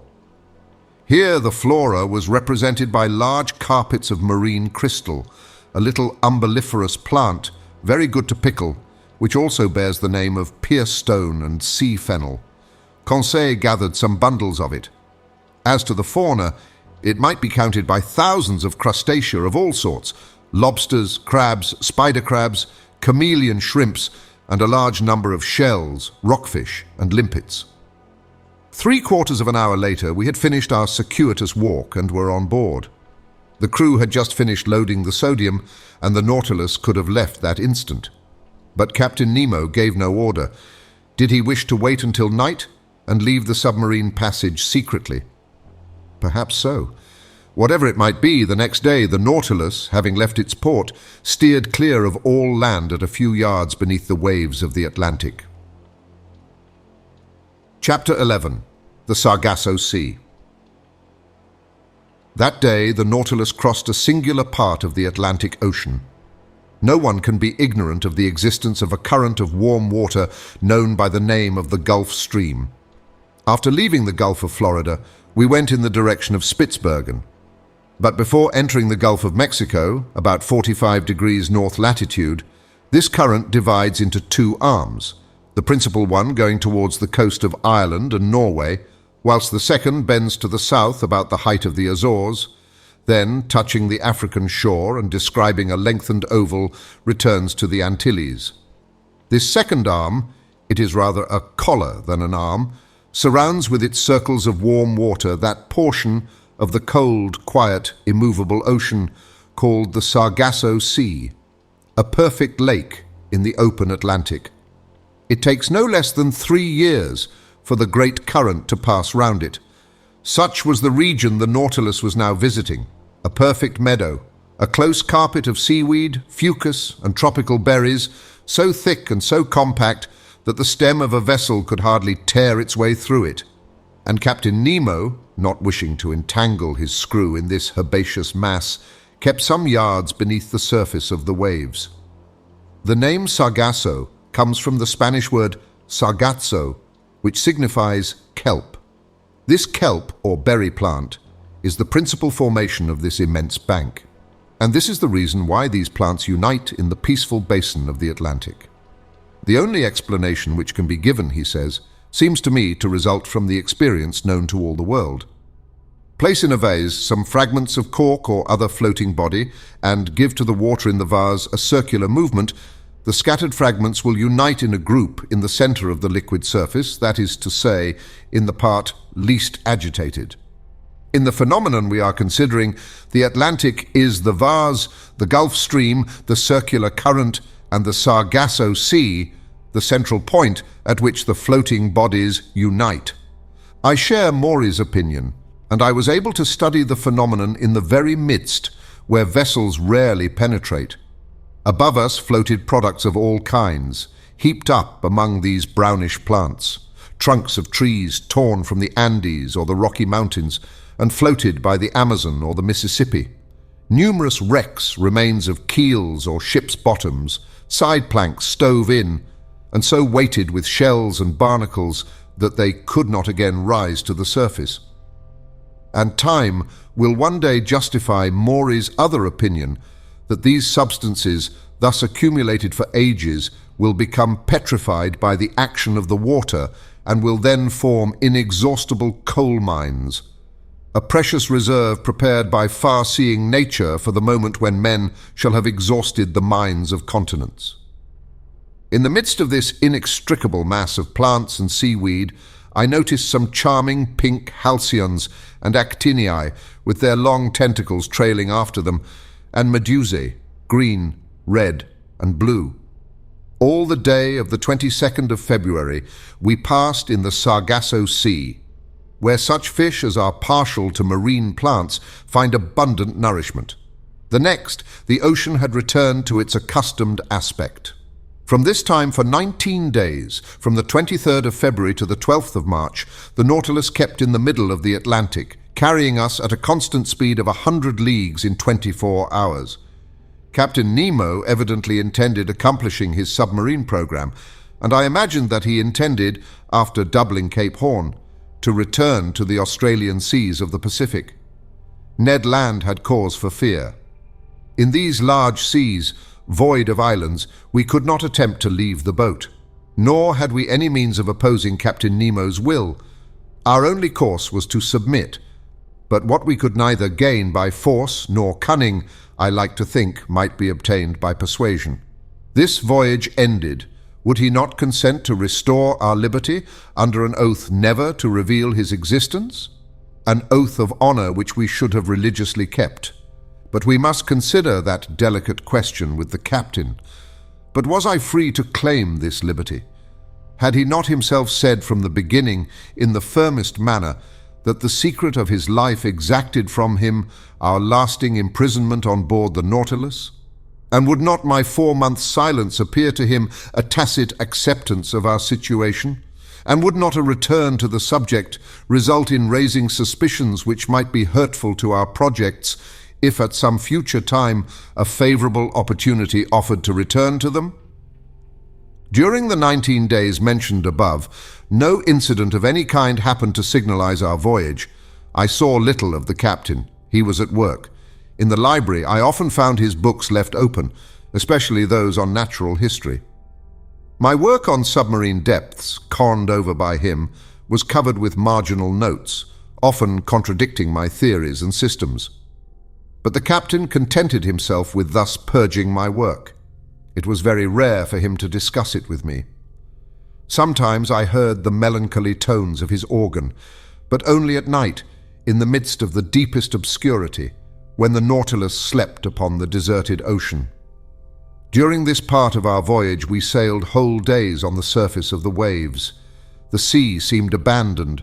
A few sailing vessels on the road to India were making for the Cape of Good Hope. One day we were followed by the boats of a whaler, who, no doubt, took us for some enormous whale of great price. But Captain Nemo did not wish the worthy fellows to lose their time and trouble, so ended the chase by plunging under the water. Our navigation continued until the 13th of March. That day the Nautilus was employed in taking soundings, which greatly interested me. We had then made about 13,000 leagues since our departure from the high seas of the Pacific. The bearings gave us 45 degrees, 37 minutes south latitude, and 37 degrees, 53 minutes west longitude. It was the same water in which Captain Denham of the Herald sounded 7,000 fathoms without finding the bottom. There, too, Lieutenant Parker of the American frigate Congress could not touch the bottom with 15,140 fathoms. Captain Nemo intended seeking the bottom of the ocean by a diagonal sufficiently lengthened by means of lateral planes placed at an angle of 45 degrees with the waterline of the Nautilus. Then the screw set to work at its maximum speed, its 4 blades beating the waves with indescribable force. Under this powerful pressure, the hull of the Nautilus quivered like a sonorous cord and sank regularly under the water. At 7,000 fathoms, I saw some blackish tops rising from the midst of the waters, but these summits might belong to high mountains like the Himalayas or Mont Blanc, even higher, and the depth of the abyss remained incalculable. The Nautilus descended still lower in spite of the great pressure. I felt the steel plates tremble at the fastenings of the bolts, its bars bent, its partitions groaned. The windows of the saloon seemed to curve under the pressure of the waters. And this firm structure would doubtless have yielded if, as its captain had said, it had not been capable of resistance like a solid block. We had attained a depth of 16,000 yards, 4 leagues, and the sides of the Nautilus then bore a pressure of 1,600 atmospheres, that is to say, 3,200 pounds. To each square, 2/5 of an inch of its surface. What a situation to be in, I exclaimed, to overrun these deep regions where man has never trod. Look, Captain, look at these magnificent rocks, these uninhabited grottos, these lowest receptacles of the globe where life is no longer possible. What unknown sights are here? Why should we be unable to preserve a remembrance of them? Would you like to carry away more than the remembrance? Said Captain Nemo. What do you mean by those words? I mean to say that nothing is easier than to make a photographic view of this submarine region. I had not time to express my surprise at this new proposition when, at Captain Nemo's call, an objective was brought into the saloon. Through the widely opened panel, the liquid mass was bright with electricity, which was distributed with such uniformity that not a shadow, not a gradation was to be seen in our manufactured light. The Nautilus remained motionless, the force of its screws subdued by the inclination of its planes. The instrument was propped on the bottom of the oceanic sight, and in a few seconds we had obtained a perfect negative. But the operation being over, Captain Nemo said, "Let us go up. We must not abuse our position, nor expose the Nautilus too long to such great pressure." "Go up again," I exclaimed. "Hold well on." I had not time to understand why the captain cautioned me thus, when I was thrown forward onto the carpet. At a signal from the captain, its screw was shipped, and its blades raised vertically. The Nautilus shot into the air like a balloon, rising with stunning rapidity and cutting the mass of waters with a sonorous agitation. Nothing was visible, and in 4 minutes it had shot through the 4 leagues which separated it from the ocean, and, after emerging like a flying fish, fell, making the waves rebound to an enormous height. Chapter 12. Cachalots and Whales. During the nights of the 13th and 14th of March, the Nautilus returned to its southerly course. I fancied that when on a level with Cape Horn, he would turn the helm westward in order to beat the Pacific seas and so complete the tour of the world. He did nothing of the kind, but continued on his way to the southern regions. Where was he going to? To the pole? It was madness. I began to think that the captain's temerity justified Ned Land's fears. For some time past, the Canadian had not spoken to me of his projects of flight. He was less communicative, almost silent. I could see that this lengthened imprisonment was weighing upon him, and I felt that rage was burning within him. When he met the captain, His eyes lit up with suppressed anger, and I feared that his natural violence would lead him into some extreme. That day, the 14th of March, Conseil and he came to me in my room. I inquired the cause of their visit. "A simple question to ask you, sir," replied the Canadian. "Speak, Ned." "How many men are there on board the Nautilus, do you think?" "I cannot tell, my friend. I should say that its working does not require a large crew." "Certainly, under existing conditions, 10 men at the most ought to be enough." "Well, why should there be any more?" "Why?" I replied, looking fixedly at Ned Land, whose meaning was easy to guess. "Because," I added, "if my surmises are correct, and if I have well understood the captain's existence, the Nautilus is not only a vessel, it is also a place of refuge for those who, like its commander, have broken every tie upon earth." "Perhaps so," said Conseil, "but in any case the Nautilus can only contain a certain number of men. Could not you, sir, estimate their maximum?" "How, Conseil?" "By calculation, given the size of the vessel, which you know, sir, and consequently the quantity of air it contains, knowing also how much each man expends at a breath, and comparing these results with the fact that the Nautilus is obliged to go to the surface every 24 hours. Conseil had not finished the sentence before I saw what he was driving at. "I understand," said I, "but that calculation, though simple enough, can give but a very uncertain result." "Never mind," said Ned Land urgently. "Here it is then," said I. "In 1 hour each man consumes the oxygen contained in 20 gallons of air, and in 24 that contained in 480 gallons. We must therefore find how many times 480 gallons of air the Nautilus contains." "Just so," said Conseil. "Or," I continued, "the size of the Nautilus being 1,500 tons, and 1 ton holding 200 gallons, it contains 300,000 gallons of air, which divided by 480 gives a quotient of 625, which means to say, strictly speaking, that the air contained in the Nautilus would suffice for 625 men for 24 hours. 625, repeated Ned. But remember that all of us, passengers, sailors, and officers included, would not form a 10th part of that number. "Still too many for 3 men," murmured Conseil. The Canadian shook his head, passed his hand across his forehead, and left the room without answering. "Will you allow me to make one observation, sir?" said Conseil. "Poor Ned is longing for everything that he cannot have. His past life is always present to him. Everything that we are forbidden he regrets. His head is full of old recollections, and we must understand him. What has he to do here? Nothing. He is not learned like you, sir, and has not the same taste for the beauties of the sea that we have. He would risk everything to be able to go once more into a tavern in his own country. Certainly the monotony on board must seem intolerable to the Canadian, accustomed as he was to a life of liberty and activity. Events were rare which could rouse him to any show of spirit, but that day an event did happen which recalled the bright days of the harpooner. About 11 in the morning, being on the surface of the ocean, the Nautilus fell in with a troop of whales, an encounter which did not astonish me, knowing that these creatures, hunted to death, had taken refuge in high latitudes. We were seated on the platform with a quiet sea. The month of October in those latitudes gave us some lovely autumnal days.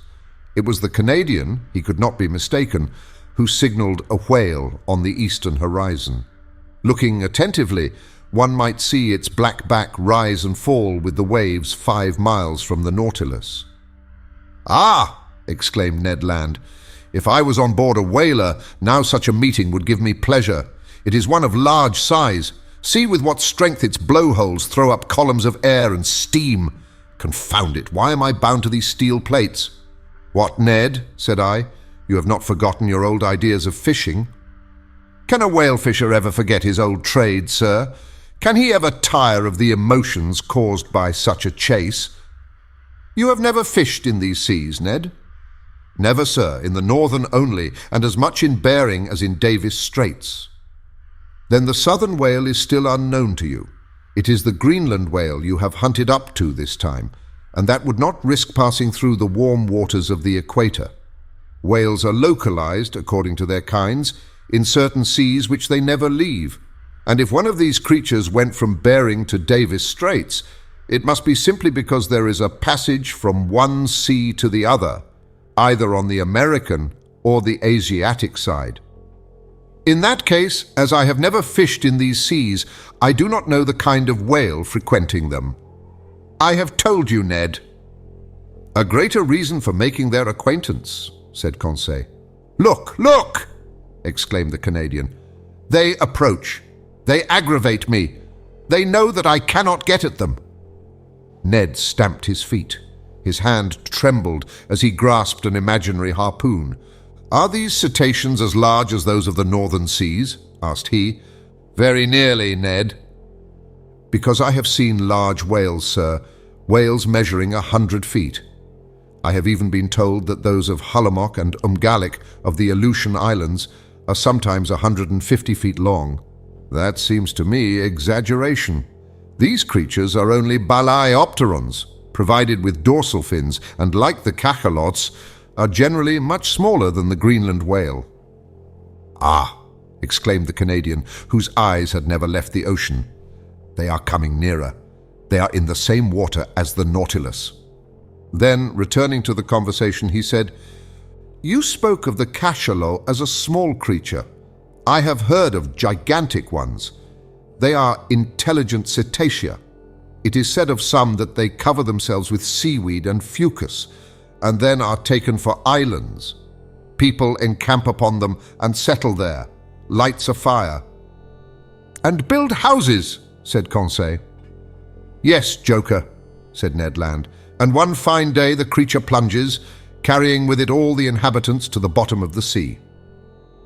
Something like the travels of Sinbad the Sailor, I replied, laughing. Ah! Suddenly exclaimed Ned Land. It is not one whale. There are 10. There are 20. It is a whole troop. And I not able to do anything, hands and feet tied. But, friend Ned, said Conseil, why do you not ask Captain Nemo's permission to chase them? Conseil had not finished his sentence when Ned Land had lowered himself through the panel to seek the captain. A few minutes afterwards, the two appeared together on the platform. Captain Nemo watched the troop of cetacea playing on the waters about a mile from the Nautilus. They are southern whales, said he. There goes the fortune of a whole fleet of whalers. Well, sir, asked the Canadian, can I not chase them, if only to remind me of my old trade of harpooner? And to what purpose? Replied Captain Nemo. Only to destroy. We have nothing to do with the whale oil on board. But, sir, continued the Canadian, in the Red Sea you allowed us to follow the dugong. Then it was to procure fresh meat for my crew. Here it would be killing for killing's sake. I know that is a privilege reserved for man, but I do not approve of such murderous pastime. In destroying the southern whale, like the Greenland whale, an inoffensive creature, your traders do a culpable action, Master Land. They have already depopulated the whole of Baffin's Bay and are annihilating a class of useful animals. Leave the unfortunate cetacea alone. They have plenty of natural enemies, cachalots, swordfish and sawfish, without you troubling them. The captain was right. The barbarous and inconsiderate greed of these fishermen will one day cause the disappearance of the last whale in the ocean. Ned Land whistled Yankee Doodle between his teeth, thrust his hands into his pockets, and turned his back upon us. But Captain Nemo watched the troop of cetacea and, addressing me, said, I was right in saying that whales had natural enemies enough, without counting man. These will have plenty to do before long. Do you see, Monsieur Aronnax, about 8 miles to leeward, those blackish moving points? Yes, Captain, I replied. Those are cachalots, terrible animals which I have met in troops of 200 or 300. As to those, they are cruel, mischievous creatures. They would be right in exterminating them. The Canadian turned quickly at the last words. Well, Captain, said he, it is still time, in the interest of the whales. It is useless to expose oneself, Professor. The Nautilus will disperse them. It is armed with a steel spur as good as Master Land's harpoon, I imagine. The Canadian did not put himself out enough to shrug his shoulders. Attack Cetacea with blows of a spur! Who had ever heard of such a thing? Wait, Mr. Aronnax, said Captain Nemo. We will show you something you have never yet seen. We have no pity for these ferocious creatures. They are nothing but mouth and teeth. Mouth and teeth! No one could better describe the macrocephalous cachalot, which is sometimes more than 75 feet long. Its enormous head occupies 1/3 of its entire body. Better armed than the whale, whose upper jaw is furnished only with whalebone, it is supplied with 25 large tusks, about 8 inches long, cylindrical and conical at the top, each weighing 2 pounds. It is in the upper part of this enormous head, in great cavities divided by cartilages, that is to be found from 600 to 800 pounds of that precious oil called spermaceti. The cachalot is a disagreeable creature, more tadpole than fish, according to Fredol's description. It is badly formed, the whole of its left side being, if we may say it, a failure, and being only able to see with its right eye. But the formidable troop was nearing us. They had seen the whales and were preparing to attack them. One could judge beforehand that the cachalots would be victorious, not only because they were better built for attack than their inoffensive adversaries, but also because they could remain longer underwater without coming to the surface. There was only just time to go to the help of the whales. The Nautilus went underwater. Conseil, Ned Land, and I took our places before the window in the saloon, and Captain Nemo joined the pilot in his cage to work his apparatus as an engine of destruction. Soon I felt the beatings of the screw quicken, and our speed increased. The battle between the cachalots and the whales had already begun when the Nautilus arrived. They did not at first show any fear at the sight of this new monster joining in the conflict, but they soon had to guard against its blows. What a battle! The Nautilus was nothing but a formidable harpoon brandished by the hand of its captain. It hurled itself against the fleshy mass, passing through from one part to the other, leaving behind it 2 quivering halves of the animal. It could not feel the formidable blows from their tails upon its sides, nor the shock which it produced itself, much more.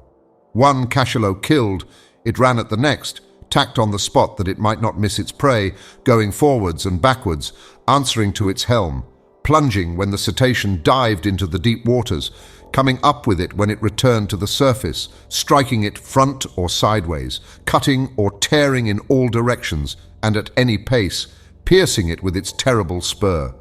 What carnage! What a noise on the surface of the waves! What sharp hissing and what snorting peculiar to these enraged animals! In the midst of these waters, generally so peaceful, their tails made perfect billows. For 1 hour this wholesale massacre continued, from which the cachalots could not escape. Several times 10 or 12 united tried to crush the Nautilus by their weight. From the window, we could see their enormous mouths, studded with tusks, and their formidable eyes. Ned Land could not contain himself. He threatened and swore at them. We could feel them clinging to our vessel like dogs worrying a wild boar in a copse. But the Nautilus, working its screw, carried them here and there, or to the upper levels of the ocean, without caring for their enormous weight, nor the powerful strain on the vessel. At length, the mass of cachalots broke up, the waves became quiet, and I felt that we were rising to the surface. The panel opened, and we hurried on to the platform. The sea was covered with mutilated bodies. A formidable explosion could not have divided and torn this fleshy mass with more violence. We were floating amid gigantic bodies, bluish on the back and white underneath, covered with enormous protuberances.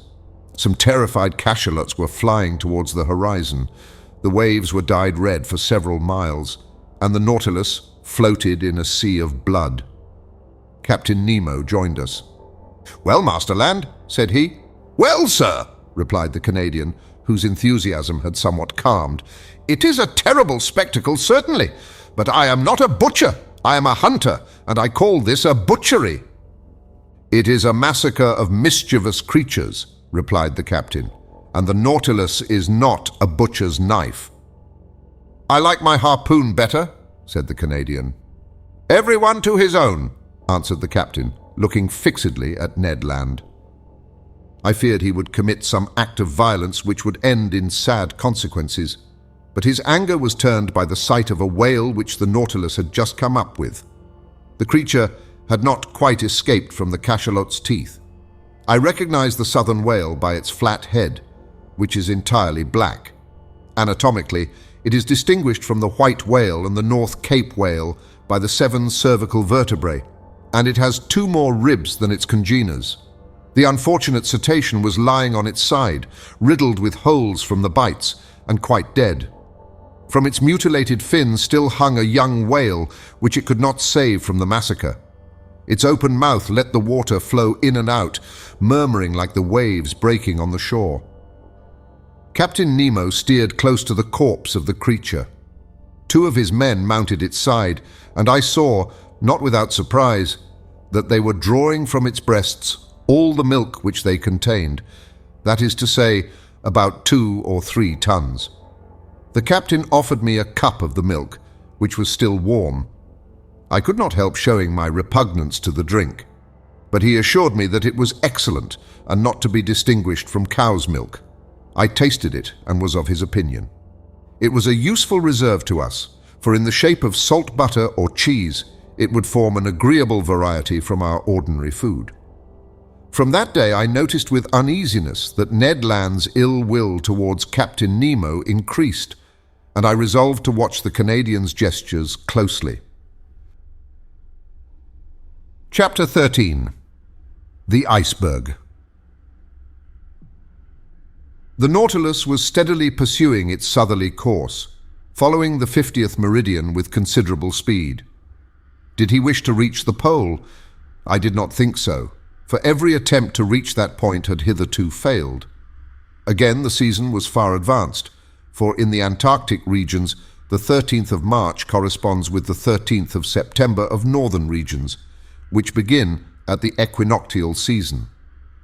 On the 14th of March, I saw floating ice in latitude 55 degrees, merely pale bits of debris from 20 to 25 feet long, forming banks over which the sea curled. The Nautilus remained on the surface of the ocean. Ned Land, who had fished in the Arctic seas, was familiar with its icebergs, but Conseil and I admired them for the first time.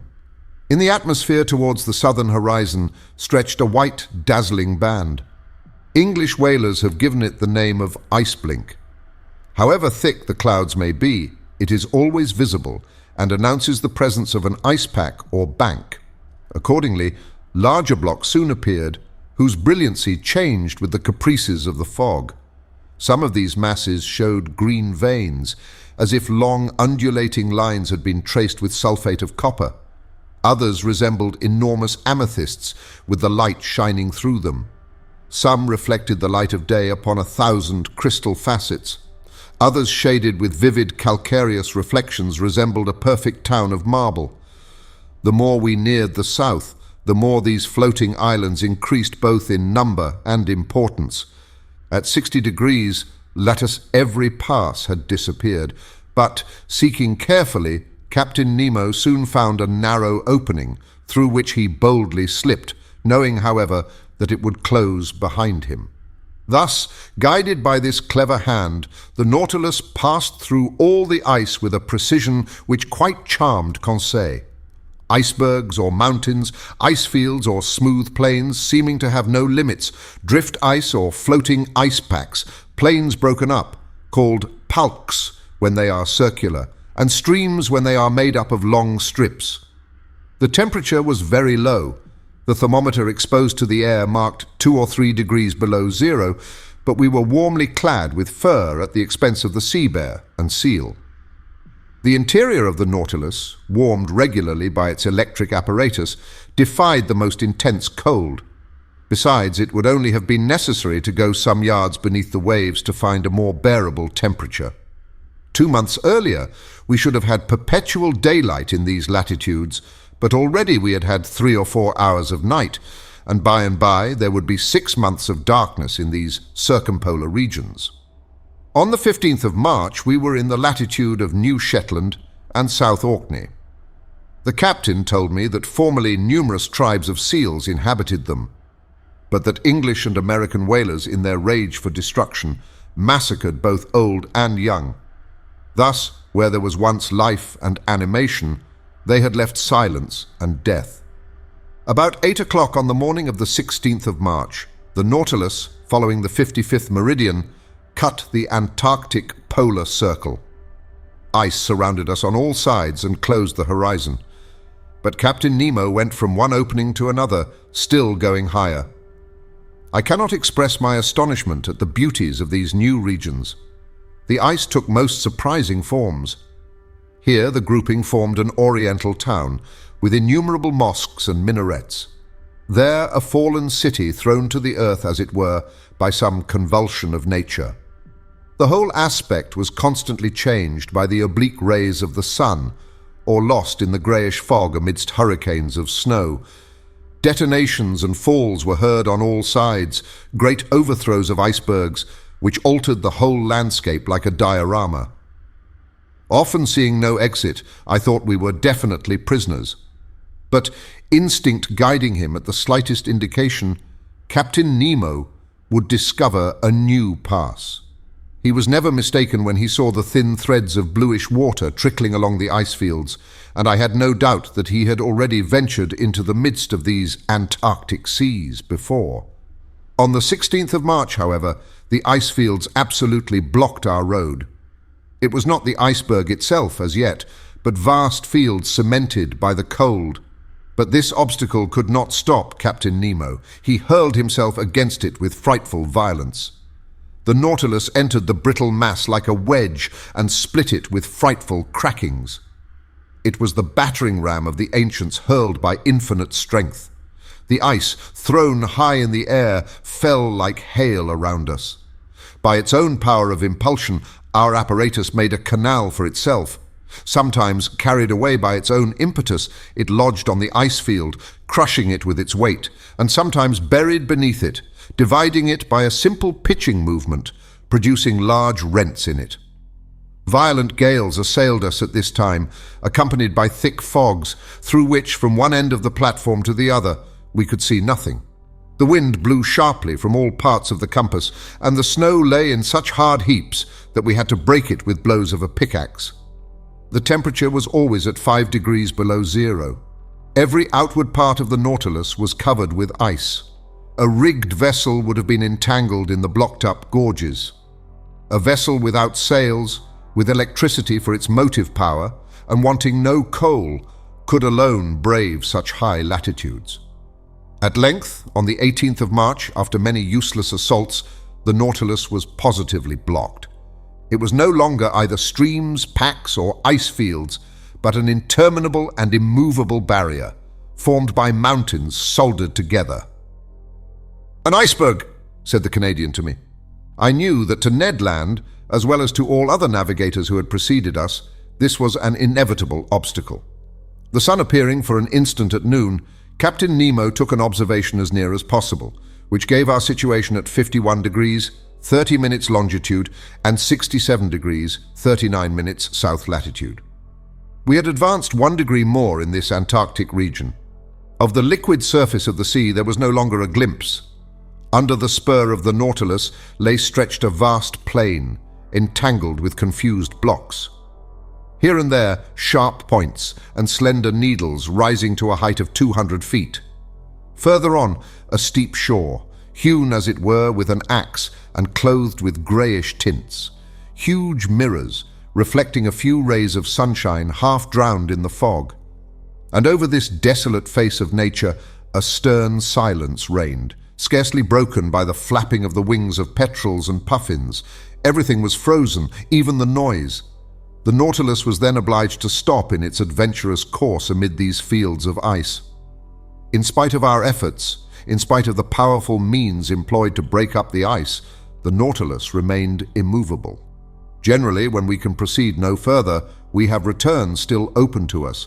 But here return was as impossible as advance, for every pass had closed behind us, and for the few moments when we were stationary, we were likely to be entirely blocked, which did indeed happen about 2 o'clock in the afternoon, the fresh ice forming around its sides with astonishing rapidity. I was obliged to admit that Captain Nemo was more than imprudent. I was on the platform at that moment. The captain had been observing our situation for some time past, when he said to me, "Well, sir, what do you think of this?" "I think that we are caught, Captain." The Nautilus was blocked up. "So, Monsieur Aronnax, you really think that the Nautilus cannot disengage itself?" "With difficulty, Captain, for the season is already too far advanced for you to reckon on the breaking of the ice." "Ah, sir," said Captain Nemo in an ironical tone, "you will always be the same. You see nothing but difficulties and obstacles. I affirm that not only can the Nautilus disengage itself, but also that it can go further still." "Further to the south?" I asked, looking at the captain. "Yes, sir. It shall go to the pole."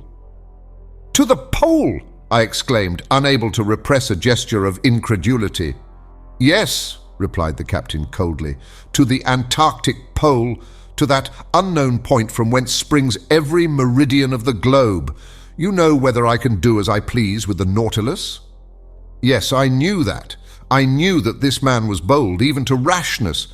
But to conquer those obstacles which bristled round the South Pole, rendering it more inaccessible than the North, which had not yet been reached by the boldest navigators, was it not a mad enterprise, one which only a maniac would have conceived? It then came into my head to ask Captain Nemo if he had ever discovered that pole, which had never yet been trodden by a human creature. "No, sir," he replied, "but we will discover it together. Where others have failed, I will not fail. I have never yet led my Nautilus so far into southern seas, but I repeat, it shall go further yet." "I can well believe you, Captain," said I, in a slightly ironical tone. "I believe you.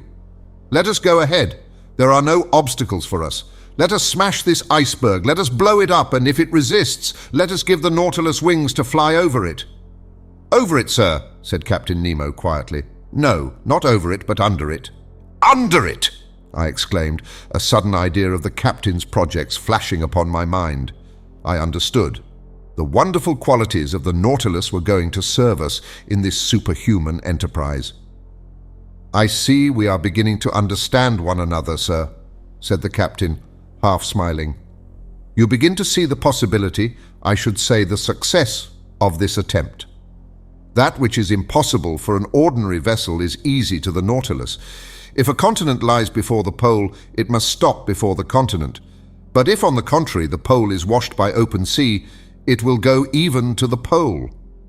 "Certainly," said I, carried away by the captain's reasoning.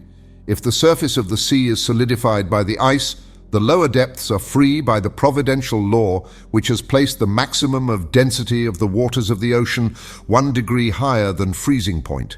And, if I am not mistaken, the portion of this iceberg which is above the water is as 1 to 4 to that which is below." "Very nearly, sir. For 1 foot of iceberg above the sea there are 3 below it.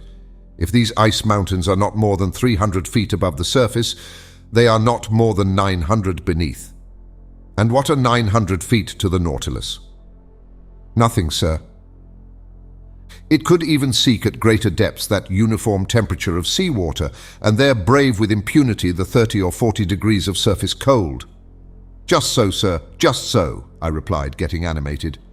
"The only difficulty," continued Captain Nemo, "is that of remaining several days without renewing our provision of air." "Is that all? The Nautilus has vast reservoirs. We can fill them, and they will supply us with all the oxygen we want." "Well thought of, Monsieur Aronnax," replied the captain, smiling. "But not wishing you to accuse me of rashness, I will first give you all my objections." "Have you any more to make?" "Only one.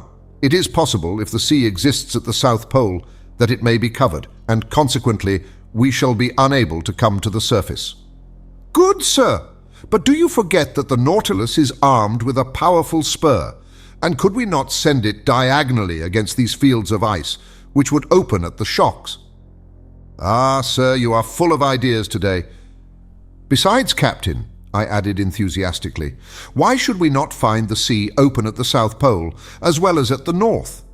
The frozen poles of the Earth do not coincide, either in the southern or in the northern regions, and until it is proved to the contrary, we may suppose either a continent or an ocean free from ice at these 2 points of the globe. I think so too, Monsieur Aronnax, replied Captain Nemo. I only wish you to observe that, after having made so many objections to my project, you are now crushing me with arguments in its favor. The preparations for this audacious attempt now began. The powerful pumps of the Nautilus were working air into the reservoirs and storing it at high pressure. About 4 o'clock, Captain Nemo announced the closing of the panels on the platform. I threw one last look at the massive iceberg which we were going to cross.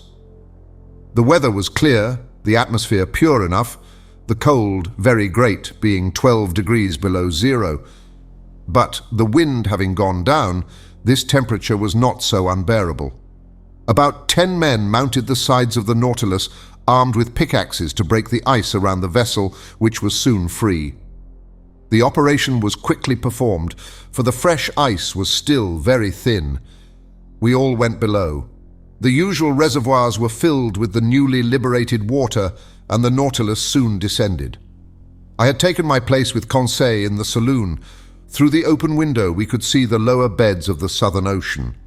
The thermometer went up. The needle of the compass deviated on the dial. At about 900 feet, as Captain Nemo had foreseen, we were floating beneath the undulating bottom of the iceberg. But the Nautilus went lower still. It went to the depth of 400 fathoms. The temperature of the water at the surface showed 12 degrees. It was now only 10. We had gained 2. I need not say the temperature of the Nautilus was raised by its heating apparatus to a much higher degree. Every maneuver was accomplished with wonderful precision. "We shall pass it, if you please, sir," said Conseil. "I believe we shall," I said in a tone of firm conviction. In this open sea, the Nautilus had taken its course direct to the pole without leaving the 52nd meridian. From 67 degrees, 30 minutes to 90 degrees, 22.5 degrees of latitude remained to travel. That is about 500 leagues. The Nautilus kept up a mean speed of 26 miles an hour, the speed of an express train. If that was kept up, in 40 hours we should reach the pole. For a part of the night, the novelty of the situation kept us at the window. The sea was lit with the electric lantern, but it was deserted. Fishes did not sojourn in these imprisoned waters. They only found there a passage to take them from the Antarctic Ocean to the open polar sea. Our pace was rapid. We could feel it by the quivering of the long steel body. About 2 in the morning I took some hours' repose, and Conseil did the same. In crossing the waist I did not meet Captain Nemo. I supposed him to be in the pilot's cage. The next morning, the 19th of March, I took my post once more in the saloon. The electric log told me that the speed of the Nautilus had been slackened. It was then going towards the surface, but prudently emptying its reservoirs very slowly. My heart beat fast. Were we going to emerge and regain the open polar atmosphere? No. A shock told me that the Nautilus had struck the bottom of the iceberg, still very thick, judging from the deadened sound. We had indeed struck, to use a sea expression, but in an inverse sense and at 1,000 feet deep. This would give 3,000 feet of ice above us, 1,000 being above the watermark. The iceberg was then higher than at its borders, not a very reassuring fact. Several times that day, the Nautilus tried again, and every time it struck the wall which lay like a ceiling above it. Sometimes it met with but 900 yards, only 200 of which rose above the surface. It was twice the height it was when the Nautilus had gone under the waves. I carefully noted the different depths and thus obtained a submarine profile of the chain as it was developed under the water. That night, no change had taken place in our situation. Still ice between 400 and 500 yards in depth. It was evidently diminishing, but still what a thickness between us and the surface of the ocean. It was then 8. According to the daily custom on board the Nautilus, its air should have been renewed 4 hours ago, but I did not suffer much, although Captain Nemo had not yet made any demand upon his reserve of oxygen. My sleep was painful that night. Hope and fear besieged me by turns. I rose several times. The groping of the Nautilus continued. About 3 in the morning, I noticed that the lower surface of the iceberg was only about 50 feet deep. 150 feet now separated us from the surface of the waters. The iceberg was by degrees becoming an ice field, the mountain a plain. My eyes never left the manometer. We were still rising diagonally to the surface, which sparkled under the electric rays. The iceberg was stretching both above and beneath into lengthening slopes. Mile after mile it was getting thinner. At length, at 6 in the morning of that memorable day, the 19th of March, the door of the saloon opened, and Captain Nemo appeared. "The sea is open," was all he said. Chapter 14, The South Pole. I rushed on to the platform.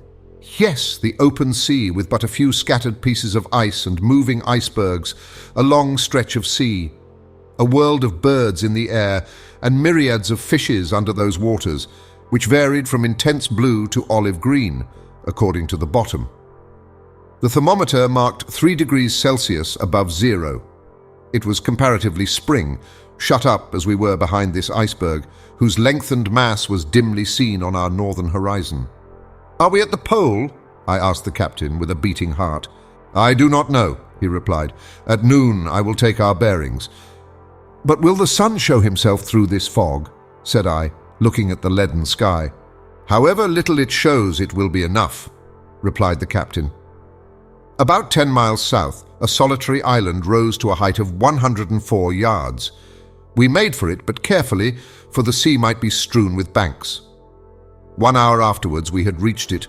2 hours later we had made the round of it.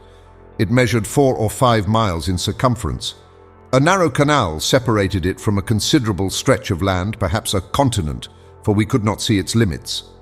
The existence of this land seemed to give some color to Maury's theory.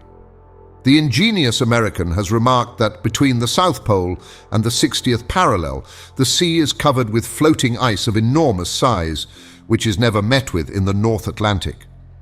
From this fact, he has drawn the conclusion that the Antarctic Circle encloses considerable continents, as icebergs cannot form in open sea, but only on the coasts.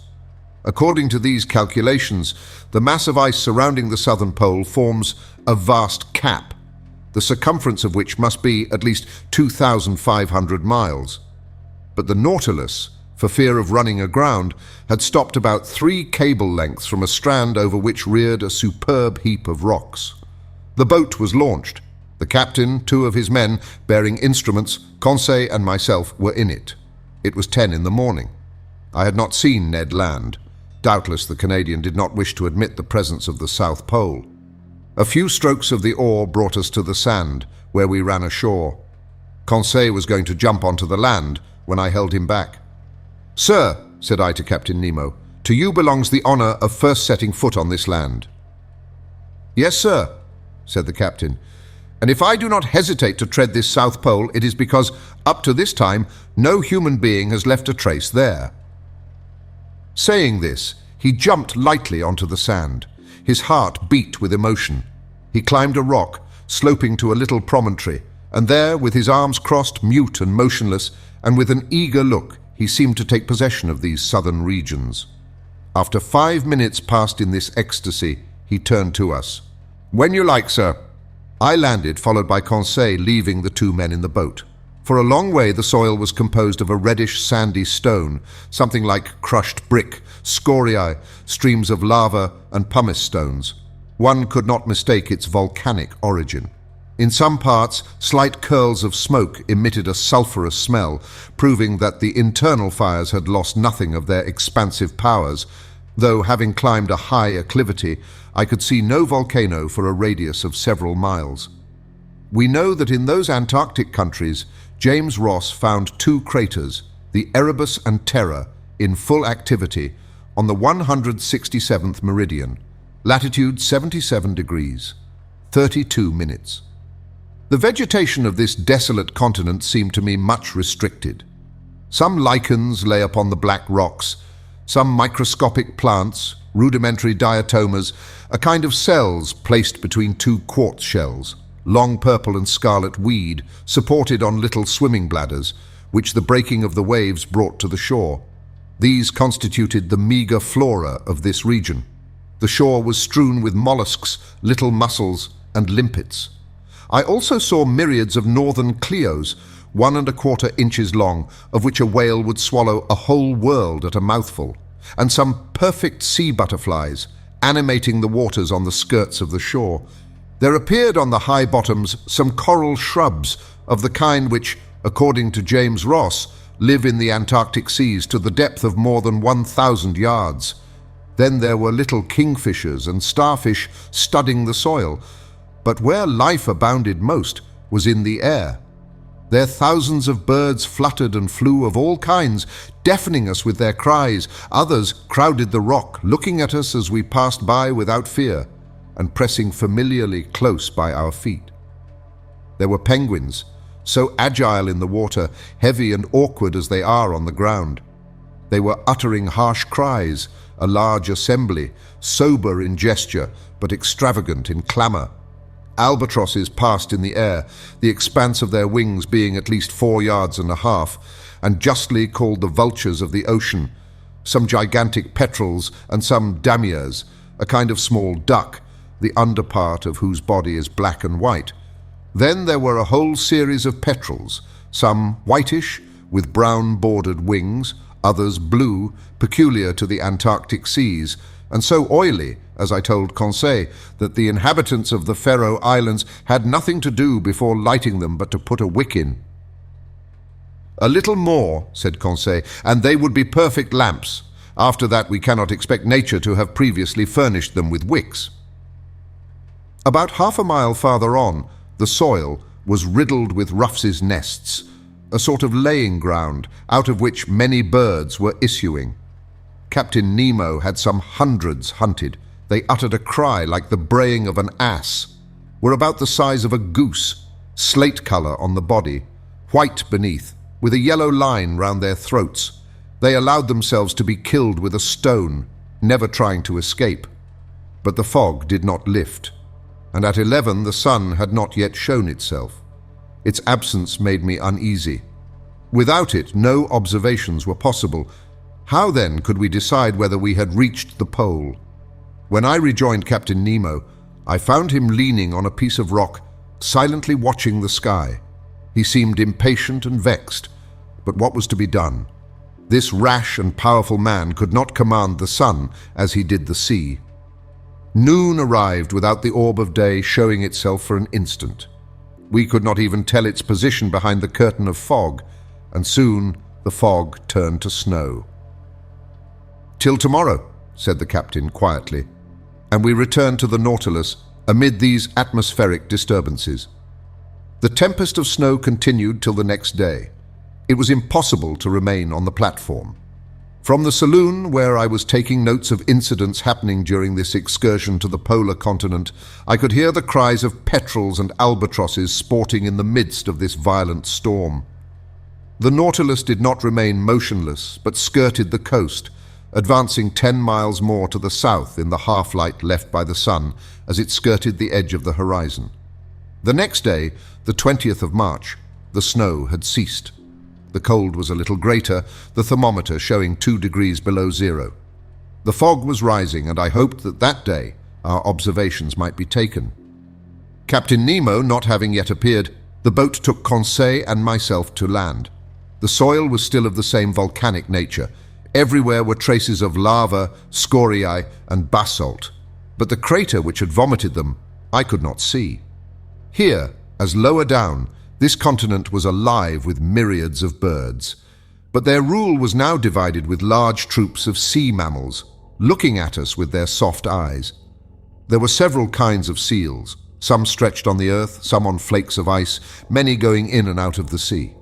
They did not flee at our approach, never having had anything to do with man, and I reckoned that there were provisions there for hundreds of vessels. "Sir," said Conseil, "will you tell me the names of these creatures?"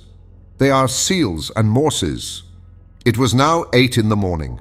4 hours remained to us before the sun could be observed with advantage. I directed our steps towards a vast bay cut in the steep granite shore. There I can aver that earth and ice were lost to sight by the numbers of sea mammals covering them, and I involuntarily sought for old Proteus, the mythological shepherd who watched these immense flocks of Neptune. There were more seals than anything else, forming distinct groups, male and female, the father watching over his family, the mother suckling her little ones, some already strong enough to go a few steps. When they wished to change their place, they took little jumps, made by the contraction of their bodies, and helped awkwardly enough by their imperfect fin, which, as with the Lamantin, their cousins, forms a perfect forearm. I should say that, in the water, which is their element, the spine of these creatures is flexible, with smooth and close skin and webbed feet. They swim admirably. In resting on the earth, they take the most graceful attitudes.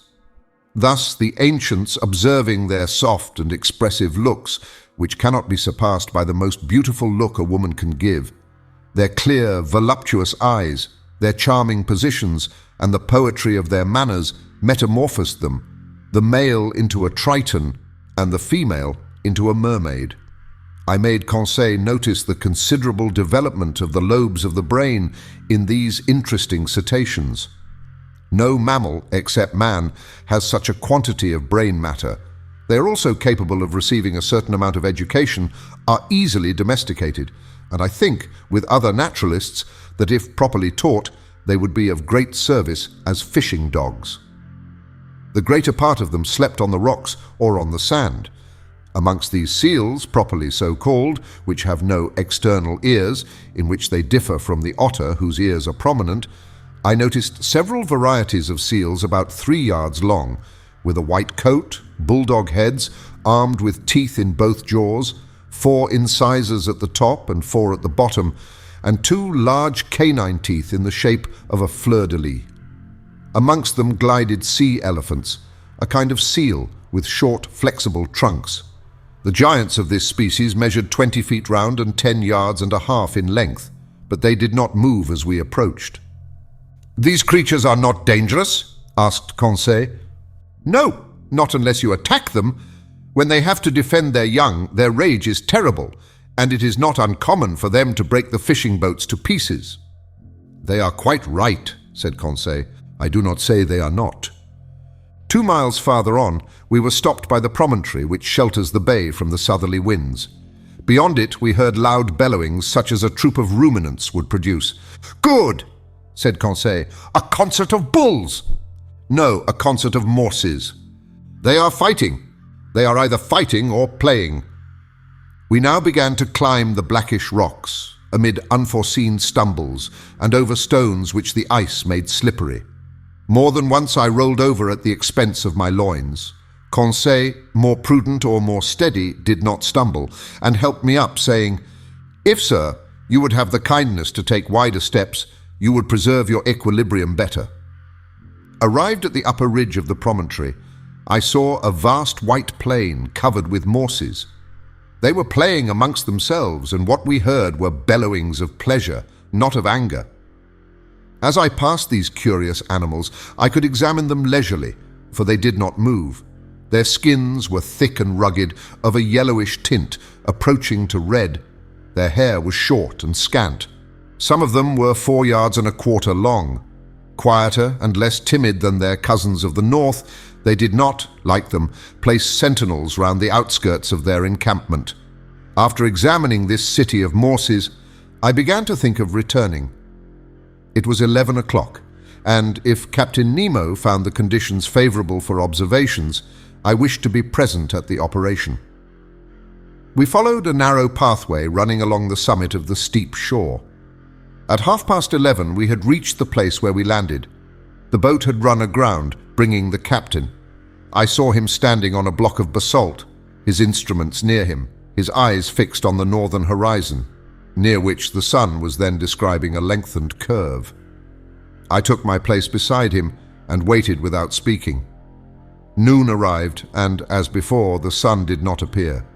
It was a fatality. Observations were still wanting. If not accomplished tomorrow, we must give up all idea of taking any. We were indeed exactly at the 20th of March. Tomorrow, the 21st, would be the equinox. The sun would disappear behind the horizon for 6 months, and with its disappearance, the long polar night would begin. Since the September equinox, it had emerged from the northern horizon, rising by lengthened spirals up to the 21st of December. At this period, the summer solstice of the northern regions, it had begun to descend, and tomorrow was to shed its last rays upon them. I communicated my fears and observations to Captain Nemo. "You are right, Monsieur Aronnax," said he. "If tomorrow I cannot take the altitude of the sun, I shall not be able to do it for 6 months. But precisely because chance has led me into these seas on the 21st of March, my bearings will be easy to take if at 12 we can see the sun." "Why, Captain?" "Because then the orb of day described such lengthened curves that it is difficult to measure exactly its height above the horizon, and grave errors may be made with instruments." "What will you do then?" "I shall only use my chronometer," replied Captain Nemo. "If tomorrow, the 21st of March, the disk of the sun, allowing for refraction, is exactly cut by the northern horizon, it will show that I am at the South Pole." "Just so," said I. "But this statement is not mathematically correct, because the equinox does not necessarily begin at noon." "Very likely, sir, but the error will not be 100 yards, and we do not want more. Till tomorrow, then." Captain Nemo returned on board. Conseil and I remained to survey the shore, observing and studying until 5 o'clock. Then I went to bed, not, however, without invoking, like the Indian, the favor of the radiant orb. The next day, the 21st of March at 5 in the morning, I mounted the platform. I found Captain Nemo there. "The weather is lightening a little," said he. "I have some hope. After breakfast, we will go on shore and choose a post for observation." That point settled, I sought Ned Land. I wanted to take him with me, but the obstinate Canadian refused, and I saw that his taciturnity and his bad humor grew day by day. After all, I was not sorry for his obstinacy under the circumstances. Indeed, there were too many seals on shore, and we ought not to lay such temptation in this unreflecting fisherman's way. Breakfast over, we went on shore. The Nautilus had gone some miles further up in the night. It was a whole league from the coast, above which reared a sharp peak about 500 yards high. The boat took with me Captain Nemo, 2 men of the crew, and the instruments, which consisted of a chronometer, a telescope, and a barometer. While crossing, I saw numerous whales belonging to the 3 kinds peculiar to the southern seas. The whale, or the English right whale, which has no dorsal fin. The humpback, with reeved chest and large whitish fins, which, in spite of its name, do not form wings. And the finback of a yellowish brown, the liveliest of all the cetacea. This powerful creature is heard a long way off when he throws to a great height columns of air and vapor which look like whirlwinds of smoke. These different mammals were disporting themselves in troops in the quiet waters, and I could see that this basin of the Antarctic pole serves as a place of refuge to the cetacea, too closely tracked by the hunters. I also noticed large medusae floating between the reeds. At 9 we landed. The sky was brightening, the clouds were flying to the south, and the fog seemed to be leaving the cold surface of the waters. Captain Nemo went towards the peak, which he doubtless meant to be his observatory. It was a painful ascent over the sharp lava and the pumice stones, in an atmosphere often impregnated with a sulphurous smell from the smoking cracks.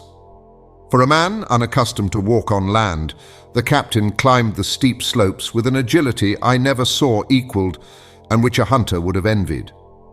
We were 2 hours getting to the summit of this peak, which was half porphyry and half basalt.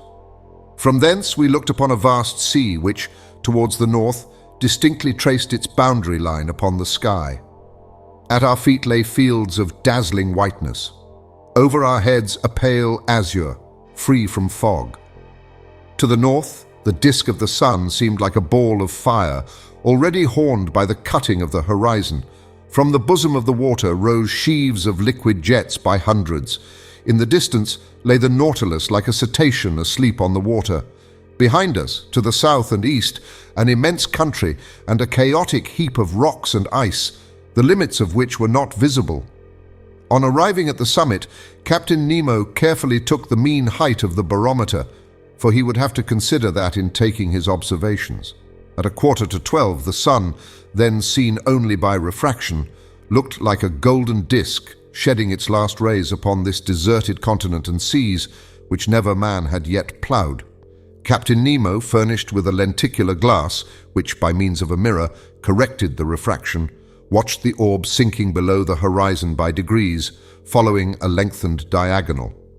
I held the chronometer. My heart beat fast. If the disappearance of the half-disk of the sun coincided with 12 o'clock on the chronometer, we were at the pole itself.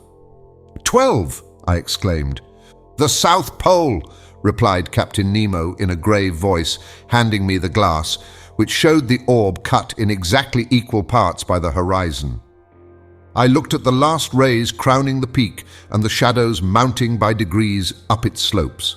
At that moment, Captain Nemo, resting with his hand on my shoulder, said, I, Captain Nemo, on this 21st day of March, 1868, have reached the South Pole on the 90th degree, and I take possession of this part of the globe equal to 1/6 of the known continents. In whose name, Captain? In my own, sir. Saying which, Captain Nemo unfurled a black banner, bearing an N in gold quartered on its bunting.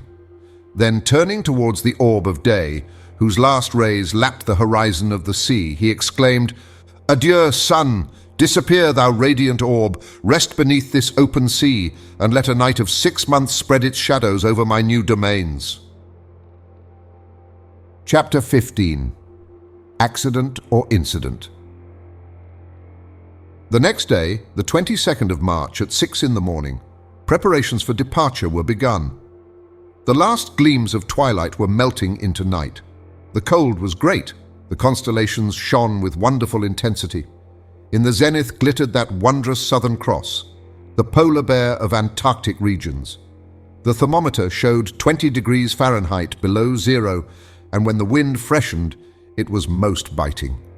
Flakes of ice increased on the open water. The sea seemed everywhere alike. Numerous blackish patches spread on the surface, showing the formation of fresh ice. Evidently, the southern basin, frozen during the 6 winter months, was absolutely inaccessible. What became of the whales in that time? Doubtless they went beneath the icebergs, seeking more practicable seas. As to the seals and morses, accustomed to live in a hard climate, they remained on these icy shores. These creatures have the instinct to break holes in the ice field and to keep them open. To these holes they come for breath. When the birds, driven away by the cold, have emigrated to the north, these sea mammals remain sole masters of the polar continent. But the reservoirs were filling with water, and the Nautilus was slowly descending. At 1,000 feet deep, it stopped. Its screw beat the waves, and it advanced straight towards the north at a speed of 15 miles an hour. Towards night, it was already floating under the immense body of the iceberg. At 3 in the morning, I was awakened by a violent shock. I sat up in my bed and listened in the darkness when I was thrown into the middle of the room. The Nautilus, after having struck, had rebounded violently. I groped along the partition and by the staircase to the saloon, which was lit by the luminous ceiling. The furniture was upset. Fortunately, the windows were firmly set and had held fast. The pictures on the starboard side, from being no longer vertical, were clinging to the paper, whilst those of the port side were hanging at least a foot from the wall. The Nautilus was lying on its starboard side, perfectly motionless. I heard footsteps and a confusion of voices. but Captain Nemo did not appear. As I was leaving the saloon, Ned Land and Conseil entered. "What is the matter?" said I at once. "I came to ask you, sir," replied Conseil. "Confound it!" exclaimed the Canadian. "I know well enough. The Nautilus has struck, and judging by the way she lies, I do not think she will right herself, as she did the first time in Torres Straits." "But," I asked, "has she at least come to the surface of the sea?" "We do not know," said Conseil. "It is easy to decide," I answered. I consulted the manometer. To my great surprise, it showed a depth of more than 180 fathoms. "What does that mean?" I exclaimed. "We must ask Captain Nemo," said Conseil. "But where shall we find him?" said Ned Land. "Follow me," said I to my companions. We left the saloon. There was no one in the library. At the center staircase, by the berths of the ship's crew, there was no one. I thought that Captain Nemo must be in the pilot's cage. It was best to wait. We all returned to the saloon. For 20 minutes we remained thus, trying to hear the slightest noise which might be made on board the Nautilus, when Captain Nemo entered. He seemed not to see us. His face, generally so impassive, showed signs of uneasiness. He watched the compass silently, then the manometer, and going to the planisphere, placed his finger on a spot representing the southern seas. I would not interrupt him, but some minutes later, when he turned towards me, I said, using one of his own expressions in the Torres Straits, "An incident, Captain?" "No, sir, an accident this time." "Serious?" "Perhaps." "Is the danger immediate?" "No." "The Nautilus has stranded?" "Yes." "And this has happened how?" "From a caprice of nature, not from the ignorance of man. Not a mistake has been made in the working, but we cannot prevent equilibrium from producing its effects.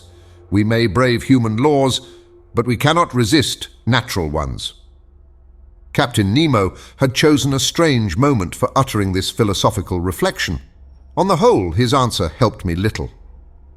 "May I ask, sir, the cause of this accident?" "An enormous block of ice, a whole mountain, has turned over," he replied. "When icebergs are undermined at their base by warmer water or reiterated shocks, their center of gravity rises and the whole thing turns over. This is what has happened. One of these blocks, as it fell, struck the Nautilus, then, gliding under its hull, raised it with irresistible force, bringing it into beds which are not so thick, where it is lying on its side. But can we not get the Nautilus off by emptying its reservoirs that it might regain its equilibrium?"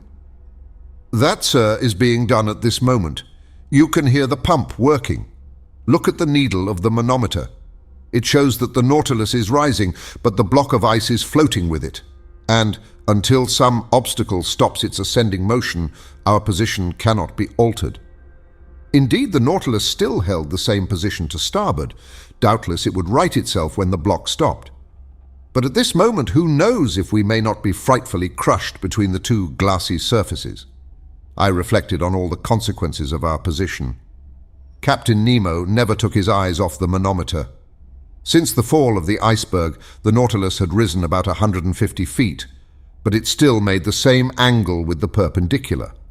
Suddenly, a slight movement was felt in the hold. Evidently, it was righting a little. Things hanging in the saloon were sensibly returning to their normal position. The partitions were nearing the upright. No one spoke. With beating hearts we watched and felt the straightening. The boards became horizontal under our feet. 10 minutes passed. "At last we have righted!" I exclaimed. "Yes," said Captain Nemo, going to the door of the saloon. "But are we floating?" I asked. "Certainly," he replied, "since the reservoirs are not empty, and when empty, the Nautilus must rise to the surface of the sea. We were in open sea, but at a distance of about 10 yards, on either side of the Nautilus rose a dazzling wall of ice. Above and beneath the same wall. Above, because the lower surface of the iceberg stretched over us like an immense ceiling. Beneath, because the overturned block, having slid by degrees, had found a resting place on the lateral walls, which kept it in that position. The Nautilus was really imprisoned in a perfect tunnel of ice, more than 20 yards in breadth, filled with quiet water. It was easy to get out of it by going either forward or backward, and then make a free passage under the iceberg, some hundreds of yards deeper. The luminous ceiling had been extinguished, but the saloon was still resplendent with intense light. It was the powerful reflection from the glass partition sent violently back to the sheets of the lantern. I cannot describe the effect of the voltaic rays upon the great blocks so capriciously cut. Upon every angle, every ridge, every facet was thrown a different light, according to the nature of the veins running through the ice. A dazzling mine of gems, particularly of sapphires, their blue rays crossing with the green of the emerald. Here and there were opal shades of wonderful softness running through bright spots like diamonds of fire, the brilliancy of which the eye could not bear. The power of the lantern seemed increased 100-fold, like a lamp through the lenticular plates of a first-class lighthouse. "How beautiful! How beautiful!" cried Conseil. "Yes," I said, "it is a wonderful sight. Is it not, Ned?" "Yes, confound it! Yes," answered Ned Land, "it is superb. I am mad at being obliged to admit it. No one has ever seen anything like it, but the sight may cost us dear. And if I must say all, I think we are seeing here things which God never intended man to see." Ned was right. It was too beautiful. Suddenly a cry from Conseil made me turn. "What is it?" I asked. "Shut your eyes, sir! Do not look, sir!" Saying which, Conseil clapped his hands over his eyes. "But what is the matter, my boy?" "I am dazzled, blinded." My eyes turned involuntarily towards the glass, but I could not stand the fire which seemed to devour them. I understood what had happened. The Nautilus had put on full speed. All the quiet luster of the ice walls was at once changed into flashes of lightning. The fire from these myriads of diamonds was blinding. It required some time to calm our troubled looks. At last the hands were taken down. "Faith, I should never have believed it," said Conseil. It was then 5 in the morning, and at that moment a shock was felt at the bows of the Nautilus. I knew that its spur had struck a block of ice. It must have been a false maneuver, for this submarine tunnel, obstructed by blocks, was not very easy navigation. I thought that Captain Nemo, by changing his course, would either turn these obstacles or else follow the windings of the tunnel. In any case, the road before us could not be entirely blocked. But contrary to my expectations, the Nautilus took a decided retrograde motion. "We are going backwards?" said Conseil. "Yes," I replied. "This end of the tunnel can have no egress." "And then?" "Then," said I, "the working is easy. We must go back again and go out at the southern opening. That is all." In speaking thus, I wished to appear more confident than I really was. But the retrograde motion of the Nautilus was increasing, and reversing the screw, it carried us at great speed. "It will be a hindrance," said Ned. "What does it matter, some hours more or less, provided we get out at last?" "Yes," repeated Ned Land, "provided we do get out at last." For a short time, I walked from the saloon to the library. My companions were silent. I soon threw myself on an ottoman and took a book, which my eyes overran mechanically. A quarter of an hour after, Conseil, approaching me, said, "Is what you're reading very interesting, sir?" "Very interesting," I replied. "I should think so, sir. It is your own book you are reading." "My book." And indeed I was holding in my hand the work on the great submarine depths. I did not even dream of it. I closed the book and returned to my walk. Ned and Conseil rose to go. "Stay here, my friends," said I, detaining them. "Let us remain together until we are out of this block." "As you please, sir," Conseil replied. Some hours passed. I often looked at the instruments hanging from the partition. The manometer showed that the Nautilus kept at a constant depth of more than 300 yards. The compass still pointed to south.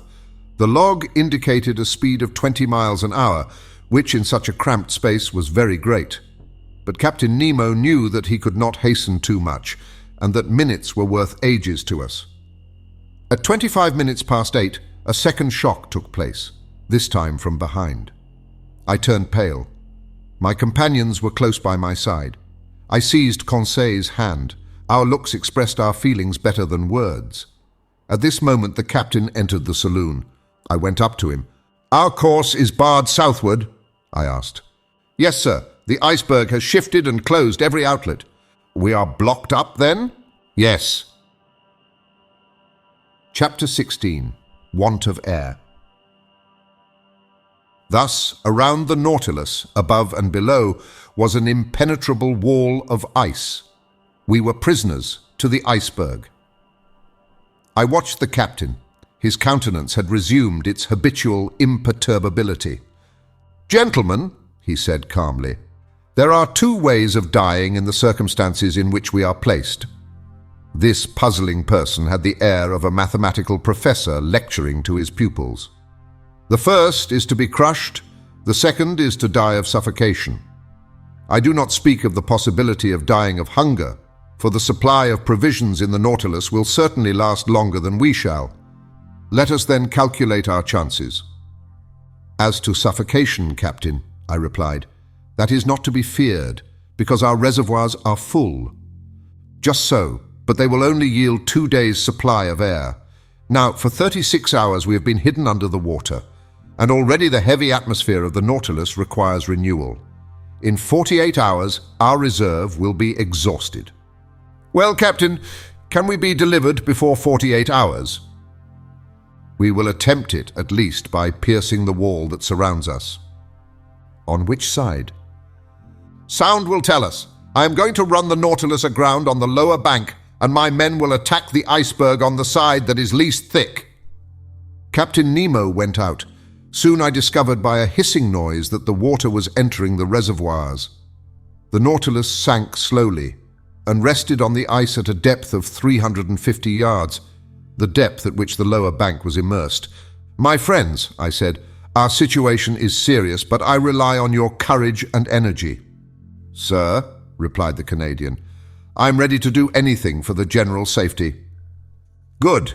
Ned," and I held out my hand to the Canadian. "I will add," he continued, "that being as handy with the pickaxe as with the harpoon, if I can be useful to the captain, he can command my services. He will not refuse your help. Come, Ned." I led him to the room where the crew of the Nautilus were putting on their cork jackets.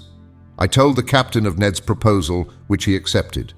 The Canadian put on his sea costume and was ready as soon as his companions. When Ned was dressed, I re-entered the drawing room, where the panes of glass were open, and posted near Conseil, I examined the ambient beds that supported the Nautilus. Some instants after, we saw a dozen of the crew set foot on the bank of ice, and among them Ned Land, easily known by his stature. Captain Nemo was with them. Before proceeding to dig the walls, he took the soundings, to be sure of working in the right direction. Long-sounding lines were sunk in the side walls, but after 15 yards they were again stopped by the thick wall. It was useless to attack it on the ceiling-like surface, since the iceberg itself measured more than 400 yards in height. Captain Nemo then sounded the lower surface. There, 10 yards of wall separated us from the water, so great was the thickness of the ice field. It was necessary, therefore, to cut from it a piece equal in extent to the waterline of the Nautilus. There were about 6,000 cubic yards to detach, so as to dig a hole by which we could descend to the ice field. The work had begun immediately and carried on with indefatigable energy. Instead of digging round the Nautilus, which would have involved greater difficulty, Captain Nemo had an immense trench made at 8 yards from the port quarter. Then the men set to work simultaneously with their screws on several points of its circumference. Presently, the pickaxe attacked this compact matter vigorously, and large blocks were detached from the mass. By a curious effect of specific gravity, these blocks, lighter than water, fled, so to speak, to the vault of the tunnel, that increased in thickness at the top in proportion as it diminished at the base. But that mattered little, so long as the lower part grew thinner. After 2 hours' hard work, Ned Land came in exhausted. He and his comrades were replaced by new workers, whom Conseil and I joined. The second lieutenant of the Nautilus superintended us. The water seemed singularly cold, but I soon got warm handling the pickaxe. My movements were free enough, although they were made under a pressure of 30 atmospheres. When I re-entered, after working 2 hours, to take some food and rest, I found a perceptible difference between the pure fluid with which the Rouquayrol engine supplied me and the atmosphere of the Nautilus, already charged with carbonic acid. The air had not been renewed for 48 hours, and its vivifying qualities were considerably enfeebled.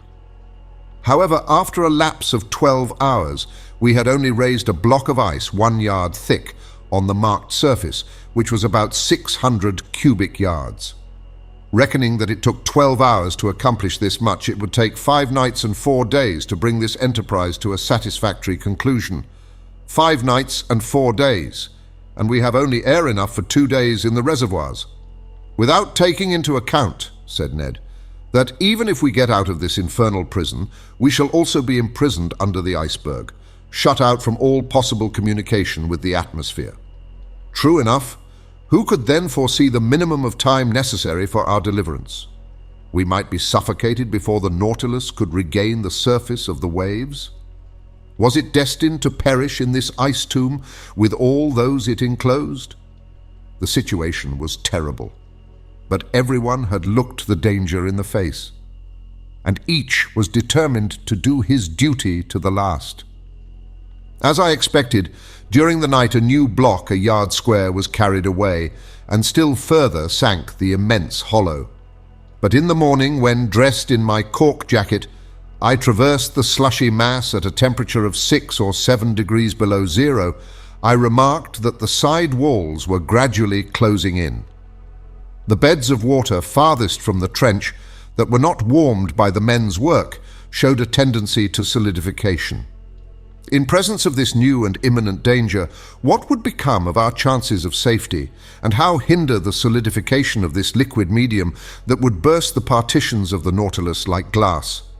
I did not tell my companions of this new danger. What was the good of damping the energy they displayed in the painful work of escape?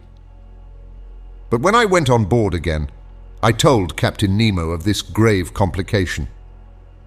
"I know it," he said in that calm tone which could counteract the most terrible apprehensions. "It is one danger more, but I see no way of escaping it. The only chance of safety is to go quicker than solidification. We must be beforehand with it, that is all." On this day, for several hours, I used my pickaxe vigorously. The work kept me up. Besides, to work was to quit the Nautilus and breathe directly the pure air drawn from the reservoirs and supplied by our apparatus, and to quit the impoverished and vitiated atmosphere. Towards evening, the trench was dug 1 yard deeper. When I returned on board, I was nearly suffocated by the carbonic acid with which the air was filled. Ah! If we had only the chemical means to drive away this deleterious gas! We had plenty of oxygen. All this water contained a considerable quantity, and by dissolving it with our powerful piles, it would restore the vivifying fluid. I had thought well over it, but of what good was that, since the carbonic acid produced by our respiration had invaded every part of the vessel? To absorb it, it was necessary to fill some jars with caustic potash and to shake them incessantly. Now this substance was wanting on board, and nothing could replace it.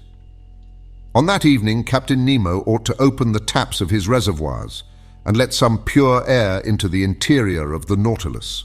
Without this precaution, we could not get rid of the sense of suffocation. The next day, March 26th, I resumed my miner's work in beginning the 5th yard. The side walls and the lower surface of the iceberg thickened visibly. It was evident that they would meet before the Nautilus was able to disengage itself. Despair seized me for an instant. My pickaxe nearly fell from my hands. What was the good of digging if I must be suffocated, crushed by the water that was turning into stone? A punishment that the ferocity of the savages even would not have invented.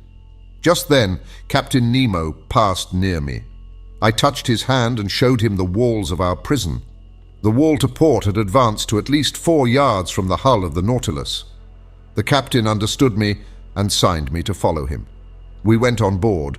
I took off my cork jacket and accompanied him into the drawing room.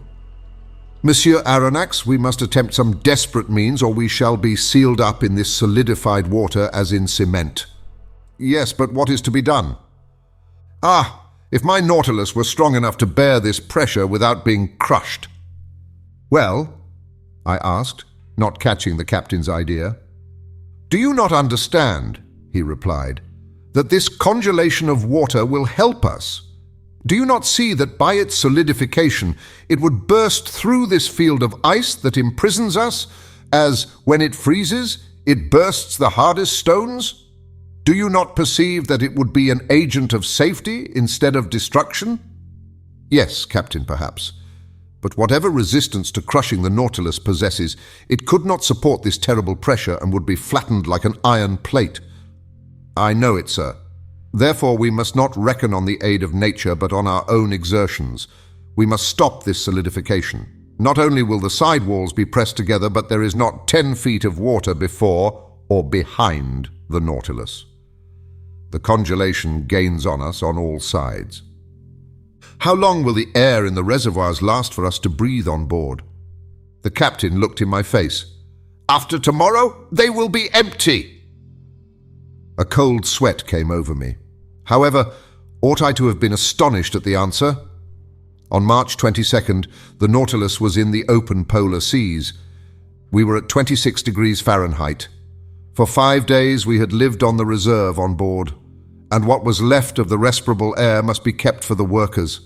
Even now, as I write, my recollection is still so vivid that an involuntary terror seizes me, and my lungs seem to be without air. Meanwhile, Captain Nemo reflected silently, and evidently an idea had struck him, but he seemed to reject it. At last, these words escaped his lips. "Boiling water!" he muttered.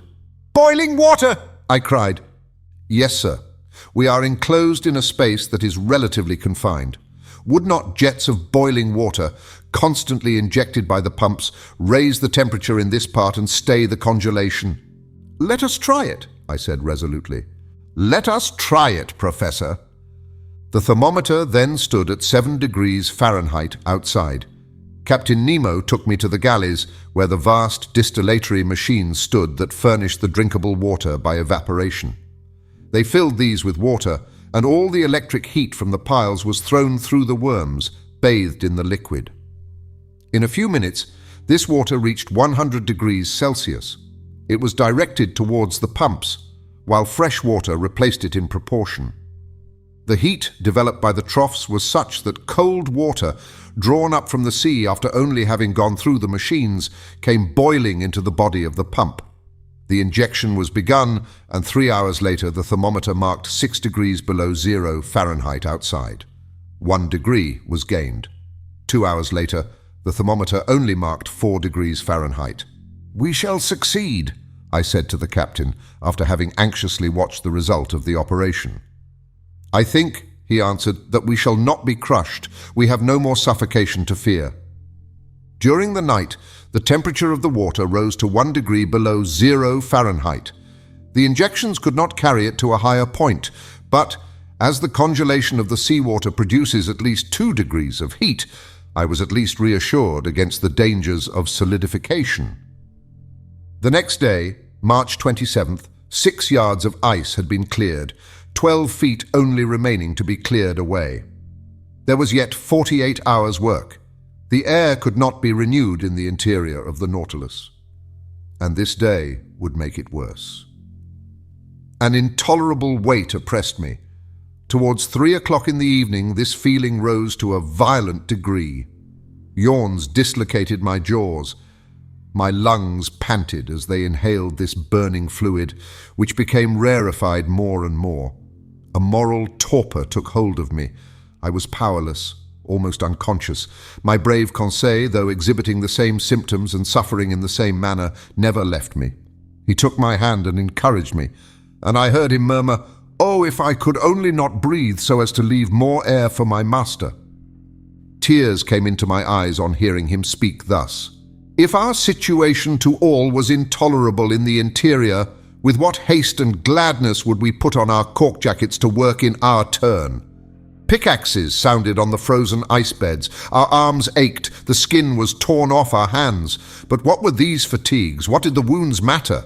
Vital air came to the lungs. We breathed! We breathed! All this time, no one prolonged his voluntary task beyond the prescribed time.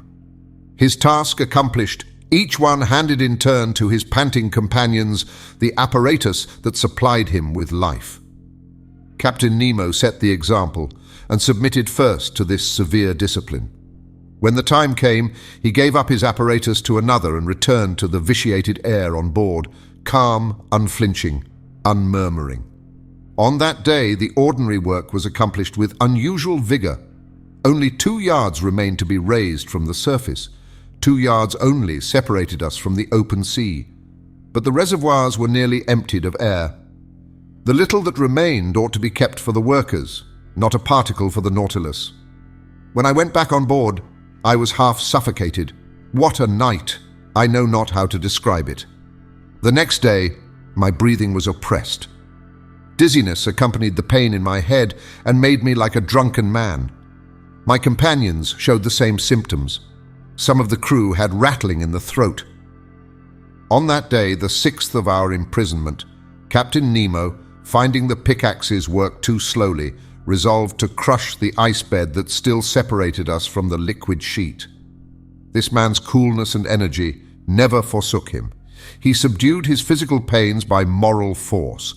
By his orders, the vessel was lightened, that is to say, raised from the ice bed by a change of specific gravity.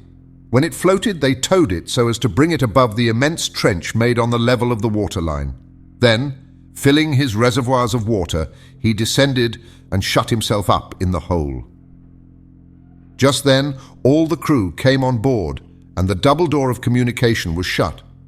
The Nautilus then rested on the bed of ice, which was not 1 yard thick, and which the sounding leads had perforated in 1,000 places. The taps of the reservoirs were then opened, and 100 cubic yards of water was let in, increasing the weight of the Nautilus to 1,800 tons. We waited, we listened, forgetting our sufferings in hope. Our safety depended on this last chance. Notwithstanding the buzzing in my head, I soon heard the humming sound under the hull of the Nautilus. The ice cracked with a singular noise like tearing paper, and the Nautilus sank. "We are off," murmured Conseil in my ear. I could not answer him. I seized his hand and pressed it convulsively. All at once, carried away by its frightful overcharge, the Nautilus sank like a bullet under the waters. That is to say, it fell as if it was in a vacuum. Then all the electric force was put on the pumps that soon began to let the water out of the reservoirs. After some minutes, our fall was stopped. Soon, too, the manometer indicated an ascending movement. The screw, going at full speed, made the iron hull tremble to its very bolts and drew us towards the north. But if this floating under the iceberg is to last another day before we reach the open sea, I shall be dead first. Half stretched upon a divan in the library, I was suffocating.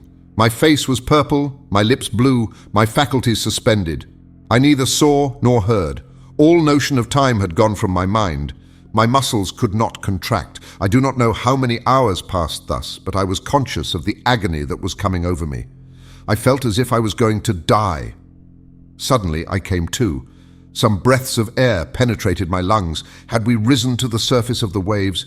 Were we free of the iceberg? No. Ned and Conseil, my 2 brave friends, were sacrificing themselves to save me. Some particles of air still remained at the bottom of one apparatus. Instead of using it, they had kept it for me.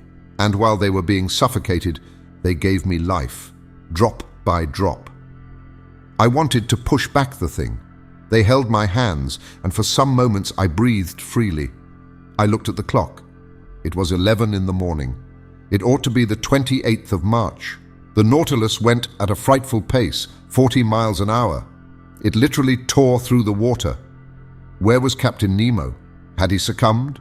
Were his companions dead with him? At the moment, the manometer indicated that we were not more than 20 feet from the surface.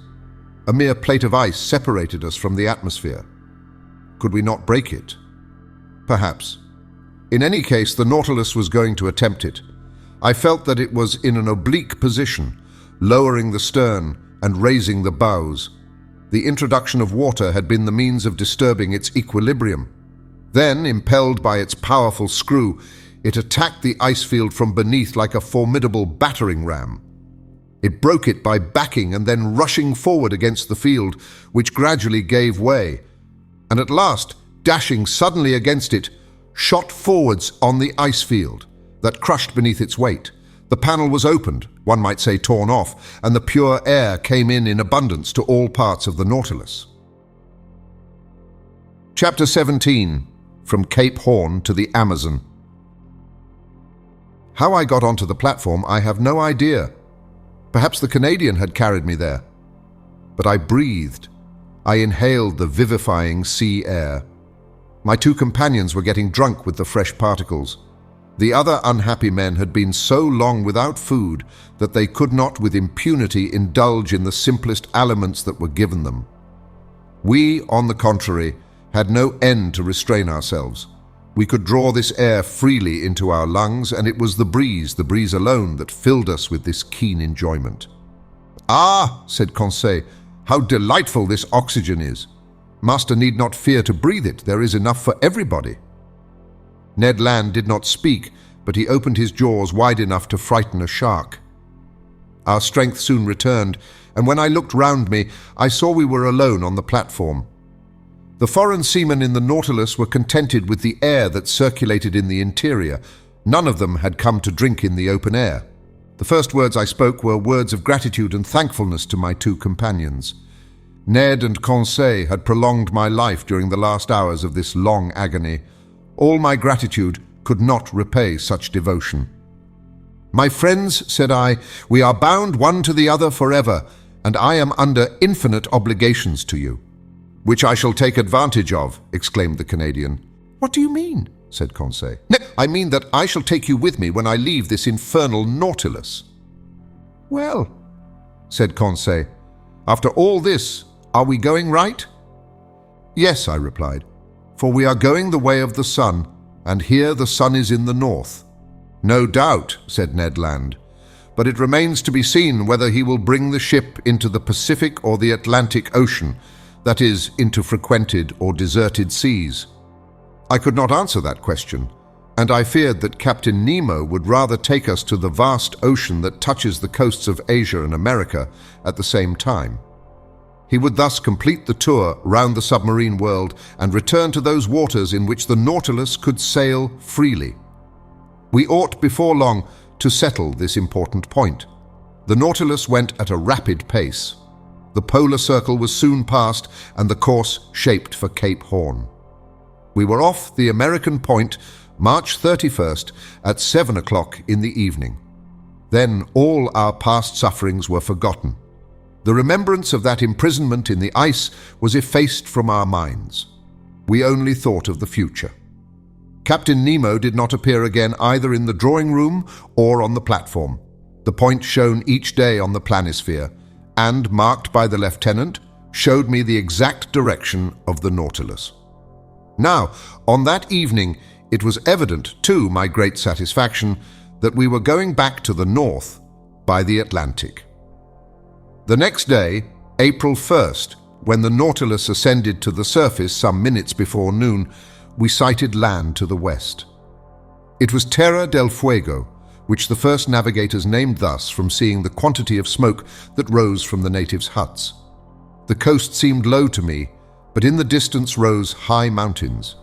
I even thought I had a glimpse of Mount Sarmiento, that rises 2,070 yards above the level of the sea, with a very pointed summit which, according as it is misty or clear, is a sign of fine or of wet weather. At this moment the peak was clearly defined against the sky. The Nautilus, diving again under the water, approached the coast, which was only some few miles off.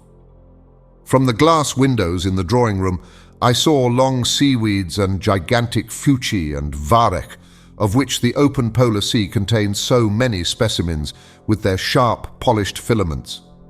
They measured about 300 yards in length, real cables thicker than one's thumb, and having great tenacity, they are often used as ropes for vessels. Another weed, known as velp, with leaves 4 feet long, buried in the coral concretions, hung at the bottom. It served as nest and food for myriads of crustacea and mollusks, crabs and cuttlefish. There, seals and otters had splendid repasts, eating the flesh of fish with sea vegetables, according to the English fashion. Over this fertile and luxuriant ground, the Nautilus passed with great rapidity. Towards evening, it approached the Falkland Group, the rough summits of which I recognized the following day. The depth of the sea was moderate. On the shores, our nets brought in beautiful specimens of seaweed, and particularly a certain fucus, the roots of which were filled with the best mussels in the world. Geese and ducks fell by dozens on the platform and soon took their places in the pantry on board. When the last heights of the Falklands had disappeared from the horizon, the Nautilus sank to between 20 and 25 yards and followed the American coast. Captain Nemo did not show himself. Until the 3rd of April, we did not quit the shores of Patagonia, sometimes under the ocean, sometimes at the surface. The Nautilus passed beyond the large estuary formed by the Uruguay. Its direction was northwards and followed the long windings of the coast of South America. We had then made 1,600 miles since our embarkation in the seas of Japan. About 11 o'clock in the morning, the Tropic of Capricorn was crossed on the 37th meridian, and we passed Cape Frio standing out to sea. Captain Nemo, to Ned Land's great displeasure, did not like the neighborhood of the inhabited coasts of Brazil, for we went at a giddy speed. Not a fish, not a bird of the swiftest kind could follow us, and the natural curiosities of these seas escaped all observation. This speed was kept up for several days, and in the evening of the 9th of April we sighted the most westerly point of South America that forms Cape San Roque. But then the Nautilus swerved again and sought the lowest depth of a submarine valley which is between this cape and Sierra Leone on the African coast. This valley bifurcates to the parallel of the Antilles and terminates at the mouth by the enormous depression of 9,000 yards. In this place, the geological basin of the ocean forms, as far as the Lesser Antilles, a cliff to 3.5 miles perpendicular in height, and at the parallel of the Cape Verde Islands, another wall not less considerable, that encloses thus all the sunk continent of the Atlantic. The bottom of this immense valley is dotted with some mountains that give to these submarine places a picturesque aspect. I speak, moreover, from the manuscript charts that were in the library of the Nautilus, charts evidently due to Captain Nemo's hand and made after his personal observations. For 2 days the desert and deep waters were visited by means of the inclined planes. The Nautilus was furnished with long diagonal broadsides which carried it to all elevations. But on the 11th of April it rose suddenly, and land appeared at the mouth of the Amazon River, a vast estuary, the embouchure of which is so considerable that it freshens the seawater for the distance of several leagues. The equator was crossed.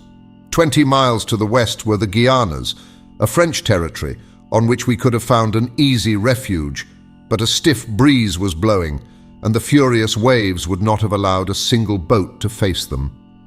Ned Land understood that, no doubt, for he spoke not a word about it. For my part, I made no allusion to his schemes of flight, for I would not urge him to make an attempt that must inevitably fail. I made the time pass pleasantly by interesting studies. During the days of April 11th and 12th, the Nautilus did not leave the surface of the sea, and the net brought in a marvelous haul of zoophytes, fish and reptiles. Some zoophytes had been fished up by the chain of the nets. They were for the most part beautiful fictolines belonging to the actinidian family, and among other species the Fictilis protexta, peculiar to that part of the ocean, with a little cylindrical trunk ornamented with vertical lines, speckled with red dots, crowning a marvelous blossoming of tentacles. As to the mollusks, they consisted of some I had already observed, turritellas, olive porphyras, with regular lines intercrossed, with red spots standing out plainly against the flesh.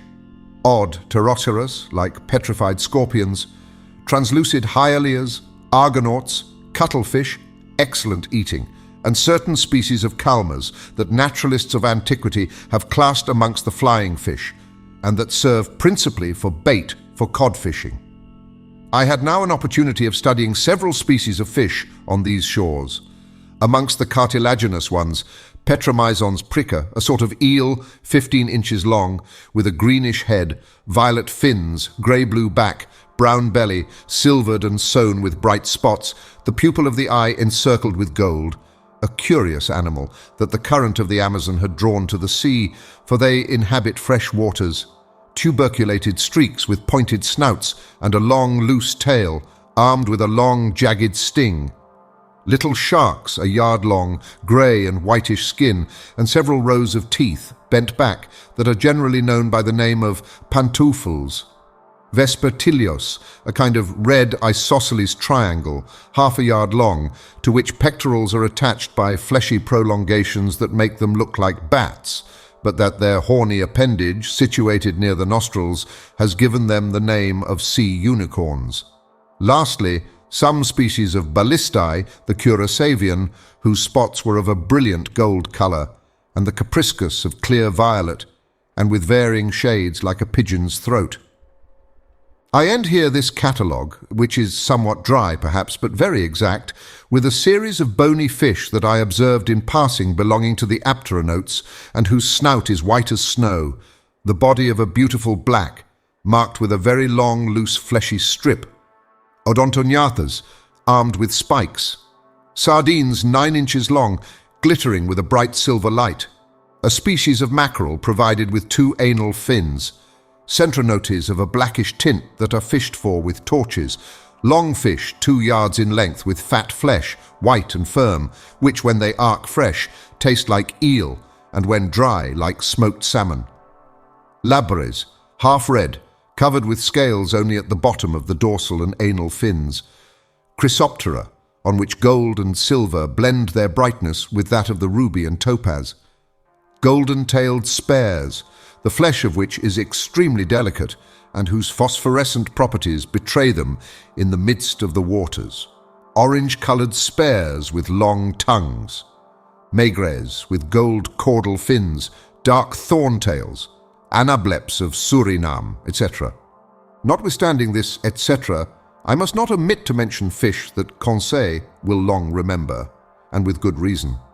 One of our nets had hauled up a sort of very flat ray fish, which, with the tail cut off, formed a perfect disc and weighed 20 ounces. It was white underneath, red above, with large round spots of dark blue encircled with black, very glossy skin, terminating in a bilobed fin. Laid out on the platform, it struggled, tried to turn itself by convulsive movements, and made so many efforts that one last turn had nearly sent it into the sea. But Conseil, not wishing to let the fish go, rushed to it, and, before I could prevent him, had seized it with both hands. In a moment he was overthrown, his legs in the air, and half his body paralyzed, crying, "Oh, master, master, help me!" It was the first time the poor boy had spoken to me so familiarly. The Canadian and I took him up and rubbed his contracted arms till he became sensible. The unfortunate Conseil had attacked a cramp fish of the most dangerous kind, the cumana.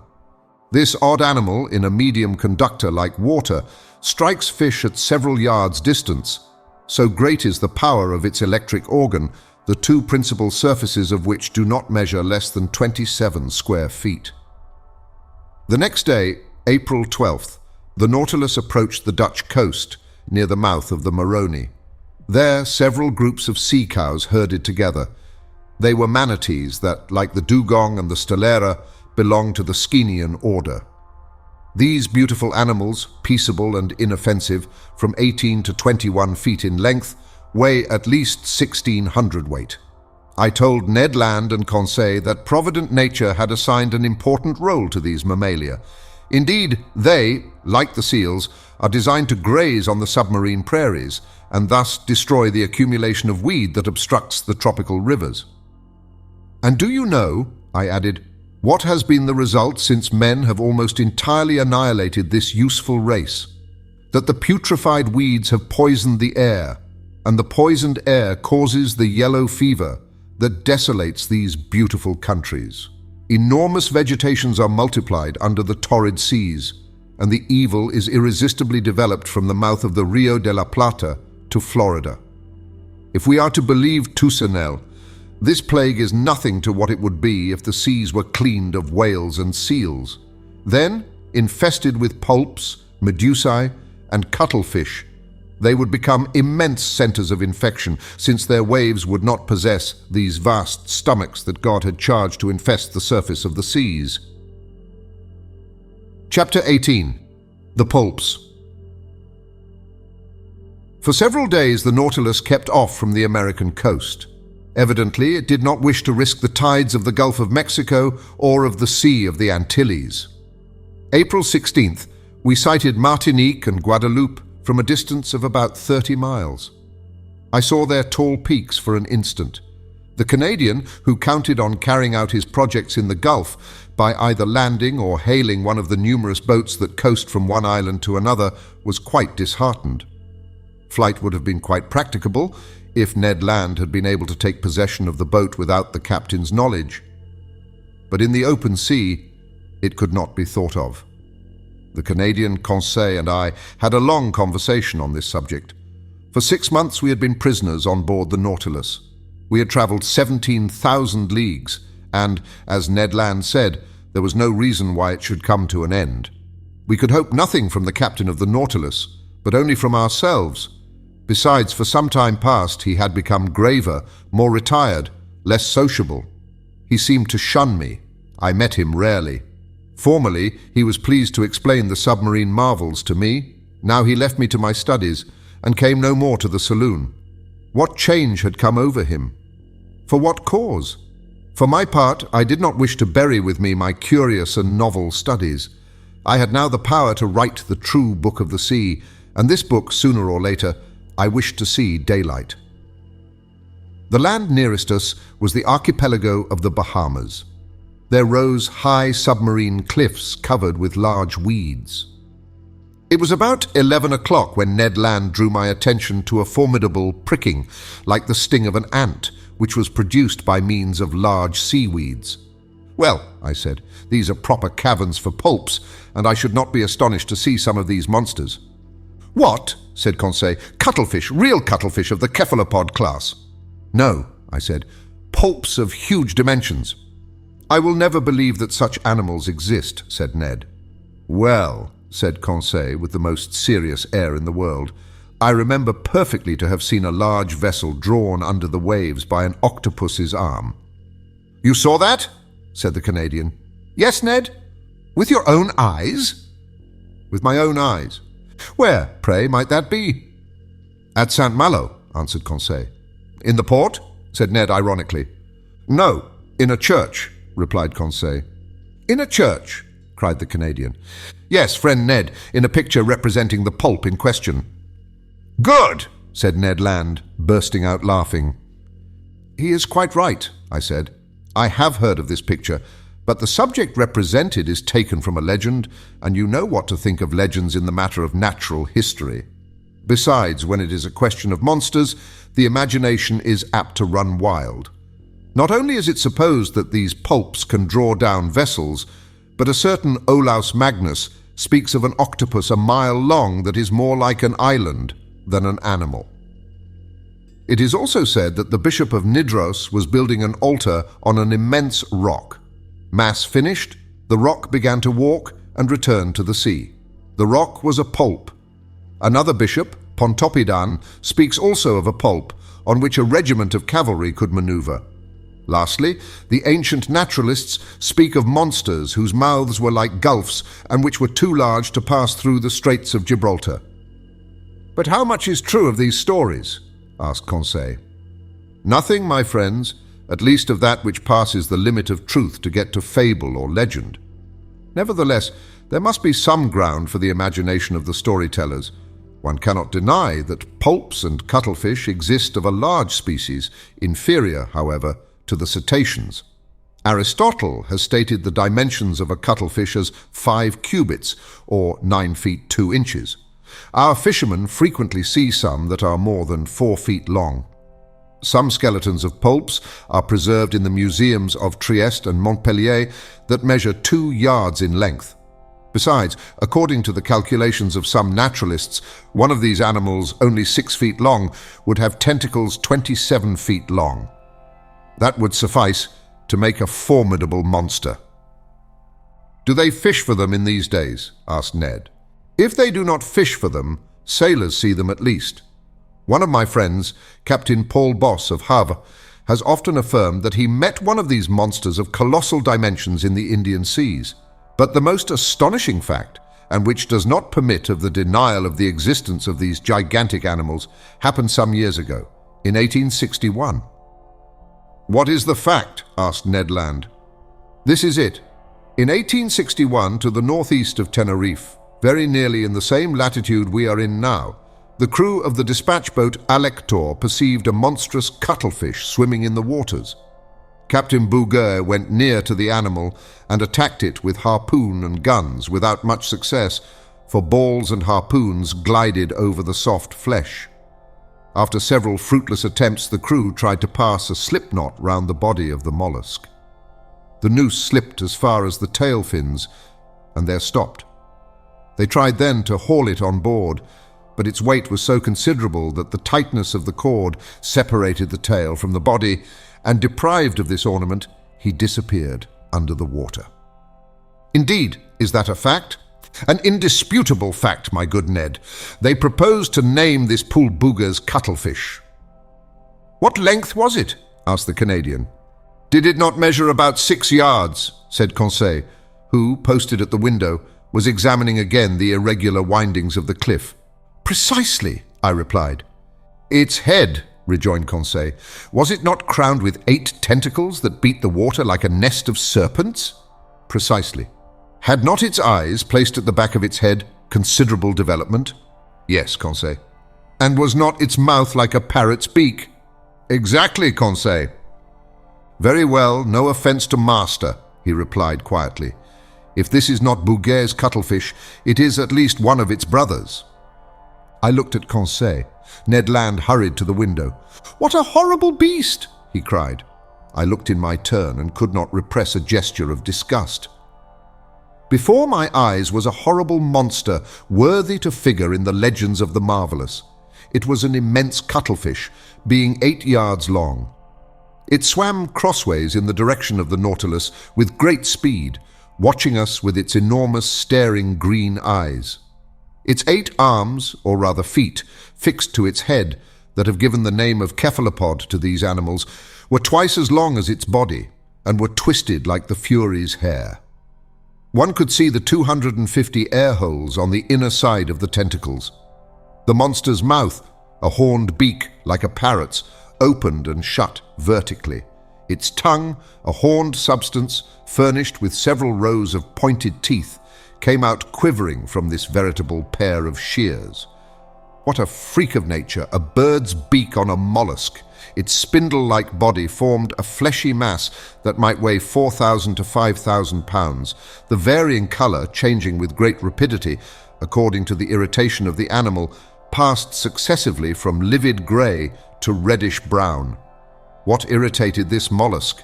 No doubt the presence of the Nautilus, more formidable than itself, and on which its suckers or its jaws had no hold. Yet what monsters these pulps are! What vitality the Creator has given them! What vigour in their movements! And they possess 3 hearts! Chance had brought us in presence of this cuttlefish, and I did not wish to lose the opportunity of carefully studying this specimen of cephalopods. I overcame the horror that inspired me, and, taking a pencil, began to draw it. "Perhaps this is the same which the Alector saw," said Conseil. "No," replied the Canadian, "for this is whole, and the other had lost its tail."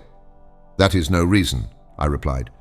"The arms and tails of these animals are reformed by renewal, and in 7 years the tail of Bouguer's cuttlefish has no doubt had time to grow." By this time other pulps appeared at the port light. I counted 7. They formed a procession after the Nautilus, and I heard their beaks gnashing against the iron hull. I continued my work. These monsters kept in the water with such precision that they seemed immovable. Suddenly, the Nautilus stopped. A shock made it tremble in every plate. "Have we struck anything?" I asked. "In any case," replied the Canadian, "we shall be free, for we are floating."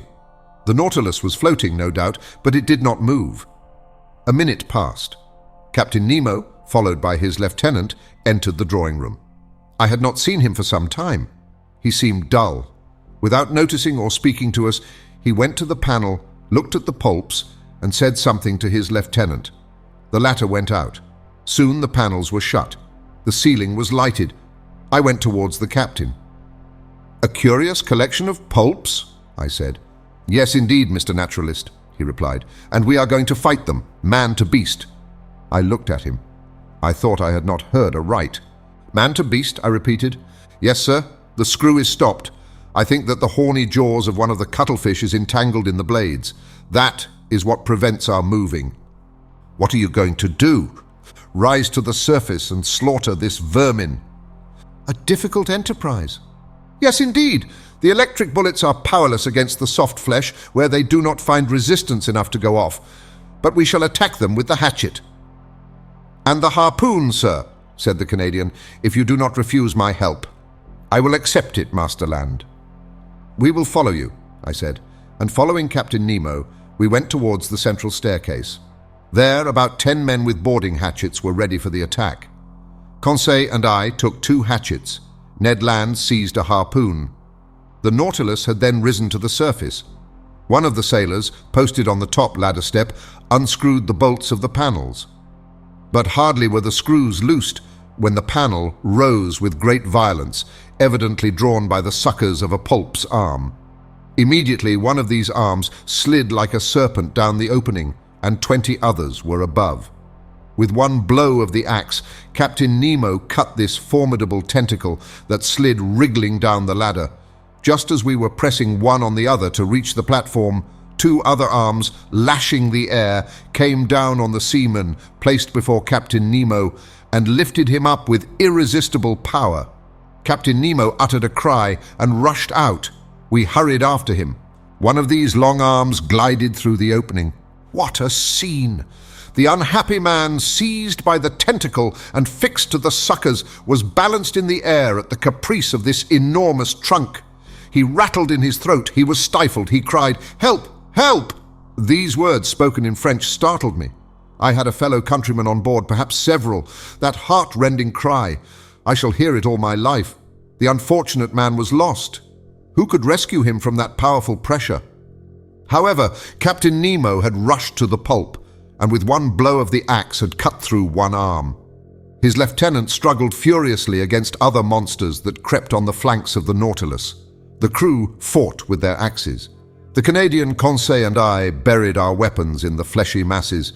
A strong smell of musk penetrated the atmosphere. It was horrible. For one instant, I thought the unhappy man, entangled with the pulp, would be torn from its powerful suction. 7 of the 8 arms had been cut off. One only wriggled in the air, brandishing the victim like a feather. But just as Captain Nemo and his lieutenant threw themselves on it, the animal ejected a stream of black liquid. We were blinded with it. When the cloud dispersed, the cuttlefish had disappeared, and my unfortunate countryman with it. 10 or 12 pulps now invaded the platform and sides of the Nautilus. We rolled pell-mell into the midst of this nest of serpents that wriggled on the platform in the waves of blood and ink. It seemed as though these slimy tentacles sprang up like the Hydra's heads. Ned Land's harpoon at each stroke was plunged into the staring eyes of the cuttlefish. But my bold companion was suddenly overturned by the tentacles of a monster he had not been able to avoid. Ah, how my heart beat with emotion and horror. The formidable beak of a cuttlefish was open over Ned Land. The unhappy man would be cut in 2. I rushed to his succor, but Captain Nemo was before me. His axe disappeared between the 2 enormous jaws and, miraculously saved, the Canadian, rising, plunged his harpoon deep into the triple heart of the pulp. I owed myself this revenge. said the captain to the Canadian. Ned bowed without replying. The combat had lasted a quarter of an hour. The monsters, vanquished and mutilated, left us at last and disappeared under the waves. Captain Nemo, covered with blood, nearly exhausted, gazed upon the sea that had swallowed up one of his companions, and great tears gathered in his eyes. Chapter 19. The Gulf Stream. This terrible scene of the 20th of April none of us can ever forget. I have written it under the influence of violent emotion. Since then I have revised the recital. I have read it to Conseil and to the Canadian. They found it exact as to facts, but insufficient as to effect. To paint such pictures, one must have the pen of the most illustrious of our poets, the author of The Toilers of the Deep. I have said that Captain Nemo wept while watching the waves. His grief was great. It was the second companion he had lost since our arrival on board, and what a death! That friend, crushed, stifled, bruised by the dreadful arms of a pulp, pounded by his iron jaws, would not rest with his comrades in the peaceful coral cemetery. In the midst of the struggle, it was the despairing cry uttered by the unfortunate man that had torn my heart. The poor Frenchman, forgetting his conventional language, had taken to his own mother tongue to utter a last appeal. Amongst the crew of the Nautilus, associated with the body and soul of the captain, recoiling like him from all contact with men, I had a fellow countryman. Did he alone represent France in this mysterious association, evidently composed of individuals of diverse nationalities? It was one of these insoluble problems that rose up unceasingly before my mind.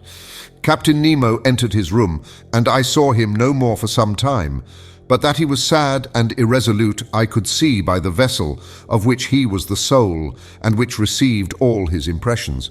The Nautilus did not keep on in its settled course. It floated about like a corpse at the will of the waves. It went at random. He could not tear himself away from the scene of the last struggle, from this sea that had devoured one of his men. 10 days passed thus. It was not till the 1st of May that the Nautilus resumed its northerly course, after having sighted the Bahamas at the mouth of the Bahama Canal. We were then following the current from the largest river to the sea that has its banks, its fish, and its proper temperatures. I mean the Gulf Stream. It is really a river that flows freely to the middle of the Atlantic and whose waters do not mix with the ocean waters. It is a salt river, salter than the surrounding sea. Its mean depth is 1,500 fathoms, its mean breadth 10 miles. In certain places the current flows with the speed of 2.5 miles an hour. The body of its waters is more considerable than that of all the rivers in the globe. It was on this ocean river that the Nautilus then sailed. I must add that during the night, the phosphorescent waters of the Gulf Stream rivaled the electric power of our watchlight, especially in the stormy weather that threatened us so frequently. May 8th, we were still crossing Cape Hatteras, at the height of the North Caroline. The width of the Gulf Stream there is 75 miles, and its depth 210 yards. The Nautilus still went at random. All supervision seemed abandoned. I thought that, under these circumstances, escape would be possible. Indeed, the inhabited shores offered anywhere an easy refuge. The sea was incessantly ploughed by the steamers that ply between New York or Boston and the Gulf of Mexico, and overrun day and night by the little schooners coasting about the several parts of the American coast. We could hope to be picked up. It was a favorable opportunity, notwithstanding the 30 miles that separated the Nautilus from the coasts of the Union. One unfortunate circumstance thwarted the Canadians' plans. The weather was very bad. We were nearing those shores where tempests are so frequent that country of waterspouts and cyclones actually engendered by the current of the Gulf Stream. To tempt the sea in a frail boat was certain destruction. Ned Land owned this himself.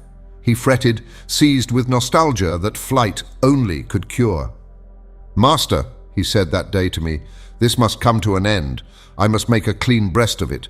This Nemo is leaving land and going up to the north. But I declare to you that I have had enough of the South Pole, and I will not follow him to the north." "What is to be done, Ned, since flight is impracticable just now?" "We must speak to the captain," said he. "You said nothing when we were in your native seas. I will speak now we are in mine. When I think that before long the Nautilus will be by Nova Scotia, and that there near Newfoundland is a large bay, and into that bay the St. Lawrence empties itself, and that the St. Lawrence is my river, the river by Quebec, my native town. When I think of this, I feel furious. It makes my hair stand on end. Sir, I would rather throw myself into the sea. I will not stay here. I am stifled." The Canadian was evidently losing all patience. His vigorous nature could not stand this prolonged imprisonment. His face altered daily. His temper became more surly. I knew what he must suffer, for I was seized with homesickness myself. Nearly 7 months had passed without our having had any news from land. Captain Nemo's isolation, his altered spirits, especially since the fight with the pulps, his taciturnity, all made me view things in a different light. "Well, sir," said Ned, seeing I did not reply. "Well, Ned, do you wish me to ask Captain Nemo his intentions concerning us?" "Yes, sir." "Although he has already made them known?" "Yes, I wish it settled finally. Speak for me in my name only, if you like." "But I so seldom meet him. He avoids me." "That is all the more reason for you to go to see him." I went to my room. From thence I meant to go to Captain Nemo's. It would not do to let this opportunity of meeting him slip. I knocked at the door. No answer. I knocked again, then turned the handle. The door opened. I went in. The captain was there. Bending over his work table, he had not heard me. Resolved not to go without having spoken, I approached him. He raised his head quickly, frowned, and said roughly, "You here? What do you want?" "To speak to you, Captain." "But I'm busy, sir. I'm working. I leave you at liberty to shut yourself up. Cannot I be allowed the same?" This reception was not encouraging, but I was determined to hear and answer everything. "Sir," I said coldly, "I have to speak to you on a matter that admits of no delay." "What is that, sir?" he replied ironically. "Have you discovered something that has escaped me, or has the sea delivered up any new secrets?" We were at cross purposes, but before I could reply, he showed me an open manuscript on his table and said in a more serious tone, "Here, Monsieur Aronnax, is a manuscript written in several languages. It contains the sum of my studies of the sea, and if it please God, it shall not perish with me. This manuscript, signed with my name, complete with the history of my life, will be shut up in a little floating case. The last survivor of all of us on board the Nautilus will throw this case into the sea, and it will go whither it is borne by the waves." This man's name, his history written by himself. His mystery would then be revealed someday. "Captain," I said, "I can but approve of the idea that makes you act thus. The result of your studies must not be lost. But the means you employ seem to me to be primitive. Who knows where the winds will carry this case, and in whose hands it will fall? Could you not use some other means? Could not you, or one of yours?" "Never, sir," he said, hastily interrupting me. But I and my companions are ready to keep this manuscript in store, and if you will put us at liberty—" "At liberty?" said the captain, rising. "Yes, sir, that is the subject on which I wish to question you. For 7 months we have been here on board, and I ask you today, in the name of my companions and in my own, if your intention is to keep us here always." "Monsieur Aronnax, I will answer you today as I did 7 months ago. Whoever enters the Nautilus must never quit it. You impose actual slavery upon us. Give it what name you please, but everywhere the slave has the right to regain his liberty." "Who denies you this right? Have I ever tried to chain you with an oath?" He looked at me with his arms crossed. "Sir," I said, "to return a second time to this subject will be neither to your nor to my taste, but as we have entered upon it, let us go through with it. I repeat, it is not only myself whom it concerns. Study is to me a relief, a diversion, a passion that could make me forget everything, Like you, I am willing to live obscure in the frail hope of bequeathing one day to future time the result of my labors. But it is otherwise with Ned Land. Every man worthy of the name deserves some consideration. Have you thought that love of liberty, hatred of slavery, can give rise to schemes of revenge in a nature like the Canadians? That he could think, attempt, and try? I was silenced. Captain Nemo rose. Whatever Ned Land thinks of, attempts, or tries, what does it matter to me? I did not seek him. It is not for my pleasure that I keep him on board. As for you, Monsieur Aronnax, you are one of those who can understand everything, even silence. I have nothing more to say to you. Let this first time you have come to treat of this subject be the last. For a second time, I will not listen to you. I retired. Our situation was critical. I related my conversation to my two companions. "We know now," said Ned, "that we can expect nothing from this man. The Nautilus is nearing Long Island. We will escape, whatever the weather may be." But the sky became more and more threatening. Symptoms of a hurricane became manifest. The atmosphere was becoming white and misty. On the horizon, fine streaks of cirrus clouds were succeeded by masses of cumuli. Other low clouds passed swiftly by. The swollen sea rose in huge billows. The birds disappeared with the exception of the petrels, those friends of the storm. The barometer fell sensibly and indicated an extreme extension of the vapors. The mixture of the storm glass was decomposed under the influence of the electricity that pervaded the atmosphere. The tempest burst on the 18th of May, just as the Nautilus was floating off Long Island some miles from the port of New York. I can describe this strife of the elements, for instead of fleeing to the depths of the sea, Captain Nemo, by an unaccountable caprice, would brave it at the surface. The wind blew from the southwest at first. Captain Nemo, during the squalls, had taken his place on the platform. He had made himself fast to prevent being washed overboard by the monstrous waves. I had hoisted myself up and made myself fast also, dividing my admiration between the tempest and this extraordinary man who was coping with it. The raging sea was swept by huge cloud drifts, which were actually saturated with the waves. The Nautilus, sometimes lying on its side, sometimes standing up like a mast, rolled and pitched terribly. About 5 o'clock, a torrent of rain fell that lulled neither sea nor wind. The hurricane blew nearly 40 leagues an hour. It is under these conditions that it overturns houses, breaks iron gates, displaces 24-pounders. However, the Nautilus, in the midst of the tempest, confirmed the words of a clever engineer: "There is no well-constructed hull that cannot defy the sea." This was not a resisting rock. It was a steel spindle, obedient and movable, without rigging or masts, that braved its fury with impunity. However, I watched these raging waves attentively. They measured 15 feet in height and 150 to 175 yards long, and their speed of propagation was 30 feet per second. Their bulk and power increased with the depth of the water. Such waves as these, at the Hebrides, have displaced a mass weighing 8,400 pounds. They are they which, in the tempest of December 23rd, 1864, after destroying the town of Yedo in Japan, broke the same day on the shores of America. The intensity of the tempest increased with the night. The barometer, as in 1860 at Réunion during a cyclone, fell 7/10 at the close of day.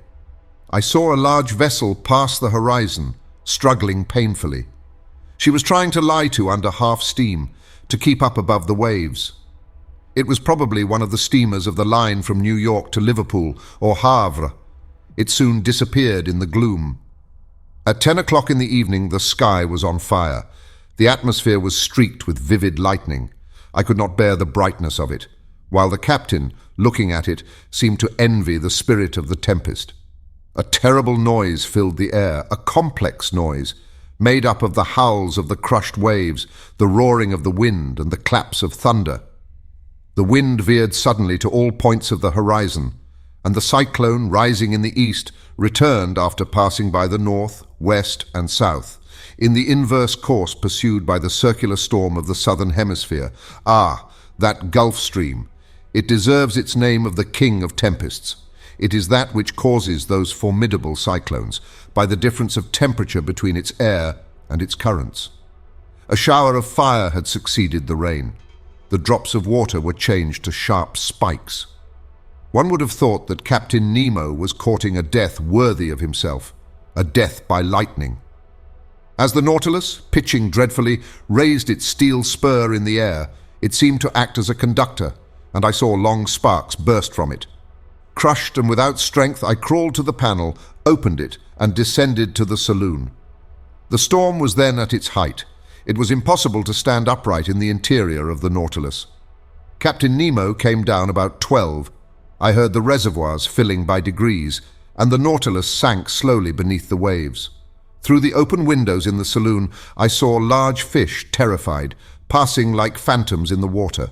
Some were struck before my eyes. The Nautilus was still descending. I thought that at about 8 fathoms deep we should find a calm.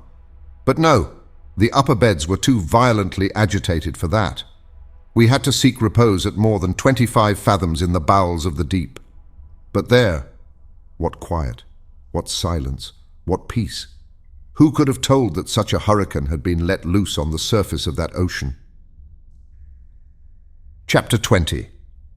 From latitude 47 degrees, 24 minutes to longitude 17 degrees, 28 minutes.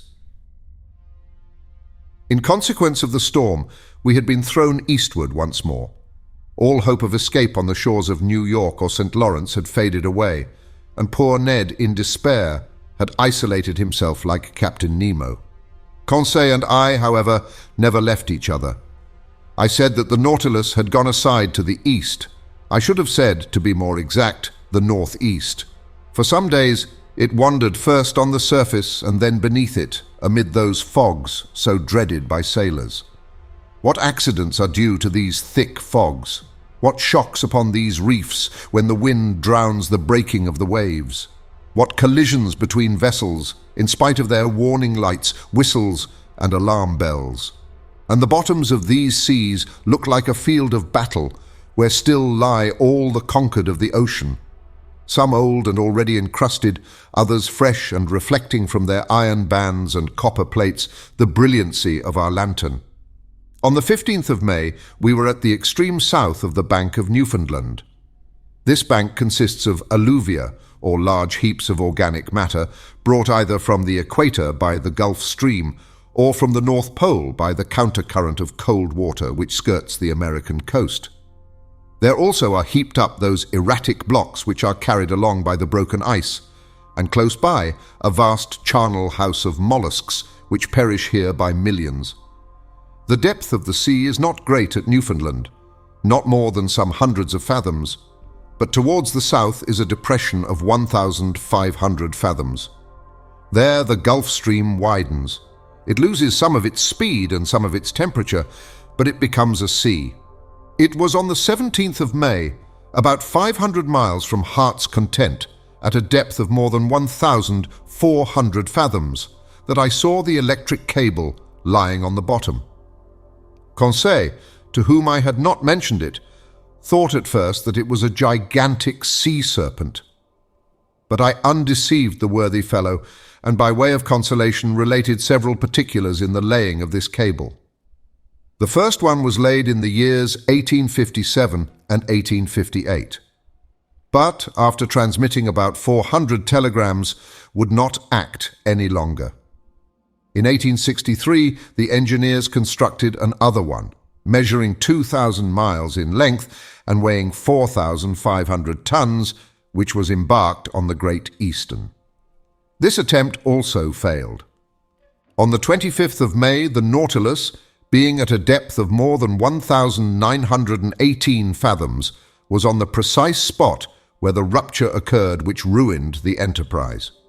It was within 638 miles of the coast of Ireland, and at 2:30 in the afternoon they discovered that communication with Europe had ceased. The electricians on board resolved to cut the cable before fishing it up, and at 11 o'clock at night they had recovered the damaged part. They made another point and spliced it, and it was once more submerged. But some days after it broke again, and in the depths of the ocean could not be recaptured. The Americans, however, were not discouraged. Cyrus Field, the bold promoter of the enterprise, as he had sunk all his own fortune, set a new subscription on foot, which was at once answered, and another cable was constructed on better principles. The bundles of conducting wires were each enveloped in gutta percha and protected by a wadding of hemp contained in a metallic covering. The Great Eastern sailed on the 13th of July, 1866. The operation worked well, but one incident occurred. Several times in unrolling the cable, they observed that nails had recently been forced into it, evidently with the motive of destroying it. Captain Anderson, the officers and engineers consulted together and had it posted up that, if the offender was surprised on board, he would be thrown without further trial into the sea. From that time, the criminal attempt was never repeated. On the 23rd of July, the Great Eastern was not more than 500 miles from Newfoundland when they telegraphed from Ireland the news of the armistice concluded between Prussia and Austria after Sadowa. On the 27th, in the midst of heavy fogs, they reached the port of Heart's Content. The enterprise was successfully terminated, and for its first dispatch, young America addressed old Europe in these words of wisdom, so rarely understood: "Glory to God in the highest, and on earth peace, goodwill towards men." I did not expect to find the electric cable in its primitive state, such as it was on leaving the manufactory. The long serpent, covered with the remains of shells, bristling with foraminiferae, was encrusted with a strong coating which served as a protection against all boring mollusks. It lay quietly sheltered from the motions of the sea and under a favorable pressure for the transmission of the electric spark, which passes from Europe to America in 32 hundredths of a second. Doubtless this cable will last for a great length of time, for they find that the gutta percha covering is improved by the seawater. Besides, on this level, so well chosen, the cable is never so deeply submerged as to cause it to break. The Nautilus followed it to the lowest depth, which was more than 2,212 fathoms, and there it lay without any anchorage. And then we reached the spot where the accident had taken place in 1863. The bottom of the ocean then formed a valley about 100 miles broad, in which Mont Blanc might have been placed without its summit appearing above the waves. This valley is closed at the east by a perpendicular wall more than 2,000 yards high. We arrived there on the 28th of May, and the Nautilus was then not more than 120 miles from Ireland. Was Captain Nemo going to land on the British Isles? No. To my great surprise, he made for the south, once more coming back towards European seas. In rounding the Emerald Isle, for one instant I caught sight of Cape Clear and the light which guides the thousands of vessels leaving Glasgow or Liverpool. An important question then arose in my mind. Did the Nautilus dare entangle itself in the Manche? Ned Land, who had reappeared since we had been nearing land, did not cease to question me. How could I answer? Captain Nemo remained invisible. After having shown the Canadian a glimpse of American shores, was he going to show me the coast of France? But the Nautilus was still going southward. On the 30th of May, it passed in sight of Land's End, between the extreme point of England and the Scilly Isles, which were left to starboard. If we wished to enter the Manche, he must go straight to the east. He did not do so. During the whole of the 31st of May, the Nautilus described a series of circles on the water, which greatly interested me. It seemed to be seeking a spot it had some trouble in finding. At noon, Captain Nemo himself came to work the ship's log. He spoke no word to me, but seemed gloomier than ever. What could sadden him thus? Was it his proximity to European shores? Had he some recollections of his abandoned country? If not, what did he feel? Remorse or regret? For a long while this thought haunted my mind, and I had a kind of presentiment that before long chance would betray the captain's secrets. The next day, the 1st of June, the Nautilus continued the same process. It was evidently seeking some particular spot in the ocean. Captain Nemo took the sun's altitude as he had done the day before. The sea was beautiful, the sky clear. About 8 miles to the east, a large steam vessel could be discerned on the horizon. No flag fluttered from its mast, and I could not discover its nationality. Some minutes before the sun passed the meridian, Captain Nemo took his sextant and watched with great attention. The perfect rest of the water greatly helped the operation. The Nautilus was motionless. It neither rolled nor pitched. I was on the platform when the altitude was taken, and the captain pronounced these words: "It is here." He turned and went below. Had he seen the vessel which was changing its course and seemed to be nearing us? I could not tell. I returned to the saloon. The panels closed.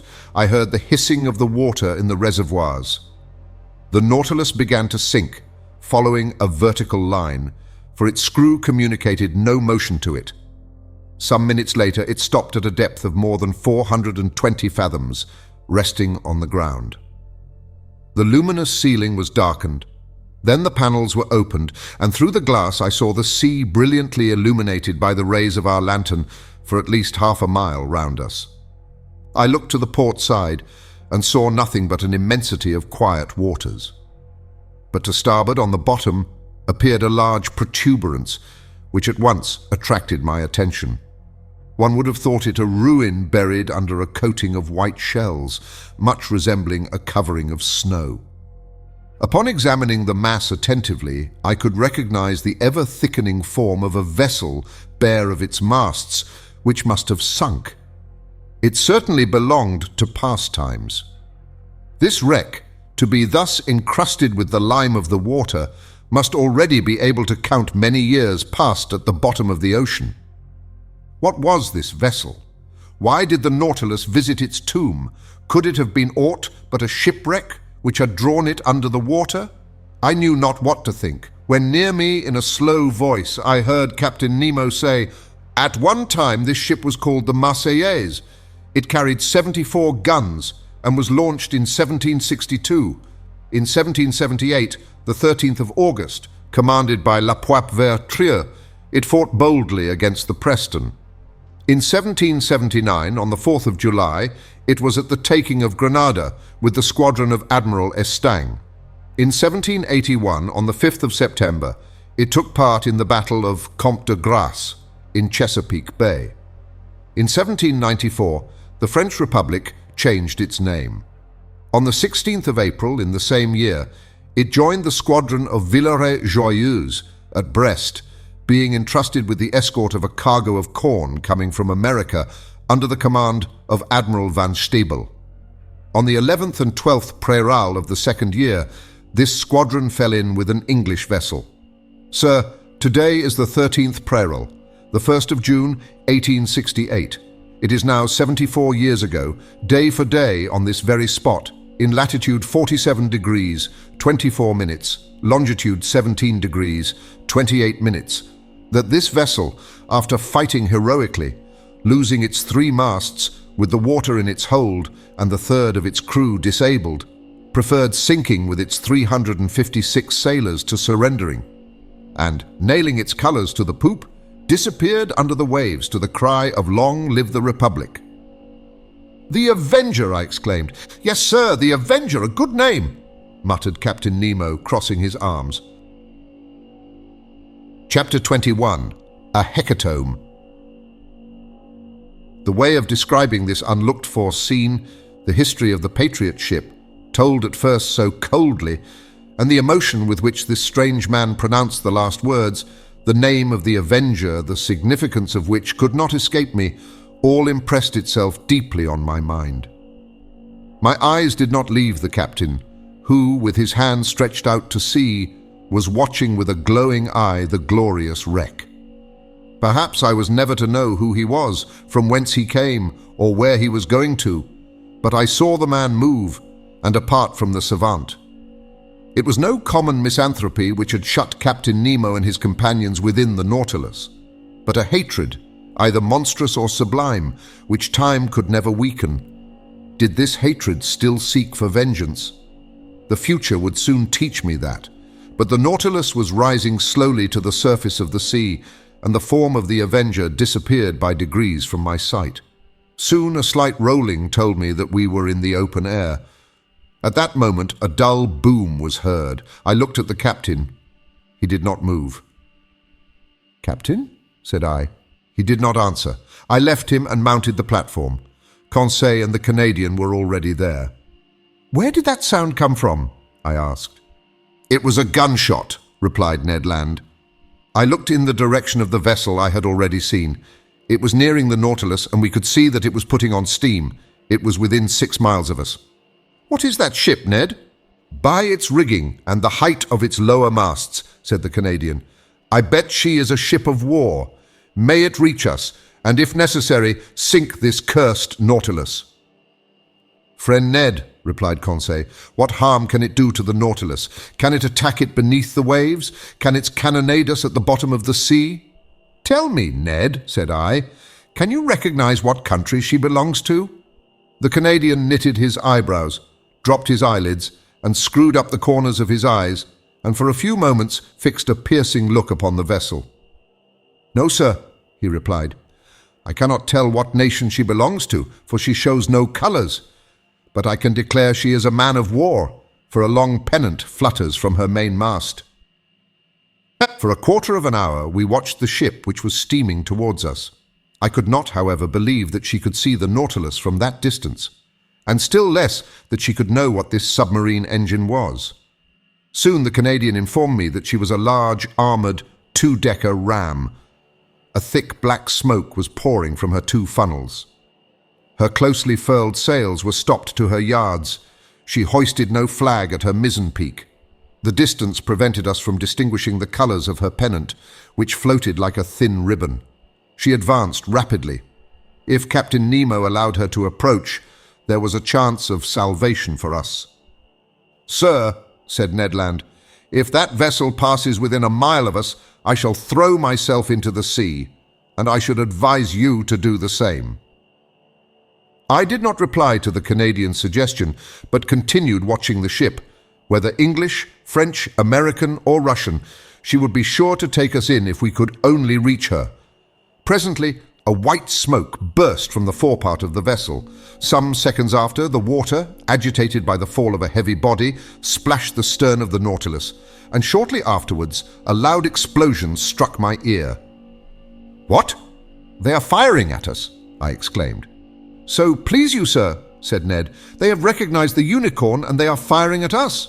"But," I exclaimed, "surely they can see that there are men in the case."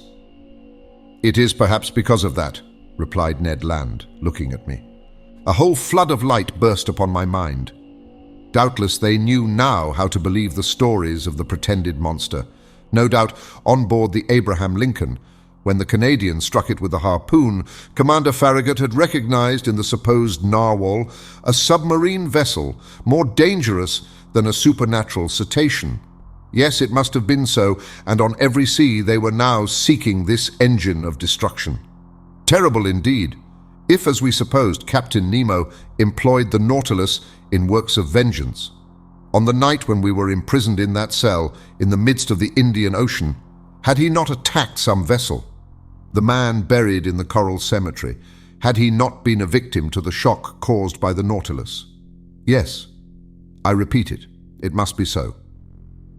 One part of the mysterious existence of Captain Nemo had been unveiled, and if his identity had not been recognized, at least the nations united against him were no longer hunting a chimerical creature, but a man who had vowed a deadly hatred against them. All the formidable past rose before me. Instead of meeting friends on board the approaching ship, we could only expect pitiless enemies. But the shot rattled about us. Some of them struck the sea and ricocheted, losing themselves in the distance. But none touched the Nautilus. The vessel was not more than 3 miles from us. In spite of the serious cannonade, Captain Nemo did not appear on the platform. But if one of the conical projectiles had struck the shell of the Nautilus, it would have been fatal. The Canadian then said, "Sir, We must do all we can to get out of this dilemma. Let us signal them. They will then, perhaps, understand that we are honest folks." Ned Land took his handkerchief to wave in the air, but he had scarcely displayed it when he was struck down by an iron hand and fell, in spite of his great strength, upon the deck. "Fool!" exclaimed the captain. "Do you wish to be pierced by the spur of the Nautilus before it is hurled at this vessel?" Captain Nemo was terrible to hear. He was still more terrible to see. His face was deadly pale, with a spasm at his heart. For an instant it must have ceased to beat. His pupils were fearfully contracted. He did not speak. He roared as, with his body thrown forward, he wrung the Canadian's shoulders. Then, leaving him and turning to the ship of war, whose shot was still raining around him, he exclaimed with a powerful voice, "Ah, ship of an accursed nation, you know who I am. I do not want your colours to know you by. Look, and I will show you mine." And on the fore part of the platform, Captain Nemo unfurled a black flag similar to the one he had placed at the South Pole. At that moment, a shot struck the shell of the Nautilus obliquely, without piercing it, and, rebounding near the captain, was lost in the sea. He shrugged his shoulders and, addressing me, said shortly, "Go down, you and your companions. Go down." "Sir," I cried, "are you going to attack this vessel?" "Sir, I am going to sink it." "You will not do that?" "I shall do it," he replied coldly. "And I advise you not to judge me, sir. Fate has shown you what you ought not to have seen. The attack has begun. Go down." "What is this vessel?" "You do not know? Very well. So much the better. Its nationality to you, at least, will be a secret. Go down." We could but obey. About 15 of the sailors surrounded the captain, looking with implacable hatred at the vessel nearing them. One could feel that the same desire of vengeance animated every soul. I went down at the moment another projectile struck the Nautilus, and I heard the captain exclaim, "Strike, mad vessel! Shower your useless shot, and then you will not escape the spur of the Nautilus. But it is not here that you shall perish. I would not have your ruins mingle with those of the Avenger." I reached my room. The captain and his second had remained on the platform. The screw was set in motion, and the Nautilus, moving with speed, was soon beyond the reach of the ship's guns. But the pursuit continued, and Captain Nemo contented himself with keeping his distance. About 4 in the afternoon, being no longer able to contain my impatience, I went to the central staircase. The panel was open, and I ventured onto the platform. The captain was still walking up and down with an agitated step. He was looking at the ship, which was 5 or 6 miles to leeward. He was going round it like a wild beast, and drawing it eastward, he allowed them to pursue. But he did not attack. Perhaps he still hesitated? I wished to mediate once more, but I had scarcely spoken when Captain Nemo imposed silence, saying, "I am the law and I am the judge. I am the oppressed and there is the oppressor. Through him I have lost all that I loved, cherished and venerated, country, wife, children, father and mother. I saw all perish. All that I hate is there. Say no more." I cast a last look at the man of war, which was putting on steam, and rejoined Ned and Conseil. "We will fly," I exclaimed. "Good," said Ned. "What is this vessel?" "I do not know, but whatever it is, it will be sunk before night. In any case, it is better to perish with it than be made accomplices in a retaliation the justice of which we cannot judge." "That is my opinion too," said Ned Land coolly. "Let us wait for night." Night arrived. Deep silence reigned on board. The compass showed that the Nautilus had not altered its course. It was on the surface, rolling slightly. My companions and I resolved to fly when the vessel should be near enough either to hear us or to see us. For the moon, which would be full in 2 or 3 days, shone brightly. Once on board the ship, if we could not prevent the blow which threatened it, we could, at least we would, do all that circumstances would allow. Several times I thought the Nautilus was preparing for attack, but Captain Nemo contented himself with allowing his adversary to approach, and then fled once more before it. Part of the night passed without any incident. We watched the opportunity for action. We spoke little, for we were too much moved. Ned Land would have thrown himself into the sea, but I forced him to wait. According to my idea, the Nautilus would attack the ship at her waterline, and then it would not only be possible, but easy to fly. At 3 a.m, full of uneasiness, I mounted the platform. Captain Nemo had not left it. He was standing at the forepart near his flag, which a slight breeze displayed above his head. He did not take his eyes from the vessel. The intensity of his look seemed to attract and fascinate, and draw it onward more surely than if he had been towing it. The moon was then passing the meridian. Jupiter was rising in the east. Amid this peaceful scene of nature, sky and ocean rivaled each other in tranquility, the sea offering to the orbs of night the finest mirror they could ever have in which to reflect their image. As I thought of the deep calm of these elements compared with all those passions brooding imperceptibly within the Nautilus, I shuddered. The vessel was within 2 miles of us. It was ever nearing that phosphorescent light which showed the presence of the Nautilus. I could see its green and red lights and its white lantern hanging from the large foremast. An indistinct vibration quivered through its rigging, showing that the furnaces were heated to the uttermost. Sheaves of sparks and red ashes flew from the funnels, shining in the atmosphere like stars. I remained thus until 6 a.m, without Captain Nemo noticing me. The ship stood about 1.5 miles from us, and with the first dawn of day, the firing began afresh. The moment could not be far off when, the Nautilus attacking its adversary, my companions and myself should forever leave this man. I was preparing to go down to remind them when the second mounted the platform, accompanied by several sailors. Captain Nemo either did not or would not see them. Some steps were taken which might be called the signal for action. They were very simple. The iron balustrade around the platform was lowered, and the lantern and pilot cages were pushed within the shell until they were flush with the deck.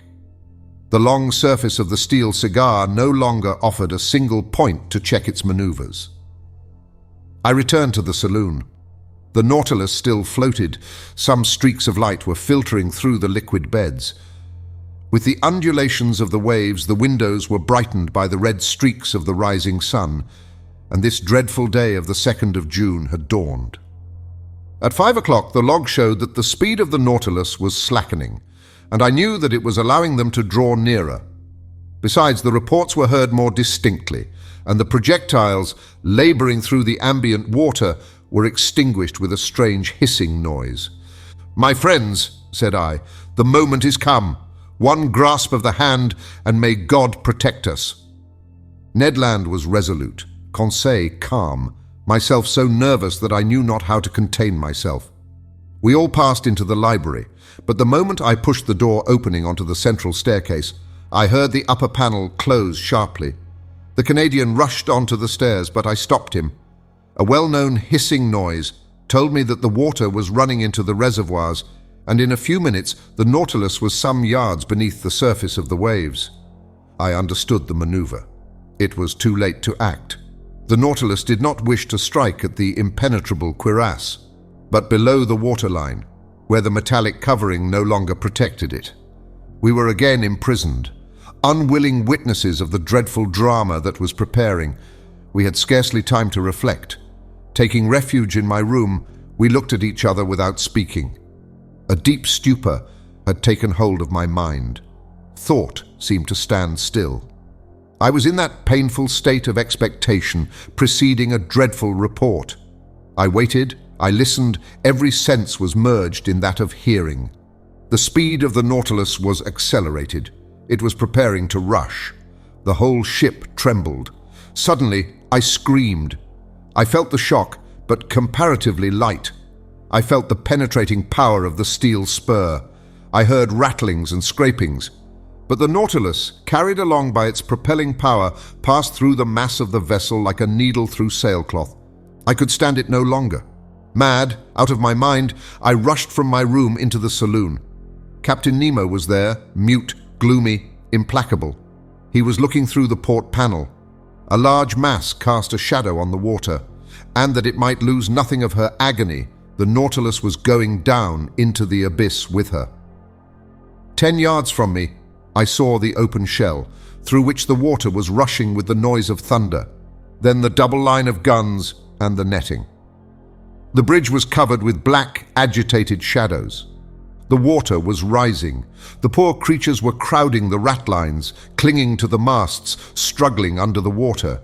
It was a human ant-heap overtaken by the sea, paralyzed, stiffened with anguish, my hair standing on end, with eyes wide open, panting without breath and without voice. I too was watching. An irresistible attraction glued me to the glass. Suddenly an explosion took place. The compressed air blew up her decks as if the magazines had caught fire. Then the unfortunate vessel sank more rapidly. Her topmast, laden with victims, now appeared, then her spars, bending under the weight of men, and last of all the top of her mainmast. Then the dark mass disappeared, and with it the dead crew drawn down by the strong eddy. The unfortunate vessel sank more rapidly. I turned to Captain Nemo. That terrible avenger, a perfect archangel of hatred, was still looking. When all was over, he turned to his room, opened the door, and entered. I followed him with my eyes.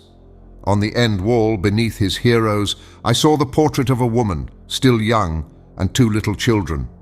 Captain Nemo looked at them for some moments, stretched his arms towards them, and kneeling down, burst into deep sobs. Chapter 22. The Last Words of Captain Nemo. The panels had closed on this dreadful vision, but light had not returned to the saloon. All was silence and darkness within the Nautilus. At wonderful speed, 100 feet beneath the water, it was leaving this desolate spot. Whither was it going? To the north or south? Where was the man flying to after such dreadful retaliation? I had returned to my room, where Ned and Conseil had remained silent enough. I felt an insurmountable horror for Captain Nemo. Whatever he had suffered at the hands of these men, he had no right to punish thus. He had made me, if not an accomplice, at least a witness of his vengeance. At 11, the electric light reappeared. I passed into the saloon. It was deserted. I consulted the different instruments. The Nautilus was flying northward at the rate of 25 miles an hour, now on the surface, and now 30 feet below it. On taking the bearings by the chart, I saw that we were passing the mouth of the Manche, and that our course was hurrying us towards the northern seas at a frightful speed. That night, we had crossed 200 leagues of the Atlantic. The shadows fell, and the sea was covered with darkness until the rising of the moon. I went to my room, but could not sleep. I was troubled with dreadful nightmare. The horrible scene of destruction was continually before my eyes. From that day, who could tell into what part of the North Atlantic basin the Nautilus would take us? Still with unaccountable speed, still in the midst of these northern fogs. Would it touch at Spitzbergen, or on the shores of Nova Zembla? Should we explore those unknown seas, the White Sea, the Sea of Kara, the Gulf of Obi, the archipelago of Lyarov, and the unknown coast of Asia? I could not say. I could no longer judge of the time that was passing. The clocks had been stopped on board. It seemed, as in polar countries, that night and day no longer followed their regular course. I felt myself being drawn into that strange region where the founded imagination of Edgar Poe roamed at will. Like the fabulous Gordon Pym, at every moment I expected to see that veiled human figure of larger proportions than those of any inhabitant of the earth, thrown across the cataract which defends the approach to the pole. I estimated, though perhaps I may be mistaken, I estimated this adventurous course of the Nautilus to have lasted 15 or 20 days, and I know not how much longer it might have lasted had it not been for the catastrophe which ended this voyage. Of Captain Nemo, I saw nothing whatever now, nor of his second. Not a man of the crew was visible for an instant. The Nautilus was almost incessantly under water. When we came to the surface to renew the air, the panels opened and shut mechanically. There were no more marks on the planisphere. I knew not where we were, and the Canadian, too, his strength and patience at an end, appeared no more. Conseil could not draw a word from him, and fearing that, in a dreadful fit of madness, he might kill himself, watched him with constant devotion. One morning, what date it was I could not say, I had fallen into a heavy sleep towards the early hours, a sleep both painful and unhealthy, when I suddenly awoke. Ned Land was leaning over me, saying in a low voice, "We are going to fly." I sat up. "When shall we go?" I asked. "Tonight. All inspection on board the Nautilus seems to have ceased. All appear to be stupefied. You will be ready, sir?" "Yes." "Where are we?" "In sight of land. I took the reckoning this morning in the fog, 20 miles to the east." "What country is it?" "I do not know, but whatever it is, we will take refuge there." "Yes, Ned. Yes, we will fly tonight, even if the sea should swallow us up." "The sea is bad, the wind violent, but 20 miles in that light boat of the Nautilus does not frighten me. Unknown to the crew, I have been able to procure food and some bottles of water. I will follow you." "But," continued the Canadian, "if I am surprised, I will defend myself. I will force them to kill me." "We will die together, friend Ned."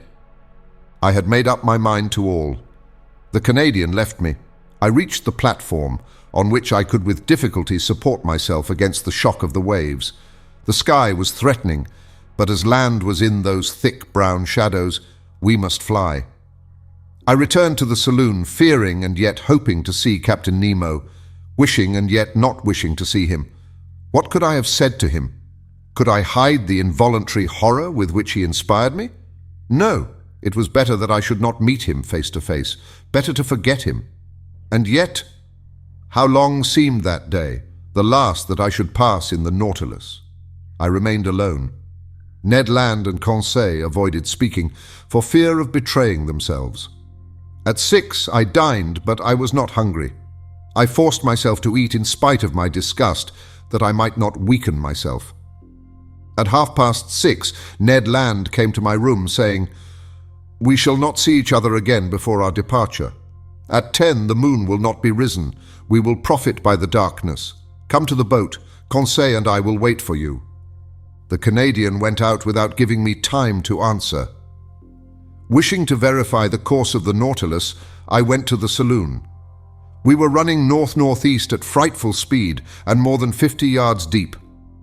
I cast a last look on these wonders of nature, on the riches of art heaped up in this museum, upon the unrivaled collection destined to perish at the bottom of the sea, with him who had formed it. I wished to fix an indelible impression of it in my mind. I remained an hour thus, bathed in the light of that luminous ceiling, and passing in review those treasures shining under their glasses. Then I returned to my room. I dressed myself in strong sea clothing. I collected my notes, placing them carefully about me. My heart beat loudly. I could not check its pulsations. Certainly my trouble and agitation would have betrayed me to Captain Nemo's eyes. What was he doing at this moment? I listened at the door of his room. I heard steps. Captain Nemo was there. He had not gone to rest. At every moment I expected to see him appear and ask me why I wished to fly. I was constantly on the alert.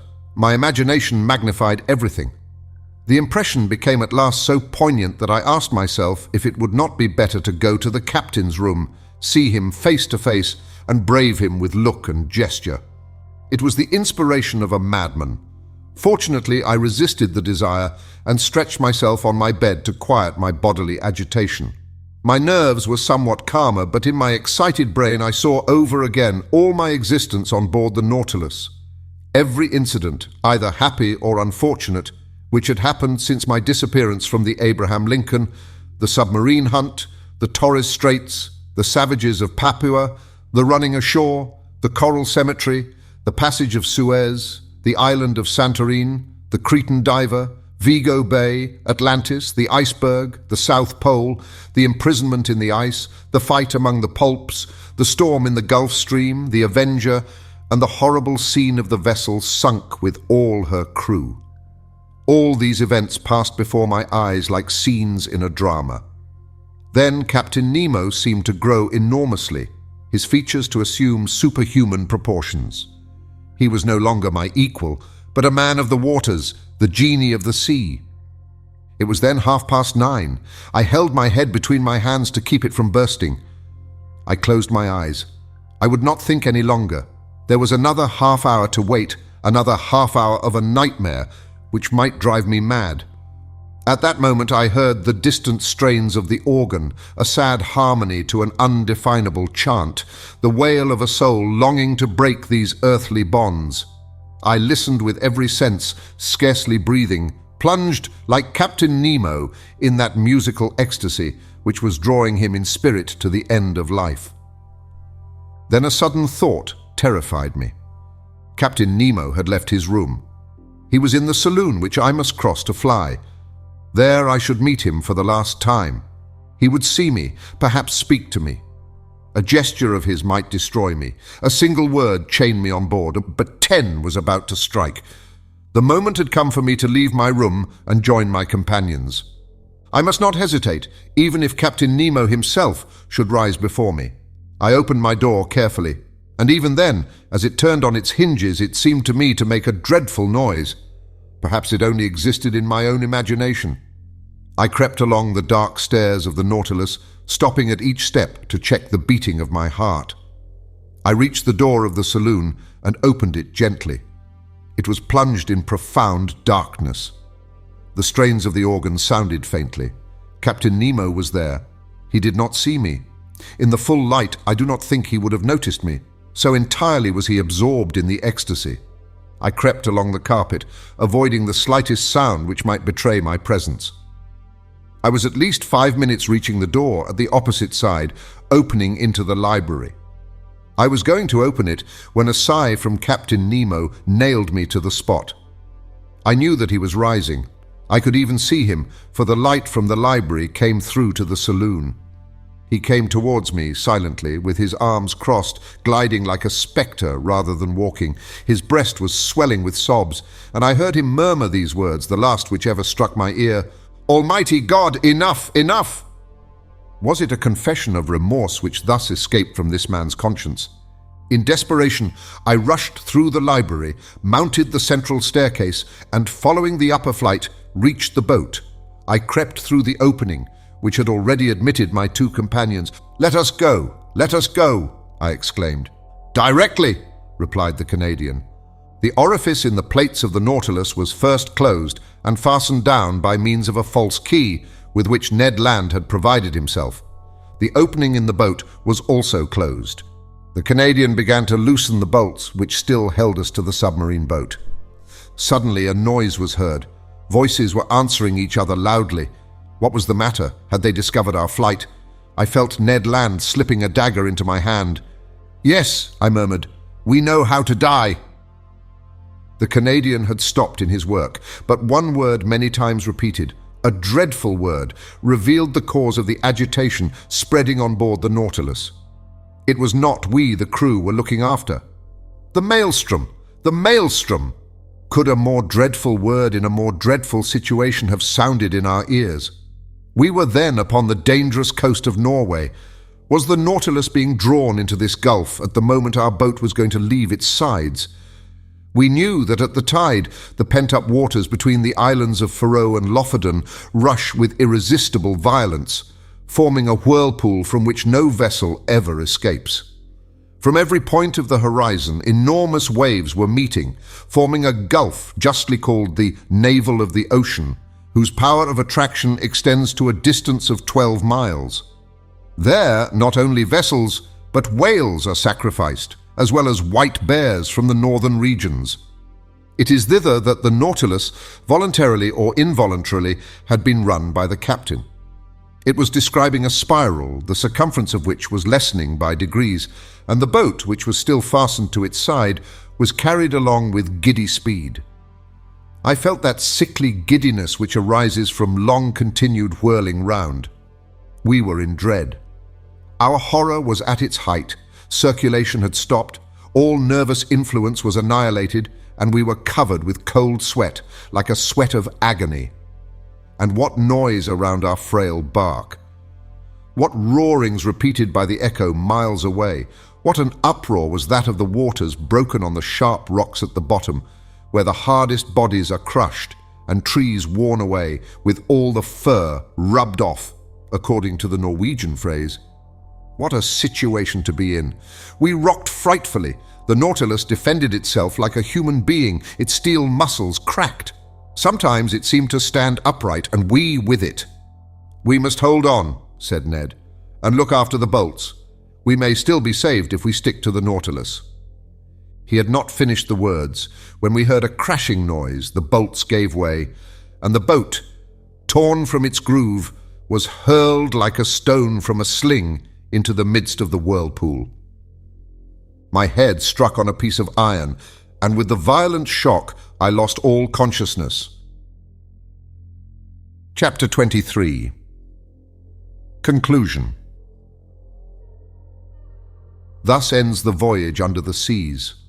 What passed during that night, how the boat escaped from the eddies of the maelstrom, how Ned Land, Conseil, and myself ever came out of the gulf, I cannot tell. But when I returned to consciousness, I was lying in a fisherman's hut on the Lofoden Isles. My two companions, safe and sound, were near me holding my hands. We embraced each other heartily. At that moment, we could not think of returning to France. The means of communication between the north of Norway and the south are rare, and I am therefore obliged to wait for the steamboat running monthly from Cape North. And among the worthy people who have so kindly received us, I revise my record of these adventures once more. Not a fact has been omitted, not a detail exaggerated. It is a faithful narrative of this incredible expedition in an element inaccessible to man, but to which progress will one day open a road. Shall I be believed? I do not know, and it matters little after all. What I now affirm is that I have a right to speak of these seas, under which in less than 10 months I have crossed 20,000 leagues in that submarine tour of the world, which has revealed so many wonders. But what has become of the Nautilus? Did it resist the pressure of the maelstrom? Does Captain Nemo still live?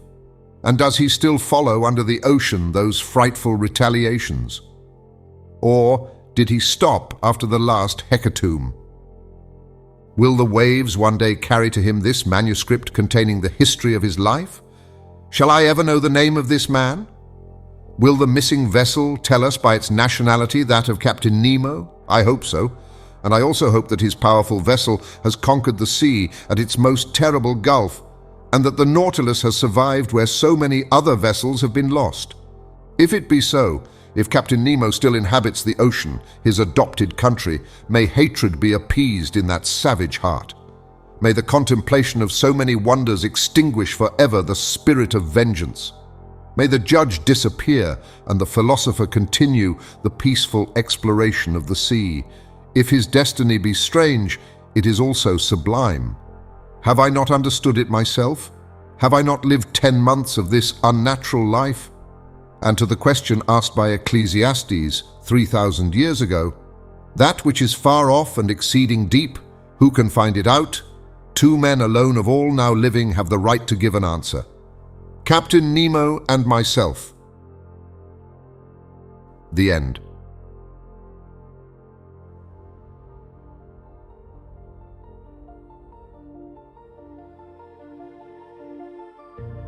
Thank you for listening to 20,000 Leagues Under the Sea by Jules Verne. We hope you enjoyed this journey into classic science fiction. If you'd like to explore more timeless stories, be sure to visit our channel, where you'll find a wide selection of audiobooks ranging from science fiction to adventure, non-fiction, documentary, and more. If you enjoyed this audiobook, don't forget to like the video, subscribe to the channel, and leave a comment letting us know which stories you'd like to hear next. Your engagement helps us continue to bring classic literature to life for listeners like you. Visit our channel page to discover more great audiobooks that may pique your interest. Thank you again for listening, and we look forward to having you with us on our next adventure.